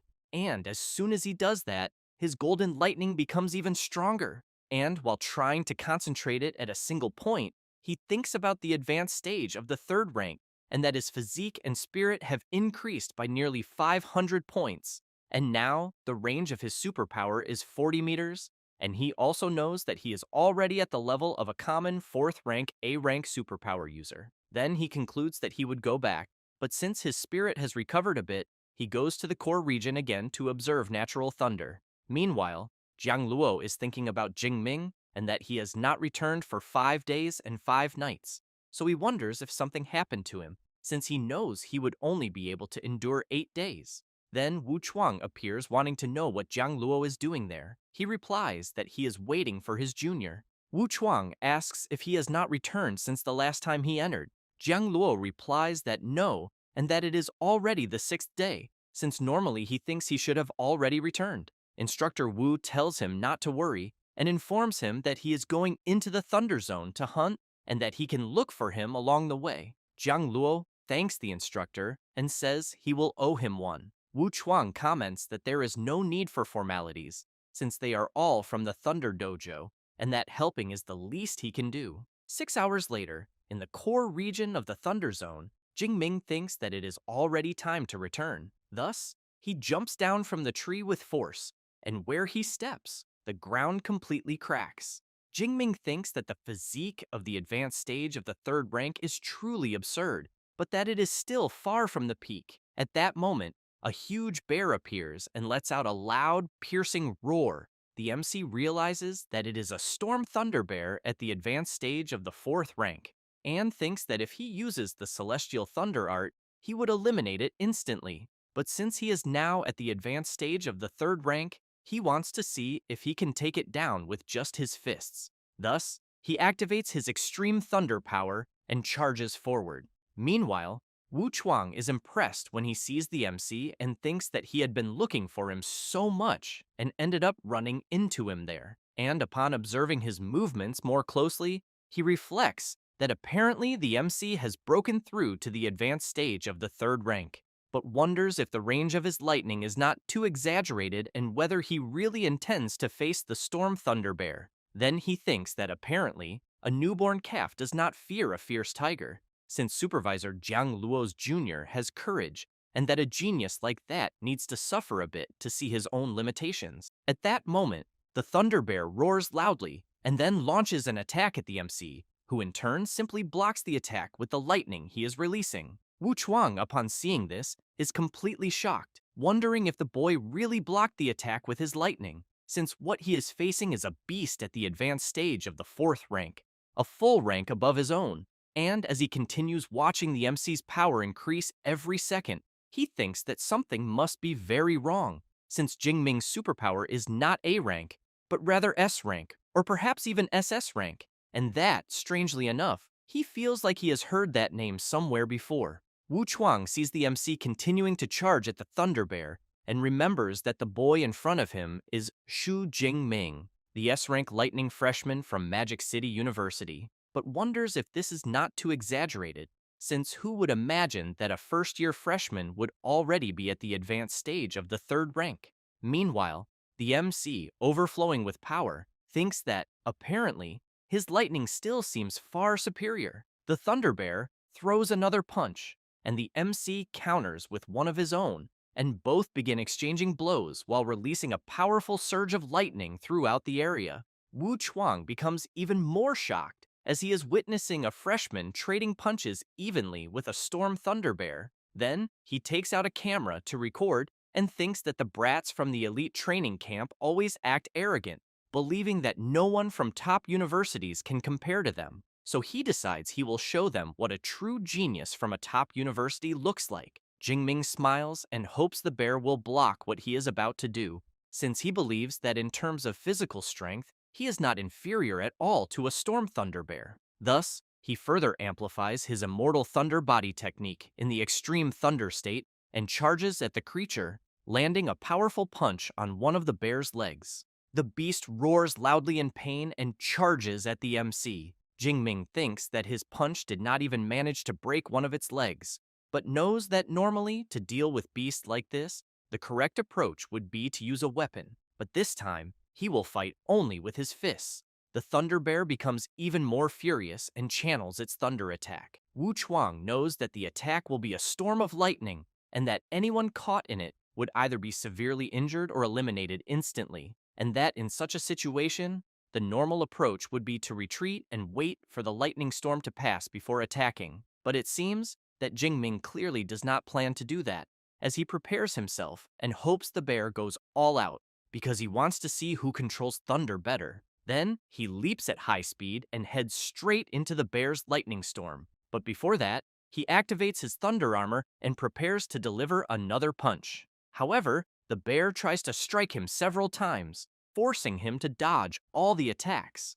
Jingming, while leaping onto the beast's head, comments that the bear's movements are heavy and slow, and that, in the end, it is just a beast at the advanced stage of the fourth rank. With that, he uses his Thunder Dragon Fist technique and lands a direct hit on the bear. In this way, he manages to eliminate it and obtains 321 skill points for the kill. Wu Chuang, impressed, wonders if the freshman from Magic City University really eliminated an advanced fourth-rank Storm Thunder Bear using only his fists. Then he decides to appear and tells the MC that this was expected from an S-rank university student, something impressive to witness. He also emphasizes that if Daxia had more prodigies like the MC, he wonders who would still worry about beasts. Then he says that he recorded the entire battle and that it was spectacular and that he wants to use it as teaching material in his martial arts gym. But first he needs to know if the MC authorizes it. Jingming takes a dagger from his spatial ring and tells instructor Wu that he can use the footage however he wants, but he has in mind that that was not even his full strength, so he thinks it does not matter if the Thunder Martial Arts Gym has the video. The instructor comments that, on behalf of the Thunder Gym, he thanks the MC for the contribution. However, he wants to know if he has ever considered going to their Thunder Dojo after graduating. Jingming replies that he has not decided yet. Wu Chuang becomes excited and informs him that his master is a 9th rank martial saint of the lightning element, and that if he joins, he believes she herself will guide him, and they may even assign him to protect the Thunder Mystic realm, in addition to offering high-level benefits. Jingming thanks instructor Wu for the kindness, but emphasizes that he will still think about it more carefully, though he thinks that guarding the Thunder Mystic realm is undoubtedly a position full of benefits for those who cultivate the lightning element. But since he is still a freshman, there is no need to rush. Wu Chuang says that he will wait for his decision and informs him that Jiang Luo is waiting for the MC outside, so he wants to know if he will continue in the Thunder Zone or if he wants him to inform him later that he is fine, since Jiang Luo was very worried. Jing Ming says that he does not think it is necessary to inform him, since he is already returning, but he thinks that he ended up forgetting about his senior brother. Before leaving, Instructor Wu comments that staying alone for 6 days in the Thunder Zone is truly impressive, and that this generation is really frightening, since in his time he only endured 4, but since he has other matters to handle, he leaves and asks Jing Ming to return soon. After Instructor Wu leaves, the MC sticks his arm into the Thunder Bear to retrieve its drop, and, as soon as he manages to get it, he realizes that it is a bit inferior to what Jiang Luo gave, but that it is still excellent. After that, Jiang Luo sees the MC arriving from the Thunder Zone, and immediately comments that he spent too much time inside, but wants to know how he is feeling. Jing Ming replies that it is nothing serious, but that he is just a bit sleepy. Jiang Luo hugs the MC and emphasizes that 5 consecutive days without sleeping, fighting beasts the entire time, it was obvious he would be exhausted, since in cultivation, the balance between effort and rest is essential. On the same day, at night, at 21 o'clock, in Instructor Wu's office, Lei Yaoyang's group arrives to report. Wu Chuang comments that during the 6 days of evaluation, there were no eliminations or serious injuries, and that, apparently, the safety measures worked well, but wants to know if the missions were completed. Yao Yang reports that all missions were completed and that everyone defeated at least one beast at the peak of the 3rd rank, and that he even eliminated one at the advanced stage of the 4th rank alone. The instructor thinks that Lei Yao Yang is indeed remarkable, since he can eliminate a 4th rank beast above his own level, but even so, it is a pity compared to the monster called Shu Jingming, though he still deserves recognition. Thus, he emphasizes that Lei Yaoyang did not disappoint him, but wants to know what his impression was of Supervisor Jiang Luo's junior from Magic City University. Yaoyang says that they met in the Thunder Zone, and that indeed he is very strong and far above the average of someone at the intermediate stage of the 3rd rank. The girl also emphasizes that Jing Ming has the ability to eliminate enemies in an area, and even believes that at his peak, his combat power should approach the peak of the 3rd rank. Wu Chuang is impressed and asks if they are right. Another guy from the group replies that yes, but that he still thinks he does not compare to Lei Yaoyang, and that, without a doubt, the elite training camp is definitely superior to Magic City University. The instructor takes a video device and asks them to watch a video he made, and as soon as he turns on the device, everyone is surprised to see a 4th rank Storm Thunder Bear. Then they are amazed when they see the MC fighting the beast with only his fists. Then, they see the MC using his Dragon Fist technique. Afterward, upon seeing the Thunder Bear defeated, they comment that, apparently, compared to the first time they ran into him, Jing Ming has become absurdly stronger. Wu Chuang asks what they think of the MC now after watching the video. Yao Yang comments that he is strong, very resilient, and simply beyond imagination. The instructor also emphasizes that Jing Ming is no longer at the intermediate stage of the 3rd rank, because when he met him in the forest, he had already advanced to the advanced stage of the 3rd rank. One of the training camp members really wants to know how he manages to level up so quickly. Yao Yang comments that a Storm Thunder Bear at the advanced stage of the 4th rank is enough to easily eliminate most superpower users at the advanced stage of the 4th rank. Yet, even so, the creature was beaten down. Wu Chuang asks everyone to stay calm, because even within Magic City University, Xu Jingming is a special exception. One of the members asks what he means by special exception, and whether Xu Jingming's identity is that special, or if he is the university dean's son. The instructor replies that not even the dean's grandson would have that level of ability, as he is referring to the MC's superpower, since he is an S-rank superpower user. Yao Yang asks if the MC is a freshman at Magic City University, and how a freshman's rank could be at the advanced stage of the 3rd rank. Wu Chuang emphasizes that, as much as he would like to deny it, the fact is that the MC has just turned 19 years old, being a genuine first-year freshman, which surprises the elite training camp members even more. Then, the instructor makes it clear that he did not show them the video for any other reason, and that it was only to motivate them, and therefore asks them to take Jingming as their goal, since in the future, the ideal would be for them to keep up with his pace.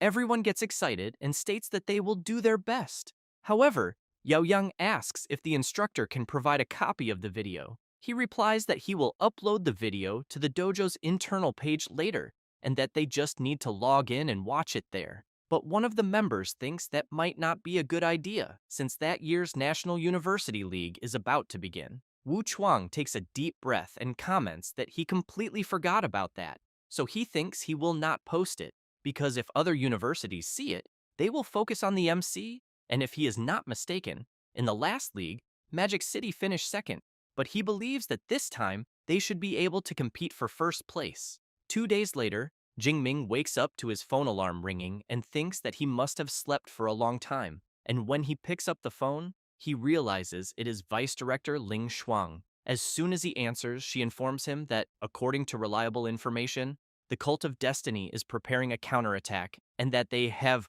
already arranged protection for his family and friends, but emphasizes that if he encounters danger, he should not hesitate to crush the talisman, since she believes it is very likely that he will be the cult's target. Jingming replies that he understands and apologizes for the trouble. After ending the call, the MC thinks that the security there is very strict and that to enter and leave, one must show special documents and undergo iris verification, so he believes the Cult of Destiny should not be able to infiltrate, and even if they do, he knows he has his master's guardian talisman. Meanwhile, at the Cult of Destiny's base, a follower informs his supreme leader that the Magic City branch believes that Magic City's S-rank, Xu Jingming, is evolving too quickly and could become a threat, and that they request the assassination of the boy to eliminate future problems. So he asks whether they should authorize the operation. The supreme leader asks where Jingming is. His servant says that he is training in the Thunder Mystic Realm in Donghae City, Jiangnan Province, and that he should not be leaving anytime soon. The leader orders the bloody assassin, once he finishes his affairs in Jiangnan Province, to go there and destroy Xu Jingming and the Thunder Mystic Realm. He replies that he will do as his leader wishes, and emphasizes that what he loves most is hunting those little human geniuses. One of the followers comments that if the bloody assassin takes action, the target is guaranteed to be eliminated, since he knows that the bloody assassin is at the intermediate stage of the 8th rank with formidable combat ability, and that even if Ling Shuang at the initial stage of the 8th rank, who is proficient in spatial superpowers, intervenes, there will be no problems. Later, in the center of Donghae City, several merchants are advertising their products and informing about promotions. Jingming, while walking around there, thinks that it is almost time for the Chinese New Year, and that it seems he will spend it alone again. But on the other hand, he realizes that the cultivation effect of the Thunder Crystal Core is really very good, since 2 hours increase vitality by 3 points, equivalent to 6 days of training. Then he stops and observes a tall tower surrounded by lightning, and hopes that the Thunder Tower will not disappoint him, since he knows that the place was highly recommended by senior sister Jiang Luo, being a great place to observe natural lightning and improve proficiency in manipulating superpowers. A few minutes later, already at the Thunder Tower, in the first-floor hall, the MC approaches the entrance, and the receptionist informs him that Jingming has an S-rank pass and is entitled to 4 hours of use in the private room on the 100th floor, but asks if he wants to use it immediately. Jing Ming asks what this private room on the 100th floor is. The receptionist explains that the Thunder Tower has 110 floors in total, and that the higher the floor, the better the effect of observing natural lightning. Jing Ming says he understands and asks to use it. As soon as he arrives at the 100th floor, the MC looks around, wondering where the lightning is. Then a bolt of lightning appears passing through the lamps, and the MC, while observing and feeling the energy, thinks that it is the most fundamental form of lightning. And as he sits on the ground, while the lightning runs through his entire body, he reflects that the source of lightning in the Thunder Zone is more than 1,000 meters high, being invisible to the naked eye, but that here it is possible to see much more detail and mysteries. 4 hours later, Jing Ming thinks that if he stays there continuously, in less than 5 days he might be able to reach the proficiency to liquefy lightning, so he concludes that this is undoubtedly a sacred place for cultivation. Then he hears someone knocking on the door, and the receptionist appears, informing the MC that his usage time has ended. Jing Ming asks how he can extend the usage time of the private room. The receptionist informs that it can only be exchanged for thunder crystal cores, since the 100th floor only accepts 4th rank cores, but emphasizes that one core at the initial stage of the 4th rank gives 3 hours of use, and that for each small stage above, the time increases by 1 hour. Jing Ming is quite surprised, asking if it is really that expensive, and thinks that the official purchase price of a 4th rank initial stage Thunder Crystal Core exceeds 6 million Daxia coins, and being 2 million per hour, he knows that this is definitely a money sink. However, the receptionist informs that the rooms from the 70th to the 90th floor accept 3rd rank cores. Jing Ming tells her to forget it, as he will stay there anyway. And as he hands some cores to her, the receptionist is quite surprised, since the boy gave peak stage and advanced stage 4th rank cores, so she wonders if he is really that rich. Thus, she informs that the 2 combined cores he gave amount to a total number of hours, and that she will update his usage time. Jing Ming comments that he knows the 100th floor requires 4th rank cores, but asks about above the 100th floor. The receptionist laughs and says that from the 101st to the 107th floor, 5th rank cores are required, and from the 108th to the 110th floor, 6th rank cores are needed. Jing Ming is stunned upon hearing this and tells the receptionist that, for now, he will just stay on the 100th floor. 11 hours later, in the main building of the Thunder Dojo, Jiang Luo arrives with the MC, and he informs that the materials from Fierce Beasts and 4 Rings, all combined, amount to 311 million in revenue, and therefore emphasizes that the next round is on the MC. Jing Ming says that is fine, and emphasizes that it is all thanks to him for hiring the purchasing manager. Otherwise, he thinks he would not have gotten such a good price.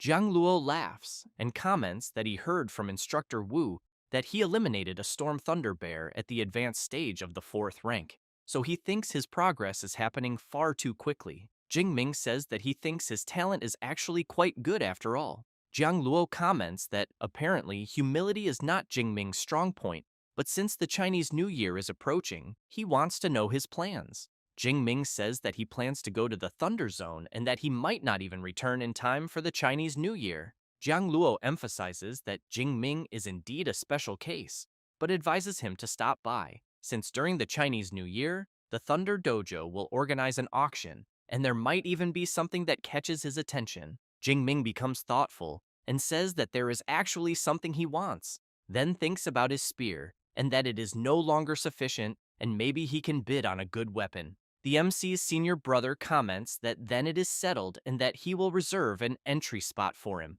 Jing Ming thinks this is great, but says that now he will head straight to the Thunder Zone. Meanwhile, in Song Chu-yun's room, she is talking with Jiang Chuyi and says that she wants to visit Jing Ming in the Thunder Mystic Realm during the Chinese New Year, but asks if Jiang Chuyi also wants to go together. She is happy to be invited and says that she will gladly go, but thinks that, apparently, Song Chu-yun wants to share Jing Ming with her.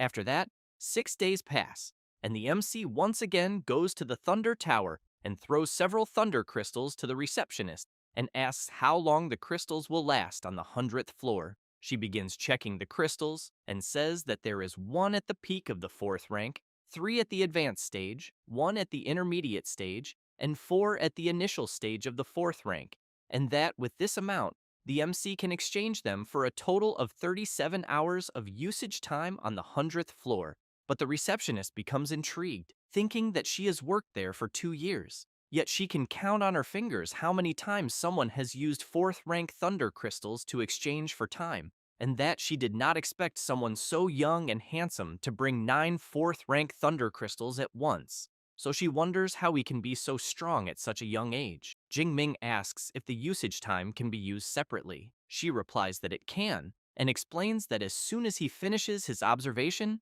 he just needs to swipe the card on the machine in front of the door to stop the timer. Later, on the eve of the Chinese New Year, while the MC is cultivating, his phone rings. As soon as he answers, Song Chu-yun starts a video call and asks Jing Ming to guess where she is. He replies that she is in the Thunder Mystic Realm, which surprises her greatly and makes her ask how he figured it out.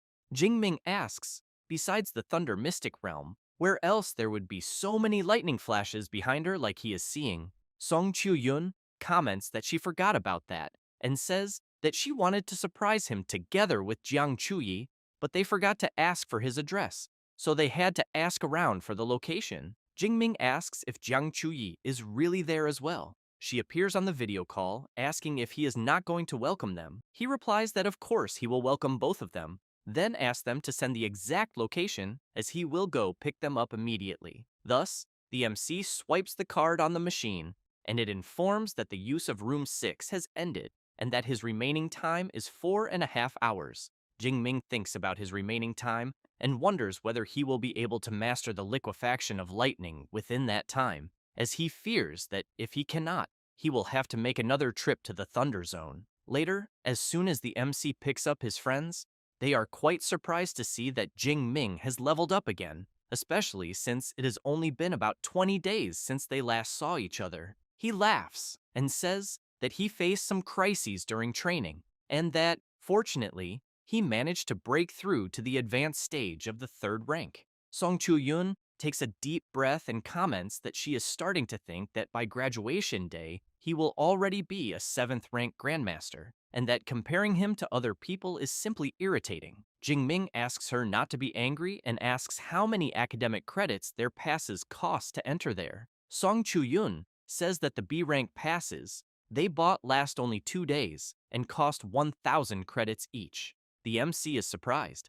asking if it really cost 1,000 credits for only 2 days, since he knows that in Daxia coins that amounts to 10 million. Then, he says that there are 4 rooms on the 2nd floor, and that, besides his own, they can choose 2. Jiang Chuyi comments that they do not need that many rooms, and that they can even share one. The MC says he understands and asks the 2 of them to go upstairs, since when they come down, he will take them out to eat. Song Chiu-yun points out that it is New Year's Eve, and that obviously everyone should eat there. Jiang Chuyi activates her spatial ring, takes out various foods from it, and says that before coming there, they had already prepared all the ingredients. Jingming asks if they know how to cook. Song Chu-yun replies that yes, and makes it clear that both of them are experts at it. The MC laughs and says that he will see if they really are that good and that he will be their assistant. A few hours later, as soon as they finish dinner, Jingming takes a deep breath and says that he has to admit that their food turned out wonderful. At that moment, Song Chu-yun is quite surprised to see several fireworks through the window. Then, she calls everyone to go up to the rooftop to take a photo together to remember New Year's Eve. It does not take long, and they soon arrive at the terrace. And while the fireworks continue exploding, the 2 approach the MC and ask him to smile for the photo. Happy with the moment, Jingming reflects that since he obtained the system, everything around him has completely changed, and that this is the first time he has spent such a wonderful New Year's Eve. After that, already the next day, the MC is apologizing to his friends for having to drag them to an auction right on New Year's Day. Jiang Chuyi comments that Jingming is being too formal. Song Chu-yun agrees and points out that she also wanted to buy some equipment. At that moment, Jiang Luo appears asking who the 2 girls are. Jingming says that they are his friends from Magic City University, with Song Chu-yun being a freshman and Jiang Chuyi a second-year student. That said, the MC introduces his senior Jiang Luo to his friends. Both greet him and say that it is a pleasure to meet him. Jiang Luo, surprised, thinks that his junior is truly impressive, since so many beautiful girls surround him, and even two at the same time. However, he calls everyone to go inside and informs that he will take care of the tickets for the two ladies. As they walk through the corridor, they hear a guy commenting that Sister Wan Ying is really the best, since she not only managed to bring them to the Thunder Mystic realm, but also got them into the auction, since he heard that other people need to spend more than 10 million just to get an entry pass. Song Chu-yun asks the MC which family the people they are hearing belong to, as she apparently finds them quite arrogant. At that moment, the eldest young lady of the Li family of the Mystic Realm, Li Wanying, arrives at the auction, and Jiang Luo comments that their patriarch is an honorary vice director of the Thunder Dojo and is about to break through to the 7th rank, and that her brother is already at the peak of the 4th rank at only 27 years old, and that, therefore, it is not surprising that they are somewhat arrogant. Jingming comments that with capable people in both the older and younger generations, it is no surprise that this Li Wanying is so insolent. Jiang Luo agrees and says that her brother, Li Shanglin, is similar to the MC, since he also uses a long spear, but his is of the enhancement type, while Jingming is of the lightning element. That said, he informs that they have arrived and welcomes them to the Thunder Mystic Realm auction. And as soon as they sit down, Jiang Luo explains that the Spring Festival auction is extremely important, since those who manage to enter are not ordinary people,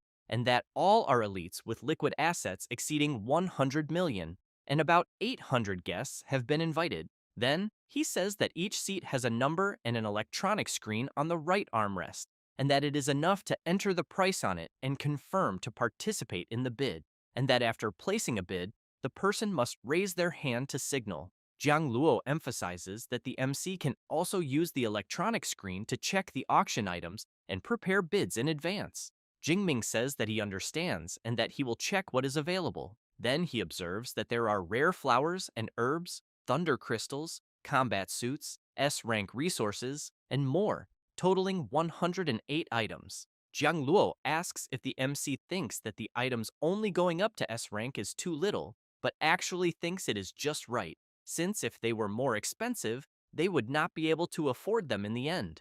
Jingming laughs and says that his senior is absolutely right. Song Chu-yun calls the MC and asks if he has seen anything he wants to buy. Jingming replies that there are indeed some items that caught his attention, but that he will wait for the auctioneer's presentation to decide. And while waiting for the auction to begin, he thinks that there are two items that seem good, one being an S-rank long spear with a starting price of 500 million, since he knows it is already time to replace his C-rank Azure Sky Black Dragon Spear, and the other item is a package with 5 Thunder Crystals at the initial stage of the 4th rank, with a starting price of 40 million, since he knows it is much faster than going out to hunt Thunder Beasts.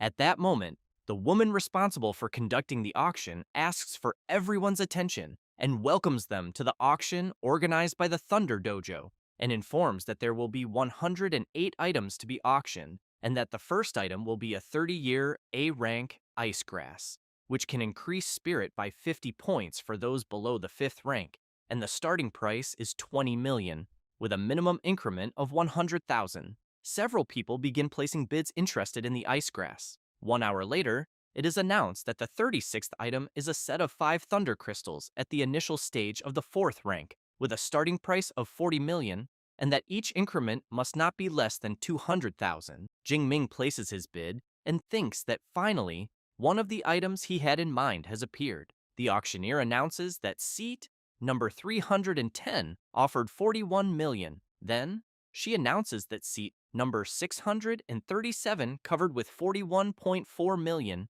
Then, seat number 708 with 41.8 million. The MC tries to place another bid and thinks that, apparently, there are too many people competing for this item and that, it seems, he will have to raise the price a bit to scare off the competitors.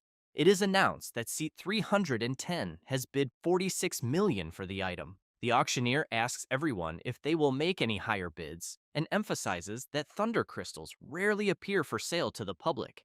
and that if they miss this chance, no one knows how long it will take for another opportunity to arise. However, no one volunteers to cover the bid of 46 million, and seat 310 is congratulated on the purchase of the item, being informed that delivery will be made as soon as the auction ends. Jingming is surprised, wondering if he really managed to buy the item so easily. Jiang Luo comments that the Thunder Dojo and the Great Superpower clans have plenty of thunder crystals, and that those who usually buy them are lone wolves. And since he raised the price by 5 million at once, it is quite obvious that everyone would give up. Then, she asks why Jingming wanted to buy so many 4th rank thunder crystals and whether it would not be cheaper to hunt thunder beasts. The MC replies that he feels his lightning proficiency is about to break through, and that, because of that, he wants to resolve everything at once. Jiang Luo is surprised to learn that her junior is once again about to break through, but wants to know if he is really close to breaking into the liquefaction realm, as she only achieved that feat in her final year. 2 hours later, the auctioneer announces item number 98, the S-rank spear, golden tip flowing cloud spear, forged by master blacksmith Yu Wen, with a total length of 2 meters, and that the shaft was made with a special A-rank creamier alloy, while the tip uses the S-rank extreme tip alloy, the hardest and sharpest that exists. Some participants are surprised by the item, since Master Yu Wen had not forged a new weapon for 1 or 2 years. Jingming becomes excited about the spear and thinks that the creamier alloy increases in weight when infused with a superpower, and the extreme tip alloy is sharpened to an absurd level. So, he concludes that it is exactly what he needs and that he must obtain it at all costs. Then, the auctioneer explains that after the spear is infused with a superpower, its weight can reach 100 tons, and that, because of this, she is sure that many people will be interested. The starting bid is 500 million, and each increase cannot be less than 1 million. Quickly, several people begin to place bids, until the MC offers 600 million. However, it is not enough, and the participants continue raising the bids. Jingming reflects that apparently, it will not be so easy to scare everyone off like before, and that because of that, he thinks it is better to wait a bit and see how things go, besides having the feeling that seat 104 will be his biggest rival. Li Wanying places her bid of 630 million and thinks that she, from the Li family, has already made her move and wants to see who will dare to compete. Jingming is not intimidated and offers 640 million. Some participants begin to talk among themselves, wondering who the madman is that is competing with Miss Li. She, in turn, tells the MC that her brother, Li Shanglin, is currently in need of a spear to train. Then she emphasizes that if he is willing to give up the spear, he will gain her friendship and also the friendship of the Li family. Jingming has in mind that the friendship of someone at the peak of the 6th rank really means nothing. At that moment, the auctioneer calls Miss Li's attention and reinforces that the auction prohibits private conversations between buyers, and that if she breaks the rules again, her bidding rights will be revoked. After that, the bidding duel continues. Li Wanying offers 650 million, and the MC offers 660 million. And once again, people are surprised, wondering who this boy is who is willing to face Miss Li. She begins to get nervous, thinking that the boy had the nerve to ignore her, and also knows that since her father reached the peak of the 6th rank, this had never happened. The auctioneer asks if anyone will cover the bid of 660 million. Li Wanying, at the same moment, offers 670 million and thinks that now she wants to see how deep the boy's pockets go. Jingming calls Song Chu-yun and Jiang Chu-yi and asks if they can lend him money, but makes it clear that he will pay everything back later. Jiang Chu-yi says she has 500 million on hand. Song Chu-yun says she has around 1 billion, and that, if it is still not enough, she can ask her family to transfer more. The MC feels quite embarrassed and says that it is already more than enough, and that he knows that for an S-rank weapon, it is not worth continuing to bid if it goes over 1 billion, and that it would even be better to pay someone to forge a custom one. Jiang Luo is bewildered, questioning what kind of history his junior has with the two beauties beside him, since they talk about 500 million or 1 billion as if it were spare change and can still ask for more from their families. Thus, Jingming raises his hand and bids 700 million. Another bidding clash against Li Wanying begins, but the MC ends up placing the final bid of 830 million. Li Wanying's sister comments that they have already exceeded the budget, so she asks if they will really go over 1 billion just to make the boy spend more. Li Wanying, very furious, says she will forget about it and that for now she will let him be, since there is another way to deal with the matter. Thus, the auctioneer strikes the gavel and sells item 98 for 830 million and congratulates the knight of seat 310. Jing Ming thinks about the amount he paid and believes it is still within an acceptable range, but hopes that this spear will not disappoint him. Half an hour later, after the auction ends, the auctioneer informs the MC that there are the 5 fourth-rank thunder crystals at the initial stage and the S-rank golden tip flowing cloud spear that he acquired, and that the total for the items is 874 million, and that after he inspects the items, he should complete the transaction. Jing Ming takes the spear, infuses a bit of his power into it, and is immediately pleased with the result. Thus, he hands the card to the auctioneer and asks her to charge it. Meanwhile, some men arrive in Miss Li's room, and the old man asks what they need to resolve. Since she called them in such a hurry, Li Wanying says she needs them to help her eliminate a certain person and then take all of his equipment.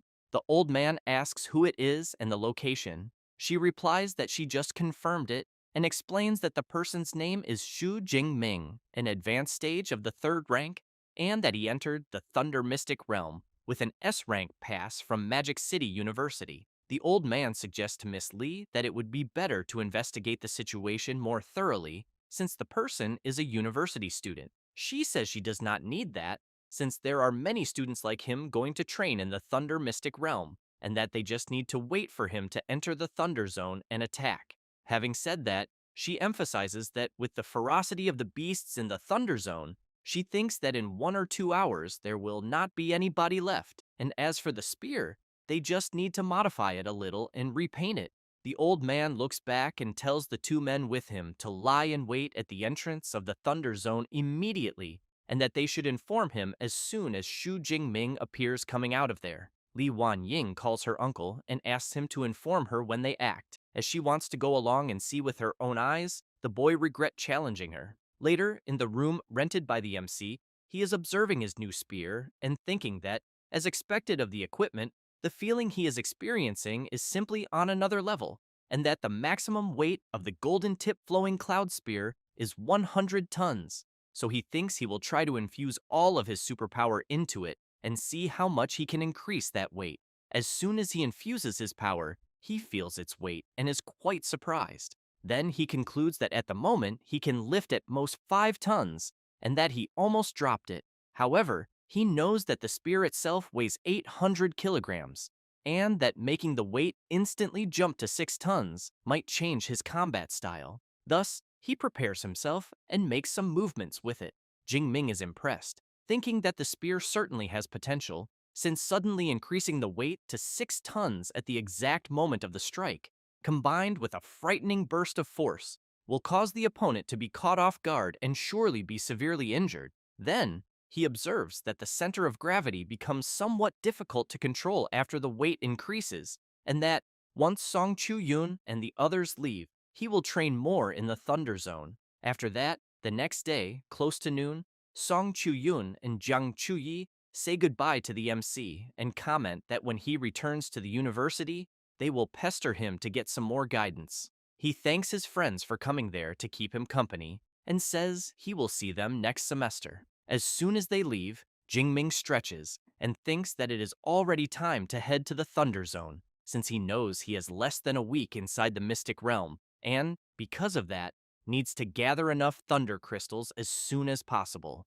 Meanwhile, one of Miss Li's lackeys is lying in wait, observing the MC and informing his mistress that the boy she is after is about to enter the Thunder Zone, so he asks her to arrive as quickly as possible. She gets excited upon hearing this and replies that she is on her way immediately. After hanging up the phone and standing up, a man asks if she is going out. Wan Ying replies that yes, and says she is going to get his birthday present and that she has been preparing it for a long time. This is Li Shanglin, Miss Li's brother, who comments that he has been looking forward to the present. Later, already in the Thunder Zone, The MC is eliminating some thunder beasts until he looks back and asks how long they will keep following him and whether it is not time for them to show themselves. Miss Lee's uncle and his lackeys appear, and the old man, laughing, comments that he is not surprised that the genius from Magic City University noticed them there, and that even though he is only at the advanced stage of the third rank,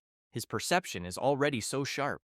Jingming says he does not remember knowing them, so he wants to know why they are following him. Wanying appears saying that if the boy does not know them, at least he should know her. The MC asks if they are there to steal his golden tip flowing cloud spear. Wanying replies that it is not just the spear, but that she also wants his life. However, she emphasizes that it is a pity to waste his handsome face, and that if he had not challenged her, she thinks he could have become the leader of her harem and had fun with her every day. Jingming comments that apparently she is quite cruel. Wan Ying says that in front of the strong, the weak have no right to speak, so she tells him to kneel, bang his head on the ground and apologize. Because if he does what she asks, she thinks she will grant him a quick death. Otherwise, she will make him experience the pain of 1,000 cuts. As he releases his power, Jingming agrees that the weak have no right to speak in front of the strong. Thus, he activates his extreme thunder state and comments that apparently she did not investigate him thoroughly to know who he is, and that she has no idea which of them is truly strong. Wanying is frightened upon seeing the boy's power and immediately asks what is happening. Jingming says that 2 of them are at the intermediate stage of the 4th rank and 2 at the initial stage of the 4th, so he asks if she really thinks that will be enough to eliminate him, but even so, he will give them a chance and tells them all to attack at once. Miss Lee's uncle tells the boy to shut up and together with his lackeys, charges at him. Jingming laughs and activates his divine thunder ability. Everyone is struck directly by the powerful lightning and falls to the ground like sacks of potatoes.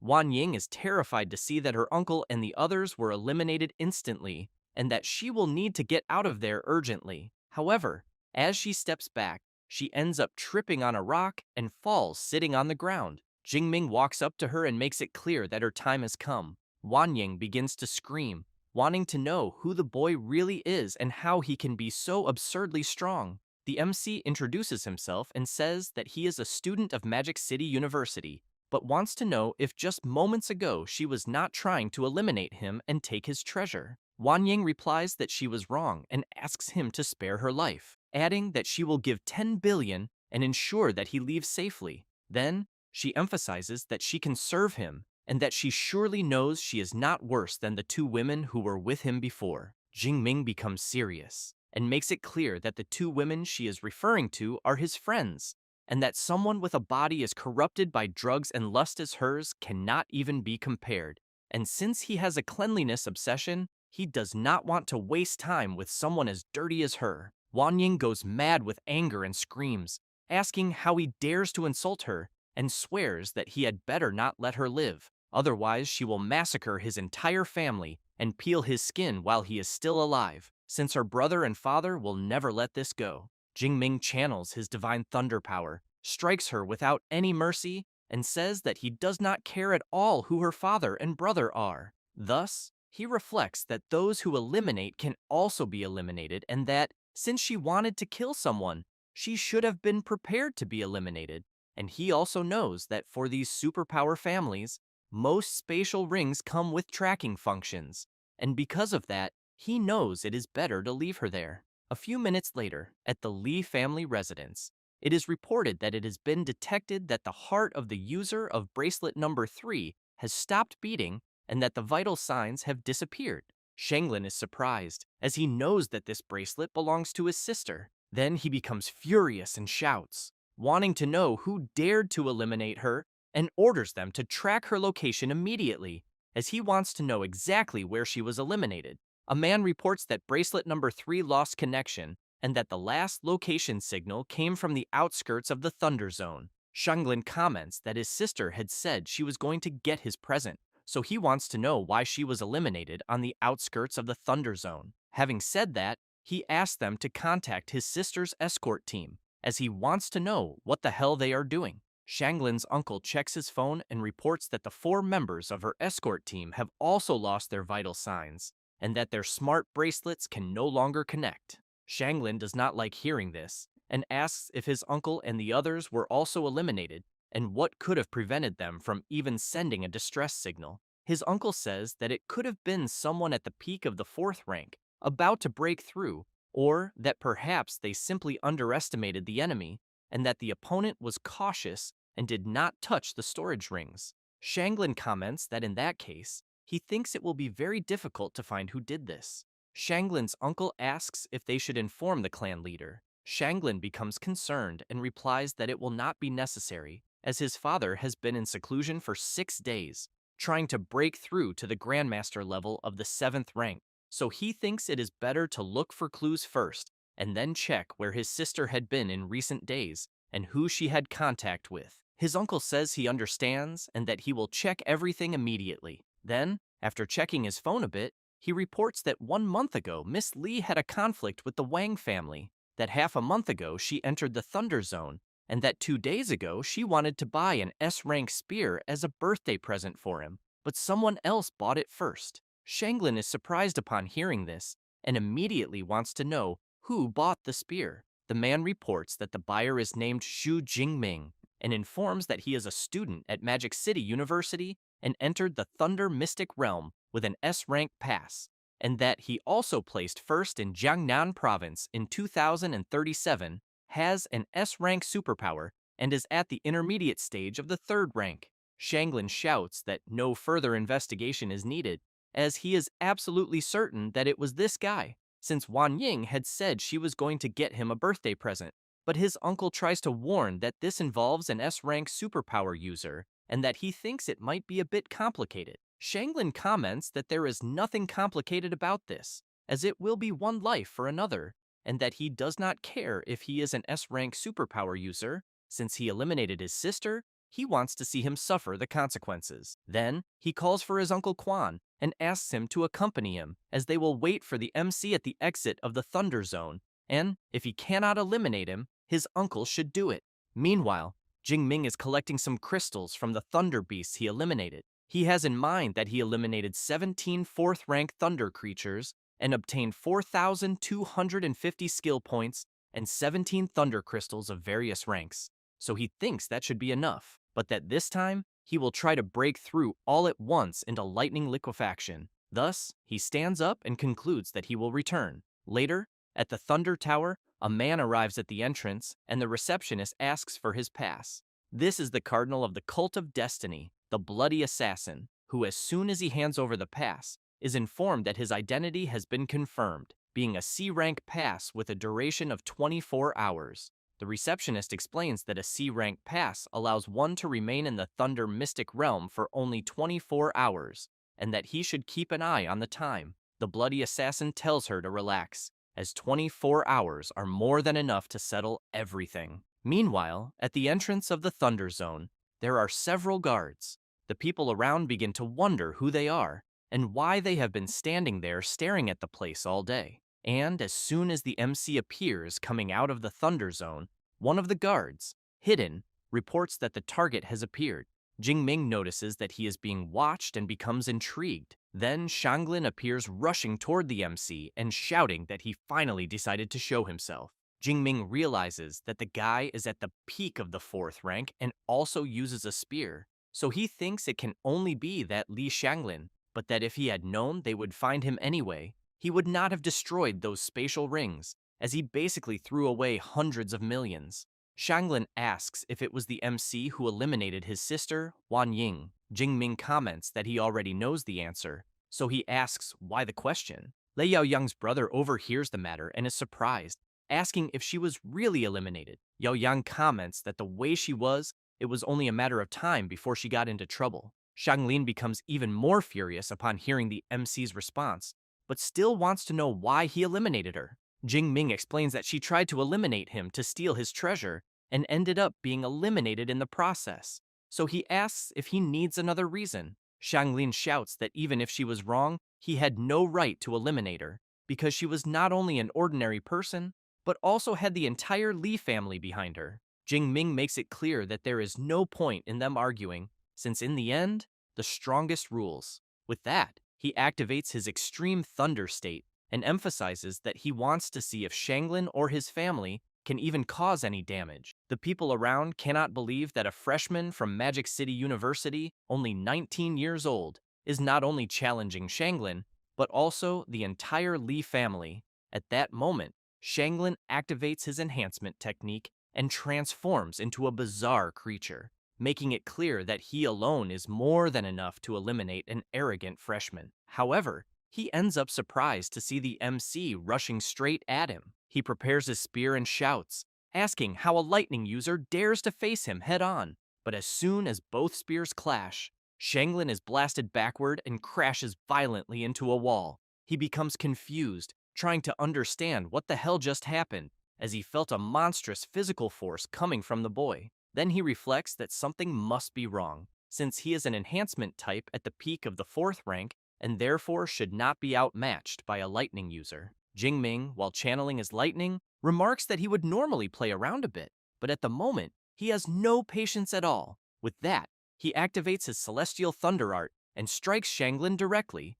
who, while taking the blow, knows that if he does nothing, he will end up being eliminated in the end. Thus, after returning to normal, he shouts, calling for his Uncle Quan, who quickly appears, charging straight at the MC. The people around are surprised to see that it is the butler Li Quan, who is at the peak of the 5th rank. At that moment, Shanglin is struck by another attack from the MC, which makes Li Quan turn worried toward his nephew. The people around are in shock to see that Shanglin was eliminated by only 2 thunder attacks. But what they really want to know is how the lightning freshman managed to defend himself against Li Quan's flame attacks. Jingming, inside a barrier, thinks that in the end, he had to use the trump card his master had given him. Li Quan wonders if the boy really used some kind of guardian talisman from an ancient civilization to defend himself, so he knows that, apparently, he will have to inform the clan leader. Thus, through the communicator, he informs his leader that Shanglin was eliminated at the entrance of the Thunder Zone, and that Miss Li was as well. Meanwhile, at the Li family mansion, the clan leader, upon being informed, leaps out of the mansion and, furious upon learning that his son was eliminated, rushes at high speed to where his body is. Jingming senses an overwhelming presence approaching, and, in a matter of seconds, the head of the family arrives and immediately asks if the freshman from the damned Magic City University in front of him is the one who eliminated his son and daughter. Li Quan approaches and tries to explain, but is immediately interrupted by the clan leader, who shouts, calling him useless and asking what he is even good for, since he could not even protect his children. With that, the clan leader uses his power and pulls Li Quan. Grabbing him by the neck, he completely drains his life force. Then, with bloodshot eyes, he tells the MC that it will be his turn. Jingming prepares himself, but becomes somewhat worried because of the power he is sensing. However, the director of the Thunder Mystic Realm branch, Wang Gu, appears accompanied by Instructor Wu and others, wanting to know what Li Kanghai thinks he is doing. The people around become euphoric upon seeing that Director Wang has arrived, since they know he is the only 7th rank Grandmaster of the Thunder Dojo, and that, apparently, the Thunder Dojo will side with the MC. Li Kanghai thinks that unfortunately, he will not be able to eliminate the freshman from Magic City University. Thus, he greets Director Wang. Wu Chuang goes to Jingming and tells him to stay calm, because with Director Wang there, Li Kanghai will not be able to do anything. Wang Gu looks back, greets the MC, and says that he heard Instructor Wu talk about his recent achievements, and that now, seeing with his own eyes, he thinks he is truly impressive. Jingming laughs and says that he thinks the director is exaggerating a bit. However, among the people who have just arrived, the bloody assassin is there, thinking that with everyone gathered like this, it actually makes his job easier. Wang Gu calls for the MC, asks him to relax, and makes it clear that as long as he is in the Thunder Mystic Realm, nothing will happen to him. Jingming thanks the director for caring. At that moment, while some people comment that the freshman from Magic City University now seems to be safe, the bloody assassin channels his power and then attacks everyone in front of him, eliminating them with a single strike. Thus, he states that he, the Cardinal of the Cult of Destiny, whose nickname is Bloody Assassin, has received orders to destroy the Thunder Realm, and that both Wang Gu and Xu Jingming will meet their end there. The director is quite surprised to see that he is a member of the Cult of Destiny, and, to make matters worse, an 8th rank Grandmaster. The bloody assassin walks toward the MC and comments that he heard he is 19 years old, at the advanced stage of the 3rd rank, but even so, already has combat power that easily surpasses the peak of the 4th rank. So, he thinks that if he had more time to grow, he might become a martial saint, and that is why it will be a pity, since he will be eliminated there. Having said that, he recalls that his university has a spatial type grandmaster, so he would very much like the boy to call her, but thinks the distance is too great for her to teleport. Jingming wonders if this 8th rank grandmaster of the Cult of Destiny has lost his mind, as he has absurd arrogance, and that even if he does not know that Director Ling has advanced, she is still an S-rank spatial superpower user. Thus, as he takes the talisman the director gave him, he asks why everyone insists on celebrating before the fight is over, and since the bloody assassin wants so much to see his director, he will grant his wish. He says this and crushes the talisman. At that very moment, the director's spatial power appears over the MC, and she emerges within seconds. The people around are impressed by the aura they feel coming from her. Li Konghai becomes very worried, questioning how Jing Ming, a 19-year-old freshman, can summon an 8th rank grandmaster, and also thinking that it is fortunate he did nothing moments earlier, otherwise he fears the entire Li family would already have been wiped out. Ling Shuang calls the bloody assassin a remnant of the Cult of Destiny, and comments that they are indeed like ghosts that never disappear. He is surprised, wondering how Ling Shuang managed to teleport there, as he swore her maximum range was 500 kilometers. The vice director comments that she already knew they would not give up so easily, and that, because of that, she deliberately hid the news of her advancement, and that apparently they fell perfectly into the trap. Zhang Heng reflects that it is as he had imagined, since the aura he feels from her is at the same level as his. Then he turns, thinking that since he is rank B and she is rank S, he knows he cannot fight her head-on and must escape immediately. However, the vice director prepares her power and makes it clear to the bloody assassin that it is already too late for him to think about fleeing. Thus, she activates her ability and imprisons him. Then she enters the barrier created and delivers an attack. Zhang Heng turns and attacks as well, emphasizing that it will not be so easy to eliminate him.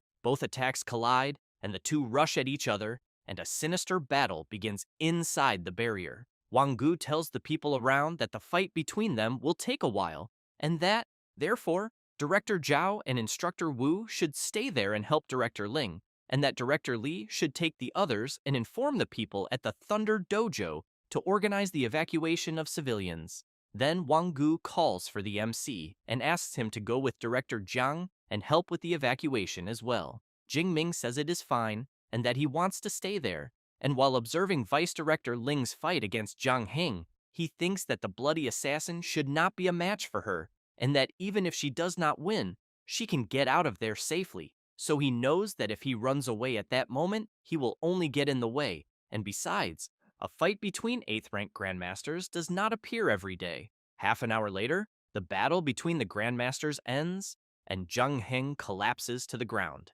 Jing Ming immediately wonders how many skill points he would gain if he eliminated an 8th rank Grandmaster who practices the secret technique of divine blood. Jiang Luo comments that this was already expected from the vice director of Magic City University, as she is indeed absurd. The MC turns and asks if his senior brother had ever seen Vice Director Ling fight before. He replies that he never has, and emphasizes that she is even more mysterious than the main director, who is already rarely seen, but that in relation to the MC, Vice Director Ling really treats him differently, as she even gave him a personal talisman. Jingming emphasizes that he only had that one to save his life, and that after using it, it was gone. Jiang Luo punches his junior on the shoulder and makes it clear that just having one is already very lucky. Then he asks if Jingming wants to turn Vice Director Ling into his official babysitter, but she ends up hearing this and immediately asks what they are talking about.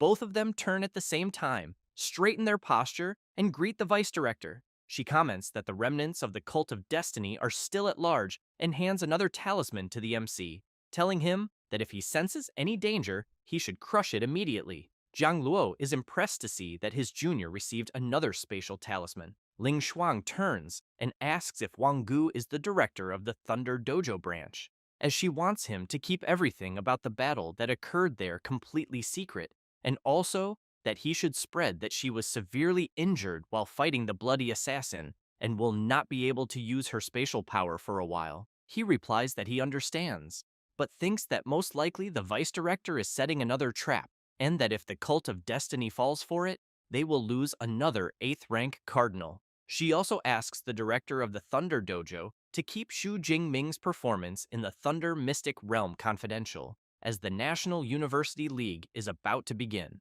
Wang Gu says he understands, but that there is something about the student Xu Jingming he needs to tell her, and that it is about the Li family. After hearing it, Ling Shuang asks where Li Kanghai is. He appears, saying he is there. Ling Shuang makes it clear that allowing his children to commit murder and robbery is already a serious disciplinary failure, and that knowing it is wrong and still doing it is premeditated crime, and that because of this, he will be imprisoned by the security department for 20 years, but asks if he accepts. Li Kanghai is shocked to learn how long he will have to serve, but he falls to his knees and says he is willing to accept the punishment. The people around are also surprised to learn the amount of time Li Kanghai will have to serve, and comment that apparently Magic City University continues to be as protective and ruthless as ever. Wang Gu watches Li Kanghai and thinks that the Li family is finished, as the two main figures have fallen and will not recover anytime soon. The vice director emphasizes to the MC that he will need to be more careful from now on, as the cult of destiny may hunt him again. Jingming laughs and comments that since he will serve as bait in such a mission, he wants to know if there will be any reward. Jiang Luo is stunned upon hearing this and wonders if his junior really had the courage to ask a reward from an 8th rank grandmaster. Ling Shuang asks what Jingming would like as a reward, which leaves Jiang Luo even more surprised, thinking that she will really give him something. The MC replies that he was just joking, but thinks that since he already has a spatial talisman, he should not be so greedy. Ling Shuang says that it has been a long time since anyone joked with her, but even so, she has something to give him. Having said that, she takes out an artifact and asks him to accept it. Jingming is surprised and says he cannot accept something so precious, and thinks that it even seems stronger than the 7th rank amulet he received from his master. The vice director emphasizes that the boy really has a good eye. She then explains that what she is giving is an 8th rank guardian talisman, and that it can withstand an attack from an 8th rank grandmaster at the intermediate stage, but since she no longer needs it, he should consider it a reward. Jingming takes the talisman, thanks the vice director for her consideration, and makes it clear that if she ever needs him in the future, he will go through hell without thinking twice to help her. She comments that it is still too early for him to be useful to her, and that he should continue focusing on his cultivation. Jiang Luo watches the artifact his junior received, and thinks that he also wished he had gotten one. Meanwhile, Wang Gu observes the vice director talking to the MC and thinks that apparently the boy is very important to her, so he knows that for someone like him, they must do everything to get closer and build ties. Ling Shuang asks if the MC has already finished his matters there, as Magic City University is about to start the new semester, and, if he wants, she will take him along. Jingming says he still has a few things to resolve, and that she can return first. Ling Shuang asks how long it will take for him to finish everything, and the MC replies that he thinks probably 2 more days. She says that is fine, and that she will wait for him there, and that as soon as he finishes his training, she will take him back. Jingming laughs and says that apparently he will bother her a little longer. Jiang Luo thinks he feels very jealous of his junior, as an 8th rank grandmaster is being treated like a babysitter, since he believes that if it were him, he would have already been slapped. After that, some time passes, and the MC wakes up and grabs his phone to check the time, and soon becomes desperate as he realizes he slept for 2 days and 2 nights, and it is already the 19th day, and that only 2 hours remain in the Thunder Mystic Realm. So he runs out and ends up seeing the director cultivating, and wonders if she really waited for him all that time. Ling Shuang asks if he rested well. Jingming replies that he did, but that there was not much time left to contemplate the natural thunder. She tells him to relax, as Director Wang from the Thunder Dojo has already updated his S rank pass to permanent, and therefore he no longer needs to worry about the time limit. Jingming is impressed and thanks the vice director for the great help. However, the vice director emphasizes that in fact she did almost nothing, since Director Wang updated his permissions on his own, and that he must also be betting highly on the MC's potential. Jingming comments that he thinks that if it were not for her influence, Director Wang would not have done what he did. She says that indeed, he perceives things well, but emphasizes that Director Wang does not know that the MC is SS rank, and that if he did, she believes he would not even need her intervention. Furthermore, when the National University League begins, this secret will probably not be kept, so he should prepare himself mentally. Jingming asks what kind of preparation he can do. Ling Shuang answers, money, power, fame, and status, and clearly the temptation of beauty, since every year, more than a dozen S-rank awakeners are born on Blue Star, but an SS rank has not appeared for more than 4 years, and therefore, he needs to keep his mind firm. Jingming says he understands and that he will do his best to stay focused. The vice director also comments that compared to fame, money, and power, what she worries about most is the temptation of beauty, as it is the most common tactic used by foreign forces.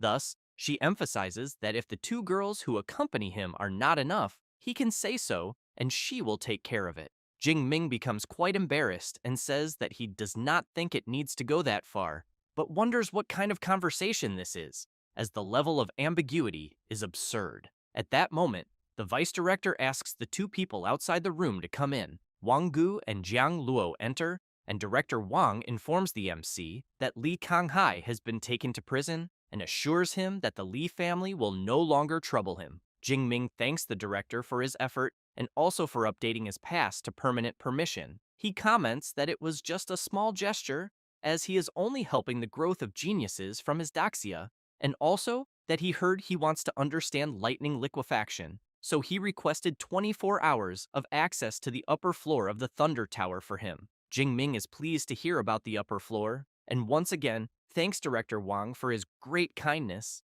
Thus, Ling Shuang opens her spatial portal and says she will take him to the Thunder Tower. Jingming tells Jiang Luo that as soon as he finishes understanding natural thunder, he will go straight to the university, so he says goodbye and says he will look forward to seeing him again. Jiang Luo says he will also look forward to their next meeting, and that, since he already knew he would leave, he came there to say goodbye. After saying goodbye, Ling Shuang pulls the MC into the portal and takes him to the Thunder Tower. He quickly sits down and begins to observe and cultivate the natural thunder, but realizes that the lightning he is seeing is much closer to the origin than that of the 100th floor, so he begins trying to comprehend it. 17 hours later, Jingming is thinking that he has finally understood liquefaction. Thus, he now knows that he only needs to condense lightning into a sphere and launch it, and that alone is enough to cause absurd damage. And while he continues channeling his power, he decides to check his stats. After taking a good look, he reflects that he has 18,200 skill points remaining, and that he is still a bit short of advancing to the 4th rank, and therefore thinks it is better to strengthen his combat techniques first. But as for advancing in rank, he will wait for the National University League to begin and farm a good amount of points. Since he has in mind that each league has individual, team, and survival matches, and that the survival one is based on the number of fierce beasts killed, he knows that by then, all of them will be 4th rank or higher fierce beasts, and therefore knows he can farm an absurd amount of points. Then he decides to raise the Immortal Thunder body to the 5th layer, and as soon as he transforms, he is impressed, as his strength and vitality increased by nearly 1,000 points, but he ended up spending 15,000 skill points.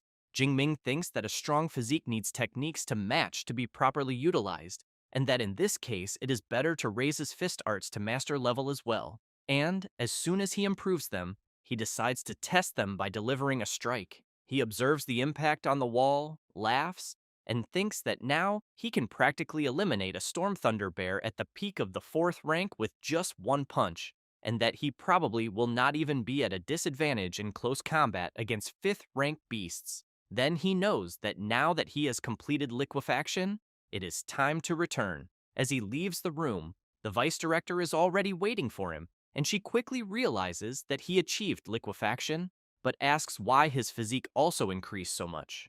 Jing Ming says he was lucky, as he raised the immortal thunder body to the 5th layer, and that because of that, his vitality increased a lot. Ling Shuang comments that she almost forgot that Yang Zhentian was the one who created this technique, since at the time, she was the one who approved the exchange for the essence blood of an 8th rank SS Thunder Tyrannosaurus for him. Having said that, she activates her spatial portal and says that since he has already finished everything, it is time to return to the university. Meanwhile, at the base of the Cult of Destiny, one of the followers is informing the Archbishop that the bloody assassin was eliminated by the vice director of Magic City University, Ling Shuang, but that she was severely injured and cannot use spatial powers to protect the student Xu Jingming all the time, so he asks if they should take further measures against him. At that moment, another follower calls out to the Archbishop and asks to be allowed to eliminate Jingming with his own hands.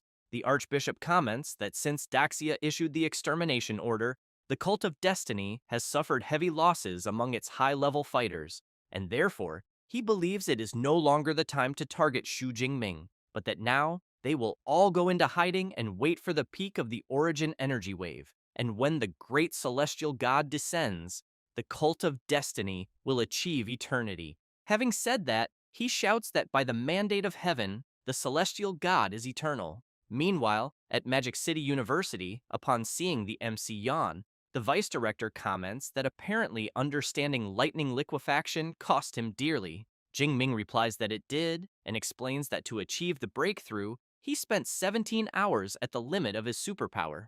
Ling Shuang takes out a pack of cookies and asks the MC to eat one, as it will help restore his energy. He is surprised, wondering if what he is seeing is not an 8th rank cultivation resource she brought from the mystic realm, and also that he had never seen anything like it before.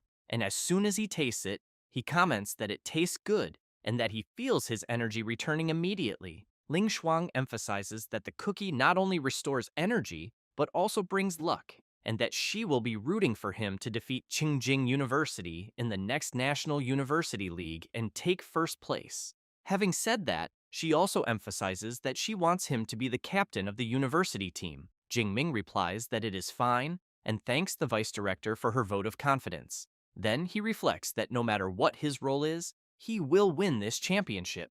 Ling Shuang comments that she will prepare the participant list later, and that if there are no issues, the list will be released on the official website the next day. After that, at 8 in the morning of the following day, a young man is looking at his phone and sees that the National University League list has been released. And, on that list, Xu Jingming from the Weapons Faculty and a freshman from Class 2 is listed as the team captain. Some people wonder if it is a bit forced to put Jingming as captain, especially since he is still a freshman, and think it would be better to let Kong Shi lead, until a young man comments that he does not think so, as he knows Kong Shi is only at the intermediate stage of the 4th rank and would not be able to defeat that advanced stage Qingjing opponent, and therefore believes the best bet really is Xu Jingming. Li Chengji is surprised to see that the MC's combat power has risen again, as he knows both of them are freshmen and were the best.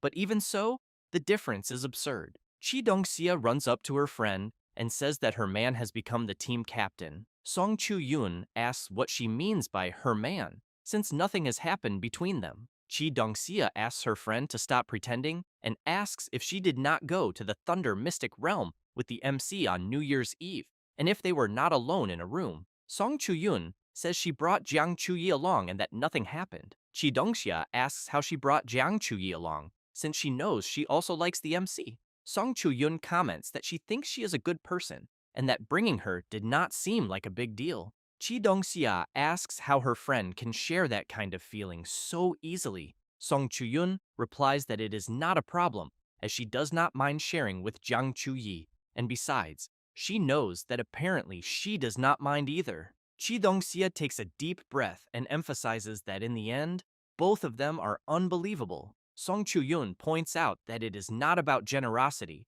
because at the speed Jingming is evolving, he will not stay with just one woman in the future. So she thinks that at least if it is someone familiar, it becomes easier to accept. Chi Dongxia says she understands and gives up arguing with her, but Song Chu-yun says it is still too early for her to say that, since Jingming has not even accepted either of them yet. Chi Dongxia is surprised and makes it clear that it is not too early, since after the league, the entire country will know who Shu Jingming is, and then even more incredible girls than her friend and Jiang Chuyi may appear. Song Chu-yun thinks about this possibility and concludes that she needs to hurry. A few hours later, at the residence of Dean Yang Gentian, the old man comments that Liu Ming told him what happened in the Thunder Mystic realm, and that apparently the MC did very well, but emphasizes that sometimes when the opportunity arises, one must act, and that leaving loose ends will only bring problems later. Jing Ming says he only had the courage because he had the guardian talisman he had given him, and the talisman from Vice Director Ling. Young Gentian emphasizes that the guardian talisman was made for him to use, but he thinks he should properly thank Director Ling, since she did a lot for him and even saved his life. However, the old man wants to know the MC's current level of strength. Jing Ming says that in his normal form, he is at the peak of the 4th rank, and that in the extreme thunder state, he can fight someone at the early stage of the 5th rank. Young Gentian is surprised, asking if the boy really evolved that much, since someone at the 3rd rank facing someone at the 5th rank is absurd. The MC comments that it was not like that before, and that, since he got lucky, his immortal thunder body advanced to the 5th layer. Young Gentian says that online discussions are weighing heavily on Vice Director Ling, as it is the first time she is dealing with something like this. And since he is already so strong, he thinks he should help her prove she made the right choice. Jingming asks how he should do that, and whether he should challenge Kong Shi. Yang Gentian replies that it is very simple, and asks him to reach the top of the university's combat power ranking, since Kong Shi is in 1st place. The MC gets excited, saying he had forgotten about that because he thought those virtual tests were useless. Young Gentian tells him to go to the virtual training building and test himself. A few hours later, in the virtual training building, a student is telling his friend that last time he almost cleared the 10th floor and surpassed 10,000 combat power. At that moment, Jingming appears, and the instructor informs that the pod he was looking at is the only top-tier stealth training unit in the building, and that only S-rank students can use it. The students around are impressed to see the MC and realize he is there to take the virtual test, but they wonder if he will be able to surpass Kang Shi. Jingming enters the machine, and as soon as it closes, Eva appears informing that the system will simulate a body with the same rank and strength as his, and that he will need to release his techniques and superpowers so that the machine can copy them, then asks if he wants to begin. He replies yes. Ava informs that she will scan his body data, and once the scan is completed, the connection is confirmed, and he enters the virtual space. Jingming is taken into the virtual training, and soon notices that in front of him is the ranking of more than 4,000 people. Then he sees that Kong Shi is in 1st place with combat power of over 502,000. At that moment, a little girl appears saying she is Ava and welcomes S-rank student Xu Jingming to the virtual test. Having said that, she asks him to choose a B-rank combat suit and a B-rank weapon, and that he only needs to touch what he wants to use, and that he can also adjust the weight of the weapons. Jingming chooses a weapon, and Eva asks if he wants to start the test. The MC replies yes, and Eva begins the countdown for the 1st floor. Jingming is taken to the virtual field, and several huge rhinoceroses appear charging at him. He simply extends his hand forward and launches his lightning attack at the creatures, which are quickly obliterated with ease.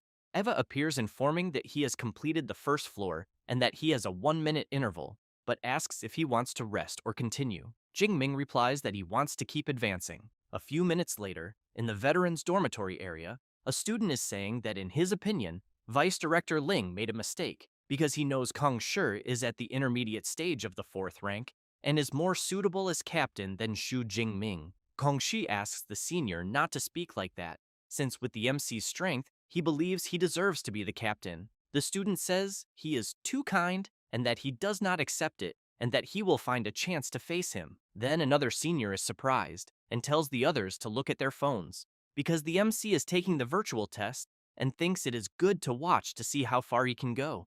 A few minutes later, One of the seniors is very surprised since he sees that Jingming is in 42nd place with 214,000 combat power because he remembers that his combat power had always been 0 before. Kongsher wants to know if his friend can check when the MC started the test. It does not take long, and he soon informs him that it seems Jingming started 3 minutes ago. Kongsher is surprised to learn that it has only been 3 minutes, because he knows that to reach 200,000 combat power, Jingming would have to pass up to the 20th floor of the virtual test.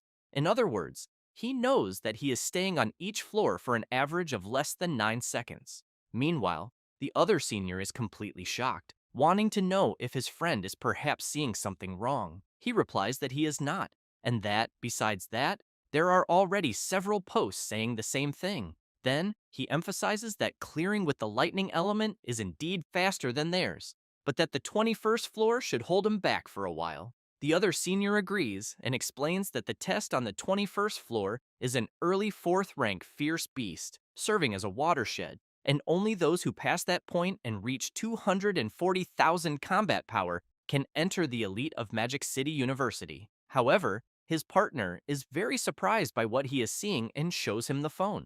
The senior cannot believe it, wanting to know if Jingming really passed that quickly. But even so, he knows that the test on the 22nd floor has 20 early 4th rank fierce beasts, so he thinks Jingming has no way of eliminating them all instantly. Then another update arrives, informing them that Jingming has risen to rank 35 and has 244,000 combat power. The guy holding the phone comments to his friend that he is wrong again, since Jingming eliminated all the fierce beasts instantly and even eliminated the armored earth dragon on floor 23 right away. Kongsher becomes thoughtful and reflects that this Xu Jingming is much stronger than he had imagined. Meanwhile, in the test tower, on the 23rd floor, the MC has already eliminated another creature. Eva calls Jingming an S rank and informs him that the university forum is currently full of posts about him, and that everyone is saying his advancement speed is absurd. The MC comments that at the moment,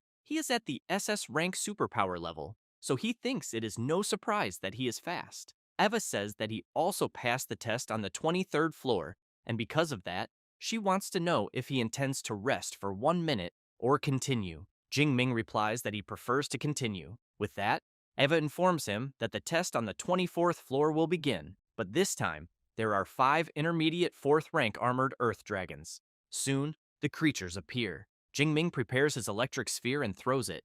The armored dragons are hit, and a huge area explosion occurs. Eva congratulates Jingming and announces that he passed the test on the 24th floor and that his combat power has surpassed 400,000. With that, he has entered the top 10. In addition, the 25th floor has a peak 4th rank Storm Thunder Bear. So, once again, she wants to know if he intends to rest or continue. Jingming comments that, from the looks of it, the creature he will face is an old acquaintance, and because of that, he wishes to continue, because he wants to see if he can finish the creature with a single punch. That said, Eva asks for the test on the 25th floor to begin. But before that, the MC calls her and asks if, by any chance, if he passes the test this time, how high his combat power can reach. She informs him that from 2nd to 7th place in the combat power ranking, they are all stuck on the floor he is on. But only Kongsher managed to clear it after half an hour. So, if he clears it in less than half an hour, he will be in 1st place. With that, the Storm Thunder Bear appears. Jingming equips his spear and comments that, last time, he had to fight the creature for a bit, but he emphasizes that this time will be different. That said, he channels his lightning power into his fist and charges forward. The Storm Bear also does not stay still and begins preparing its thunder attack, but the MC is much faster and lands his attack directly on the enormous bear, which in turn cannot do anything and is consumed by the MC's monstrous power. Eva comments that the MC is quite violent for an S rank, but that the punch he delivered was direct and efficient, and with that, he manages to secure 1st place in the ranking. This makes everyone following Jingming in the virtual test unable to believe it, since they are seeing that he has reached an incredible 510,000 combat power. Besides that, he is living up to the nickname Thunder Emperor.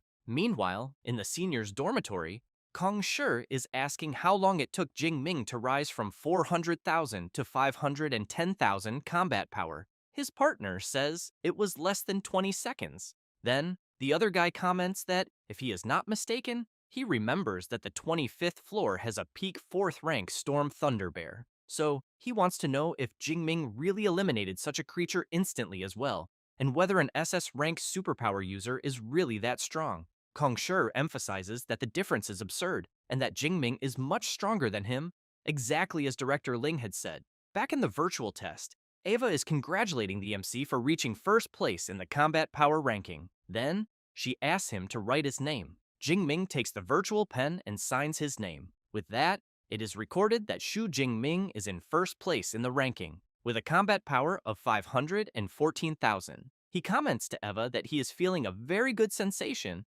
but wants to know if he is the first student in the history of Magic City University to clear the 25th floor while still at the advanced stage of the 3rd rank. She laughs and emphasizes that she cannot help but say how narcissistic he is for an S rank.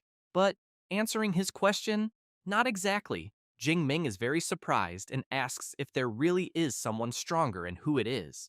Ava says that, more than 100 years ago, when the virtual test was opened for the first time, a boy named Qian Liang cleared the 25th floor while still at the advanced stage of the 3rd rank, but he was an SS rank enhancement type. Upon hearing that name, the MC thinks that he is in the history books, and that it is a pity he never reached the 8th rank because he died while exploring ruins of ancient civilizations.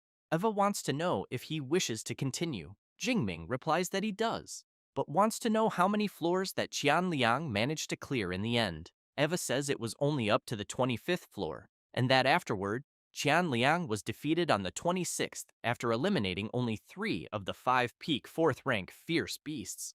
The MC becomes excited upon hearing this and immediately asks Eva to start the test, because he will break Qian Liang's record.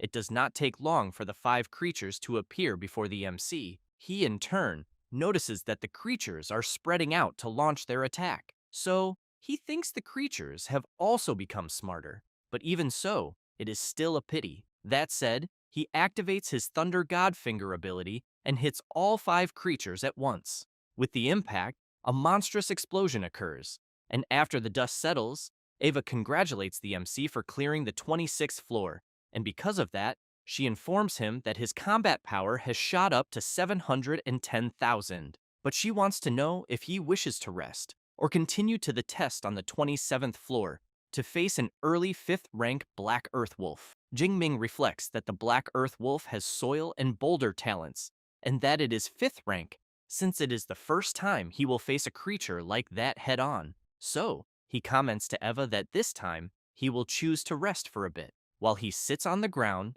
Eva informs him that he will only have 3 minutes of pause to rest. Meanwhile, in the seniors' dormitory, Kongshi's friend says that Jingming finally stopped, and that he must have passed the 26th floor, but he wants to know what he will face on the next floor. Kongshi replies that he does not know either, but he thinks it might perhaps be an early 5th rank beast, or maybe dozens at the peak of the 4th rank. However, he emphasizes that, if he thinks about it carefully, he believes it is more likely to be beasts at the peak of the 4th rank.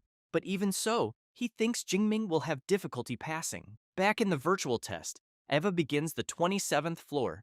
Jingming does not waste any time and immediately equips his spear and thunder armor. The Black Earth Wolf appears and activates its ability right away. It fires several boulders at high speed toward the MC. He, in turn, tries to knock them all away with his spear and thinks that the force he is feeling from the impact is absurd, and that it has even been a long time since he felt something like this.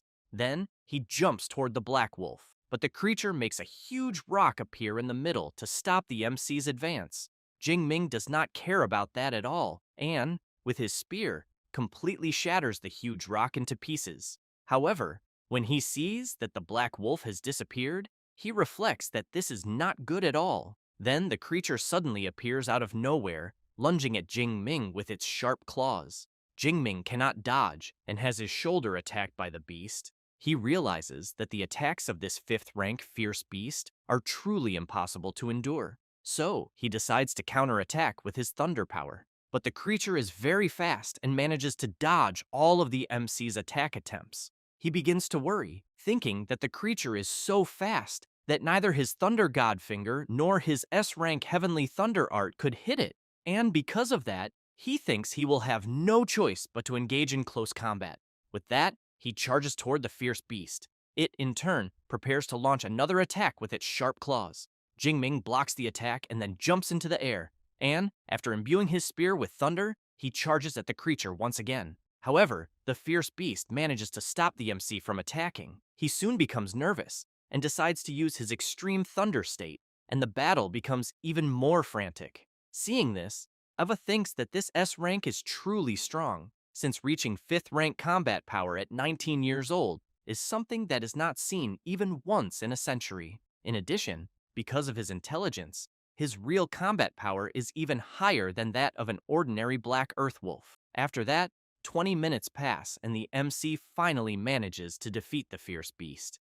But this time, he had to put in a little more effort to the point of becoming very tired after the battle. Then, he looks at the creature and reflects that, from the looks of it, it seems he needs an S-rank spear combat skill, since if he had one, the fight would not have been so exhausting. And because of that, he considers going back to the wilderness area later, gathering another batch of skill points, and learning one as soon as possible. Eva, very impressed, congratulates Jingming and informs him that he passed the test on the 27th floor and that his combat power has shot up once again. Now, he has reached the mark of 1 million. Jingming wants to know if his combat power really increased that much. Eva emphasizes that not just anyone can eliminate a 5th rank fierce beast, but she wants to know if he wishes to continue to the test on the 28th floor, because this time, she warns him that there will be 5 early 5th rank Black Earth Wolves. The MC replies that of course he wants to continue, but that he first needs to rest a little. Meanwhile, outside the virtual test, people are going crazy when they see that student Jingming has reached the mark of 1 million combat power, and because of that, they need to go to the test tower to take a look in person. Meanwhile, in the seniors' dormitory, one of Kang She's friends cannot believe that a guy who is at the advanced stage of the 3rd rank eliminated several fierce beasts and even obtained an extremely high combat power. Kang She wants to know if there was not someone saying that he wanted to challenge Jingming to prove his courage. His friend becomes completely embarrassed and tries to explain himself, saying that there is no way he is going to face someone who has a combat power of 1 million because he has not gone that crazy yet. Meanwhile, when young Gentian sees his disciple's result, he thinks that someone at the advanced stage of the 3rd rank eliminating a fierce beast at the early stage of the 5th rank is truly unbelievable, because he knows that even with an SS rank superpower, there are very few superpower users in the world capable of doing what the MC did. Besides that, he never would have imagined that the student who causes the least trouble is actually the strongest. Then, he reflects that, as the coach of the league that will take place, it seems he will have to rethink his strategy based on Jingming's combat power, and that at least Vice Director Ling Shuang can feel relieved for now. She, in turn, upon seeing student Jingming's result, thinks that, to prove her decision was right, he tried his hardest to climb the ranking. Besides that, from the looks of it, it seems Jingming really put his heart into it. A few minutes later, back in the virtual test, the MC, with his extreme thunder ability active, asks Eva to start the test on the 28th floor, and it does not take long for the fierce beast to appear. They also quickly launch their boulder abilities. Jingming spins his spear at high speed to defend himself, but thinks that because there are so many blocks of earth coming all at once, it becomes far too exhausting. However, since he was distracted trying to keep himself safe, he does not notice one of the creatures approaching from behind and is grabbed hard by the shoulder. Then, he is thrown into the air, and afterward, he is completely torn apart by the other fierce beasts. Eva activates her ability, and after bringing Jingming back, she informs him that he failed the test on the 28th floor. The MC, very surprised, comments that he already expected to fail, but that the death experience he had is truly something unique. Eva laughs and explains that death in the virtual test only removes his sensory experience, but his consciousness remains there. But obviously, she could let him experience the real sensation of death. except that it would easily cause damage to his brain. Jingming comments that he is curious and asks what the test on the 29th floor is.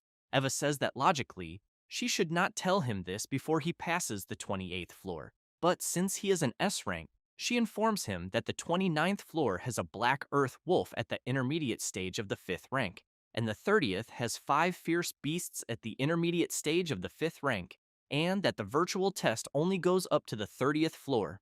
Jingming is surprised to learn this and asks why it is so short. Eva asks if he thinks everyone is abnormal like him, because for most people, even by graduation in their final year, reaching the intermediate stage of the 4th rank is already the limit.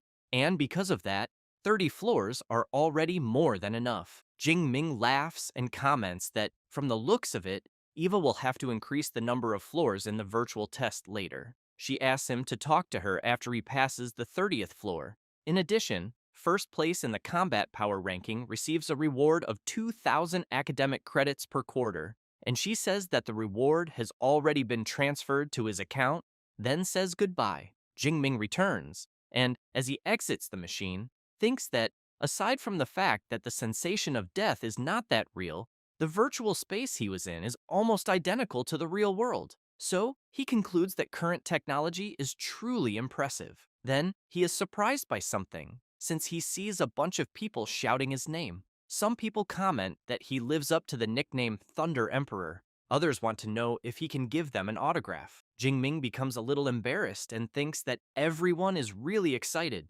A few minutes later, the MC leaves and thinks that he has finally gotten out of the crowd. Then, Song Chu-yun appears, calling him and congratulating him for taking first place in the combat power ranking. Jingming comments that it was just the basics and that he thinks she does not need to be so surprised. Song Chu-yun agrees, but wants to know if, the last time they met in the Thunder Mystic Realm, they had not said they would train together when he came back. The MC wants to know if she still has not been beaten enough. Song Chu-yun makes it clear that if he is capable, then he should defeat her and make her surrender. Jingming laughs and emphasizes that, from the looks of it, she has already forgotten how she and Jiang Chuyi were beaten by him together. But unfortunately, he still has intensive training later, so he thinks they will have to leave it for tonight. Song Chu-yun says that is fine, and that she will look for him at night, but she thinks that Jingming is becoming more and more impressive, and because of that, she hopes the night goes well.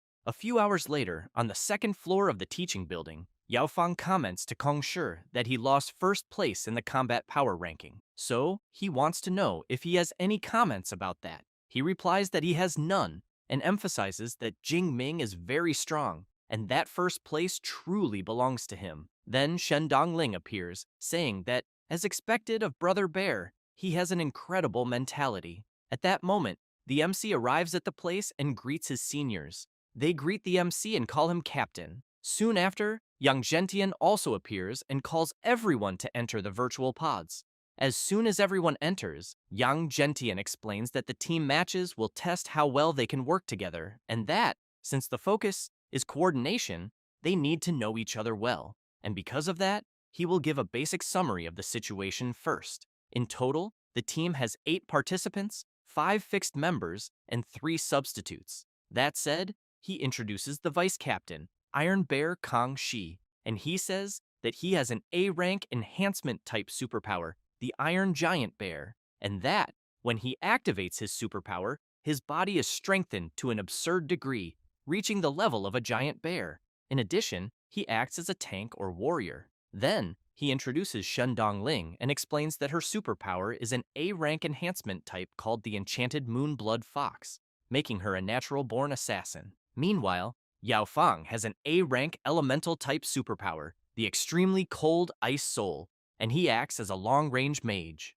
Yang Zhentian continues introducing them and, this time, introduces Gu Wan and says that she possesses an A-rank support type superpower, 10,000 Revolution Spiritual Light, and her role is support, since she can heal injuries and apply buffs to allies. Next are the substitutes, starting with Tao Guan, who has an A-rank enhancement type superpower called Bronze Body, and his role is warrior, followed by Li Changfeng, who possesses an A-rank elemental type superpower called Forest Calamity Karma Fire, and his role is mage, and, last but not least, Su Ruo Yun, who also possesses an A-rank support-type superpower, Gentle Spiritual Water, and her role is support. That said, he says that now he will present the information of the group captain, student Xu Jingming. Yao Fang calls out to the director and comments that he thinks he does not need to explain, since everyone knows that the MC is a rare S-rank awakened one. Young Gentian replies that he is wrong and makes it clear that Jingming possesses an SS rank lightning superpower,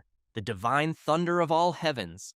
This leaves everyone surprised to learn this, since they thought Jingming was an S rank. Yao Fang comments that he had indeed found the golden lightning he saw before Strange, but he wants to know how Jingming managed to evolve from S rank to SS rank. Young Gentian asks him not to worry about that, since they only need to know that Jingming has an SS rank superpower. In addition, to keep the competition fair, in the National University League, suits cannot exceed A rank, and weapons cannot exceed S rank. That said, he shows the A rank suits and the S rank weapons, and he warns that, if they do not get used to them, next time they can send the specifications of their own weapons. Jing Ming picks up a spear and thinks that this rule probably exists to balance things with the other universities.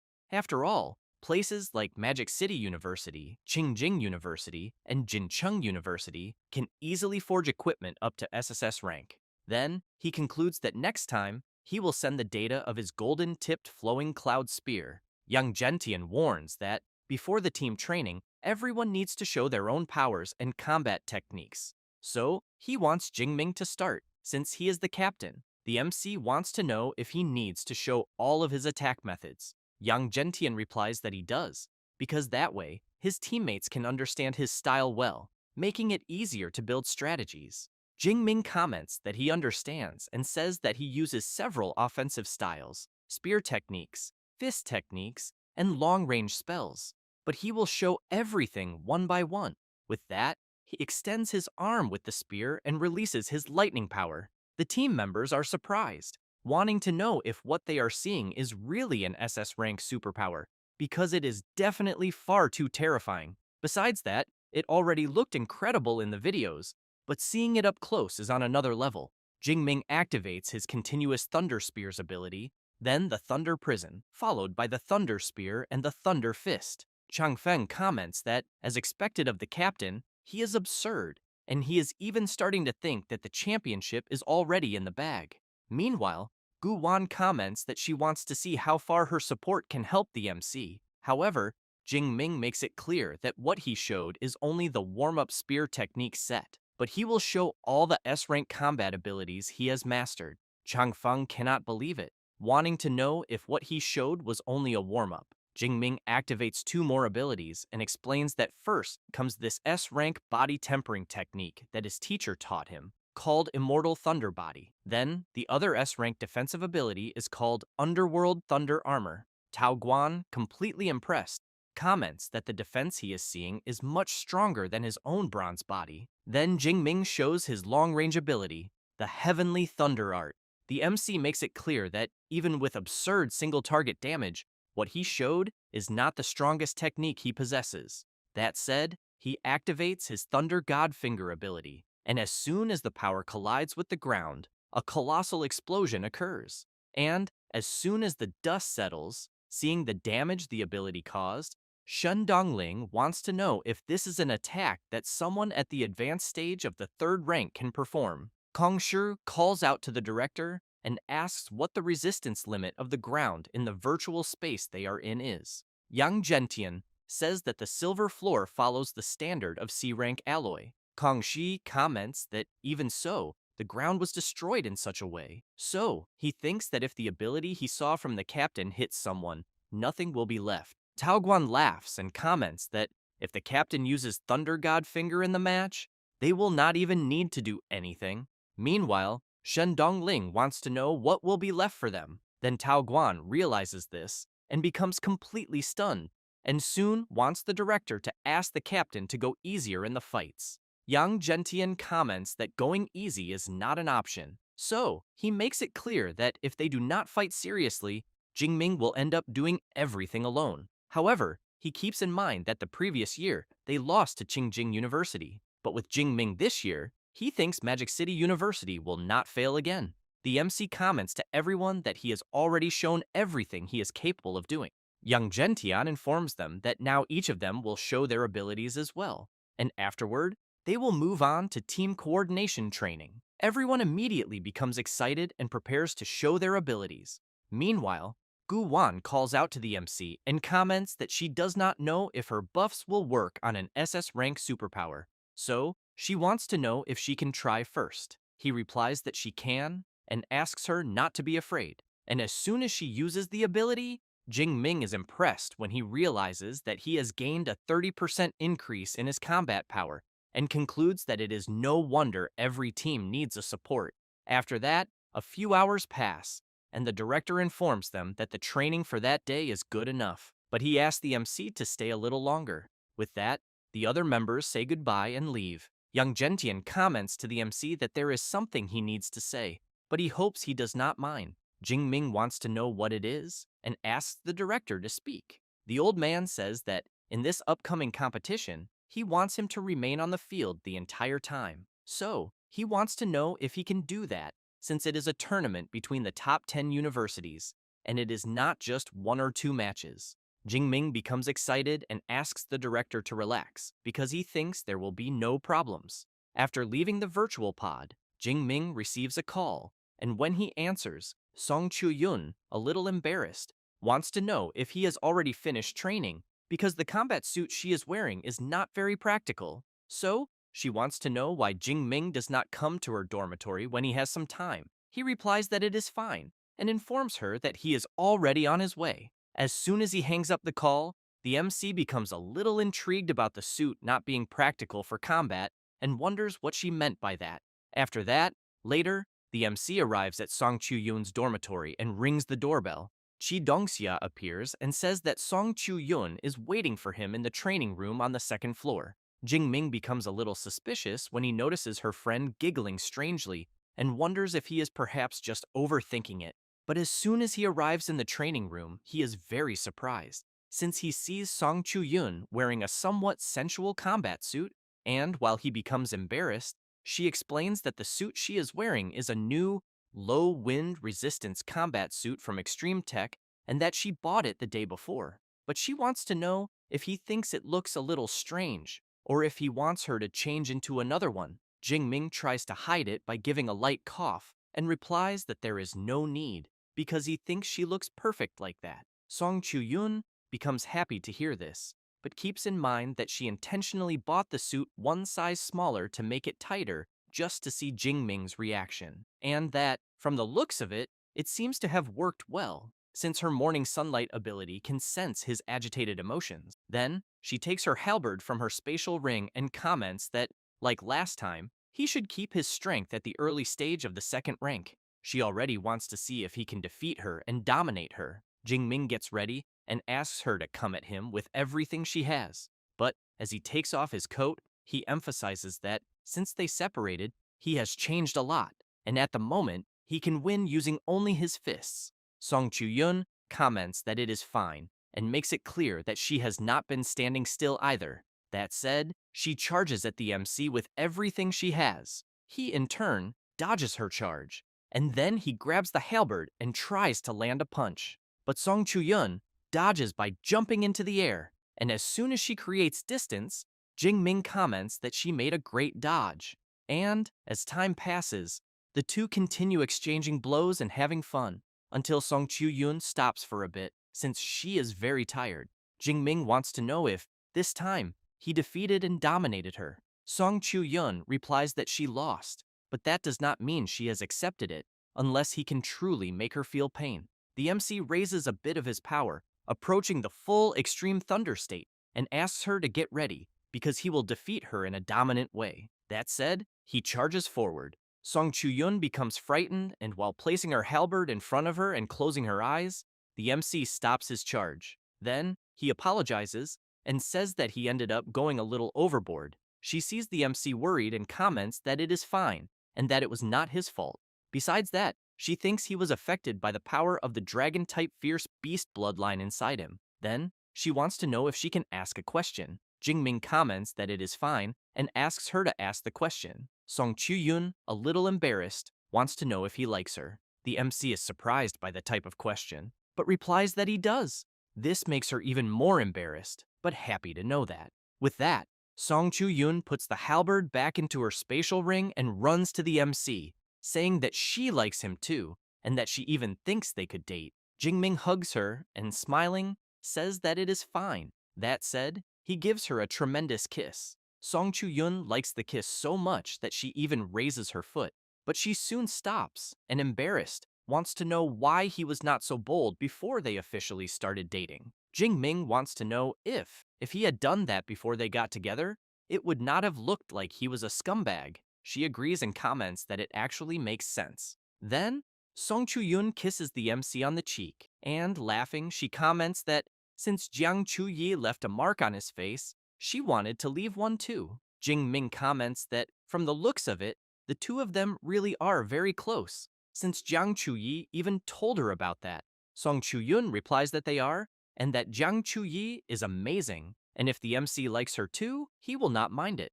Jing Ming becomes a little confused and asks her to be clearer. Song Chu-yun comments that he heard correctly, since, as he is an SS rank superpower user, she thinks he will definitely have more than one person by his side in the future. So, instead of anyone else, she would prefer it to be Jiang Chu-yi. The MC comments that he really did not expect to hear that from her, but he thinks that even if he likes her, Jiang Chu-yi might not want to be with them. While Song Chu-yun presses something on her ear, she wants to know if the MC said that, if Jiang Chu-yi accepts, he would not refuse. Then, taking out a communication device, Song Chu-yun wants to know if Jiang Chu-yi heard everything, because now the decision is hers. Then Jiang Chu-yi appears, and the MC is surprised to see that she is also there. She, in turn, makes it clear to Jing Ming that he will have to keep his word and not go back on it later. The MC is very surprised, and both girls laugh. But Jing Ming comments that it is fine and emphasizes that good things, when they come in pairs. Besides that, there is no reason to go back on it. With that, Song Chu-yun grabs one side of the MC and says that now that things are decided, the three of them will be together from that moment on. Jiang Chu-yi comments that the two of them must be hungry, since they have just finished training. So, she wants to know if they are up for going to eat something. Song Chu-yun asks them to wait a little, because she needs to take a shower, but wants to know if she wants to go with her. Jiang Chu-yi replies that she does, because she thinks she also sweated a little. Then, Song Chu-yun calls out to the MC and asks if he is going to wait or if he wants to take a shower with them too. While he is completely shocked by the question, Jiang Chu-yi comments that Jing Ming is so strong that she thinks he probably has not even sweated, and because of that, she thinks it is better if just the two of them go. The MC starts crying, thinking that, in truth, he wanted to go too, but he soon takes a deep breath and, watching the two of them leave together, reflects that he went there to train combat. So, he wants to know how, all of a sudden, he ended up with two beautiful girlfriends. The next day, in the Yuanshui wilderness area, after defeating several fierce beasts, the MC thinks that, after obtaining 5,000 skill points, it should already be enough. Besides, in less than half a year, he can already move around the Yuanshui wilderness area almost without fear. And unless he runs into one of the very few mid-stage 5th rank fierce beasts, the situation has changed quite a lot. Then, when he looks to the side, he sees something that catches his attention. So, he decides to go over there and discovers that what he is seeing are the 100 colored flowers, exclusive to the Yuanshui wilderness area. Then, he decides to take 3 of them. After that, later, at the university, the vice principal is analyzing some data shown by Ava. Then she hears someone knocking on the door and tells them to come in. It is the MC who immediately greets her. She wants to know if he has already returned from the Yuanshui wilderness area. Jing Ming replies that he has, and explains that he went to hunt fierce beasts to keep his combat instincts sharp. Ling Shuang emphasizes that the virtual test is realistic, but that, in the end, it is not the real world, and that, because of that, him thinking of going to the wilderness area to keep his instincts sharp was a good choice. Jing Ming is surprised, wondering if he got away that easily since he simply made up a random excuse and still ended up being praised. However, he thanks the vice principal for the compliment and then asks her to accept the 100 colored flower he found in the wilderness area. She takes the flower and, while observing it, thinks that, as an 8th rank grandmaster, she has already received countless gifts and even SS rank resources. But this is the first time someone has given her flowers. And, as she smells it, she reflects that, even so, the feeling she is experiencing is quite pleasant. Ling Shuang comments that she heard the MC's team defeated one of the 2 strongest divine-level teams in the history of Magic City University in the virtual space, and that the highest rank among them was mid-stage 4th rank. Jingming replies that they did, but emphasizes that it was the weaker of the 2 teams.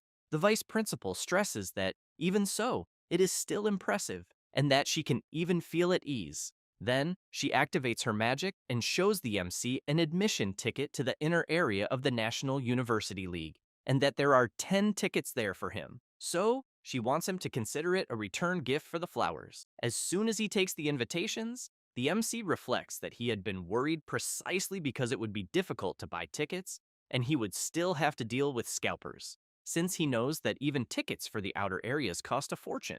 But right now, he has tickets for the best seats. So, he gives an awkward laugh and comments to the vice principal that this return gift she gave him is far too precious, and that he even feels embarrassed to accept it. And since she has always taken care of him and guided him, he does not know how to repay her. Ling Shuang asks him to simply perform well on the competition field, because that will be the best way for him to repay her. Jingming replies that he will, and swears that he will do his best and will not disappoint her. After that, while he walks through the city, he talks to someone on his phone. Jingming wants to know if his aunt and his cousin will watch the National University League, because he has tickets for everyone. She comments that this is great and that his cousin was just worried about that. Then, after hanging up the call, he thinks that only Jiang Chuyi and Song Chu-yun are left. At that moment, someone is running toward the MC. It is Song Chu-yun and Jiang Chuyi, who immediately want to know if the MC was looking for them. He gives them the flowers he picked in the wilderness area, and both girls kiss the MC on the cheek as a way of thanking him. Jingming takes out the tickets he received and says that they are admission tickets to the inner area of the league, but wants to know how many they will need. Song Chu-yun gets excited when she hears that they are tickets to the inner area. Then she replies that she needs 2, one for her and one for Chi Dongxia. Jiang Chuyi replies that she will only need 1. Song Chu-yun comments to the MC that his airship is very fast, and since she will leave earlier, she thinks she will not be able to say goodbye to him. Jiang Chuyi says that she has the 3rd grade alchemist exam later, and that, because of that, she also will not be able to say goodbye to him.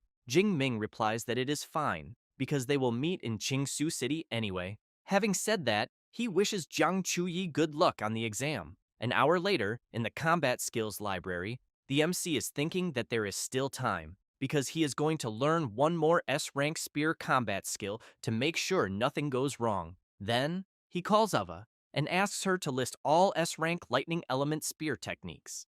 In a matter of seconds, Eva shows all the available skills the MC requested. For his part, he is surprised to realize that there are only 5, but even so, he thinks that should be enough, and that he will see which one suits him best. Then, he chooses the demon-slaying thunder-piercing spear skill, which uses the lightning element superpower to form a special thunder net around the spear, greatly increasing the speed of the thrust. And when the spear hits the enemy, it triggers an explosion of compressed, piercing lightning damage. But only cultivators at the 3rd rank or higher with an A-rank superpower can cultivate it. So, Jingming asks Ava to send the combat skill manual for the demon-slaying thunder-piercing spear. She replies that she understands and asks him to wait a moment. A few minutes later, the skill manual the MC had requested arrives. He wastes no time and immediately starts reading it.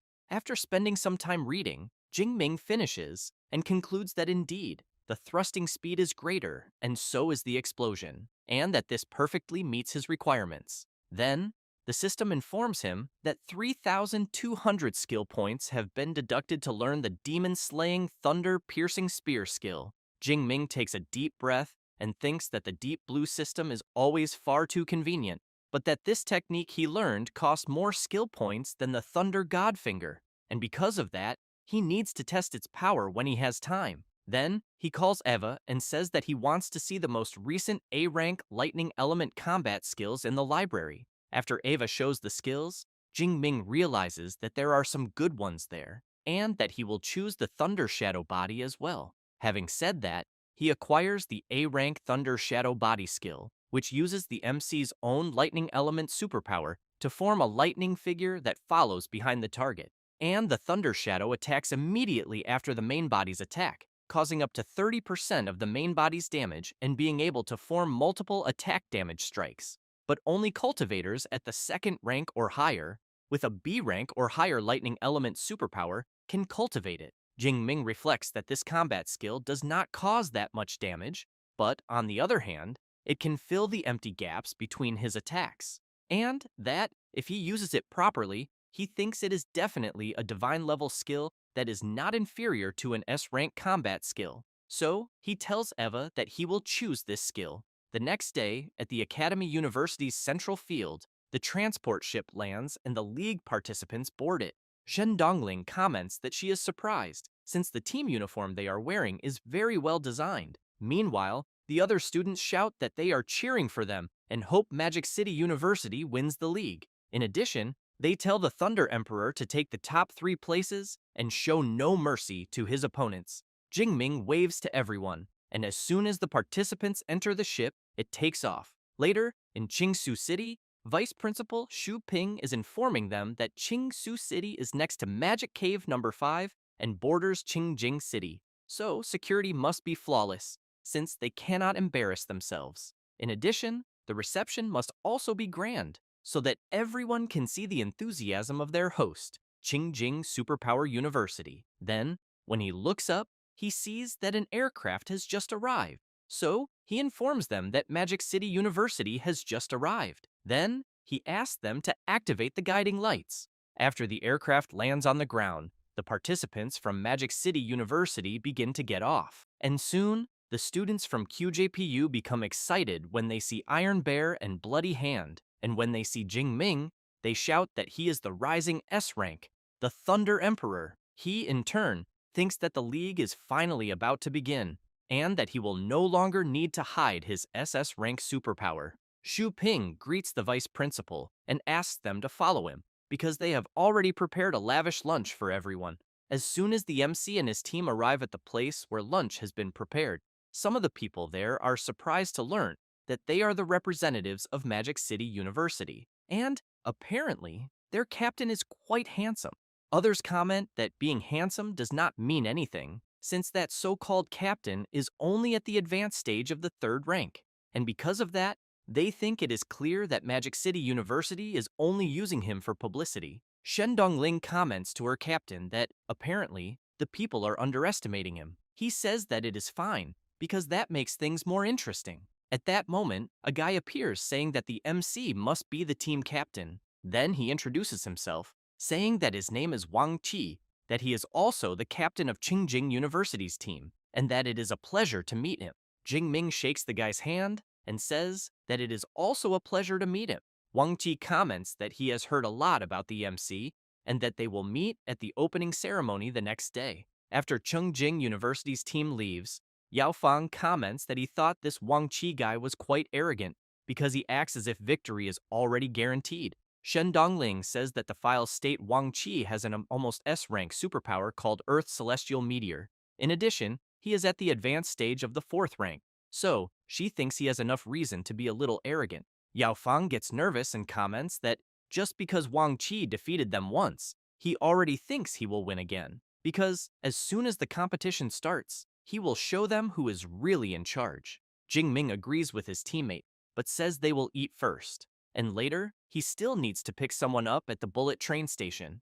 A few hours later, already at the station, it is announced that train K312 is about to arrive at its final stop, Qingshu City. Then, the passengers are asked to collect their luggage, stay safe, and disembark in an orderly manner. Tang Qi and her friends get off, and she is immediately surprised to see that Qingshu City is very beautiful. In addition, the service is also great because there are guides everywhere. Meng Di agrees and emphasizes that it is the most beautiful train station she has ever seen. However, she starts looking from side to side and asks why Jingming has not appeared yet. At that moment, a guy appears, calling her cutie and asking if she could give him her contact information. Tang Chi apologizes, but makes it clear that she does not like giving her contact information to strangers. The people with the blonde guy start laughing and saying that they never imagined their handsome guy would be rejected one day. He, in turn, becomes furious and shouts, calling Tang Chi a damned woman, and explains that he asked for her contact information because he found her interesting. Zhou Mingyang does not like hearing his friend being insulted and immediately wants to know what the blonde guy just said. He approaches, commenting that, apparently, the girl has someone brave enough to defend her. But he wants to know if Zhou Mingyang knows who he really is and how he dares to speak like that. Zhou Mingyang becomes worried when he realizes that the blonde guy is at the peak stage of the third rank, just like his mentors. The people around them are surprised when they realize that the blonde guy is someone from Baishan Superpower University, and they wonder if a fight is about to break out. But Tang Chi calls Zhou Mingyang to leave, since it is not worth lowering themselves to the level of that kind of person. The blonde guy's friend warns him that they are there for the competition and, because of that, suggests that he not make too much of a scene, since it would look bad for their university. The blonde guy shouts, saying that if he did not have a competition to participate in, he would never have let Zhou Mingyang get away so easily. In addition, he is only at the early stage of the first rank and still wants to play the hero, and Zhou Mingyang is not even qualified. Having said that, he turns around and spits on the ground. However, he ends up bumping into someone's body, and as soon as he looks up to see who dared to stand in front of him, the MC has an intimidating expression and wants to know why the blonde guy was rude to those people, and whether he thinks he is qualified. Seeing that the guy has gone quiet, Jingming releases a bit of his lightning power in his hand and gives the blonde guy a tremendous slap across the face. Because of the impact, it even knocks several teeth out of his mouth. Then, the MC grabs his hair and knees him hard in the stomach. The blonde guy completely collapses to the ground. Tang Chi and the others are happy to see that it is Jingming. The girl tries to help her partner, asking him not to move, but she warns that the guy who did this to him was the captain of Magic City University, Xu Jingming. At that moment, one of the people around them takes out a phone and starts filming. Then, he says that Magic City University's S rank is truly incredible, since he knocked down Beishan's vice captain with a single blow. Then, one of the members of Beishan's team calls out to the MC and asks why he dared to hit their captain, since they did not provoke him. Jingming makes it clear that they may not have provoked him, but they were just unlucky enough to provoke his cousin and his friend. The blonde guy stands up and cannot believe that the girl he asked for contact information was the MC's cousin. At that moment, Ji Hui, the captain of Baishan's team, appears,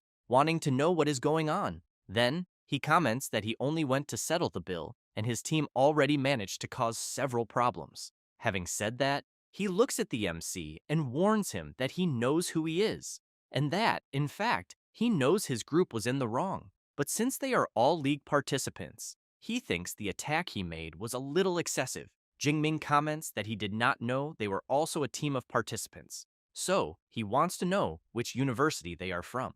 Ji Hui becomes worried, thinking that Jingming hit them without even knowing which university they were from. So he shouts, saying who he is, and that he is the captain of the representative team from Beishan Superpower University, and that according to the league rules, private fighting leads to disqualification. Then he warns that if the MC does not apologize to his vice captain, he should not blame him for reporting him to the Department of Education. Jingming comments that it is fine, and tells Ji Hui to go report him as much as he wants. The captain of Baishan's team does not like this at all, but soon calls his group to leave. Tang Chi goes over to her cousin and asks if this will not cause trouble for him. Jingming tells her not to worry, because reason is on their side. Besides, the league would not disqualify him over such a small thing. Meanwhile, one of the members of Beishan's team calls out to his captain and asks if they are really going to let what happened slide and whether they are not going to report it. Ji Hui shouts that he only said he would report it to try to scare the MC. Then, he explains that Magic City University is one of the favorites in the league, and because of that, it is not so easy to disqualify them. Then, he takes a deep breath and makes it clear that this is not over yet, because he thinks Jingming probably will not let them get away so easily. The vice captain becomes frightened and comments that he already got beaten up. And on top of that, his captain thinks Jing Ming will not leave them alone. So, he wants to know if the captain of Magic City University is going to take revenge. Ji Hui replies that he will, but emphasizes that what worries him the most is that the MC may want to take revenge in the arena. Because of that, the Baishan members drop the vice captain on the ground and blame him, since thanks to him, they are all screwed. The blonde guy starts crying and praying, asking the heavens to bless and protect his team so they do not end up in the same bracket as Magic City University in the competition. The captain comments that it is not easy for them to enter the top 10, and since Wang Ming is Kei Liang's substitute, he warns that if the vice captain ends up incapacitated the next day, Wang Ming will take his place. The blonde guy wants to know if it is that serious. Ji Hui asks if the vice captain is scared now because he can only hope that Magic City University does not go too hard on them. Meanwhile, Tang Chi is calling her cousin to leave. He laughs and asks her to wait a little because he still needs to pick someone up. His cousin becomes curious and asks who the person is. Jing Ming says that it is his girlfriend. This makes both his cousin and his friends quite surprised to learn about it. But Tang Chi comments that she is happy and that now she is looking forward to seeing what her cousin's girlfriend is like. Meng Di comments that she bets she is a tall and beautiful woman. Not long after, Song Chu-yun and her friend appear. Jing Ming tells his cousin that his girlfriend has arrived and that the girl with glasses beside her is her roommate, Chi Dongxia. Song Chu-yun asks the MC who the people with him are. Jing Ming says that it is his cousin Tang Chi and that the others are his friends from Jiangcheng, Zhou Mingyang, and Meng Di. The MC's cousin greets Song Chu-yun and emphasizes that she is truly beautiful. Meng Di laughs and says that she was right.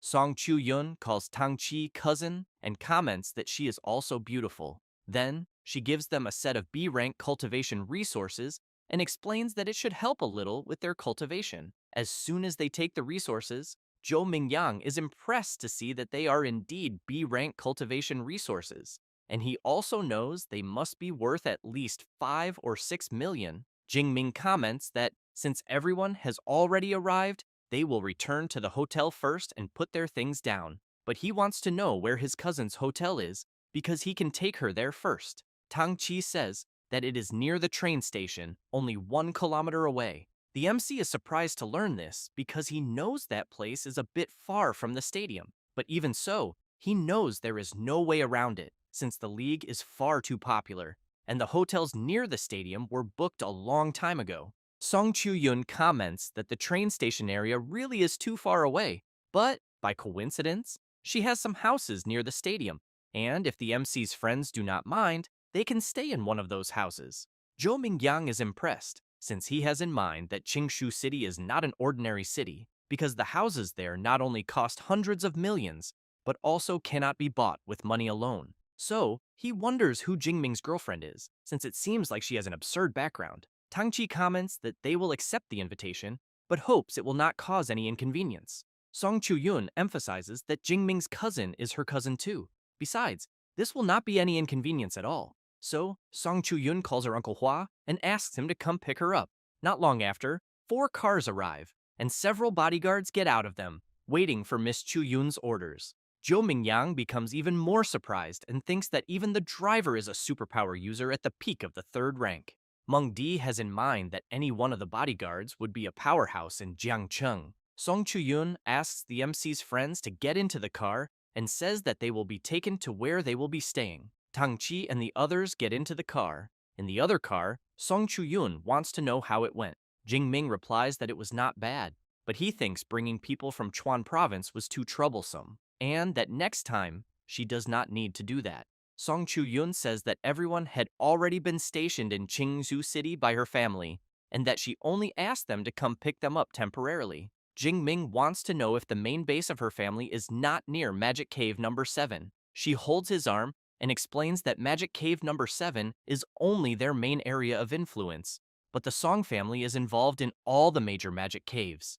The MC comments that he understands and emphasizes that the reach of a Grandmaster family is truly frightening. After that, at the competition arena, already on the first day of the league, from high up in the stadium, Tang Chi comments that she did not expect Daxia's greatest powers, the Thunder Dojo, the Storm Bear Dojo, the Dawn Legion, and the Extreme Day Club to send 7th rank grandmasters to lead their teams. Song Chu-yun explains that this is the best possible chance to recruit geniuses, and that, because of that, obviously, they would not let it pass. At that moment, several fireworks begin to go off, and a host shouts, welcoming everyone to the National University League. Then, he introduces himself and explains that, before the competition begins, he will introduce the 10 universities participating in the team matches. So, he starts with the current champions, Qingjing Superpower University. Then he says that he will call the previous year's runners-up, Magic City Superpower University. After that, he announces the third team, and so on, until, finally, he introduces the surprise of this edition, Beishan's representative team. Having said that, he says that the National University League has 3 categories, which are team matches, individual matches, and survival matches. In these, the team matches and individual matches happen first. So, Feng Lei says that in the champion team of the team matches, each member will receive a custom-made S-rank combat suit, and the first place in the individual matches will receive a spatial ring with a capacity of 30 cubic meters. As for first place in the survival match, the winner will receive a 6th rank Guardian Talisman from the ruins of ancient civilizations, with extremely powerful defensive capabilities. The people in the stadium are very surprised by the type of rewards and comment that apparently the competition this time will be much more insane. Meanwhile, the MC is thinking that these are exactly the things he needs. Then, the host announces that he will begin the first event of the team matches, and he explains that it will be a single round-robin format where each university will face the other 9, and there will be 5 matches per day for 9 days. Having said that, he shouts, announcing the start of the opening match. On the big screen, it shows that Magic City Superpower University will face Beishan Superpower University. With that, Feng Lei says that as soon as a competitor is at risk of death, the AI will activate a defensive net to ensure safety, but that this also means immediate elimination. A guy in the stadium comments that he did not imagine Magic City University would already start in the first match. The guy next to him says that this university has an S-rank awakened one, so he wants to see how strong he is. While the MC goes up into the arena, Kong Shi comments that apparently they were lucky to get Baishan's team right in the first match. Meanwhile, Kei Liang calls out to his captain and asks if he can switch with a substitute. He replies that he cannot and emphasizes that they trained so many times for this, and that, even if they lose, they need to show determination. The other members become excited and shout that, even if they lose, they will show their style. So both teams enter the arena. A guy in the audience comments that Yao Fang from Magic City is also at the intermediate stage of the 4th rank, and that there are 2 at the intermediate 4th rank, 2 at the early 4th rank, and 1 at the advanced 3rd rank. Another guy comments that apparently, Baishan really was unlucky. After both teams are ready, the host counts down and starts the match. Yao Fang equips his staff and asks the captain which formation they will use first. Jing Ming releases his power and charges forward, saying that he will not need any formation. Seeing this, the crowd goes wild, wanting to know what Magic City's S rank is doing, since he is advancing alone. Ji Hui charges forward and shouts, warning his team that Jing Ming has moved away from his companions, and that, because of that, they need to take advantage of this chance. So, he wants Kei Liang and Ma Long to advance together, while the others provide support with long-range magical skills and auxiliary buffs, because they will make the captain of Magic City University regret being so arrogant.